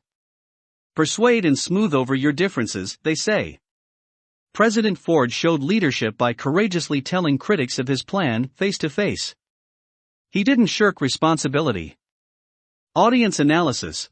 President Ford pardons the draft dodgers. 155-156. Follow basic communication principles. Objective 5. Identify and describe 6 vital communication principles that will help your speech and/or writing. Whether you are writing or speaking, certain principles of composition are always relevant. To become an effective communicator, master principles such as these: be clear. Make your meaning clear by using definite, specific, concrete language. Point 4. Weak CAP exposes cadets to aviating. Clear CAP cadets learn about aviation through orientation flights in single-engine Cessnas and gliders. What makes the first sentence weak and the second more clear? In the first, the verb, exposes, is vague. In the second, the verb, learn, is more concrete. Also, the increased details of the second sentence add to its clarity. Use familiar words. Some speakers and writers think they will look and sound like a superstar if they use big words with more than 2 syllables. Point 5. But in speaking and writing, the goal is to communicate your message, not to impress or confuse the audience. Use a familiar word unless a $10 word is needed. $10 words to effectuate change. It would behoove us to disseminate the strategic action plan. Familiar words. Let's give everyone a copy of the plan so they know about the upcoming changes. But aren't $10 words better than familiar words? Doesn't serious literature use $10 words and avoid the familiar? Consider this famous passage that uses only simple words, familiar words. In the beginning God created the heaven and the earth. And the earth was without form and void, and darkness was upon the face of the deep. Eliminate clutter, omit needless words. A sentence should have no unnecessary words, a paragraph no unnecessary sentences. Point 6 Cluttered. In my opinion, the greatest moment in human history was when Neil Armstrong and Buzz Aldrin walked on the surface of the moon after landing their spacecraft in the year 1969. 31 words. Does writer William Faulkner really think big emotions come from big words? He thinks I don't know the $10 words. I know them all right. But there are older and simpler and better words, and those are the ones I use. Ernest Hemingway. 157 There is nothing to writing. All you do is sit down at a typewriter and bleed. Ernest Hemingway. Efficient. The greatest moment in human history was in 1969 when Neil Armstrong and Buzz Aldrin set foot on the moon. 20 words. Stay active, write and speak in the active voice. The active voice is usually more direct and compelling than the passive voice. Point 7 Passive. My first flight in an airplane will always be remembered by me.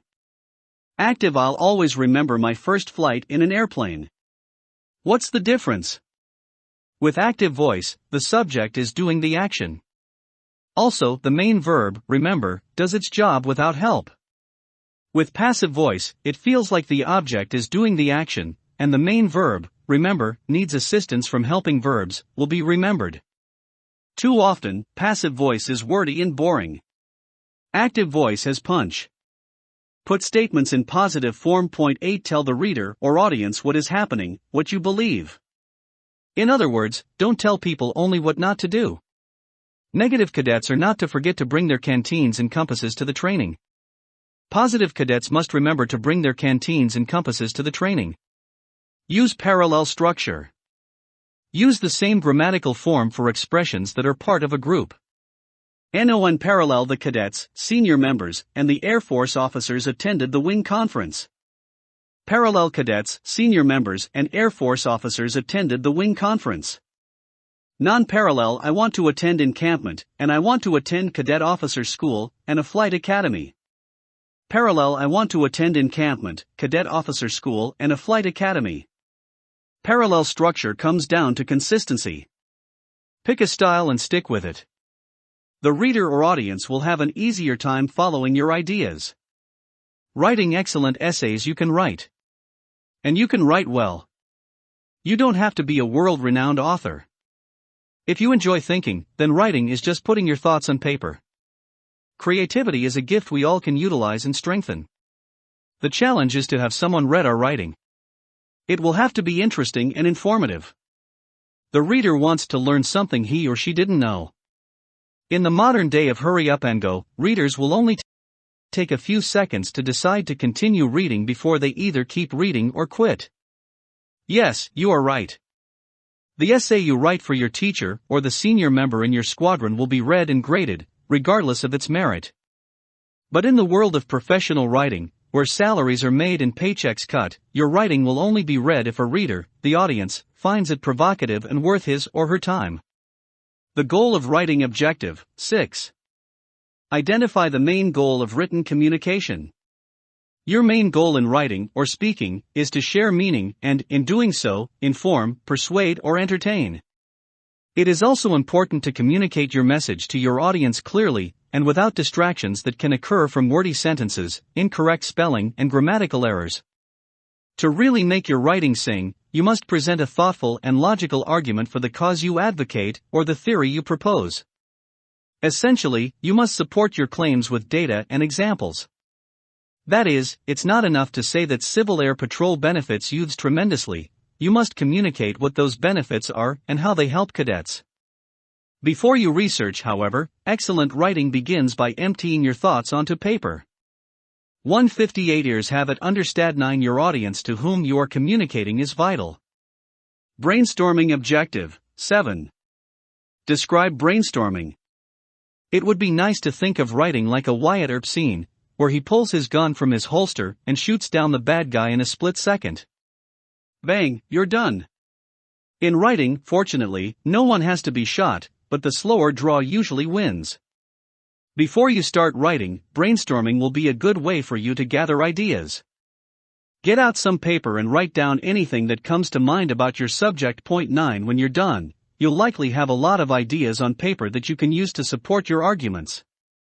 Brainstorming helps break writer's block. In other words, it's better to write something than spend all day staring at a blank page. Making an argument objective. 8. Describe argument in the context of an essay's body. There is a puzzled look on your face, perhaps.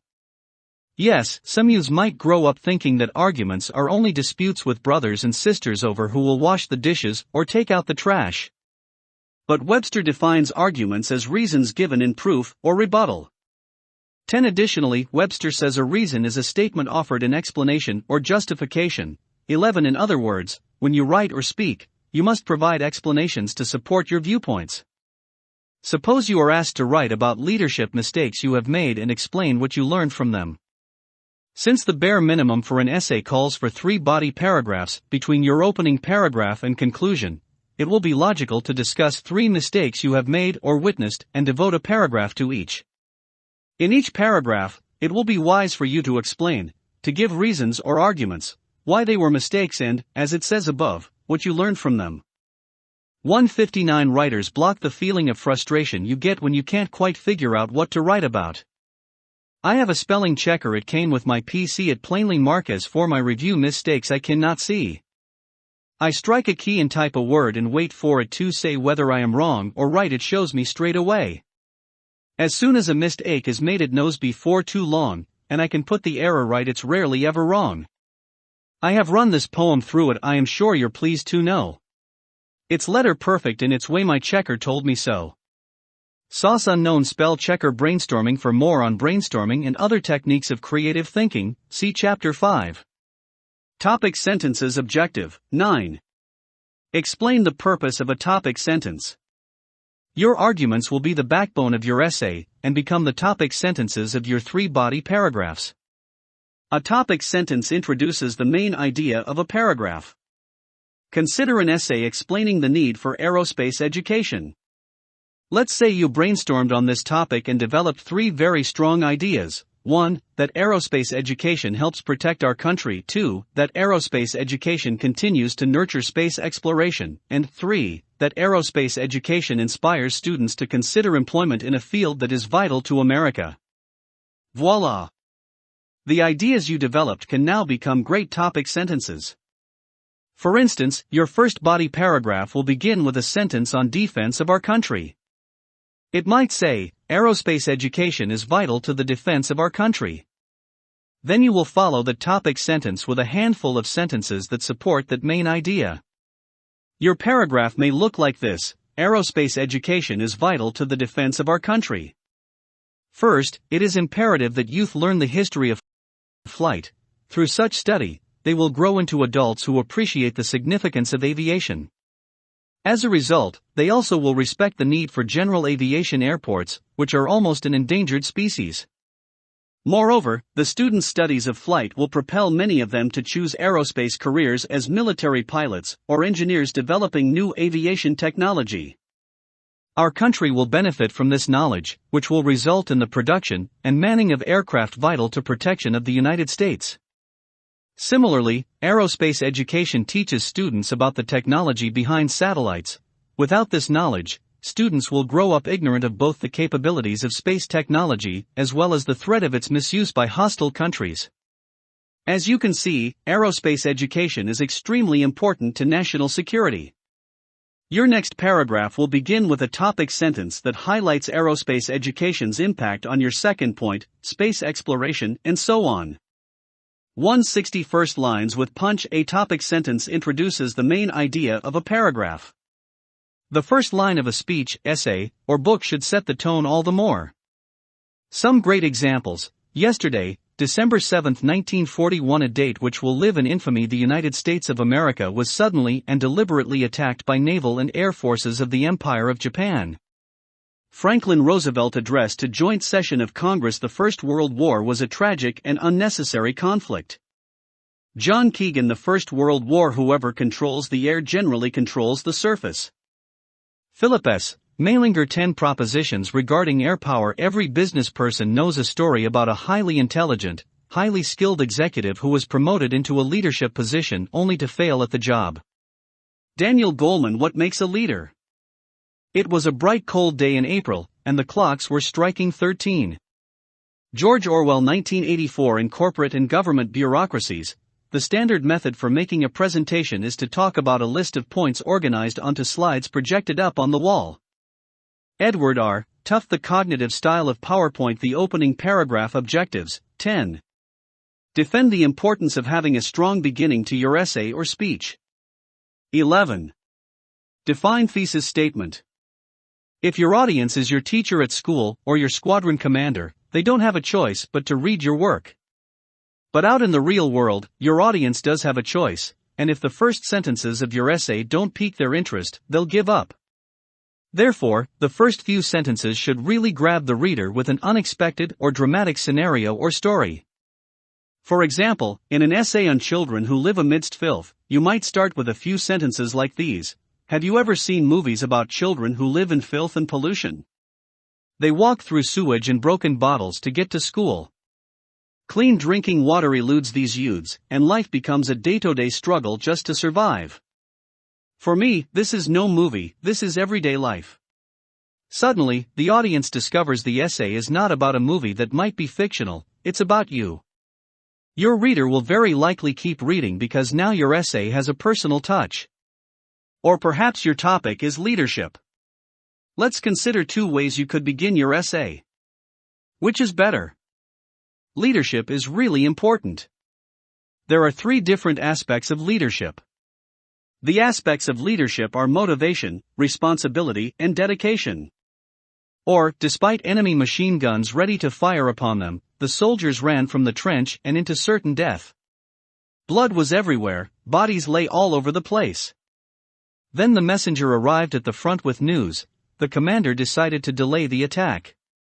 Tragically, it was a message that arrived too late. Poor leadership can cause unnecessary death and destruction. And even when deaths don't occur, ineffective leadership can still harm the team. Obviously, the second opening will catch a reader's attention more than the first. It's more dramatic and explains why the topic is an important and deserving of attention. 161. Your use of the English language reflects the accuracy and credibility of your writing. Be careful to avoid these major grammar errors. Comma splice. Cadet Simpson picked up the box of meals ready to eat. She helped prepare meals for several cadets. Problem and solution. The comma joins 2 independent clauses that could easily stand alone as separate sentences. To remedy, make each clause a separate sentence, or use a conjunction such as and after the comma. Run-on sentence. The search and rescue, SAR, lasted several days. All the cadets were exhausted by the end of the week.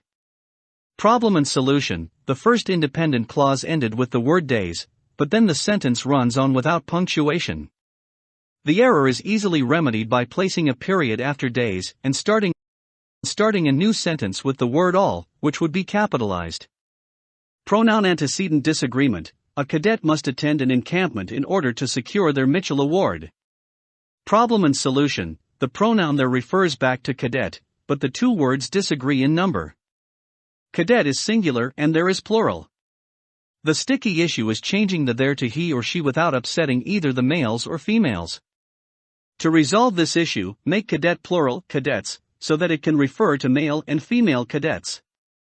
Grammar errors. The thesis statement. So assume you've locked in the reader's attention after an excellent start to your essay. You still need to make a point. If you recall, your essay is often written to inform, teach, or persuade, to attempt to change someone's mind about an issue. To this end, your opening paragraph also should contain a thesis statement. The thesis statement is the central message of an essay, and your essay's main idea. 12 For instance, in the sample outline and essay, pages 164 to 165, the thesis reads, As Americans, we can see the benefits of flight perhaps more clearly than any other people in the world. When your readers see the thesis, they may have an aha moment, realizing exactly what's coming. For instance, in regard again to the sample essay, the title gives readers a strong indication they will be reading about flight. Now, after reading your thesis, they are certain that you will be persuading them of the benefits of flight. The thesis statement can be more detailed as well, giving readers an even clearer picture of the remainder of your essay. It can contain a blueprint, which is a list of the ideas in your topic sentences. 13. Let's say you're writing an essay about your preference for glider orientation flights over powered flights. Thus, you have narrowed your topic to the advantages of glider orientation flights, which is your main idea. That being the case, your thesis might look like this. While powered and glider orientation flights are both beneficial, glider flights far exceed the powered aircraft sorties as training opportunities because there is more time for one-on-one discussion between pilot and student. The student can learn basic flight in a more relaxed atmosphere, and there is an even greater opportunity to witness beautiful scenery. This type of thesis statement is ideal. It introduces the main idea of your essay, and it introduces what will become the 3 topic sentences that begin your body paragraphs. For instance, the first sentence of your second paragraph, your first body paragraph, could say since gliders travel more slowly than powered aircraft, there are increased opportunities for discussion between pilot and student. 162. Like a playwright, starting your essay with some drama will energize and encourage your audience. A good thesis produces an aha moment. That is not to say that a glider is a lot slower than a Cessna, or that no fruitful discussion occurs in a powered aircraft, but the atmosphere in the glider may be slightly more conducive to interaction. Transitions in body paragraphs. Objective 12. Define transitional words and list 5 examples. Once you've launched your opening paragraph, the body of your essay will follow easily. But since it will have at least 3 segments, paragraphs, each with a slightly different topic sentence, transitions will be helpful in connecting your main points, so that your essay flows easily from one point to the next. Transitions tell the audience when you have finished relating one idea and are switching to a new thought. 14. They are phrases and words like in addition to, however, and therefore, which also indicate you are using logic or thinking in your presentation. Therefore, for instance, tells the audience that you have presented several ideas that, taking together, lead to a certain conclusion. Transitions perform double duty, working within your paragraphs and between paragraphs. For instance, as the sample aerospace essay moves from the topic of U.S. military airpower contributions to the importance of civilian aircraft, it might include this sentence. Now that we have illustrated the U.S. military's contributions to airpower, let's look at civilian aviation's assets. 15. In fact, the transition would work well in a speech too. Take another look at our paragraph on the importance of aerospace education, and note the transition words in bold. Aerospace education is vital to the defense of our country. First, it is imperative that youngsters learn the history of flight. Through such study, they will grow into adults who appreciate the significance of aviation. As a result, they also will respect the need for general aviation airports, which are almost an endangered species. Moreover, the students' studies of flight will propel many of them to choose aerospace careers as military pilots or engineers developing new aviation technology. Our country will 163, and now consider transitions. Transitions connect your main points, so that your writing flows easily from one point to the next. Some examples: in addition to drill, cadets also learn about aviation. However, not all CAP pilots come from a military background. Some, like Captain John Curry, hail from the airlines. Therefore, it's best to show respect to everyone you meet, regardless of appearances. You never know when you're in the company of heroes. The miracle of flight. Imagine traveling to visit your relatives across the nation. It's a 2,000-mile trip, and you've got to ride in your rusty red Model T. It's the early 1900s and some brothers named Wright are working on a flying machine. Maybe one day you can use that invention to enjoy an easier trip from New York to Oregon. For now, you can only foresee a bumpy ride and extremes of hot and cold and hills and lonely flatlands. Yes, luckily this is just a bad dream. Flight has transformed the lives of billions of people and the nations they call home. As Americans, we can see the benefits of flight more clearly than any other people in the world. In the United States, the advent of flight has eased the burden of travel, strengthened our military, and promoted general aviation. Thanks to the invention of large aircraft capable of carrying dozens to hundreds of people, travel has never been more convenient. Business people in Waco, Texas, can fly to Tulsa, Oklahoma, in a single morning. Trades and deals can be made, and these people can be back home with their families in the evening.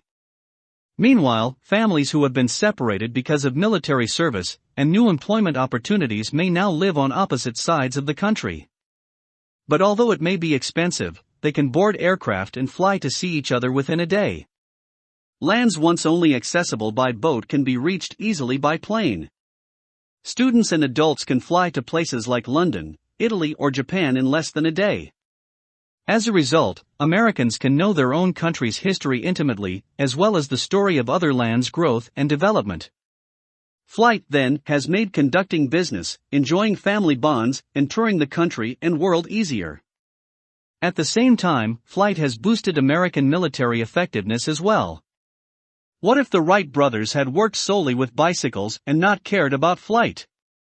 What if others, like Charles Lindbergh and Amelia Earhart, had shown no interest in flight?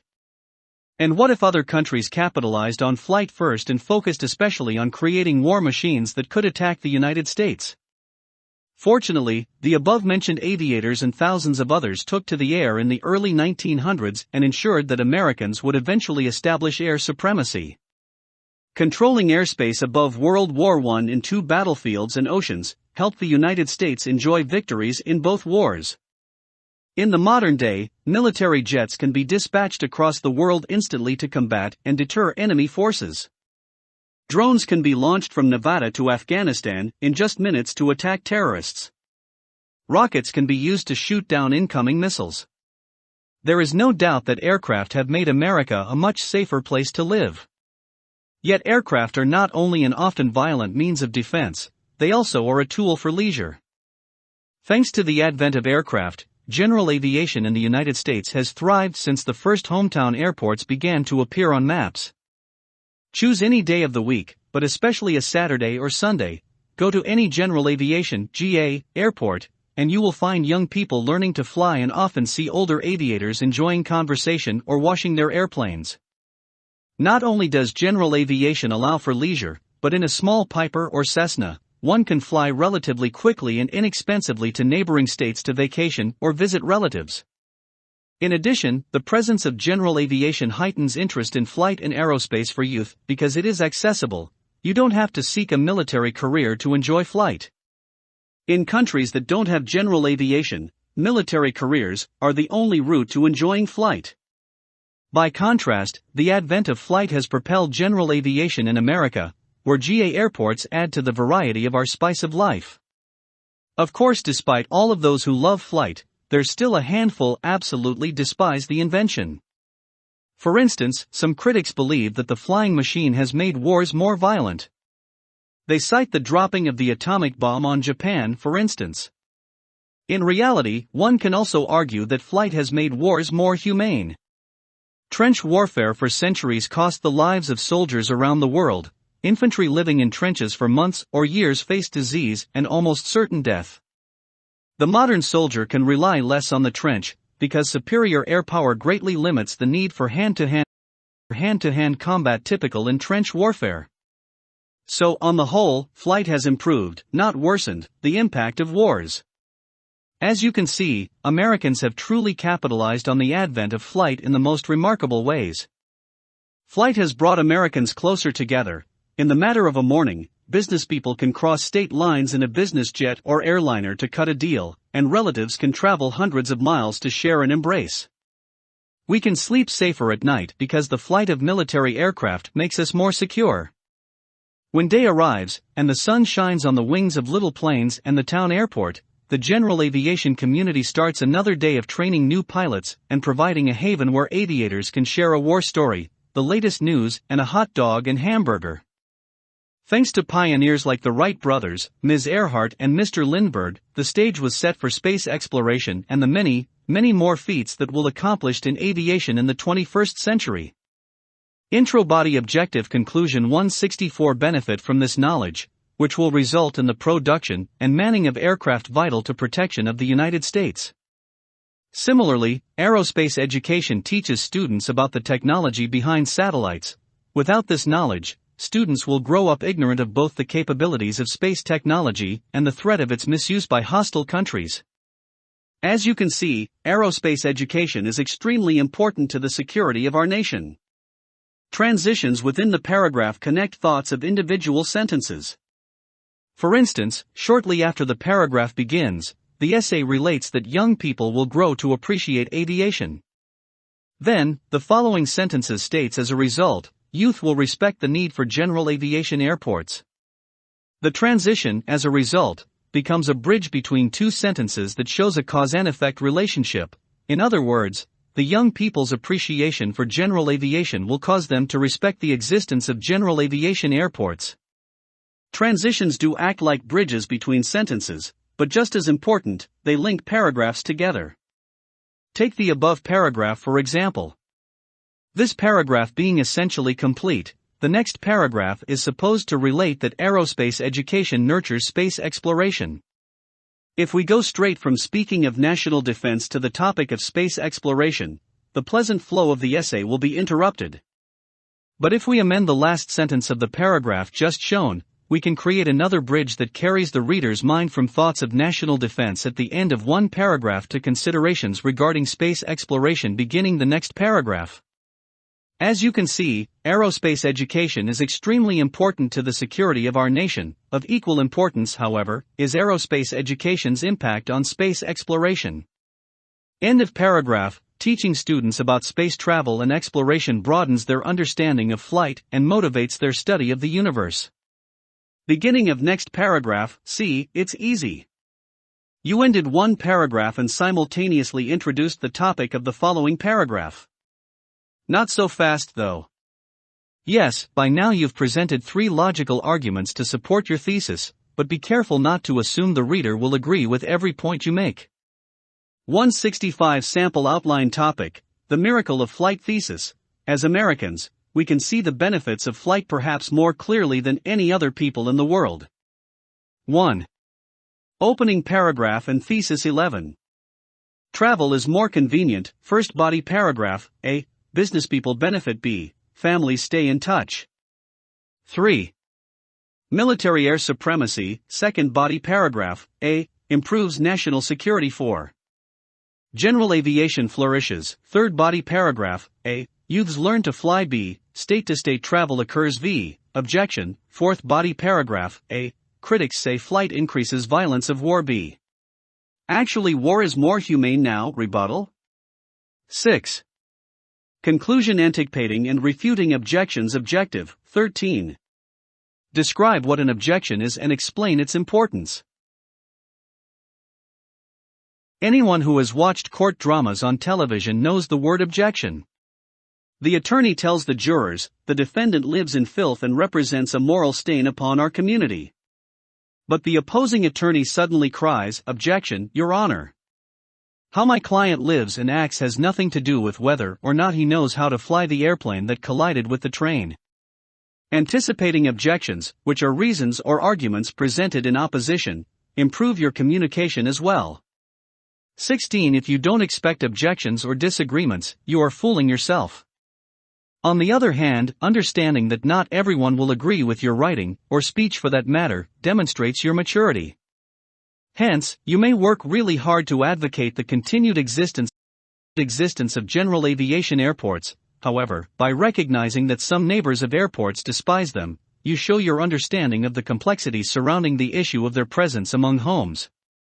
To balance your essay between your arguments and the potential disagreements you may face, you can anticipate the most likely point of disagreement and use the opportunity to provide additional support for your thesis. In the next to last paragraph of the sample essay, page 164, a typical objection to the benefits of aviation is cited. That is, some people feel advances in aviation have led to greater 166 transitions like a bridge connecting one side of the bay to another. Transitional statements connect paragraphs. Death and destruction in war. The objection, if supported adequately, has merit, but the essay refutes the concern by emphasizing the carnage caused by trench warfare. Trench warfare for centuries cost the lives of soldiers around the world, infantry living in trenches for months or years face disease and almost certain death. The modern soldier can rely less on the trench, because superior air power greatly limits the need for hand-to-hand combat typical in trench warfare. In the end, essayists show respect for others, even those who may oppose them, by admitting that their thesis may not be flawless, but they can still use the objection to further advance their own cause. Once again, CAP's core values, in this instance, excellence and respect, play an important role in communication. The conclusion objective, 14. Describe the function of the conclusion. You've pleased your audience with the support for your thesis. Now you quit writing, right? Not quite. That would be like stopping mid-sentence in a conversation. In your conclusion, you reiterate your thesis but use different words. Take the opportunity as well to restate your main points, your topic sentences, and think of something unique and memorable with which to end your essay. Look once more at the sample essay, page 164. The last paragraph begins with several sentences that are clear summaries of the main points in the body. Then, the essay concludes with the realization that aviation pioneers set the stage for all other future accomplishments in aviation. 167 Heading off objections. State your points and people will naturally be swayed to your way of thinking, right? Hardly. If your audience is familiar with your topic, they may already have objections to your ideas. Wise leaders anticipate those objections and head them off. By taking the initiative to identify possible objections, and then arguing why they are not fatal flaws, you show a full command of the issue's complexities. Head off objections to become a more effective advocate. Some examples of dealing with objections: cadets and ES missions. Objection: CAP's emergency services missions are often matters of life and death. They're no place for children, whose mere presence is a safety hazard. Why then does CAP allow cadets to participate in missions? Counter-argument: individuals mature at different rates. Some adults don't measure up to the professionalism of our top cadets. Moreover, if you were lost in the woods, wouldn't you want every available person who has been trained for the job to be searching for you? The uniform. Objection: the uniform is the mark of the military. It's the attire of warfighters, not youth. Cadets could learn teamwork and discipline even if outfitted in jeans and a polo shirt. Counter-argument: these criticisms make sense at first glance, but they overlook the uniform's unique power to motivate young people to rise above the ordinary. There's nothing inspiring about jeans and a polo. College choice. Objection: today, even average students are expected to attend a 4-year college. The conventional wisdom is that if you don't attend a traditional college straight out of high school, you'll be left behind. Counter-argument: but junior colleges and technical schools afford students a better opportunity to figure out what they really want to do before investing a huge sum in a big, impersonal university. Moreover, the credits can be transferred if the student later decides that the traditional 4-year college is right for them. Using writing to recommend change. Objectives, 15. Explain the purpose of a staff study. 16. Identify the sections required in a staff study and discuss the purpose of each. As a leader, you might use writing to recommend changes or improvements. The temptation may be to use email to vent concerns. Instead, if you have gripes or suggestions, there are great ways outside of email to make them known. For instance, members of the Air Force share their concerns in several professional formats, one of them being the staff study. You can do the same in Civil Air Patrol. Staff study. Consider this scenario. You enjoy CAP, you've been a member for 2 years in your local squadron. But the meetings are tedious. There's too much drill and not enough fun activities, such as paper airplane contests and rocket launches. You could say nothing and, as a result, get increasingly frustrated until one day you yell at the squadron commander. Hopefully you won't, but there might be a temptation for you to vent in an email to one of your cadet peers, using harsh words about the commander. But then one day your peer accidentally forwards your anger-filled email to the squadron commander. He's furious. Not only have you not helped your cause, you may have permanently injured your reputation. Purpose of the Staff Study Report. The staff study provides a professional format for presenting concerns and solutions. It's a tool for leaders to use when they want to talk about a problem and offer a solution thoroughly and in a logical manner. When you offer solutions to a problem, your superiors will view you with greater respect. They will see that you care, they will recognize that you are not whining, but trying to improve the squadron. 168 tips for writers. Don't use no double negatives. Make each pronoun agree with their antecedent. Join clauses correctly, like a conjunction should. About them sentence fragments. When dangling, watch your participles. Verbs has to agree with their subjects. Just between you and I, case is important. Don't write run-on sentences, they are hard to read. Don't use commas, which aren't necessary. Try not to ever split infinitives. Correct spelling is essential. Proofread your writing to see if any words out. A preposition is a poor word to end a sentence with. Don't be redundant. Anonymous difference maker. You can be the force behind positive change through effective writing. Analyze purpose and audience research your topic, support your ideas, organize and outline draft, edit, fight for feedback and win approval. 7 steps for effective communication principles in writing staff study reports. Consider your audience. In most cases, you're probably addressing your squadron commander. What concerns is he or she likely to bring to your problem? State the problem. Identify your problem clearly. If you can't summarize it in 1 or 2 sentences, try again. Also, be very precise in your problem statement.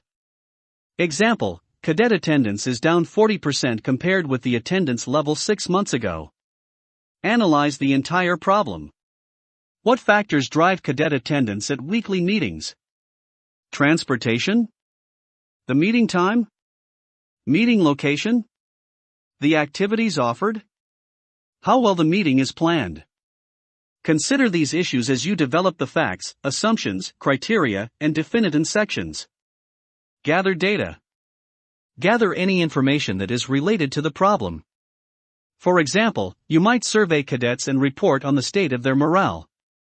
You could compare some recent meeting schedules and activities offered with the schedules and activities when attendance was high 6 months ago. Identify the facts. Remember that facts must be provable, they aren't opinions.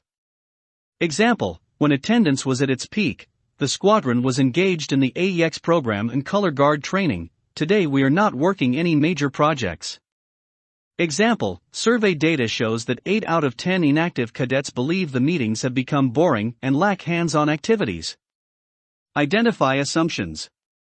An assumption is something that relates to the problem and most people accept it as true, even if it can't be proven concretely. 169. Date, memorandum for, office symbol of addressee, from, office symbol of author, subject, the staff study report. Problem 1. Clearly and concisely state the problem you are trying to solve. Factors bearing on the problem. 2. Facts. Identify verifiable facts that directly relate to the problem. 3. Assumptions. Identify those facets of the problem that most knowledgeable people accept as true, although they can't be firmly proven. 4. Criteria.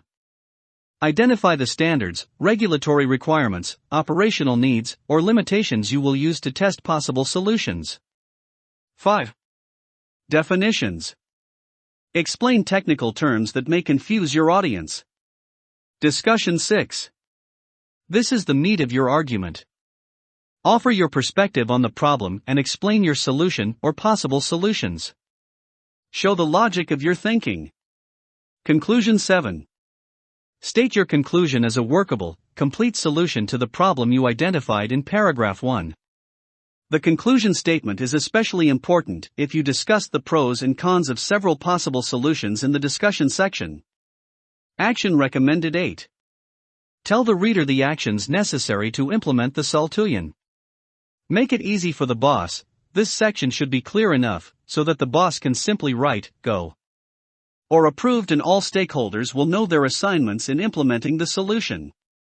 John F. Curry, C/CMSGT, CAP Cadet First Sergeant Attachments, if needed, Civil Air Patrol Apex Cadet Squadron United States Air Force Auxiliary 821 Buck Jones Road Raleigh, North Carolina 27606 John F. F. Curry facts must be provable, they aren't opinions. 170 example, while recruiting more cadets will boost the attendance figures in the short term, it won't address the underlying problem of why current cadets aren't attending meetings. Identify the criteria for the solution. Include standards, requirements or limitations you will use to test possible solutions. Example, in planning weekly meetings, the Cadet Staff Handbook advises units to develop a written schedule at least 1 week in advance.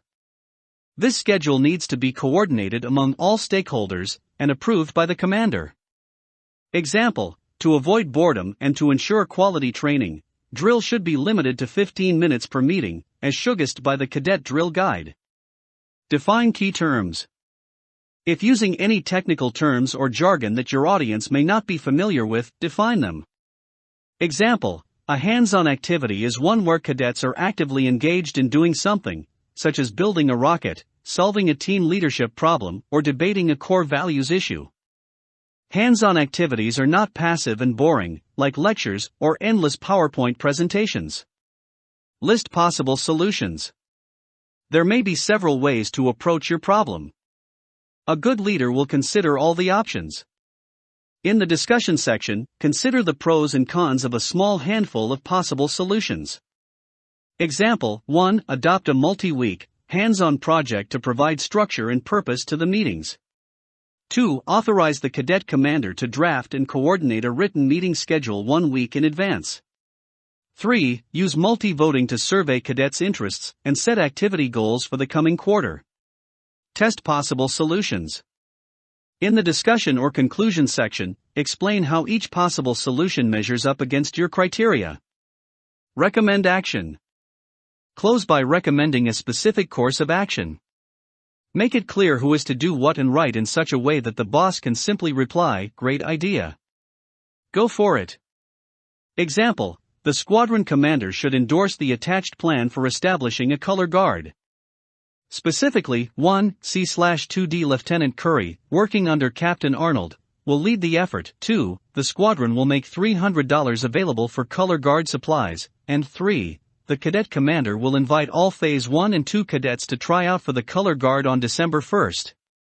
The staff study takes time, but when you undertake the effort, it will set you apart as a leader who wants to improve the team, not an individual set on complaining about everything. Jargon special terms that convey a very specific meaning within a profession or field of study. Steps of problem solving. 1. Recognize the problem. 2. Gather data. 3. List possible solutions. 4. Test possible solutions. 5. Select final solution. 6. Act body of staff study. 1. Problem. 2. Factors bearing on the problem. 3. Discussion. 4. Conclusion, a brief restatement of final solution. 5. Action recommended. 171 Email and professionalism objectives. 17. Discuss the pros and cons of email as communicating medium. 18. Describe guidelines for maintaining professionalism when using email. Often something so formal isn't necessary. In many instances, you can communicate concerns of a lesser nature via email. Benefits of email. In today's workplace, email is arguably the most popular means of communication. In organizations like CAP, where the members are geographically separated, email is even more indispensable. Some benefits of email include: email is essentially free. Assuming you have access to a computer and the web. Unlike the phone, email is unobtrusive. You can email someone at 2 a.m. and not worry about waking them up. As a form of written communication, email is easy to file and refer back to again later. Email is easy to share. Newcomers to a project can review previous email traffic and catch up on what's going on. Pitfalls of email. At the same time, email is not without its pitfalls. Practically every modern leader has lived to regret a mistake made in their email. One of the best things a leader can do to safeguard their reputation for professionalism is to be mindful of the pitfalls of email, including these. Because your email is so quick, people tend not to scrutinize their writing, and therefore they don't say precisely what they mean. It's easy to hit send instead of rethinking what you've written. This is especially true for controversial or emotional issues. Email can be a cop-out. Instead of working out personal differences face-to-face, people may hide behind email. Email tends to snowball, especially as multiple individuals are included in the distribution. Instead of being a helpful tool, the inbox quickly fills up and email becomes a chore. You can't be certain that when the recipient will see your message, or even at all. The telephone remains the most effective means for dealing with time-critical issues when people are in different places. Guidelines for professionalism in email: be brief. Email is best suited for quick, short messages. Address superiors as sir, ma'am, or by grade, just like you would in person. Use proper spelling and grammar. Do not use emoticons. Also, avoid weird fonts and colors. Reply to emails promptly, within 48 hours if at all possible. If you have a question, ask it directly. If asked a question, answer it directly. Be judicious about sending copies. Rather than using reply all, if a conversation affects only 2 or 3 people, reply only to them, not the whole group. Don't get into arguments, tirades, or make unprofessional remarks. If confronted with a sensitive or emotional issue, have the courage to talk with the other person face to face. Don't forward jokes, spam, rumors, etc., unless the other person is a good friend who welcomes such messages. Close with a signature block that includes your name, title, and telephone number. Think before you type and think before you push send. Once the email is out in the world, there's no getting it back or controlling who else sees it. Public speaking objective, 19. Describe ways to combat stage fright. If you are speaking for the first time in front of a group, you may get stage fright, an anxiety of speaking in front of people. 17. Right before you are about to speak, suddenly your heart starts to race, you can't catch your breath, and perhaps you fear even entering the room where you will speak. It's okay, everyone has felt this way at one time or another. Since likely the worst thing is to go up to a podium and not know what to say, it makes sense that by adequately preparing your speech, you can decrease your stage fright up to 75%. 18. Let's consider how you can get ready for public speaking. 172 from Amelia Earhart to All Cadet Commanders, Oregon Wing. Subject: Cadet Color Guard Academy, 10 to 12 April, McMinnville, Oregon. Dear fellow cadet commanders, 1. Does your squadron want to get a color guard started, but doesn't know where to begin?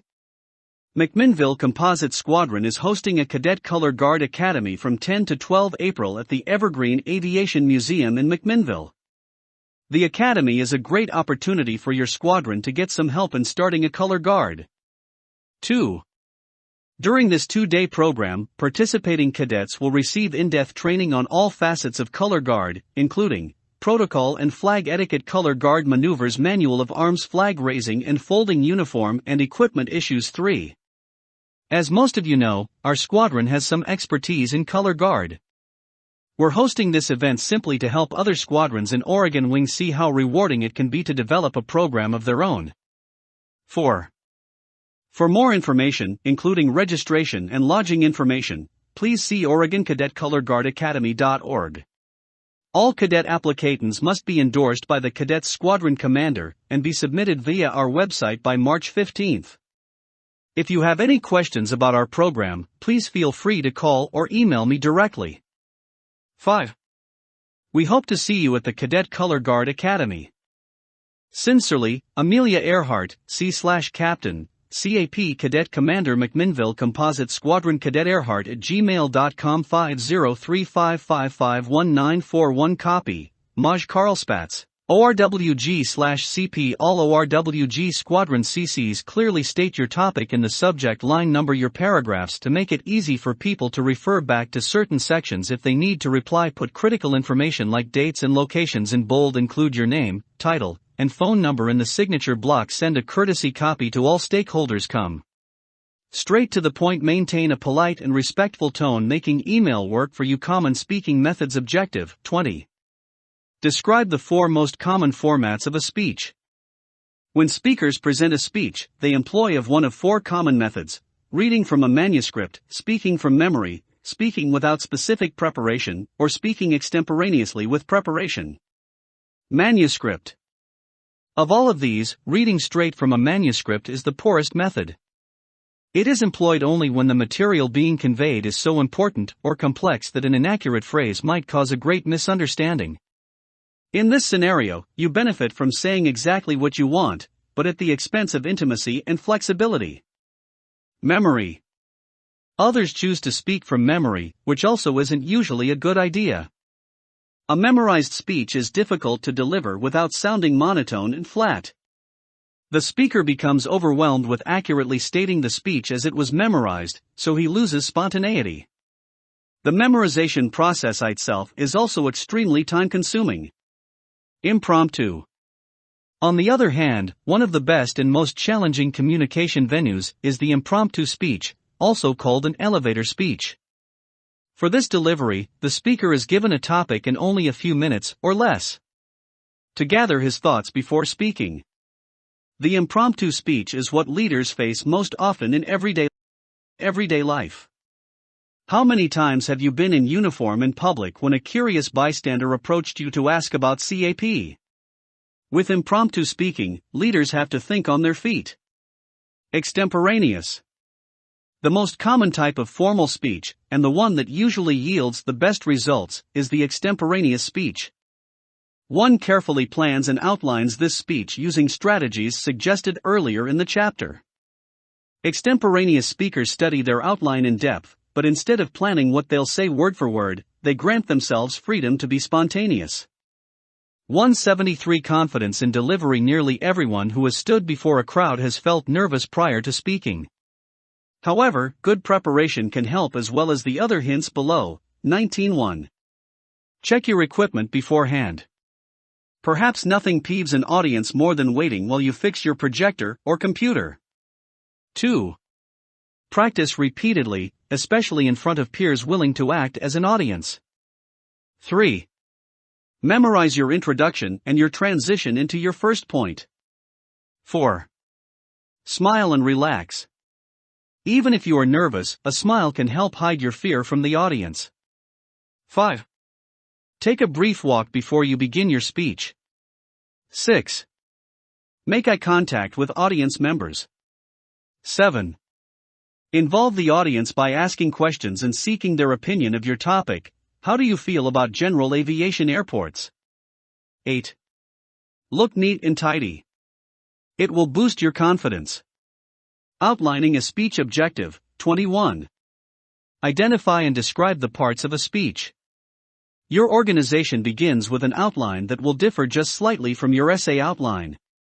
The specific purpose. First, begin with a specific purpose, a clear statement of what you hope to accomplish as a result of your speech. Point 15. Again, like writing, there are three main purposes in public speaking: to entertain, to inform, or to persuade. The central idea. In public speaking, the central idea is like the thesis statement used in writing. It is a compact expression of your argument. It's your main point, so you may want to state it more than once during the course of your talk to ensure the audience, who, unlike readers, can't go back and review your main point on their own, understands your message. Introduction. Many of the principles writers use to craft their introductions apply to speakers as well. However, it's especially important for speakers to include an overview in their introduction. During the overview, the speaker clearly identifies the subject of the talk and lists some of the main points that will be made. Once again, we see how speakers must be mindful that their audience cannot review or skim ahead as readers can. Body and conclusion. As with written communications, a speech should include a body and conclusion. Because this chapter already covered those topics in the section on writing, we won't revisit those points here. Signposts objective. 22. Describe the term signpost and explain its function. To keep the audience engaged and to help them follow your argument, effective speakers use signposts, brief verbal cues indicating your progress through an outline. Point 20. I've already told you about two of CAP's main missions: emergency services and aerospace education. My third point is that CAP's cadet program, 174, got edits. The most outstanding speakers edit, revise, tweak, and edit their remarks some more. The basics of first aid come down to the ABCs. That's airway, breathing, and circulation. First, let's talk about A for airway, restatements. The restatement is a type of signpost that speakers use to emphasize their key points. If someone says something twice, you know that it must be important. Some examples: cadets go on to lead incredible lives. Former cadet Nicole Mulahovsky became the first female Thunderbird pilot. Former cadet Eric Boe piloted the space shuttle. Former cadet Ted Bolds became a 3-star general in the Air Force. Every longtime senior member knows a similar tale. Cadets go on to lead incredible lives. Signposts are more important in public speaking than they are in writing because readers can reread confusing passages, use the margins to number the main points, use a highlighter to mark key passages, and the like. In contrast, an audience listening to the speaker lacks those benefits, so it is up to the speaker to help the audience follow along. The conclusion objective, 23. Discuss principles in concluding a speech. After you have presented your evidence in the body of your speech, it is then time to summarize the points you made and end your speech. Again, the audience's needs come into play. Speakers need to reiterate their main points to remind the audience, because the audience cannot easily review those points on their own. To wrap up a persuasive or informative speech, a good technique is to leave the audience with something you want them to believe or to do. Point 21. A fine conclusion to an informative talk. As you have seen, the facts I've presented demonstrate the positive impact of aerospace power on national security. First, air power allows us to use military force, as a last resort, while minimizing the loss of innocent lives. Second, because modern aircraft fly faster than sound, air power allows us to strike on very short notice. And third, air power's newest platforms, the unmanned aerial vehicles, allow us to minimize our own losses in a fight. But now that you know about air power, what can you do? I encourage you to write your elected leaders and tell them you support the X-99 appropriations bill currently before Congress. In casual speech or one whose purpose is merely to entertain, a good way to wrap up is to leave the audience with a zinger, a memorable or humorous last line. 175. Signal your transitions. Communicating for your career and life. Effective communication can enrich your career opportunities and therefore shape your life. Not only is communication a vital part of many occupations, presentations that must be made, reports to be written, and more, but before you ever land your dream job, you'll have to communicate through a resume and interview. The resume objectives, 24. Describe the purpose of a resume. 25. Identify the major components of a resume.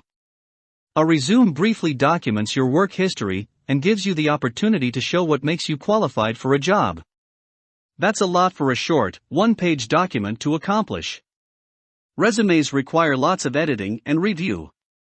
Let's consider the major parts of the resume. Personal information. Always list your name, address, phone number, and email address at the top of the resume. However, it is not appropriate to list additional personal information like your age, height and weight, marital status, etc. Objective. Some resume experts suggest you identify your career aspirations and/or immediate objective. For young adults, these sections can help compensate for your relative lack of experience because it shows the hiring manager that you have clear goals and interests. Education. As a student, list your highest level of education.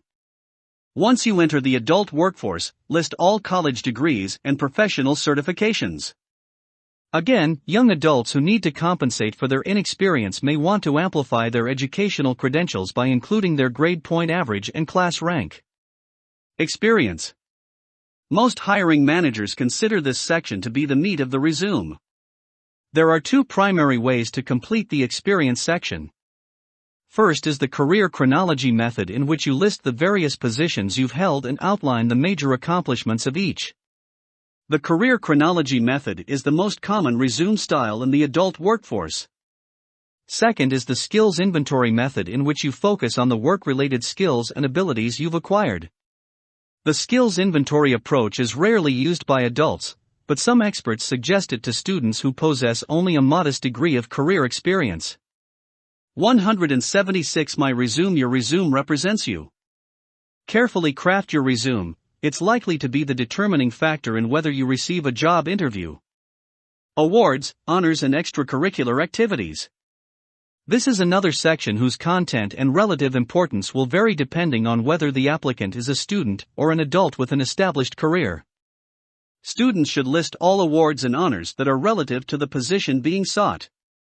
For example, a student applying for a summer job at the airport should mention their CAP experience, but their experience on the chess team can be omitted. References. It is customary to list 2 or 3 individuals who can speak to your professionalism, work-related skills, or employment history. However, before using someone as a reference, be sure to ask their permission and verify that indeed they'll recommend you for the position. If your resume impresses your potential employer, then you can work on the next step, preparing for a job interview. Job interviews objectives, 26. Explain the purpose of a job interview. 27. Describe ways applicants can prepare for interviews. 28. Discuss principles of etiquette for interviews. The company has seen you on paper. Now the employer wants to meet you face to face. If you have made it this far, you have a good chance of landing the job. Next, let's consider some principles to guide you during a job interview. Make a good first impression. Make yourself neat and presentable and dress in attire you would wear if selected for the position. The rule of thumb used to be to wear formal business attire to all interviews, but most career coaches today caution applicants not to overdress.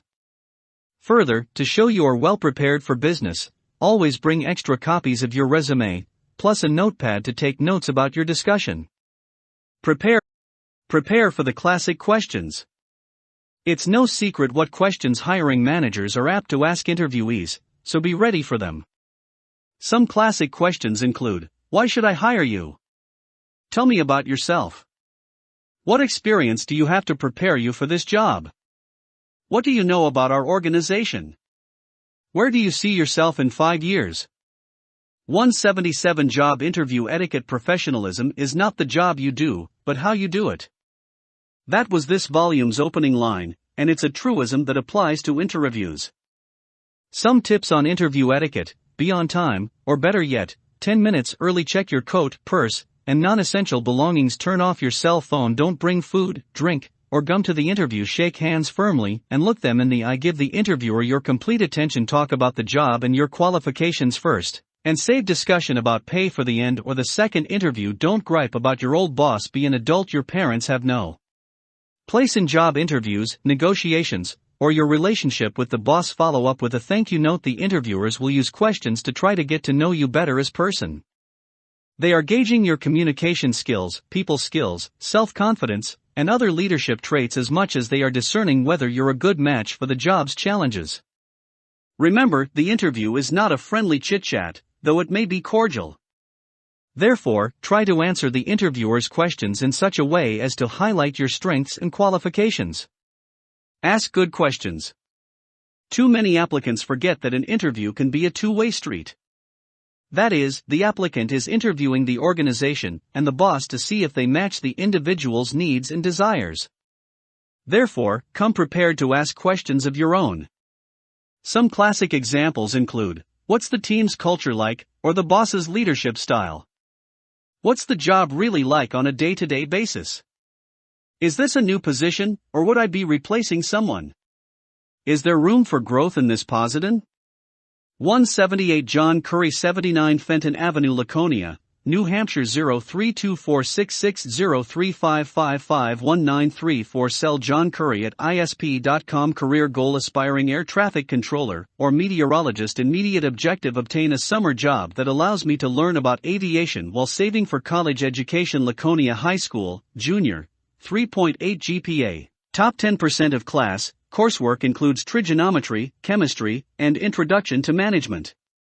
Work experience: on a real resume, you'd include dates of service: Everett's Yard Services, landscaper, part-time, 24 hours per week, performed yard work and landscaping services for residential clients, worked independently, often with no direct supervision at the job site, completed safety training and qualified to operate potentially dangerous power tools and equipment. Extracurricular activities: Civil Air Patrol, Cadet, Second Lieutenant, top 15% nationwide, successfully completed introductory curriculum in aviation and team leadership, served as a flight commander, responsible for the training, discipline, and welfare of 14 cadets during a 7-day annual encampment, participated in 3 flights in a Cessna 172 and 1 KC-135 aerial refueling mission. Laconia High School chess team, co-captain. Co-organizer for the first annual Lakes Region Chess Academy, a 1-day program that introduced 30-plus kids aged 9 to 13 to the fundamentals of chess. Parish Council youth representative. St. Joseph Catholic Church advised the pastor and adult council members on how to better serve teen parishioners. Served as mentor and role model for 8th grade confirmation class. Cycling, participated in dozens of bicycle road races, average 70 miles training per week. Awards and honors. National Honor Society, Laconia High School General Billy Mitchell Award, Civil Air Patrol Honor Cadet, Civil Air Patrol Encampment, Pease International Tradeport. References: Everett Lord, owner, Everett's Yard Service, 555-7981, Everett at isp.com. Major Ira Eaker, Civil Air Patrol Squadron Commander, 555-1941, Eaker at isp.com. Includes name. Still, Curry keeps the content relevant to his objective. If asked about his chess team experience, he could reply, "I took initiative and honed my project management skills by planning that kids' tournament." If asked how cycling is relevant to his job search, he might say, "Cycling shows that I have tenacity." References include each individual's name, title, and contact info. Sample: Someone FBO at the local airport is looking for a part-time lineman, gopher, and receptionist.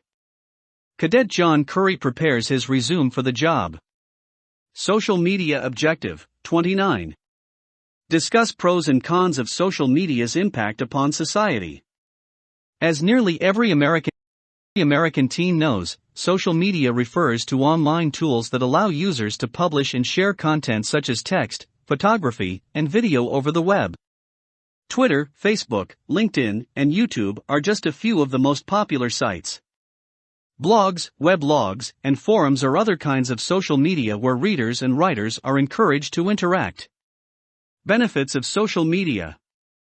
Although American society is highly mobile in the 21st century, people are able to keep in touch with friends and family around the nation or the world thanks to social media. Such sites serve as ideal places for communication. People can instantly share ideas, advice, photos, and videos. Moreover, businesses and clubs use social media to promote their latest offerings. Many adults especially use sites like LinkedIn to advertise their talents and experience, hoping their profile might attract a potential employer or client. Social media offers job seekers a new way to circumvent traditional hiring processes. And for extroverts, people who enjoy being in the midst of a crowd of people, social media enables them to become friends with thousands of people they've never met in person. Drawbacks of social media. Do you really want a profit-seeking company to have access to your personal information? Privacy rights advocates warn that one consequence of social media is that it turns the previously private into public information. Moreover, data that is published online tends to remain online, even if deleted. Many teens have learned the hard way that college recruiters, employers, and others use social media to learn more about young people. Post photos of yourself doing something stupid, and you might later regret it. Other social critics worry that because the web offers anonymity, as a New Yorker cartoon famously quipped, "On the internet, no one knows you're a dog," normal standards of politeness and civil behavior are eroding. In online flame wars, people impolitely disparage one another's remarks in web forums. 179 Person of the Year. So revolutionary is social media that in 2006, Time magazine named you as its Person of the Year. Conclusion: you can succeed as a communicator every day. After your essay or speech is turned in or delivered, it may fade away like the contrails of a jet. But every single day, you can speak confidently and maturely. You can make yourself heard in writing as well. Your success as a communicator will help you in CAP as you strive for promotions, as you tackle high school and college courses, and as you communicate in all aspects of life. Drill and ceremonies training requirements. As part of your study of this chapter, you will be tested on the principles and processes of the wing formation and review. Ask an experienced cadet to assist you in learning about this subject. For details, see the USAF Drill and Ceremonies Manual, available at capmembers.com/drill. From the Air Force Drill and Ceremonies Manual, Chapter 6, Section C, Wing Formation and Review 180-181 Endnotes 1. Robert Evans, edition. Close Readings, Montgomery, Alabama, Court Street Press, 2001, 32-33. 2.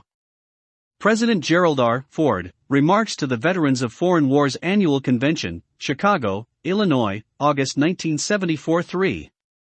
Gerald R. Ford, 93, dies, led in Watergate's wake, December 2006. 4. Stephen E. Lucas, 269. 5. Ibid, 270. 6. William Strunk Jr. and E. B. White, The Elements of Style, 4th edition, Boston, Allen and Bacon, 2000, 23-24. 7. Ibid, 18-19.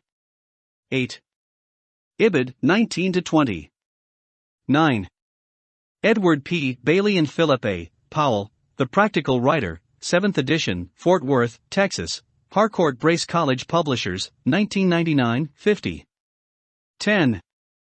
Merriam-Webster's Collegiate Dictionary, 10th edition, SV Argument. 11. Ibid, SV Reason. 12. Lynn Q., Troika and Doug Hesse, Handbook for Writers, 8th edition, Upper Saddle River, New Jersey, Pearson Education Incorporated, 2007, 46. 13.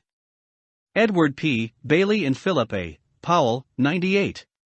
14. Stephen E. Lucas, The Art of Public Speaking, 6th edition, Boston, McGraw-Hill, 1998, 212. 15. Ibid, 212. 16. Merriam-Webster's Collegiate Dictionary, 10th edition, SV Objection. 17. Merriam-Webster's Collegiate Dictionary, 10th edition, SV Stage Fright. 18. Stephen E. Lucas, 11. 19. Lillian Wilder, 7 Steps to Fearless Speaking, New York, John Wiley & Sons, Inc., 1999, 246. 20. Ibid, 162. 21. John A. Klein, Speaking Effectively, A Guide for Air Force Speakers, Maxwell AFB, Air University Press, 1989, 47. Photo credits 154 White House Photo 155 Ford. White House Photo 155 Protesters, Julia Ryan, Haverford College, blog, 157 Library of Congress, via Look Magazine 158 U.S. Air Force Photo 159 U.S. Air Force Photo 166 Wikimedia Commons, under Creative Commons License 167 Building, Street Anselm College 174 White House Photo 179 Time Magazine, December 25, 2006 183 David Berry, used with permission. All photos of CAP cadets are from CAP sources, unless indicated otherwise. 182 Index Abilene, Road to, 33 Adams, John, 52 Apollo 13, 54 Appalachian Trail, 125 Apple Versus. IBM, 51 Argumentation, in Writing, 159, 166-167 Paradigm, 33 Audience, in Communications, 154 Authority, 94-95 Avoidance, 101 Batman, 83 Biden, Joseph, 119 Birth Order Theory, 78-79 Brainstorming, 56, 159 Bryant, Bear, 19 Cake Rex, 47 Charisma, 80-81 Chesterson, GK, 53 Chewy, 91 Chief Master Sergeant of the United States Air Force, 11 Churchill, Winston, 28 Classical Conditioning, 91-92, 126 Clinton, Bill, 80 Coaching, 15-18 Definition of, 15 Elements of, 16 Techniques, 17 Candy. Bomber the 118 Command Intent, 28 Communications and Basic Principles, 156 to 157 an organization, 154 to 155 audience, 154 purpose of, 153 compromise, 102 conflict, see interpersonal conflict conformity, 32. 140 to 142 yes man, 124 cost/benefit analysis, 60 creative thinking, 50 to 62 and advertising, 52 and open planning, 50 and sedition acts, 52 complexity and simplicity, 55 defined, 50 in the military tradition, 53 tools for, 56 to 62 unappreciated genius, 51 victories of, 54 critical thinking, 39 to 49 elements of thought, 42 integrity and 49 logic, 46 to 48 logical fallacies, 46 to 49 modes of thinking, 43 to 45 principles of, 40 universal intellectual standards, 41 D-Day, 54 defense mechanisms, 96 to 98 demographics, 104 demonstration performance method, 67, 69, 71 denial, 97 to 98, 101 Denton, Jeremiah, 48. Desegregation, 103 desired end state, 28 discipline, 19 to 22, 119 in empathy, 119 in prejudice, 105 to 106 in punishment, 20 reprimand, 22 sandwich, 21 displacement, 97 to 98 dissent by junior leaders, 28 diversity, 103 to 106 Dostoevsky, Fyodor, 49 Dr. Seuss, 50 Einstein, Albert, 59 Elements of Thought, 42 Email and Professionalism, 171 to 172 in CAP, 103 in the military, 103 Emotional Intelligence, 110 to 120 in Automatic Thoughts, 114 in Empathy, 118 to 119 in Interpersonal Skills, 119 to 120 in Managing Emotions, 113 to 114 in Motivation, 115 to 117 in Self-Awareness, 111 to 113 in the Military, 110 Components of, 112 Principles of, 110 to 111 Empathy, 118 to 119 Experiential Learning Method, 67-68, 69 Extinction, 92 Extrinsic Rewards, 24 5 Whys, 58 Flow, 117 Flowcharts, 60 Ford, Gerald, 155 Forming, Storming, Norming and Performing, 34 Forrest Gump, 81 Free Riders, 32 Friedman, Milton, 145 183 Gandhi, Mohandas K. 122 Gattaca, 77 Germany, East and West, 100 Grid Theory, 148 to 150 Groupthink, 32 Guided Discussions, 66 to 67, 69 Hagberg, Janet, 130 Halvorsen. Gale, 118 Harassment, 105 Hatred, 5 Ways to Fight, 106 Hawthorne Studies, 90 Headlines of the Future, 59 Hemingway, Ernest, 156, 157 Henry V, Shakespeare, 123 IBM, 46, 51 Inevitability of Conflict, 99 Initiative, 28 Intellectual Honesty, 49 Interpersonal Conflict, 95 to 106 in Diversity, 103 to 106 in Prejudice, 105 to 106 Defense Mechanisms, 96 to 98 Inevitability of Conflict, 99 Negotiation, 101 to 102, 120 Possible Outcomes, 100 Intellectualization, 97 Interpersonal Skills, 119 to 120 Interviews, 177 to 178 Intrinsic Rewards, 24 Irwin, Bill, 125 Johari Window, 81 to 83 Jonestown, 81 Killer Angels, The 22 King, Martin Luther Jr., 14, 122 Korea, North and South, 100 LEAD Model, 35 Laissez-faire, 128, 145 Leaders and Accountability, 33 and Authority, 94 to 95 and Prejudice, 105 to 106 Deliberate Leader, 99. Knee-jerk Leader, 99 in Managing Conflict, 100 to 101 Leadership as Intellectual Activity, 38 Grid Theory, 148 to 150 Path Goal Model, 146 to 148 Situational, 144 to 146 Transactional, 126 to 128 Transformational, 120 to 126 Leadership Arenas, 27 Leadership Styles, 143 to 150 Authoritarian, 144 to 145 Democratic, 145 Grid Theory, 148 to 150 Laissez-faire, 145 Path Goal Model, 146 to 148 Relationship Behavior, 143 to 144 Situational Leadership, 144 to 146 Task Behavior, 143 to 144 Learning Organizations,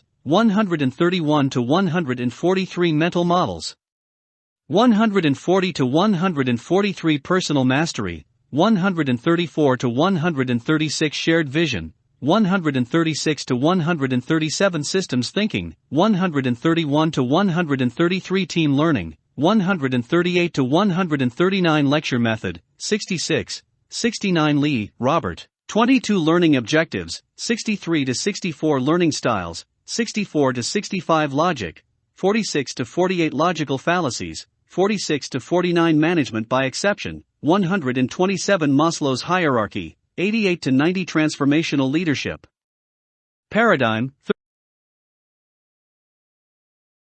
33 False Consensus, 33 Groupthink, 32 Pitfalls of Teams, 32 7 Needs of Teams, 30 to 31 Team Environment, 30 Team Lifecycle, 34 Team Lifecycle, 34 Teresa, Mother, 86 Thinker, the 55 Thinking Modes of, 43 to 45 Big Picture, 43 Focused, 44 Realistic, 44 Shared, 45 Tocqueville, Alexis de, 52 Transactional Leadership, 126 to 128 in Contingent Rewards, 126 and Laissez-faire, 128, 145 and Management by Exception, 127 Transformational Leadership, 120 to 126 and Idealized Influence, 122 and Individual Consideration, 125 and Intellectual Stimulation, 124 and Motivation, 123 185 Truthiness, 42 Tucker vs. Corvair, 51 Tuskegee Airmen, 103 Unconscious Mind, 96 Universal Intellectual Standards, 41 U.S. Air Force Academy, 101 Vaught, Wilma, 104 Wallace, George, 141 Warden, John, 50 Washington, George. 14 Weighted Pros and Cons, 62 Whining, 29 Withdrawal, 98 Women All-Female Aircrew, 103 Vaught, Wilma, 104 Women's Memorial, 104 Writing and Argumentation, 159 in Brainstorming, 159 in Thesis Statements, 161 to 163 and Topic Sentences, 160 in Transitions, 163 to 165 Goal of, 158 Staff Study, 168 to 170 Zero-Sum Gain, 102 MCREL Educational Standards. The Learn to Lead curriculum is correlated to Mid-Continent Research for Education and Learning, MCREL, Standards for Life Skills, Behavioral Studies, Career Education, Language Arts, and Civics. MCREL maintains standards documents from professional subject area organizations and selected state governments. For details, please see the Learn to Lead curriculum guide in capmembers.com/learn-to-lead. MCREL standards are copyright 2010 by MCREL Mid-Continent Research for Education and Learning 4601 DTC Boulevard, Suite 500 Denver, Colorado 80237 Telephone 303/337/0990 mcrel.org/standards-benchmarks used with permission. 186 Learn to Lead Curriculum Guide discusses the overall goals of cadet leadership education, outlines the content of Volumes 1 and 2, offers guidance on how to implement the curriculum. Learn to Lead Activity Guide 24 Hands-on Team Leadership Problems 6 Movie Discussion Guides 6 Group Discussion Guides. Learn to Lead Cadet Drill Guide, quick guidance on all major drill movements, tips on teaching using the DEMOPERF method, notes on basic formations. Learn to Lead lesson plans. Detailed, recipe-like lesson plans for Volumes 1 and 2 available only online. Learn TO Lead Resources. A wealth of resources is available to support cadet leadership education. See capmembers.com/LearnToLead for free PDF editions, or purchase hard copies through Vanguard at CivilAirPatrolStore.com. Lesson Plans 187. Learn TO Lead was, 2 years in the making. Maybe 3. I'd rather not count. At the start, I knew the project would be huge, and it became even more gigantic as we got into it. There's no way this text would be before you were it not for the superabundance of help I received. At the risk of forgetting some individuals who deserve recognition, I offer my profound thanks to the following. First, to my boss, Jim Mallett, and his predecessor Rob Smith, who each granted me total freedom and the resources necessary to do the job as I saw fit. Thank you. My volunteer counterpart, Lieutenant Col Ned Lee, has been the best ambassador for Learn to Lead and for the cadet program in general. Jeff Montgomery, Ed.D., author of the award-winning Aerospace, The Journey of Flight and Aerospace Dimensions, provided much wise counsel during so many lunches. In CAP's Creative Services shop, Barb Pribulik assisted with the graphic design and answered a ton of technical questions, while Jim Tynan coordinated the printing and ensured you'd be holding a high-quality book. My longtime colleague Bobby Tourville assisted in the early stages of the project and again at the end as a proofreader. Coming to the rescue in the final weeks as proofer, idea man, and contributor at large was my good friend Maj Jason Smith. And on a daily basis, my mates on the cadet team, Joe Curry and Stephen Trupp, contributed to the project during countless huddles, review sessions, and licensing calls, while another teammate, Neil Probst, author of most of chapters 7 and 8, approached the book with a fresh perspective and deserves special recognition for a job well done. Added to this small army was yet another army of CAP volunteers, seniors and cadets alike, who graciously reviewed our drafts online, generously spoke up during dozens of conferences and cadet events, and lent us the wisdom of their field experience. Most of all, I thank my wife Amanda, that saint of a girl upon whom I depend so much. I have no idea what a girl who is so beautiful inside and out sees in a dork like me. With so much help from NHQ colleagues, CAP volunteers, and the like, you'd think Learn to Lead would be perfection on paper. Nevertheless, I know some hiccups remain, for which only yours truly is responsible. All this work was done with one thing in mind. I hope Learn to Lead better prepares CAP cadets, fantastic young patriots all, to become the leaders America needs them to be. Semper Vigilans. Kurt Lafond. Appreciations. Are leaders born, or are they made? This text introduces cadets to the art of leadership and explains what they can do to become independent thinkers who confidently lead others in an atmosphere of teamwork and mutual respect. Learn TO Lead is a 4-volume textbook. Volume 1 Personal Leadership, Volume 2 Team Leadership, Volume 3 Indirect Leadership, Volume 4 Strategic Perspectives. Today's cadets, tomorrow's aerospace leaders. The cadet oath. I pledge that I will serve faithfully in the Civil Air Patrol Cadet Program, and that I will attend meetings regularly, participate actively in unit activities, obey my officers, wear my uniform properly, and advance my education and training rapidly to prepare myself to be of service to my community, state, and nation. Civil Air Patrol, U.S. Air Force Auxiliary.